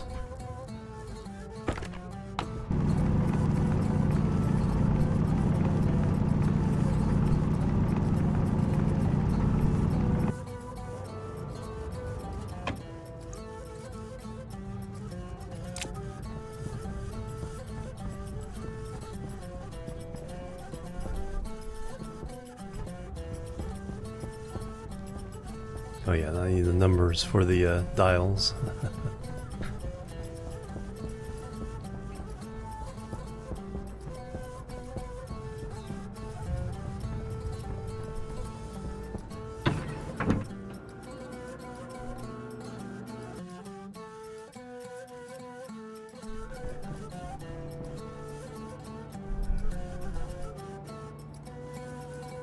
Stirling vent. Knight Stirling.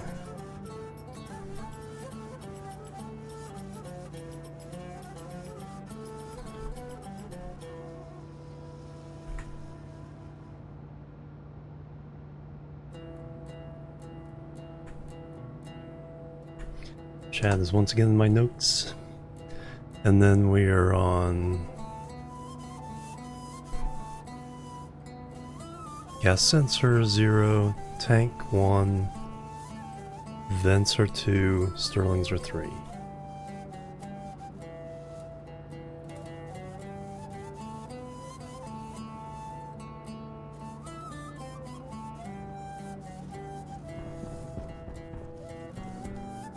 Pipes.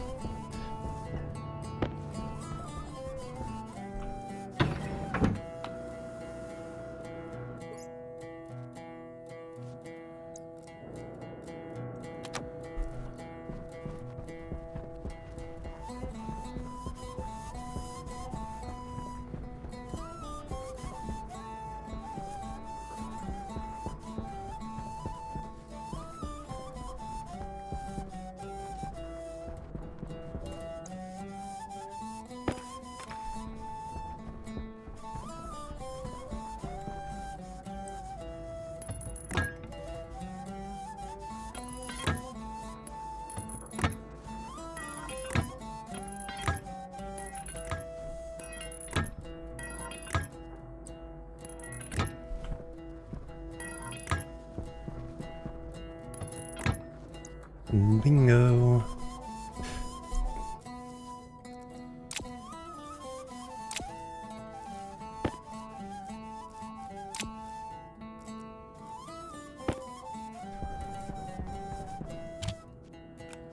Alright, the 0 was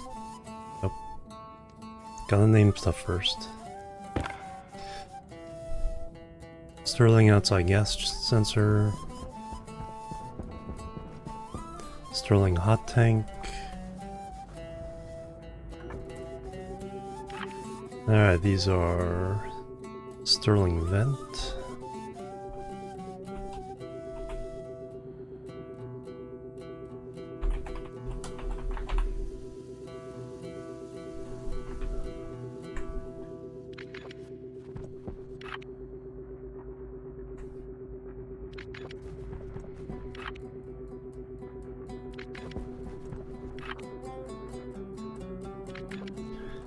And night Stirlings.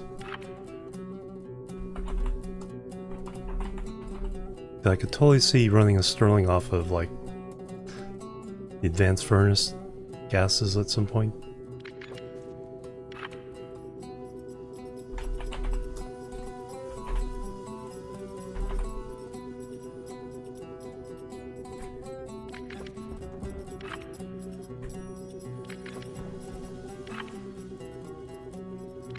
Bingo, alright. Now I need to turn the dials.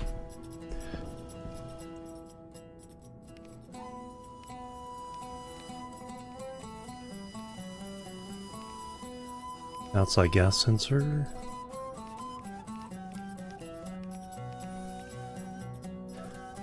Hot tank. The vents are next. And then the night Stirling. Alright, turn it on and they should fire up right now.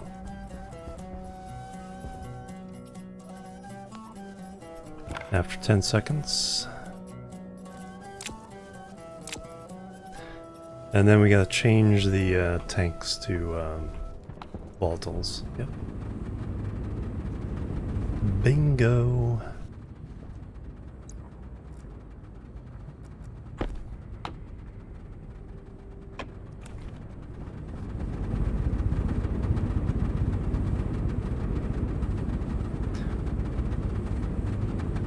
Almost 3 kilowatts. 2 kilowatts. 1, 2, so 3, 4, 5, 6, 7, 8 kilowatts right now. We'll have almost 12 when they get the right tanks in there. So that's the next task.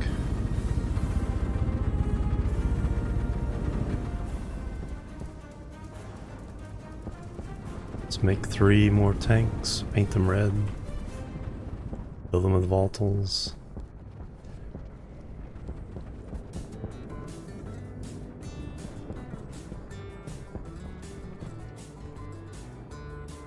Nope, they all gone. I do want to put that back down to 50 degrees. That seems to be the best compromise for sweeping, looking for things. Alright, 3 red tanks.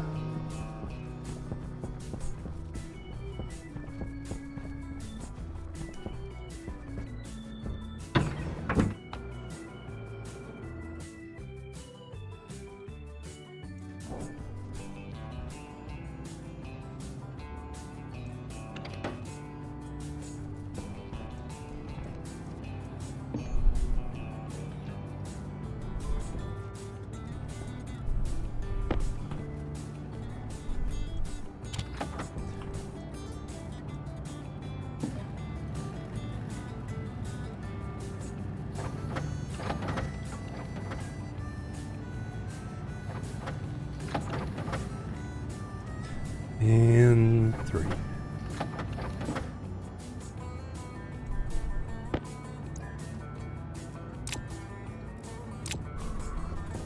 And we need some red paint.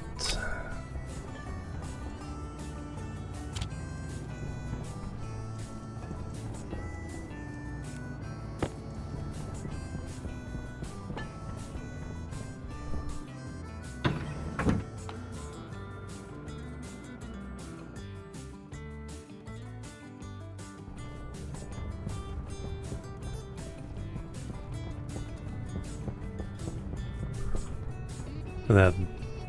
Not even dawn and like the batteries are still in already good shape.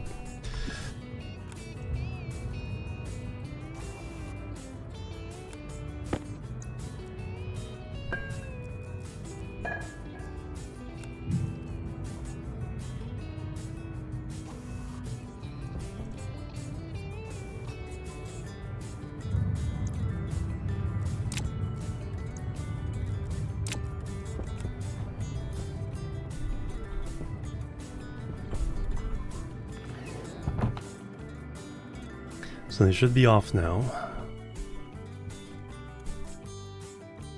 It should be purging.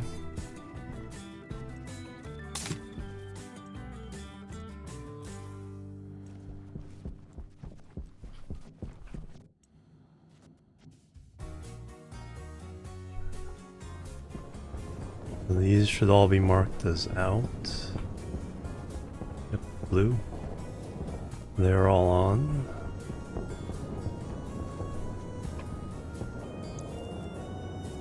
Holy cow, did I get the programming right the first time? We're already down to 2 megapascals.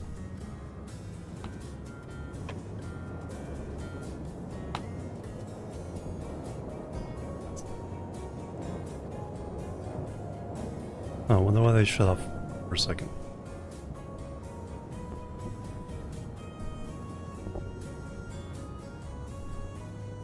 Well, I didn't get it quite right. They're shutting off and on. So, I have to look at the logic. They're doing the right thing, but they're somewhere along the line they're getting shut off. I think I know where. But still done a really good job of cleaning this out. So when it hits 600 Celsius, then the blue should turn to red. And hopefully that's a continuous pump. Right now it's on for 10, off for 10, on for 10.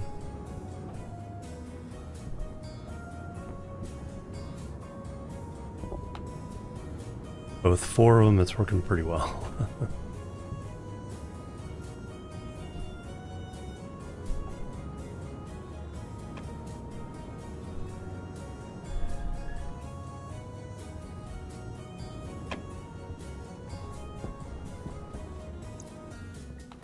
Right, let's go see if the tank is ready.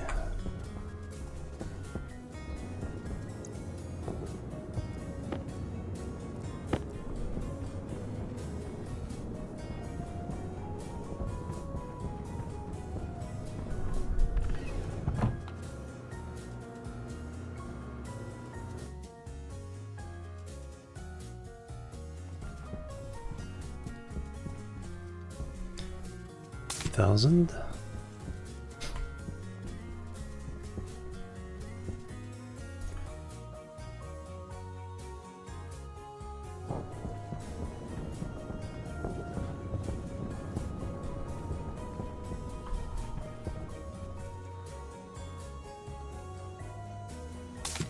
Boom. Oh yeah, do not keep this in my hands. Okay, now it's pumping in. Is it continuous? Yes. So it's just the venting out that's intermittent for some reason.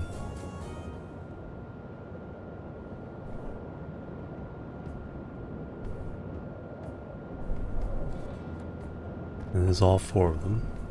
Don't hear any pipe groaning.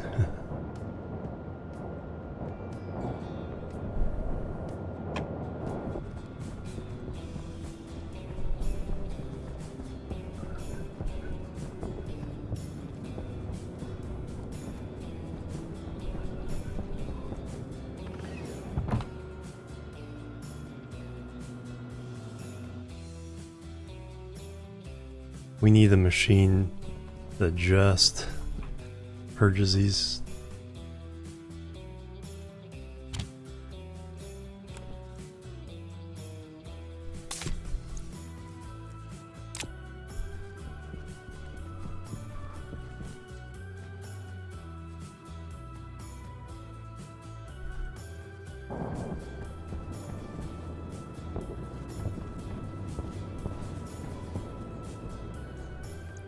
this is the most inefficient of the four.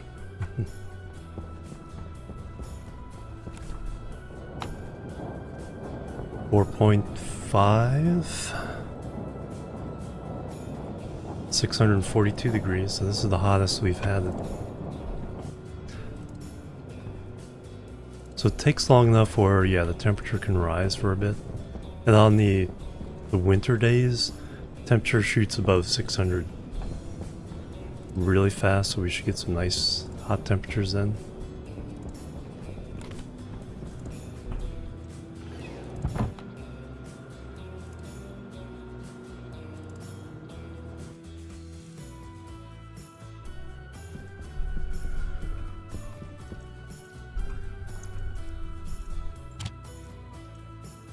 And 3,000.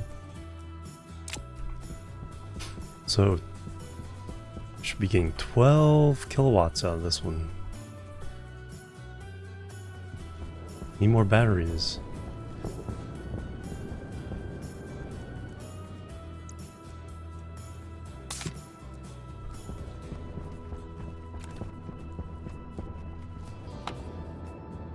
.2 goes over a little bit, not a problem. 652 Celsius. So yeah, we're not getting like the maximum temperature of the day, but this is power we would not have otherwise.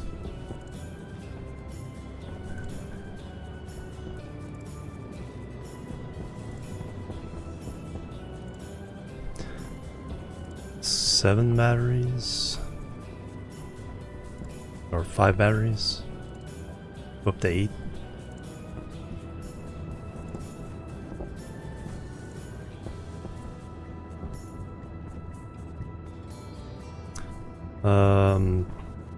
Battery and purge. Want to be around. Oh yeah, let me look at the code. What did we mess up? I think we would get a little better if we could get down to 0. So something in the vent out.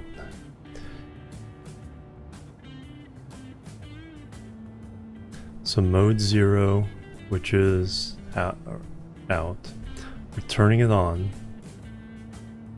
We are jumping to start.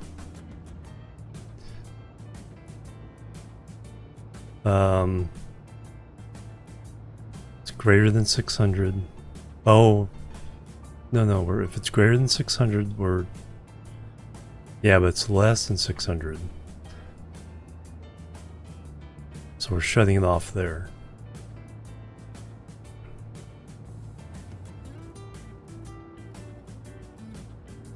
So that needs to be...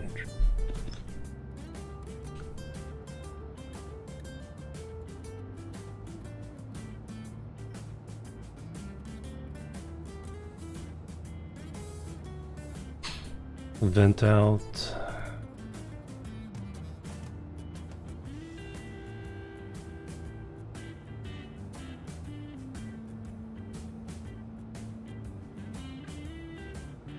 So that's messing it up. I don't have that.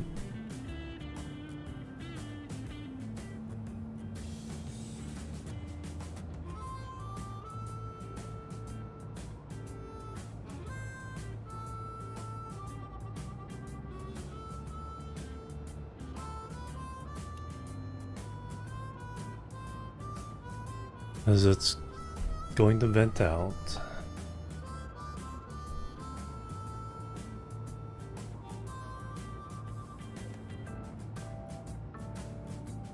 Turning on. It shouldn't take that long to turn it back on, but something wrong with that. I just don't know what it is yet.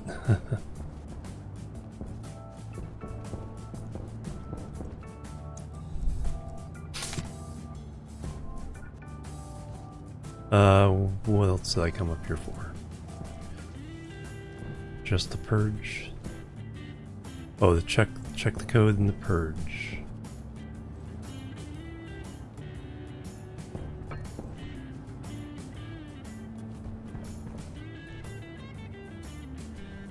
You need... Doesn't matter the ratio, but you need a partial pressure of about 20 kilopascals of oxygen. So for example, in this room, right now, we have 40 kilopascals overall. Only 35% is oxygen. So 35% of 40 is 14 kilopascals of oxygen. So I can't breathe in this room. Oxygen low. So yeah, you need 20 kilopascals of oxygen in the room. Everything else doesn't matter. It's like, well, except for poisons.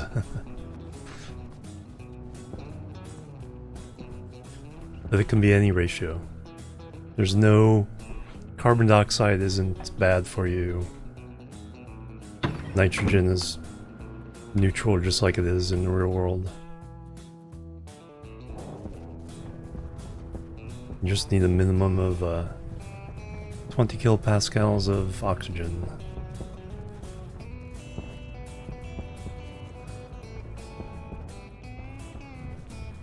Alright, so those have shut off.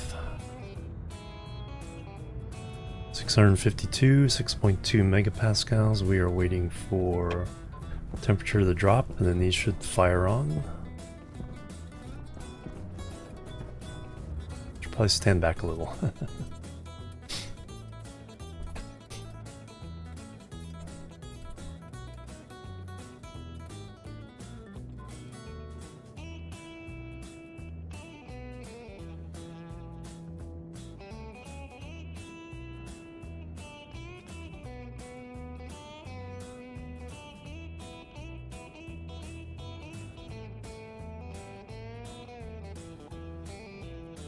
And it's 140 Celsius, so those should all turn on.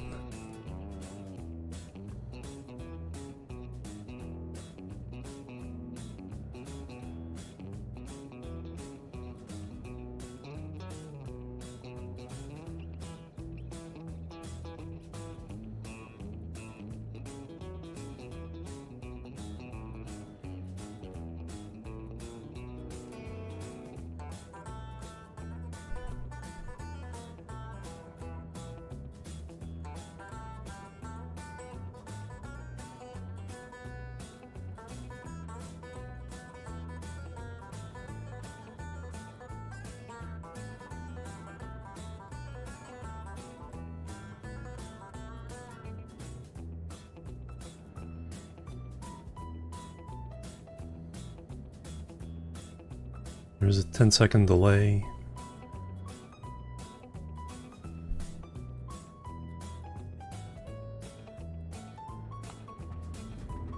And there they go. Alright. So just fixing that purge intermittent stuff. I need to see if I can just delete that line. Or whether it's serving as a backup for something.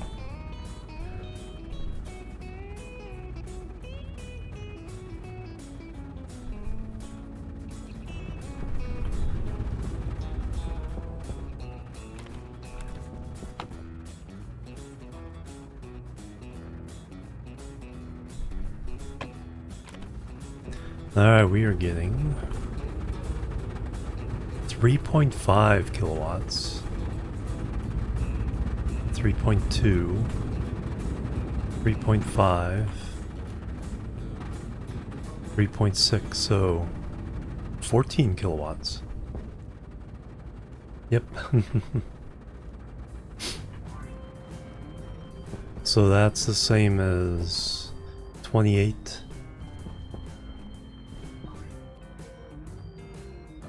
Solar panels.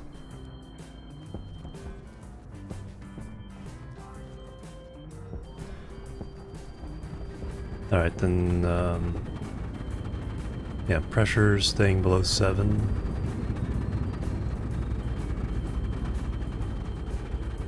It's dropping a little bit, but... yeah, now we're generating power. Alright, I have a little bug. When we're purging, it's turning on and off. When it's filling, it's just on.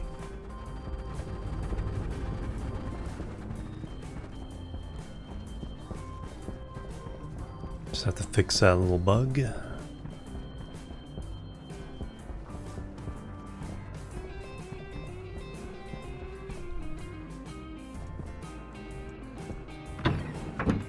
Well, I've learned a lot about Stirling Engines. That's the cool thing about this game. It's like, okay, today I'm gonna pick a topic, and then we're gonna play with it until we either learn it or it destroys the base.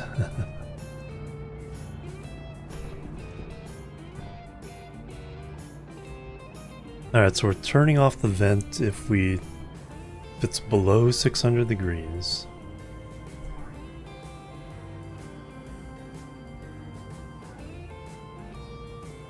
Or greater than 600. Oh no, if it's greater than 600, we skip over it. This line is giving us problems. If it's below 600, we're turning off the vent.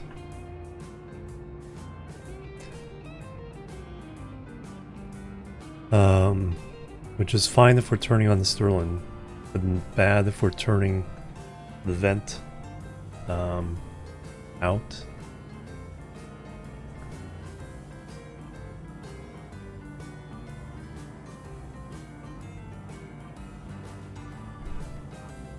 So if we don't have this,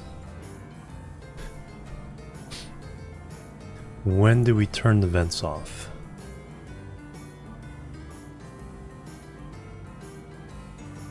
So turn the vent in.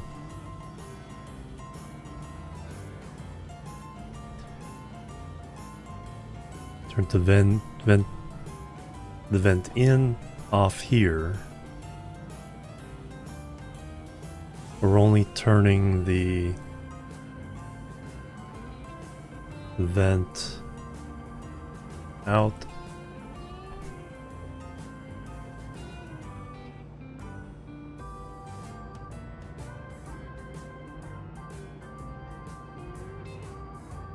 Do we need to turn it off?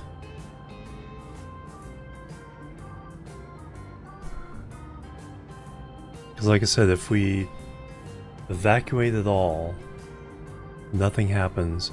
If it would just stay on but not purging, and then we eventually hit 600 degrees, and then we turn the vent, change the mode, and then when that's done we turn it off. So yeah, we don't need this. I'll comment it out for now. Confirm. Let's overwrite that. Here.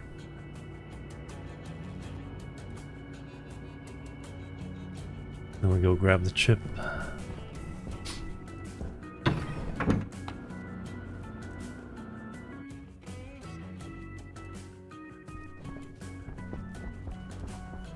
Like so, we're kind of wasting power if the vents stay on while the tank is empty.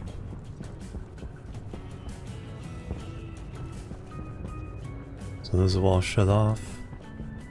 Trying to vent, but yeah, things are going wrong.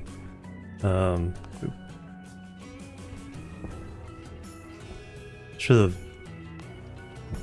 There we go. When they turn on, then we'll turn this off. I'll stay on. Basically how we're programming this.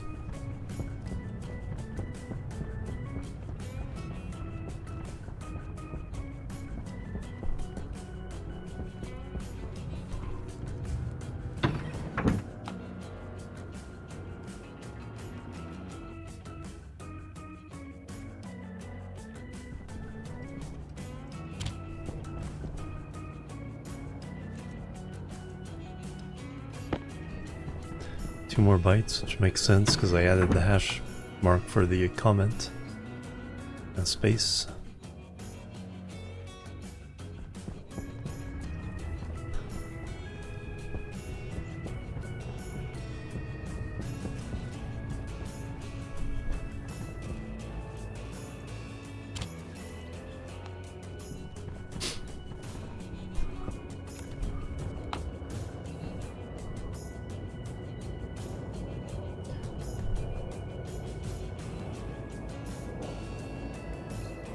trying to pull me in.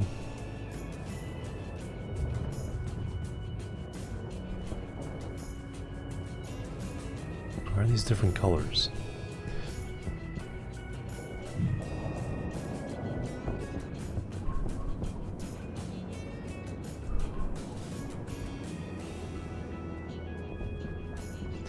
That one's red. That one's red. That's kind of orange. Oh, probably because there's different amounts of pressure in the pipe. Can't push it through.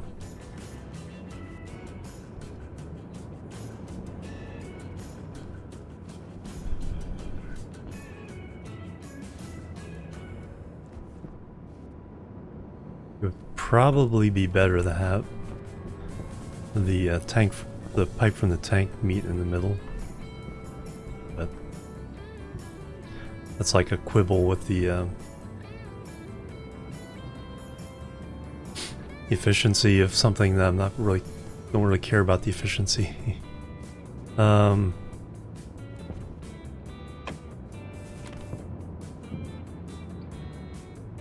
8 hour road, very limited. Yeah, because lower pressure now.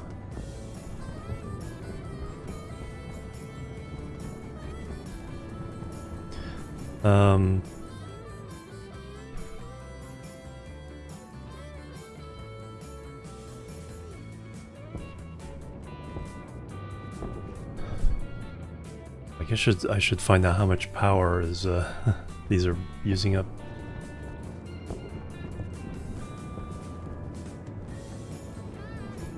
So we had like 650 degrees last time.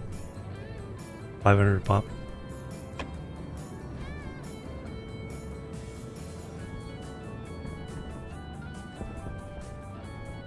So for how long they're left on.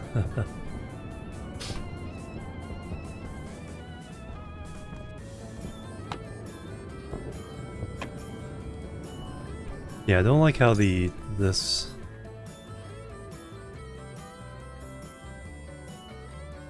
base power usage 500 watts. Yeah, there we go.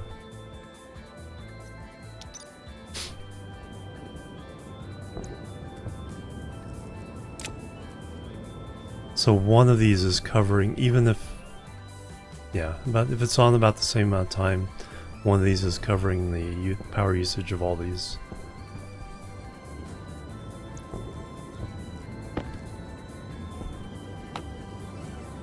Yeah, we basically get it to 0. Now it kicks on, pump it up. So we had 6.21 megapascals, 650-ish degrees.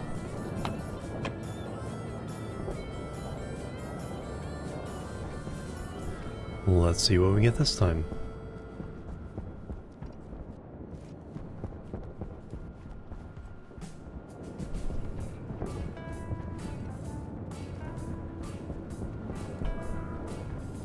And I think we have enough. I could run 8 probably pretty easily. Just stick in another row. Only on the really long nights I think would it drop to like insignificant numbers.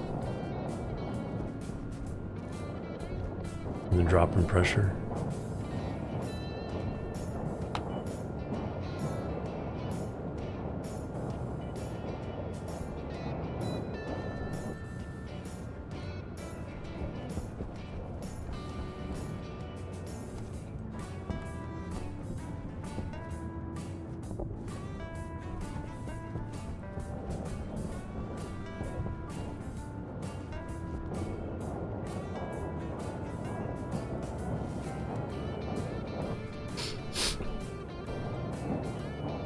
Yeah, about 2/3 full with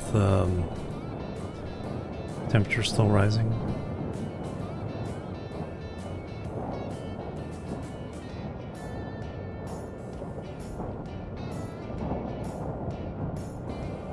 So this should be fine, yeah. Well, but not as, yeah. And then the because it blows through the 600 level, the pumps turn on at 600 Celsius.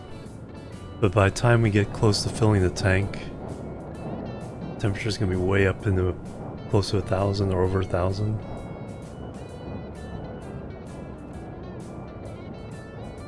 So I think we won't have 1,000-degree gas in here, but I wouldn't doubt if it's over 800.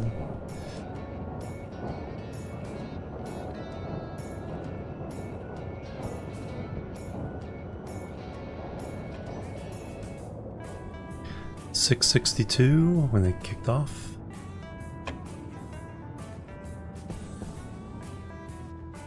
Temperature is still rising,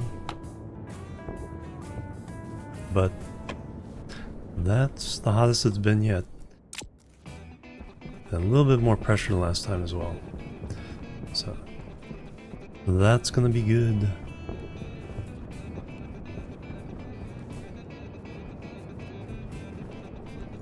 So still lots of room for optimizations, but that's probably the easiest way to get a significant amount of Stirling power. Like I said, I think I could easily double the number of Stirlings running. Just the fact that I have something running at night when all the cooling machines turn on should mean we don't drain the batteries as much. Alright, I think that's it. Feels like a good stopping point. We've not necessarily conquered Stirlings, but we're making use of them. So let's go see who we can raid. Thank you guys. That was a lot of fun. Tomorrow. Probably Satisfactory. Still gotta do phase 3, so might jump on that so I don't burn out on this. Good night, Snow. Charties, thank you so much. Just a pressure limit. Oh yeah, so you can get, yeah. And there's, I could probably, I said it's 6,000, we could probably go higher.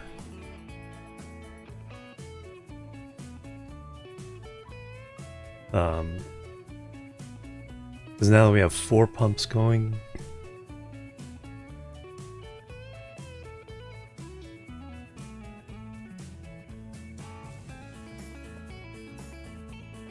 good night. Yeah, I'm still thinking about it. Let's go see who we can raid. I'll be back tomorrow. Probably with Satisfactory. Pick up.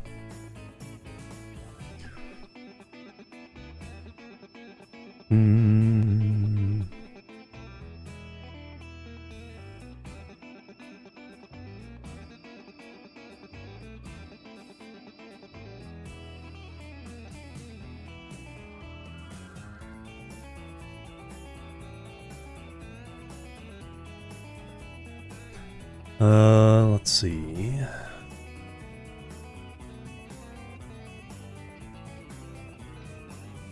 Pretty quiet, which makes sense. Yeah.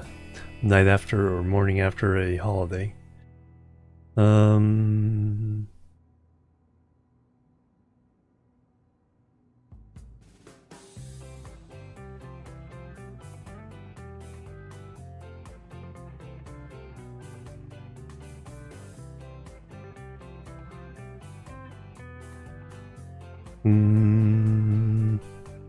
Let's go and keep it in the family here with Stationeers. Let's go say hello to Sebastian Novice. Doing some Stationeers.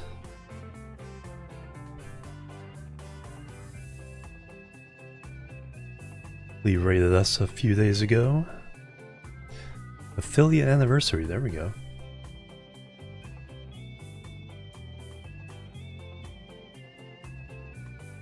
The chalky overdose, yep. Too much sugar. Alright, go say hello to Sebastian. Jimorian show raid. I'll be back tomorrow with Satisfactory. Most likely. And then either Tuesday off or when probably back to Stationeers Tuesday or Wednesday. We'll see. Second day Easter free. Oh, very good. Alright, go say hello, Sebastian. Secretary, see ya. Snow. All the lurkers, thank you very much. See you guys tomorrow or later. Until then, bye bye. And la boop.